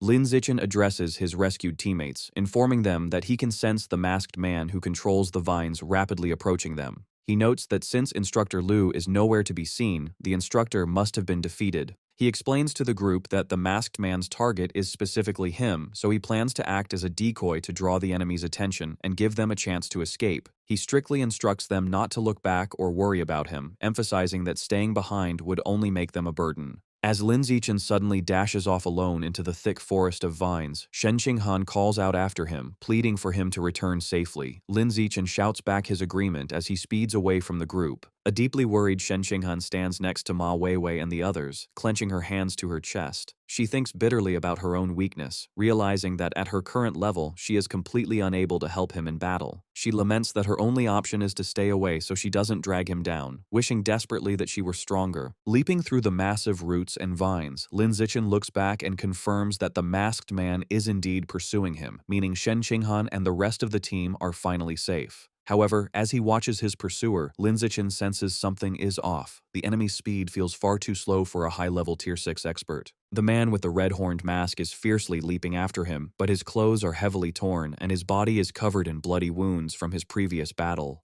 Lin Zichen carefully analyzes the masked man's current condition. He deduces that because the enemy is so severely injured, his actual combat power has dropped to around high-level Tier 4, making him only one tier stronger than Lin Zichen. Realizing this crucial drop in the enemy's strength, Lin Zichen formulates a bold plan, thinking that he can use this unexpected advantage to turn the tables and kill his pursuer. As Lin Zichen scales the massive roots, the man with the red-horned mask watches him from below, mocking him and assuming that his prey has finally exhausted himself and stopped running. Wasting no time, the masked man unleashes a barrage of sharp, dark vines, shooting them rapidly toward Lin Zichen. Lin Zichen swiftly evades the incoming attacks, and as he dodges, he analyzes the situation. He deduces that the vine's attack power is surprisingly low, leading him to realize that the masked man is holding back because he wants to capture him alive. Seeing an opportunity to exploit his enemy's intention, Lin Zichen decides to play along and intentionally allows one of the thick vines to strike him forcefully in the back. The impact sends Lin Zichen flying, and he crashes violently into a massive tree root structure, creating a large crater. Slumped against the roots, Lin Zichen activates his natural camouflage to hide his true condition while appearing completely defeated. The masked man approaches his fallen prey, cursing him but acknowledging how fast he ran. He assumes Lin Zichen must have used some newly developed military stimulant to achieve a speed that far exceeded his biological level. Standing over Lin Zichen, the masked man angrily brings up the woman with the spiked mask that Lin Zichen had defeated earlier. He reveals that she was just one step away from evolving into a high-level creature and served as his personal servant. He expresses his fury that Lin Zichen killed her after he had spent 5 long years training her, still believing Lin Zichen only won because of a stimulant. Playing the part of a battered victim with his eyes closed, Lin Zichen internally pieces the information together, realizing the woman the masked man is referring to was the peak ordinary Tier 9 branch leader of the cult. The masked man's thoughts then turn to Shen Qinghan. He remarks that the blue-haired girl who was with Lin Zichen is incredibly beautiful, even more so than movie stars. With a sinister smile, he declares his dark intention to capture her and force her to be his new servant once he has recovered from his own injuries. Smirking confidently, the masked man reaches his large hand out to grab Lin Zichen, stating that for now, he will just take him back to complete his mission. However, seeing his powerful enemy completely off guard and within striking distance, Lin Zichen secretly prepares to make his move, knowing the perfect moment to execute his counterattack has finally arrived. Just as the masked man reaches out, Lin Zichen's eyes suddenly snap wide open. Seizing the perfect opportunity, Lin Zichen springs into action and delivers a ruthless, devastating punch directly to the masked man's groin. The masked man's eyes bulge with bloodshot agony behind his disguise, and he cries out in excruciating pain from the unexpected low blow. As the injured villain stumbles backward, realizing with horror that his prey was faking his defeat the entire time, Lin Zichen calmly stands back up, completely unfazed. Wasting no time, Lin Zichen lunges forward and winds up his fist for another heavy attack, while the panicked masked man desperately tries to raise his guard to cover himself. However, Lin Zichen swiftly changes his angle and delivers a brutal upward kick, striking the masked man in the groin yet again and causing him to scream out in absolute agony as blood flies. The masked man is left in utter shock, desperately wondering how Lin Zichen can still unleash such immense strength and theorizing that the effects of his supposed military stimulant must still be active. Taking full advantage of his opponent's weakened state, Lin Zichen unleashes a relentless high-speed barrage of punches. The masked man tries to brace himself against the storm of fists, hoping that if he can just survive this wave of attacks, Lin Zichen will eventually exhaust himself and weaken. However, the villain quickly realizes with mounting terror that Lin Zichen's power is not fading at all.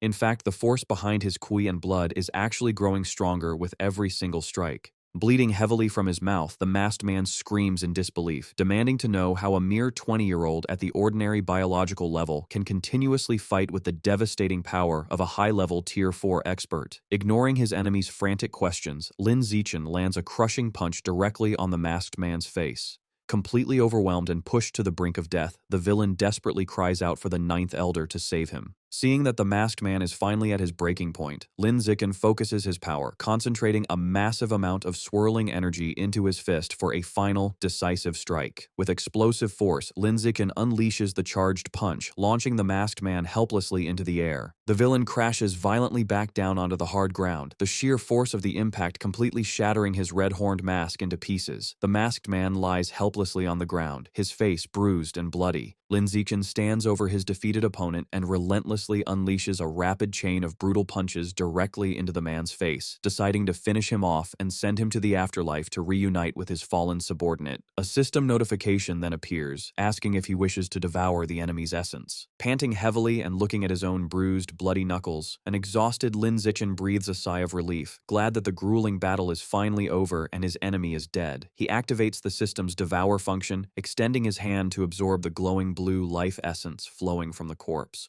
The system confirms that he has unlocked 2 new codexes, granting him new attributes that allow him to control nearby plants using his mind and significantly boost his own mental strength. Looking down at the lifeless body, Lin Zichen realizes that his opponent's powers were entirely focused on mental energy. He concludes that the man was essentially a mage with a fragile physical body, which explains exactly how Lin Zichen was able to exploit that weakness and kill someone at a much higher biological level. Suddenly, the sound of slow clapping breaks the silence, and a surprised Lin Zichen turns his head in shock as an unfamiliar voice praises his incredible feat of defeating a high-level Tier 6 expert while only being at the ordinary Tier 9 level. Looking up, Lin Zichen spots the man in the Plague Doctor mask standing high above on a thick vine. The imposing figure remarks that their elaborate scheme was completely worth it to find a genius like him, leaving Lin Zichen to nervously wonder if this newcomer is the mysterious Ninth Elder the masked man had desperately called out for moments ago. Standing high above the battlefield, the Divine Envoy expresses his genuine surprise at discovering someone with Lin Zichen's exceptional talent existing on Earth. As he speaks, he casually gestures with his hand, causing a massive swarm of dark, dangerously thorny vines to violently erupt from the ground, wrapping tightly around Lin Zichen.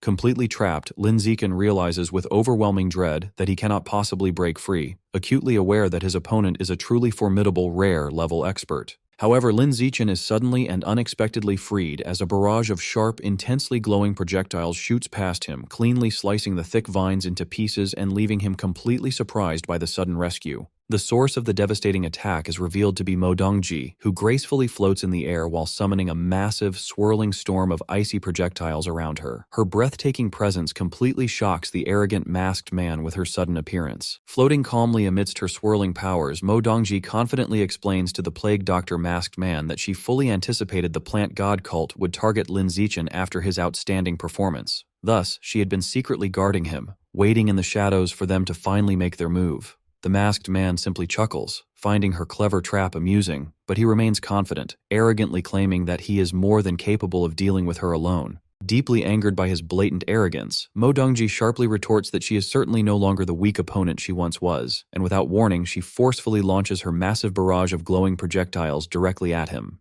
In immediate response, the Plague Doctor masked man swiftly commands his own dark powers, causing a colossal, writhing wave of thick vines to erupt and violently clash head-on against Mo Dongji's overwhelming wave of freezing ice. Fully realizing the terrifying scale of the ongoing clash, Lin Zichen quickly turns around and sprints away from the crumbling battlefield. He thinks to himself that he must escape immediately to avoid being helplessly caught in the destructive crossfire between 2 incredibly powerful rare-level experts. As Lin Zichen urgently sprints through the dense forest to escape the chaotic battlefield behind him, he suddenly senses a strange presence nearby. He abruptly stops to cautiously investigate, nervously wondering who or what might be lurking there. To his absolute shock, he discovers Instructor Lu Tianrong, still fully transformed into his massive tiger beast form, completely trapped and tightly bound by the dark, thorny vines. The ensnared instructor quickly spots Lin Zichen and desperately calls out to him for immediate help. Seeing his fierce instructor's helpless predicament, Lin Zichen decides this is the perfect opportunity to test his newly acquired biological attributes.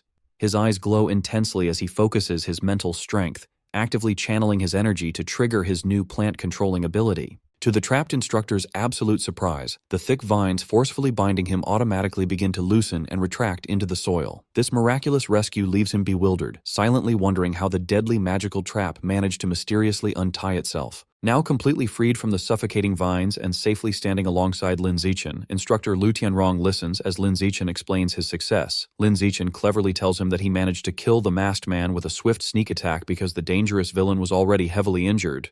With the magic user dead, the vine ability naturally deactivated. Hearing this logical explanation, the pragmatic instructor notes that they should not delay any longer. He urges them to quickly find the rest of the team so they can safely evacuate the area. A sensible plan Lin Zichen firmly agrees with. A short and tense time later, they finally arrive at a wide clearing where the team's heavy military vehicles are parked among the giant roots, and the rest of the rescued students are gathered together. Suddenly, someone from the anxious crowd spots Lin Zichen approaching and loudly calls out his name in relief. An incredibly worried but now immensely relieved Shen Qinghan quickly breaks away from the gathered group and urgently sprints toward him. She tearfully exclaims how incredibly glad she is that he has finally returned to them safely. Without hesitating, she throws her trembling arms around Lin Zichen in a fierce, emotional embrace. She begins crying as she openly confesses how terrified she was of losing him and never seeing him again. She desperately pleads with him that they must never separate again, and a comforting Lin Zichen gently hugs her back, sincerely promising her that they will stay together from now on. Shortly after the deeply emotional reunion, Ma Weiwei cautiously approaches Lin Zichen to carefully check on his overall physical condition, genuinely asking if he sustained any injuries during his harrowing escape. She kindly holds out a valuable healing pill and generously offers it to him, but Lin Zichen politely declines the thoughtful offer, confidently assuring her that he isn't hurt at all and doesn't need the medicine. However, a stubborn Ma Weiwei firmly insists, gently but forcefully pressing the pill into his hands.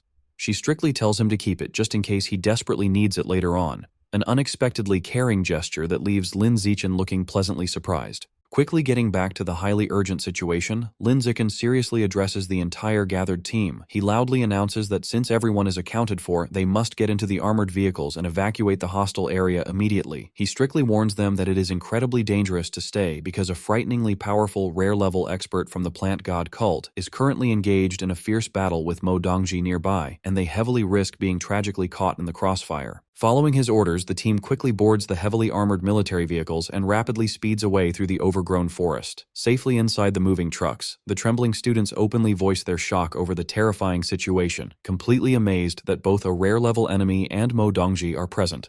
Furthermore, they nervously wonder aloud why the Central Military District hasn't sent any backup yet given the extreme severity of the threat. As the roaring convoy frantically rushes to escape, a highly mysterious barefoot figure suddenly descends rapidly from the sky, landing directly in their path with an intense surge of glowing pink energy. Seeing the strange figure drop down, someone inside the vehicle loudly calls out, hopefully wondering if it is just another one of their instructors. However, absolute panic quickly sets in as the wide-eyed driver clearly spots the terrifying person through the windshield and immediately yells a desperate warning. Standing confidently right in the middle of the road, effortlessly blocking their escape route, is the legendary nine-tailed demon fox. Inside the speeding military vehicle, instructor Lu Tianrong tightens his grip on the steering wheel and urgently warns the students to sit tight, knowing that anyone who can appear so silently in this dangerous area must be an enemy with bad intentions. The heavy truck barrels straight toward the nine-tailed demon fox, but just before it can hit her, she vanishes in a sudden flash of pink light, causing someone in the truck to cry out. The students inside are left bewildered, looking around the cabin and asking each other where the fox-eared girl could have possibly gone.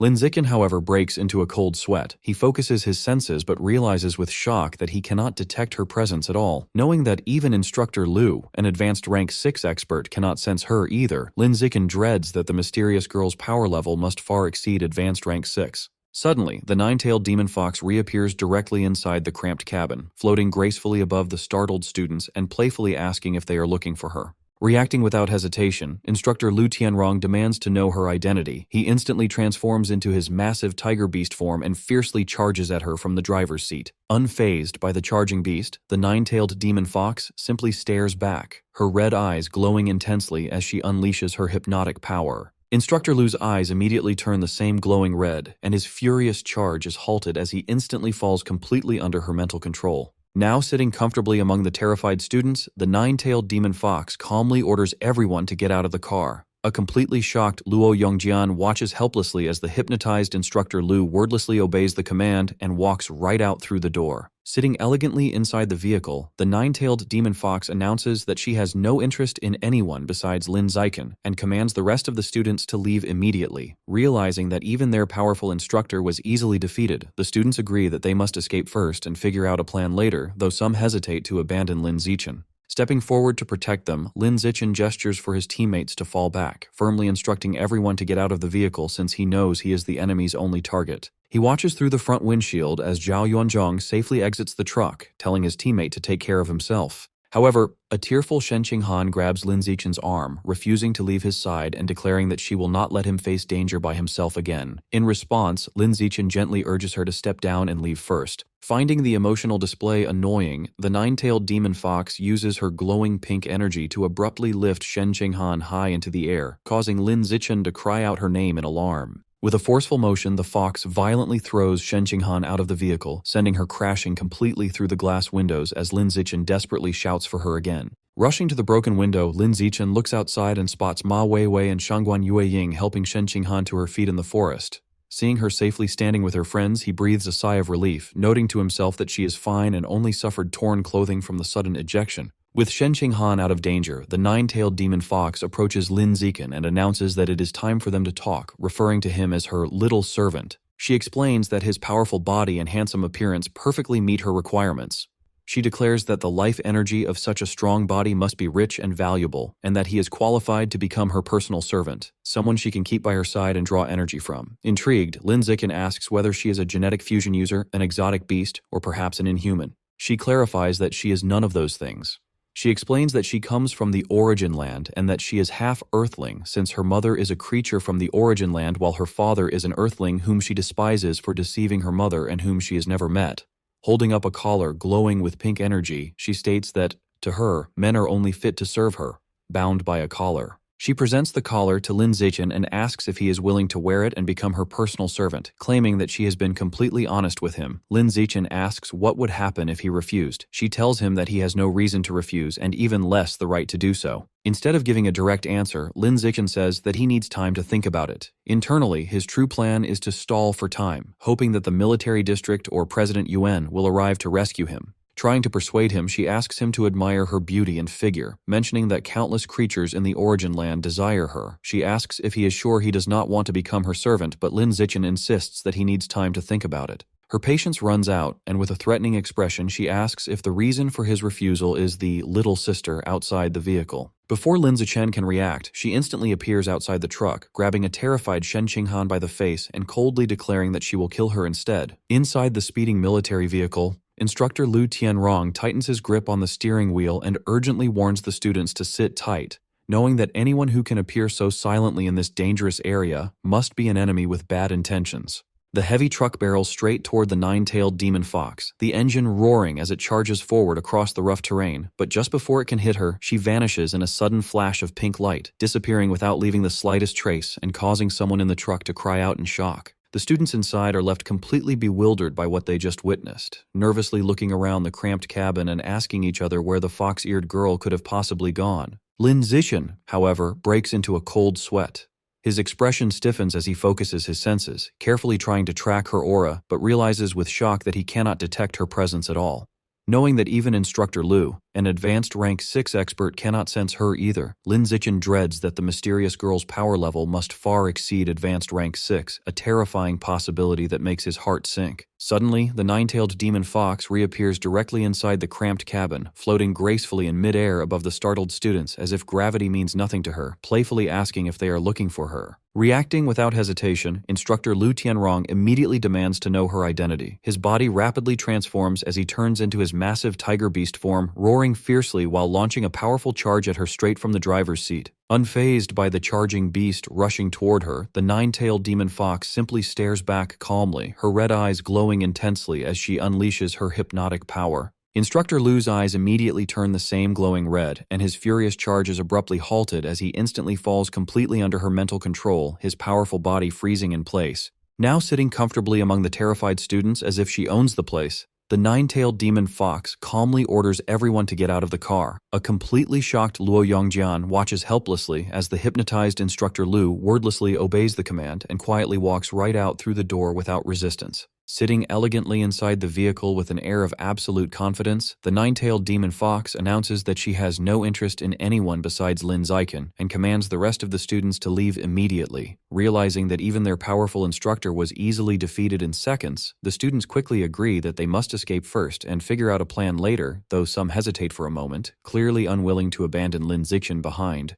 Stepping forward to protect them, Lin Ziken gestures firmly for his teammates to fall back, instructing everyone to get out of the vehicle since he knows he is clearly the enemy's only target. He watches through the front windshield as Zhao Yuanzhong safely exits the truck, calling out to his teammate to take care of himself. However, a tearful Shen Qinghan suddenly grabs Lin Ziken's arm, refusing to leave his side and declaring that she will not let him face danger by himself again. Her voice trembles with determination as she stubbornly refuses to move. In response, Lin Ziken gently urges her to step down and leave first, trying to reassure her despite the danger surrounding them. Finding the emotional display irritating and unnecessary, the nine-tailed demon fox raises her hand and releases a surge of glowing pink energy that abruptly lifts Shen Qinghan high into the air, causing Lin Ziken to cry out her name in alarm.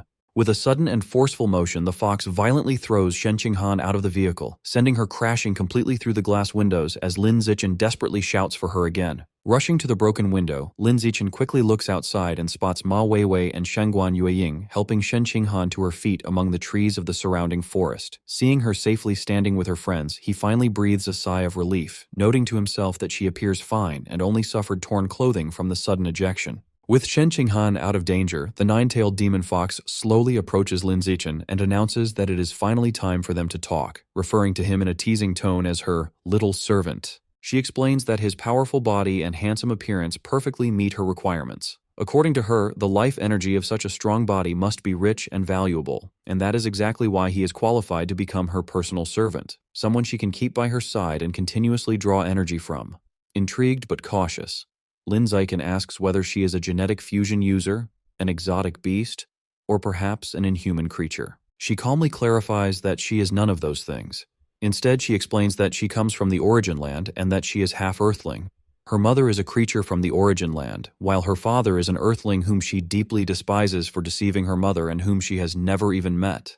Holding up a collar glowing with pink energy, she states coldly that, to her, men are only fit to serve her, bound by a collar. She presents the collar to Lin Ziken and asks if he is willing to wear it and become her personal servant, claiming that she has been completely honest with him. Lin Ziken calmly asks what would happen if he refused. She simply tells him that he has no reason to refuse, and even less the right to do so. Instead of giving a direct answer, Lin Ziken says that he needs time to think about it. Internally, however, his true plan is to stall for time, secretly hoping that the military district or President Yuan will arrive soon enough to rescue him from this dangerous situation. Trying to persuade him further, she asks him to admire her beauty and perfect figure, mentioning that countless creatures in the origin land desire her.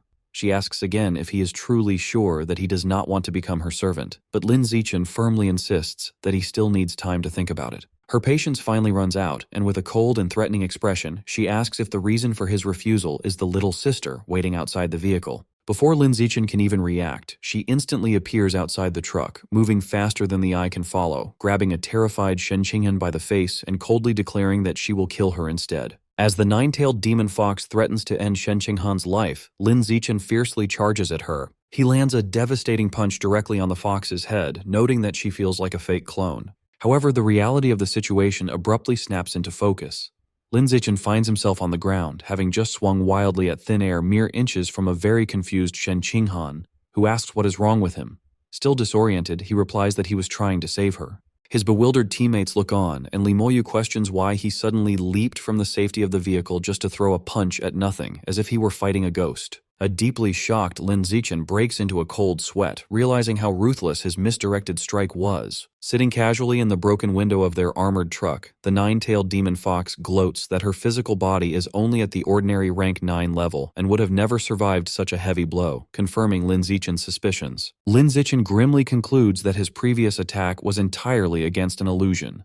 He realizes that her ability to effortlessly manipulate people's senses with just a fraction of her spiritual power makes her an incredibly troublesome opponent. Dropping gracefully down from the truck, the fox states that she is done toying with him. she suddenly summons a horde of glowing pink clones that charge forward, declaring her genuine intent to murder his sweetheart this time. Surrounded by the charging illusions, Lin Zichen acknowledges that physical strikes are useless if his mental strength is inferior. Closing his eyes, he decides to gamble on a new, untested ability. Activating his advanced spirit, Lin Zichen's eyes glow with intense blue energy, allowing him to clearly see that the attacking foxes are indeed just illusions. With his enhanced perception, the threatening clones become transparent and fade away, revealing Shen Qinghan standing alone and unharmed amidst the chaos. Turning his attention back to the armored truck, Lin Zichen spots the nine-tailed demon fox sitting casually and wonders if he has finally located her true body. Without hesitation, he forcefully lunges at her to deliver a strike. However, his fist passes harmlessly through her form, causing him to realize with frustration that she has tricked him with yet another illusion. Knowing that her primary target is Shen Qinghan, Lin Zichen quickly leaps back to position himself defensively in front of his teammate.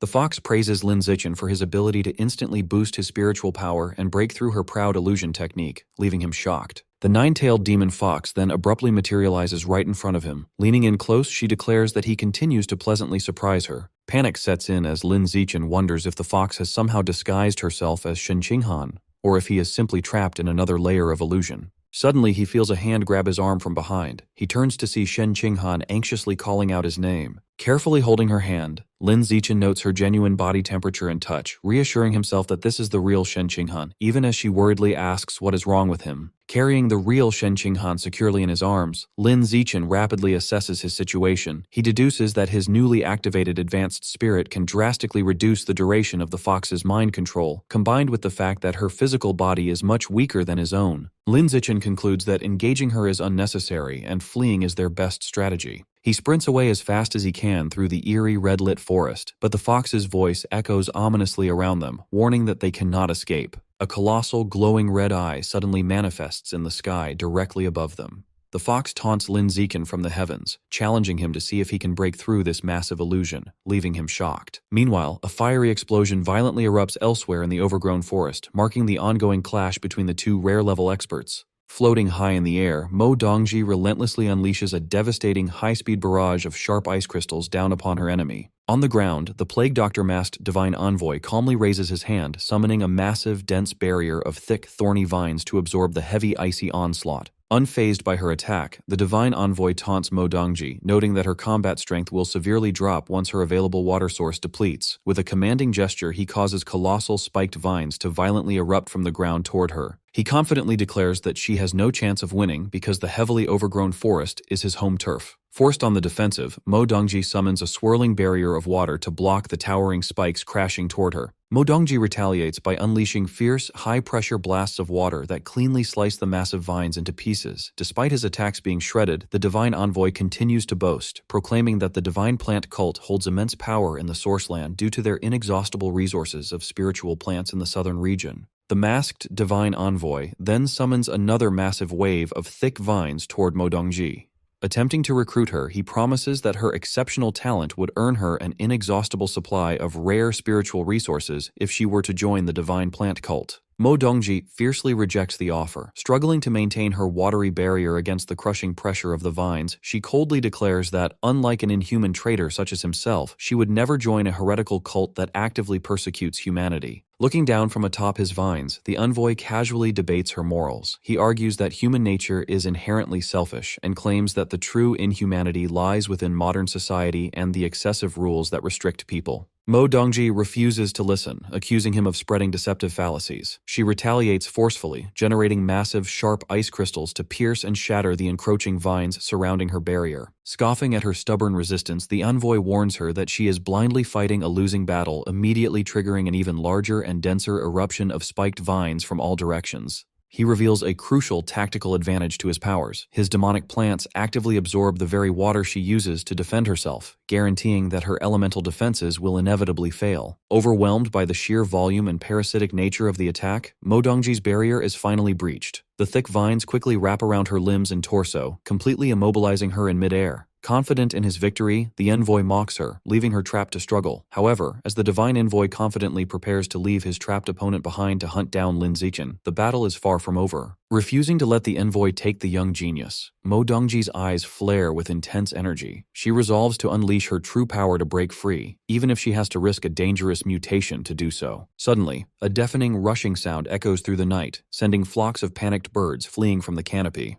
The divine envoy turns around in utter confusion, shocked to see a colossal glowing blue tsunami crashing directly over the dense forest. High in the sky, an unbelievable volume of water gathers and swirls into a massive dragon. Mo Dongji calls out, directly addressing his earlier boast about the forest being his territory. Having completely broken free from the vines, she stands powerfully amidst the surging waves. Pointing forward as the gigantic, terrifying water dragon materializes behind her, she declares that she will simply turn the entire area into an ocean, forcefully making it her own home turf. The area darkens as Lin Zichen holds a dazed Shen Qinghan, confused by the sudden change. The environment shifts into an illusion of swirling blue currents and flying fish.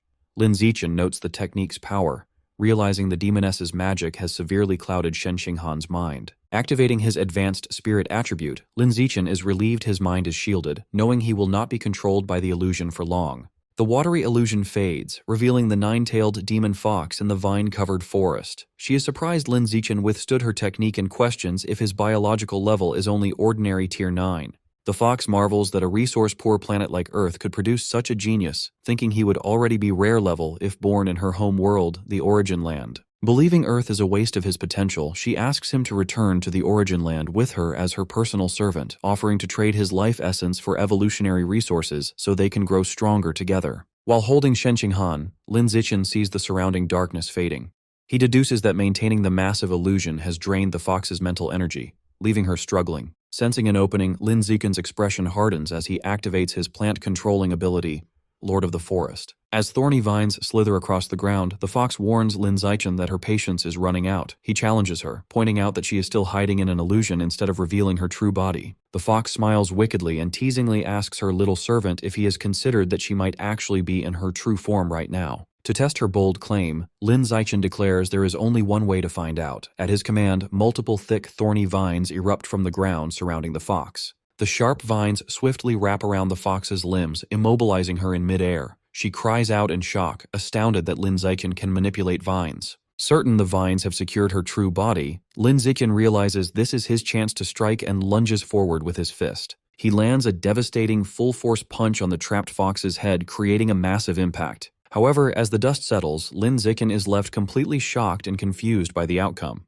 He sees the fox has vanished without a drop of blood, leaving only a massive, fluffy white tail. He deduces she severed her tail to escape. Picking up the tail, Lin Zichen gets a system prompt asking if he wishes to devour it. He wonders if he can absorb the essence of a detached body part. Meanwhile, in a grand room in the distant Origin Land, the real nine-tailed demon fox sits on a bed enveloped in pink energy, amused by what happened. Smiling wickedly, she acknowledges Lin Zichen shattered her high-level Tier 3 illusion and destroyed her clone. Impressed by his potential, she declares him the perfect cultivation vessel and vows to make him hers. Her plotting is interrupted by two fox-eared maids with news. They report that the Night King's youngest son, a rare-level prodigy, has volunteered to be her servant, suggesting he could evolve into a legendary creature with her help. To their surprise, the fox is dismissive of the offer. As her servants kneel, she arrogantly remarks that right now, she wouldn't even accept the Night King himself. Relaxing on her bed, she instructs her maids to reject all future suitors, confidently declaring she has already found the perfect candidate on Earth. Back in the forest, Lin Zichen devours the tail, absorbing a trace of the fox's life essence and unlocking 10% of her codex. The enemy's strength felt surprisingly average, so he begins to suspect he just fought a clone. With the fox gone, the illusion shatters.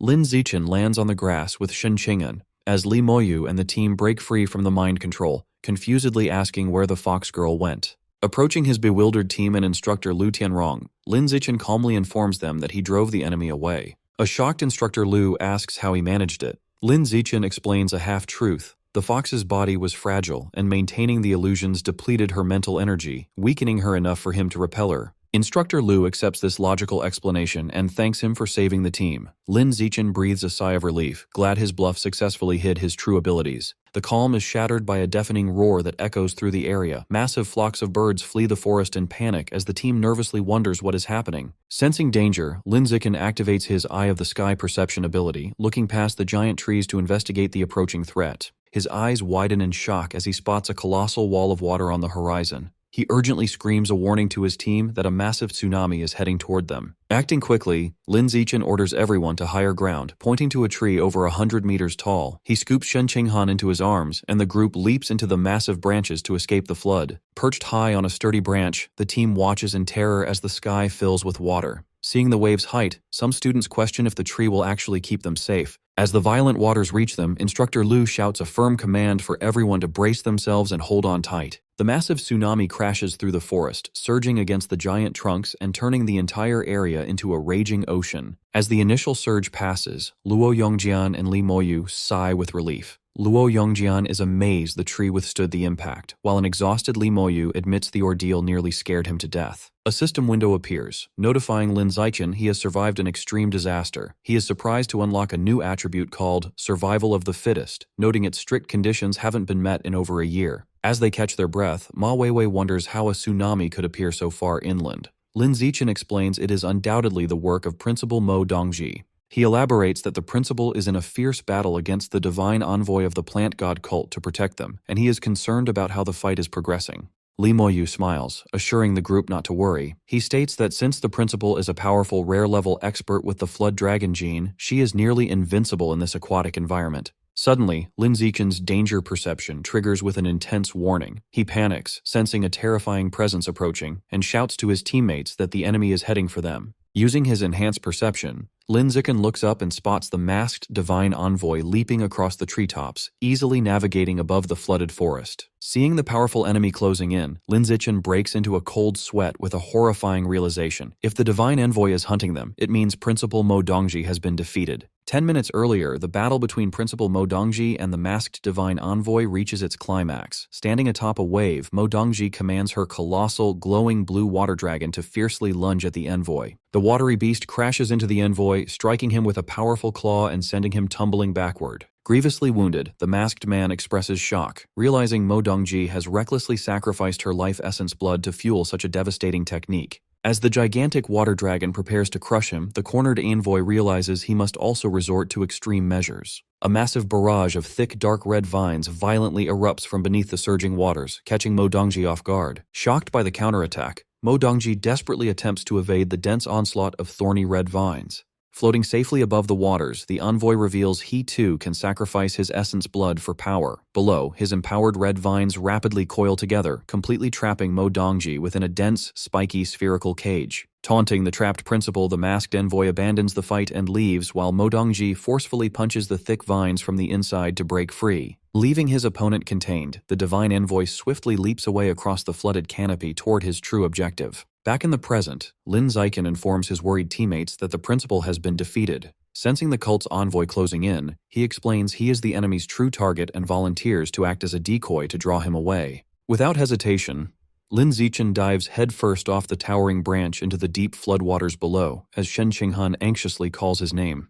Confirming he also senses the powerful presence approaching, a battered instructor Lu Tianrong takes command. He orders the students to evacuate immediately in the exact opposite direction of Lin Zichen to ensure their survival. Plunging into the floodwaters, Lin Zichen observes the masked divine envoy pursuing from the treetops. Satisfied his decoy tactic worked and his teammates are safe, he realizes he no longer needs to remain exposed near the surface. Swimming deeper, Lin Zichen activates a newly acquired water affinity attribute from his system. He knows his only chance of surviving this pursuit is to rely on this skill for a miraculous escape. Navigating the submerged forest, Lin Zichen deduces that since the envoy wasn't heavily injured, his battle with Principal Mo Dongji wasn't to the death. Concluding she is likely just trapped, he sets his course toward the tsunami's origin to rescue her. Lin Zichen's danger perception suddenly flares as he senses a swift attack coming from below. He swiftly twists his body, narrowly evading a massive, spiked red vine shooting through the water past him. Standing atop a towering cluster of demonic red vines above the surface, the divine envoy is shocked by the ordinary-level human's underwater speed. Deciding not to underestimate the boy, he resolves to end the chase quickly. With a commanding gesture, the envoy sends the colossal mass of red vines plunging deep into the water, relentlessly chasing Lin Zichen as he desperately dives deeper. However, the sheer scale of the attack is too much to evade. Lin Zichen acknowledges the massive power gap as the thorny red vines catch up, wrapping tightly around his limbs and torso, completely immobilizing him. Feeling his vines secure their target, the divine envoy clenches his fist in triumph, declaring he has finally caught his prey. But as he prepares to reel Lin Zichen in, the envoy's confidence turns to sudden confusion. He is surprised when he feels the tension on his vines vanish. Deep underwater, Lin Zichen swims away freely. The bewildered envoy wonders how his magically bound vines suddenly lost control, unaware that Lin Zichen is secretly using his own newly acquired plant-controlling abilities to counter the trap. Refusing to believe his eyes, the angry envoy assumes his technique misfired. Determined not to let his prey slip away, he unleashes an even larger, denser swarm of red vines to secure the capture. The massive thicket of spiked vines surges through the water, rapidly engulfing Lin Zichen again.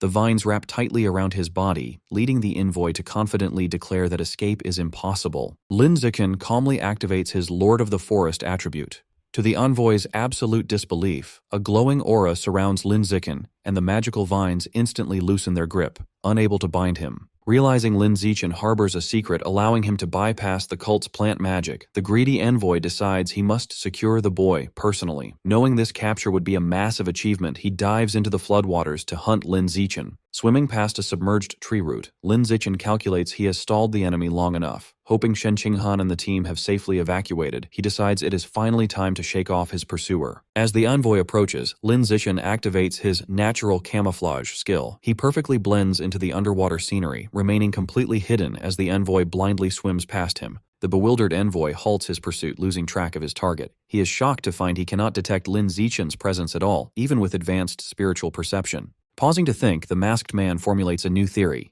He deduces that since Lin Zichen acted as a decoy to buy time, the boy must have doubled back to reunite with his companions now that he slipped away. Convinced of this logic, the envoy speeds off toward the fleeing students to intercept them. From his perfectly hidden vantage point, a calm Lin Zichen silently watches his enemy take the bait and swim away. With the pursuer off his trail, Lin Zichen immediately heads in the opposite direction. He knows that to ensure everyone's survival, his priority must be to rescue the trapped principal. Farther away, the masked divine envoy abruptly halts his search through the flooded forest, sensing his initial deduction was incorrect and realizing he was tricked. Deep underwater, Lin Zichen finally spots the spherical cage of dark red vines. Recognizing it as the trap-holding principal Mo Dongji, he approaches to secretly use his Lord of the Forest ability to untie her bindings. Before Lin Zichen can intervene, Principal Mo Dongji violently shatters the dense vine cage from the inside.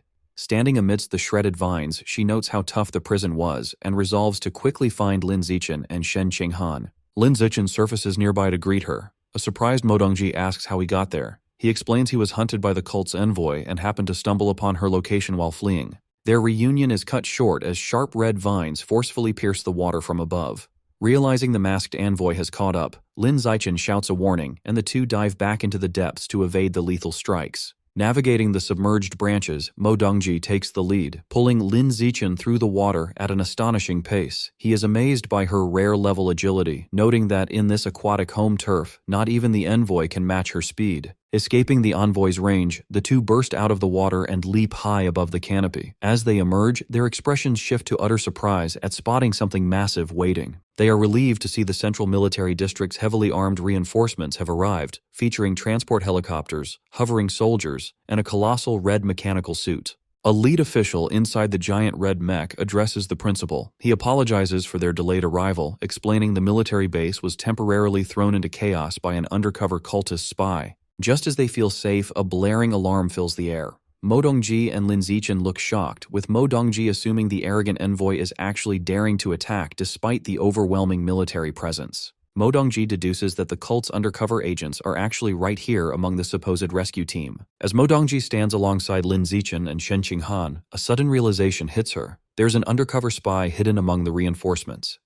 Acting quickly, she grabs both students and dives from the giant tree toward the churning water below, desperately hoping to evade the dark-armored figures waiting above. However, the armored figures dive into the water right after them in relentless pursuit, leaving Mo Dongji shocked to discover that all of these supposed rescuers are actually spies. Watching the tense pursuit from the surface, Instructor Lu suspects that the entire reinforcement team might secretly belong to the sinister plant god cult. Realizing the danger, he urgently tells Ma Weiwei and Li Moyu that they must evacuate immediately to avoid being caught in the impending crossfire. Suddenly, breaking the tension, a massive column of water violently erupts from the floodwaters nearby. Mo Dongji bursts out of the water, carrying Lin Zichen and Shen Qinghan safely inside resilient water spheres, but the relentless dark armored figures emerge right alongside them. Now, hovering in midair and completely surrounded by the armored cultists, Mo Dongji grimly realizes they cannot escape as the ominous plague Dr. Masked Man confronts her. He casually remarks that reaching such a rare evolutionary level is difficult and suggests they avoid mutual destruction.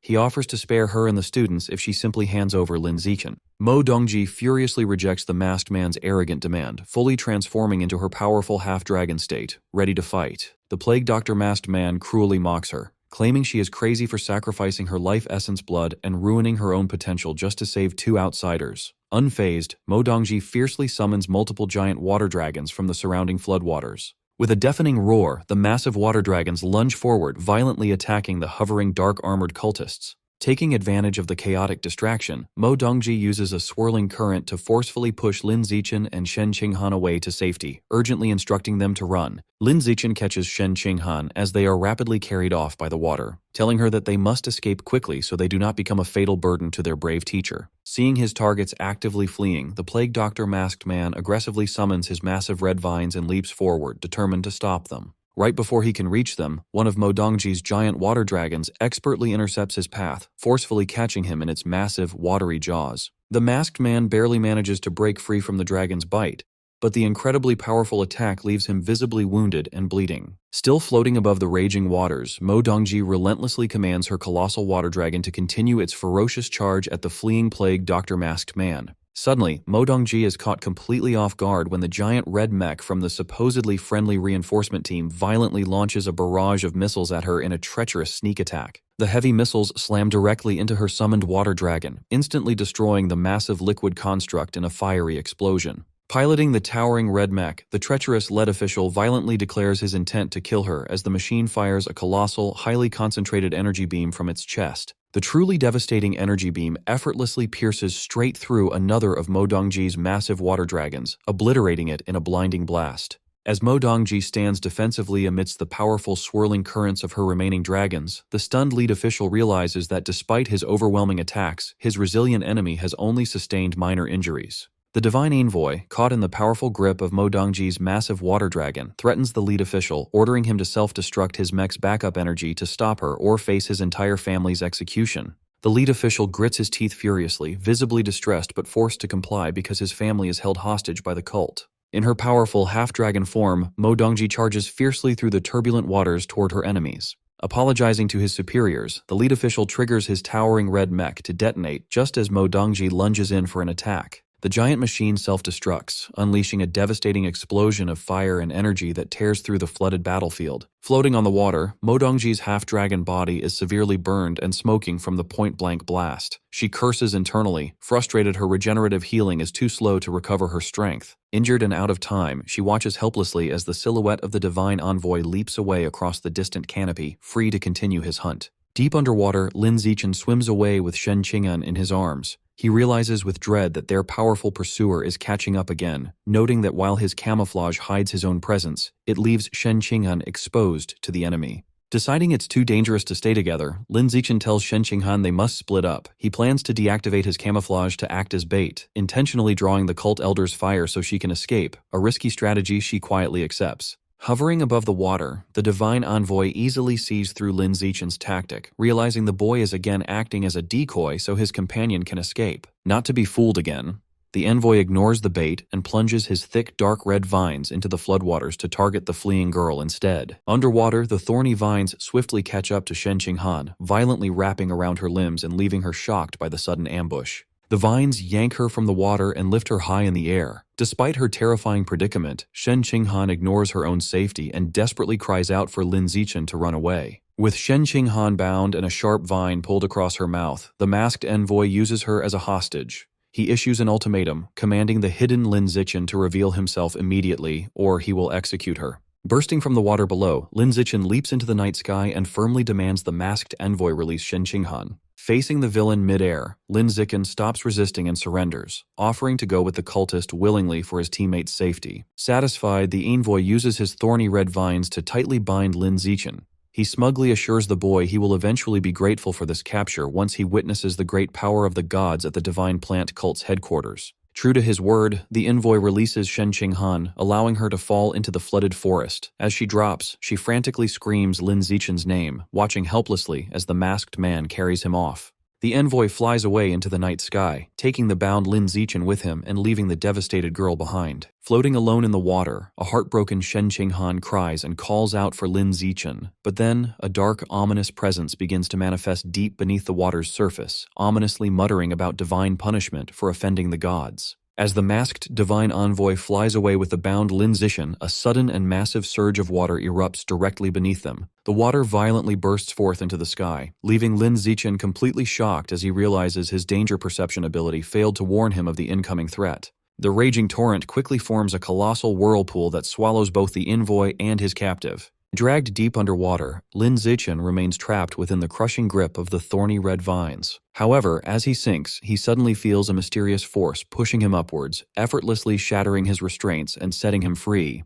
Propelled by this unknown power, Lin Zichen bursts back onto the surface of the churning water. To his amazement, Shen Qinghan frantically rushes toward him, running across the top of the turbulent waves. Overcome with relief, she throws her arms around him in a tearful embrace, thankful that he survived. Holding her safely, Lin Zichen realizes that the mysterious aquatic power that just rescued him wasn't an intervention from Principal Mo Dongji, but is somehow directly linked to Shen Qinghan's own abilities. Just then, the masked divine envoy emerges from the water. Furious, the envoy hovers mid-air and unleashes a massive flurry of his thick, thorny red vines, angrily shouting that his opponent has forced him to go to such extremes. Standing protectively in front of Lin Zichen, Shen Qinghan manipulates the glowing water around her and fiercely declares that she will never let the envoy take him away. In a desperate counterattack, the envoy's body grotesquely mutates, sprouting dark, fleshy wings from his back as he dive bombs directly toward Shen Qinghan. In response, massive columns of water rise from the roaring ocean, taking the shape of colossal hands that intercept the diving cultist. The giant watery hands violently crush the envoy with overwhelming force. Pinned and heavily bleeding from the devastating impact, the defeated envoy desperately begs for his life. Mistakenly believing he is fighting Principal Yuan, he offers to reveal the hidden truth behind the deaths of the principal's children in exchange for mercy. Lin Zichen and Shen Qinghan are taken aback by the sudden confession, with Lin Zichen internally questioning what this secret truth could possibly be. However, the magical water glowing with intense blue energy begins to surge once again, showing no signs of stopping. Staring intently at the water, the envoy's eyes widen in sheer terror as he finally realizes he is not fighting Principal Yuan at all, but before he can expose the true identity of the power attacking him, the watery construct mercilessly crushes down on him one last time, completely obliterating him. Lin Zichen stands safely holding Shen Qinghan, looking down in shock at the mutated, lifeless corpse of the high-ranking cultist floating on the waves. As he processes the powerful enemy's sudden death, the system asks if he wishes to devour the body. As Lin Zichen reaches out to touch the defeated envoy's corpse, his system immediately absorbs the enemy's massive life essence, significantly boosting his plant control and spiritual attributes. He marvels at how such a formidable, rare-level expert was killed so effortlessly without any chance to fight back, all thanks to Shen Qinghan's mysterious power. Shortly after, a fully recovered Principal Mo Dongji arrives in her half-dragon form and asks about the cultist elder's whereabouts. Choosing to protect Shen Qinghan's secret, Lin Zichen lies and claims he never saw the masked man. Mo Dongji accepts his answer without pressing further. Soon, the military district's heavily armed rescue fleet finally arrives, filling the sky with aircraft and armored soldiers to safely extract the students and instructors. Later, inside a military facility, Officer Yao Muling discusses the chaotic incident with Mo Dongji. Yao notes that fox demons usually remain strictly neutral in their own realms and rarely visit Earth, deducing that the demoness specifically came looking for a cultivation vessel and targeted Lin Zichen. Sitting back in her chair, Yao Muling admits she is puzzled. She notes that while Lin Zichen is a genius, the Origin Land has far more talented individuals, making it strange that such a highly sought-after fox demon would single him out. Dismissing the topic of the fox girl for now, Mo Dongji leans in with a serious expression and asks Yao Muling for an update on the military district's internal crisis. Calmly taking a sip of her tea, Yao Muling reveals that the undercover cultist uprising has been completely suppressed. She happily elaborates that they successfully exposed and eliminated 47 deep-cover cultists, effectively purging the entire military base in a massive tactical victory.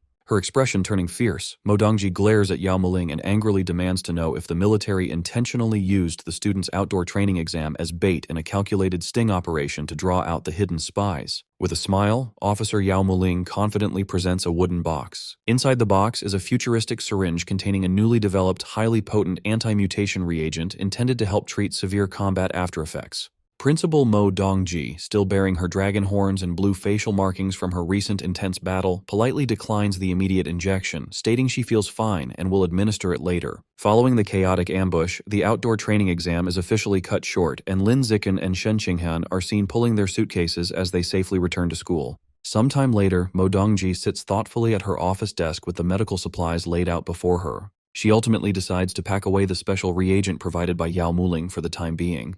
Adopting a serious tone, Mo Dongji addresses Lin Zichen, explaining that she fully expected the plant god cult's undercover spies to target him after he displayed such overwhelming talent during the camp assessment. Standing alongside Shen Qinghan in the office, Lin Zichen takes the opportunity to ask the principal about the true nature of the plant god cult and inquires about the specific biological level of the masked cultist elder they faced.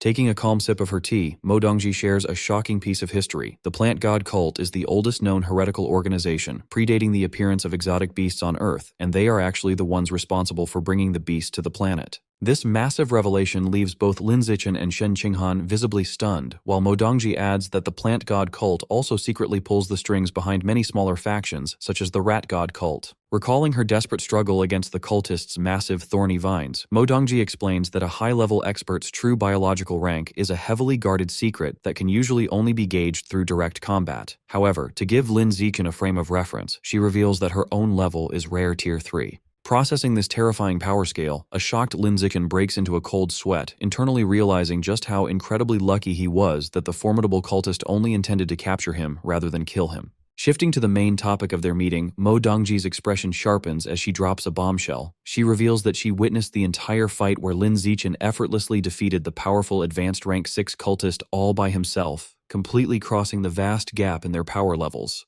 Caught off guard and sweating nervously, Lin Zichen immediately tries to downplay the unbelievable achievement, hastily making up an excuse that the masked man was already severely injured and fighting at a much lower level. Exasperated by his constant deflections, Mo Dongji rubs her forehead and lightly scolds him for being far too cautious, noting his persistent habit of hiding his true strength from everyone. She advises him that while concealing one's abilities is a smart tactic for established experts, doing so as a student will only backfire by depriving him of valuable evolutionary resources and slowing down his overall growth. Standing up from her desk, she sympathetically adds that she understands his excessive secrecy stems from a lack of security and a justifiable fear of being targeted by malicious individuals. Walking over to stand beside him, Mo Dongji warns that his outstanding performance at the training camp, combined with the fact that the plant god cult specifically targeted him, will inevitably draw the attention of top national officials who are always looking to invest in promising prodigies. Placing a reassuring hand on his shoulder, she firmly advises him that the smartest choice he can make right now is to openly display his talents and secure a powerful backer to protect himself. Lin Zichen nods and agrees to her advice, but internally decides on a compromise. He plans to only reveal his physical and spiritual strength to the public, keeping his more heaven-defying system attributes a strict secret for now. Later, our guy arrives at his family's apartment building and calls out to announce his return. Stepping through the front door with his luggage, he is greeted by his surprised parents, Lin Yansheng and Zhang Wangxin. When his father asks why his month-long training finished in only 2 weeks, Lin Zichen casually explains that the camp was cut short. Thrilled to have him back, his mother immediately offers to cook his favorite meals. Later, as the family sits down at the dining table to enjoy a hearty feast, Zhang Wangxin gets his attention to share some good news. With Lin Yansheng affectionately placing a hand on his wife's stomach, the couple happily reveals that Lin Zichen is going to have a younger sibling. The sudden and unexpected announcement catches Lin Zichen completely off guard, leaving him staring blankly with a bowl of rice in his hands. Recovering from his initial shock, he asks if his mother is really pregnant with a second child. She joyfully confirms it, mentioning they just found out a few days ago and expressing her hope for a sweet baby girl. Blushing, his father explains their reasoning. He admits that ever since Lin Zichen and Shen Qinghan left for university, the house has felt far too quiet and empty. Since they didn't know how long they would have to wait for grandchildren, they decided to have another baby to keep them company. Seeing how happy and affectionate his parents are, Lin Zichen smiles warmly. He gives them his full support, reassuring them that it is a wonderful idea as long as they are happy, and noting that the family is financially secure enough to raise as many children as they want. Later, while relaxing on his bed and browsing a school exchange app on his phone, Lin Zichen reflects on his recent battles. He realizes that relying solely on physical strength is a fatal flaw, noting that he must also actively improve his mental strength so he won't be helpless against spiritual-type enemies. Deciding to further upgrade his advanced spirit attribute, he spends 800 of his school credits to purchase a large portion of 9-turn soul worm meat to consume for mental enhancements. Continuing to scroll through the shop, a specific item catches his eye: dimensional rat meat. He is taken aback by its incredibly steep price of 100 credits per pound. Reading the item's description, Lin Zichen learns that the dimensional rat is a muscular, squirrel-like exotic beast with a unique biological trait. An adult can store items up to 100 times its own body volume within its cheeks. His eyes widen with sheer excitement as he realizes the massive potential of devouring this meat, hoping that absorbing its essence will unlock a highly coveted spatial storage ability for himself. This exciting prospect immediately reminds him of the 9-tailed demon fox he fought in the forest.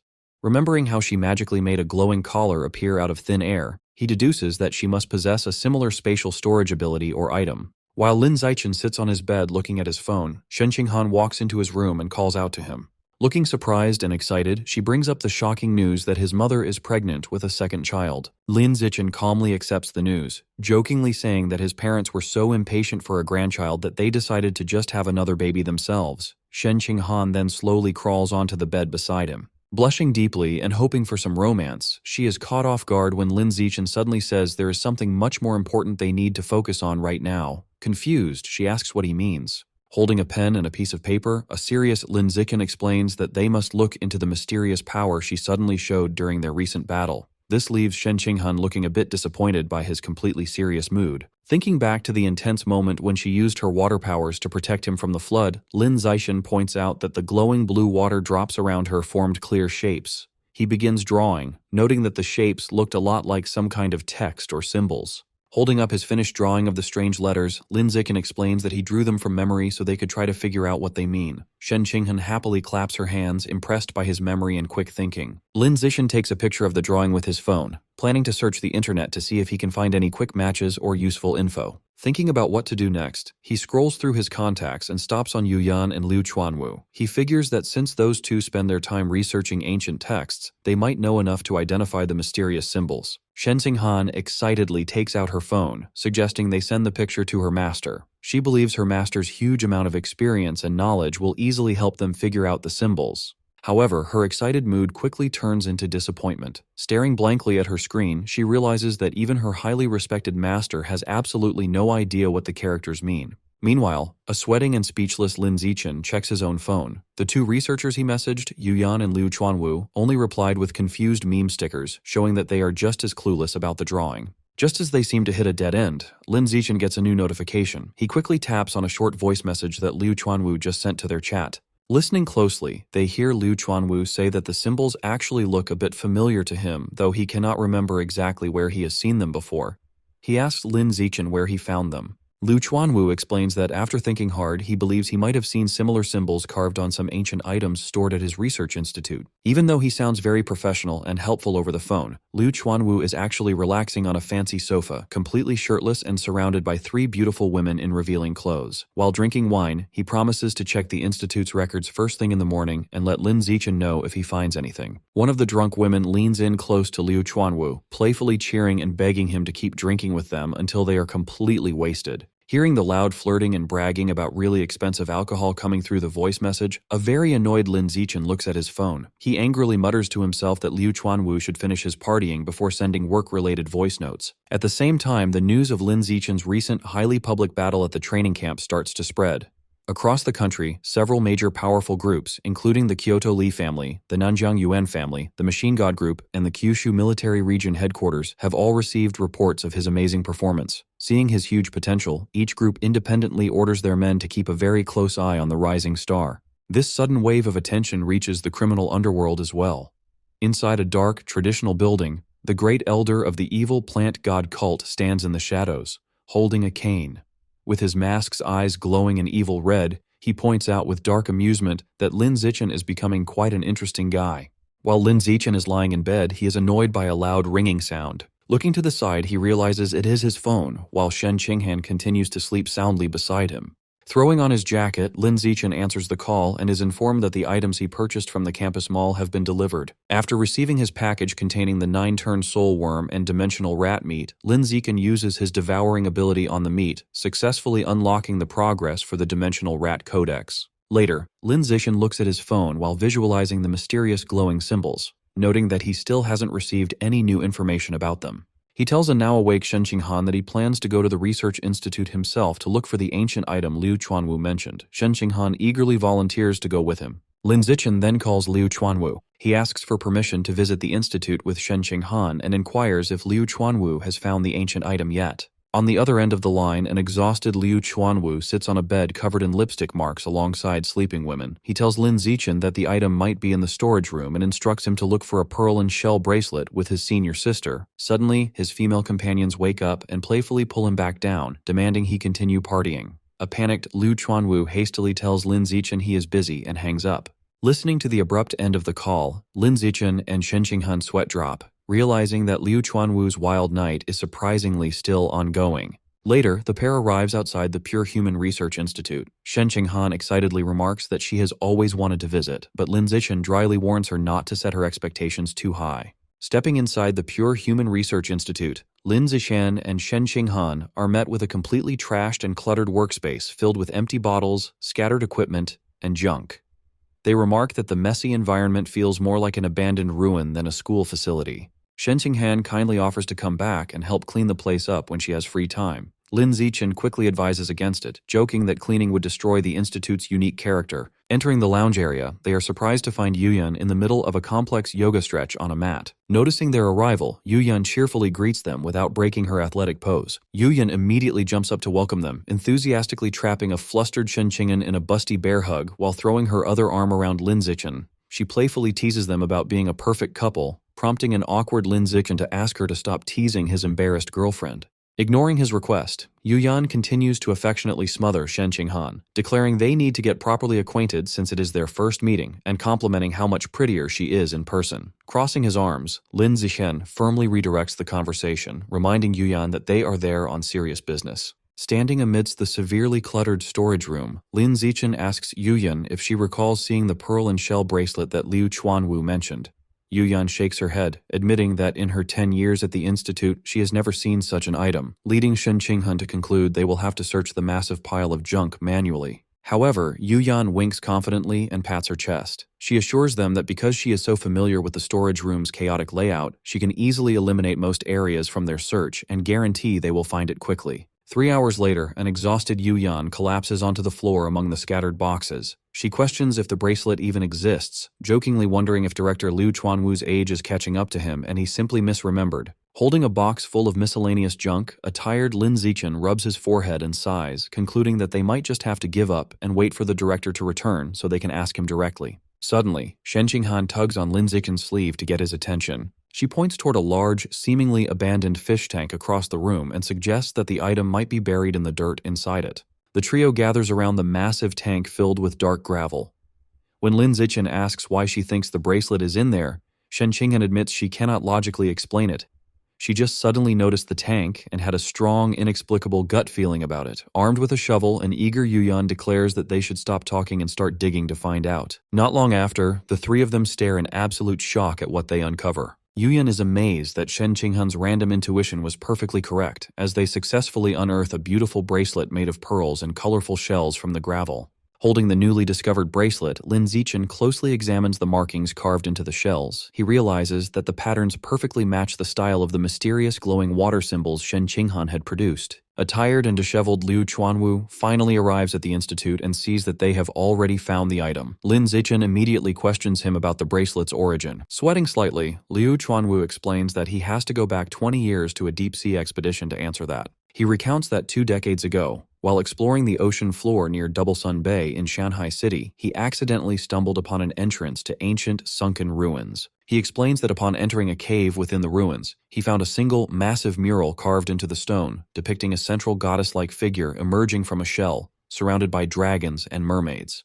He concludes his story by revealing that he discovered the pearl and shell bracelet resting on a stone right next to that very mural. Yuyan and Lin Zichen stare at a static-filled laptop screen. Yuyan asks Liu Chuanwu if that is all the footage and why he didn't record the rest of his discovery. Closing the laptop, Liu Chuanwu explains that his equipment inexplicably malfunctioned. Over an hour of subsequent footage failed to record, a fact he only discovered after returning home. He adds that when he dove back down the next day to re-record, the cave entrance and even the surrounding coral reef had completely disappeared, making the encounter feel like a surreal dream. Lin Zichen questions how something so bizarre could happen. Beside him, Shen Qinghan remains completely silent, her attention entirely captivated by the bracelet. Seeing her interest, Lin Zichen hands the bracelet to Shen Qinghan, telling her to take a closer look. As she cradles the bracelet in her hands, it suddenly emits a bright, magical glow. Staring at it, Shen Qinghan becomes entranced, overwhelmed by an intense, uncharacteristic urge to claim the beautiful object for herself. She suddenly snaps out of her daze, shaking her head. She is deeply unsettled by her own strange, possessive thoughts, wondering why she feels such a strong, inexplicable connection to the bracelet.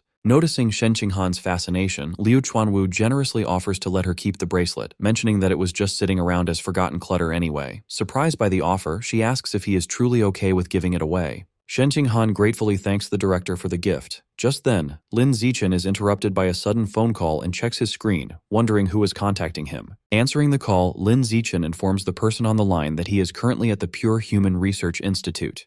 He listens quietly to the caller before calmly acknowledging the information. Lowering his phone, Lin Zichen smiles knowingly to himself. He internally notes that the major opportunity or event he had been anticipating has finally arrived.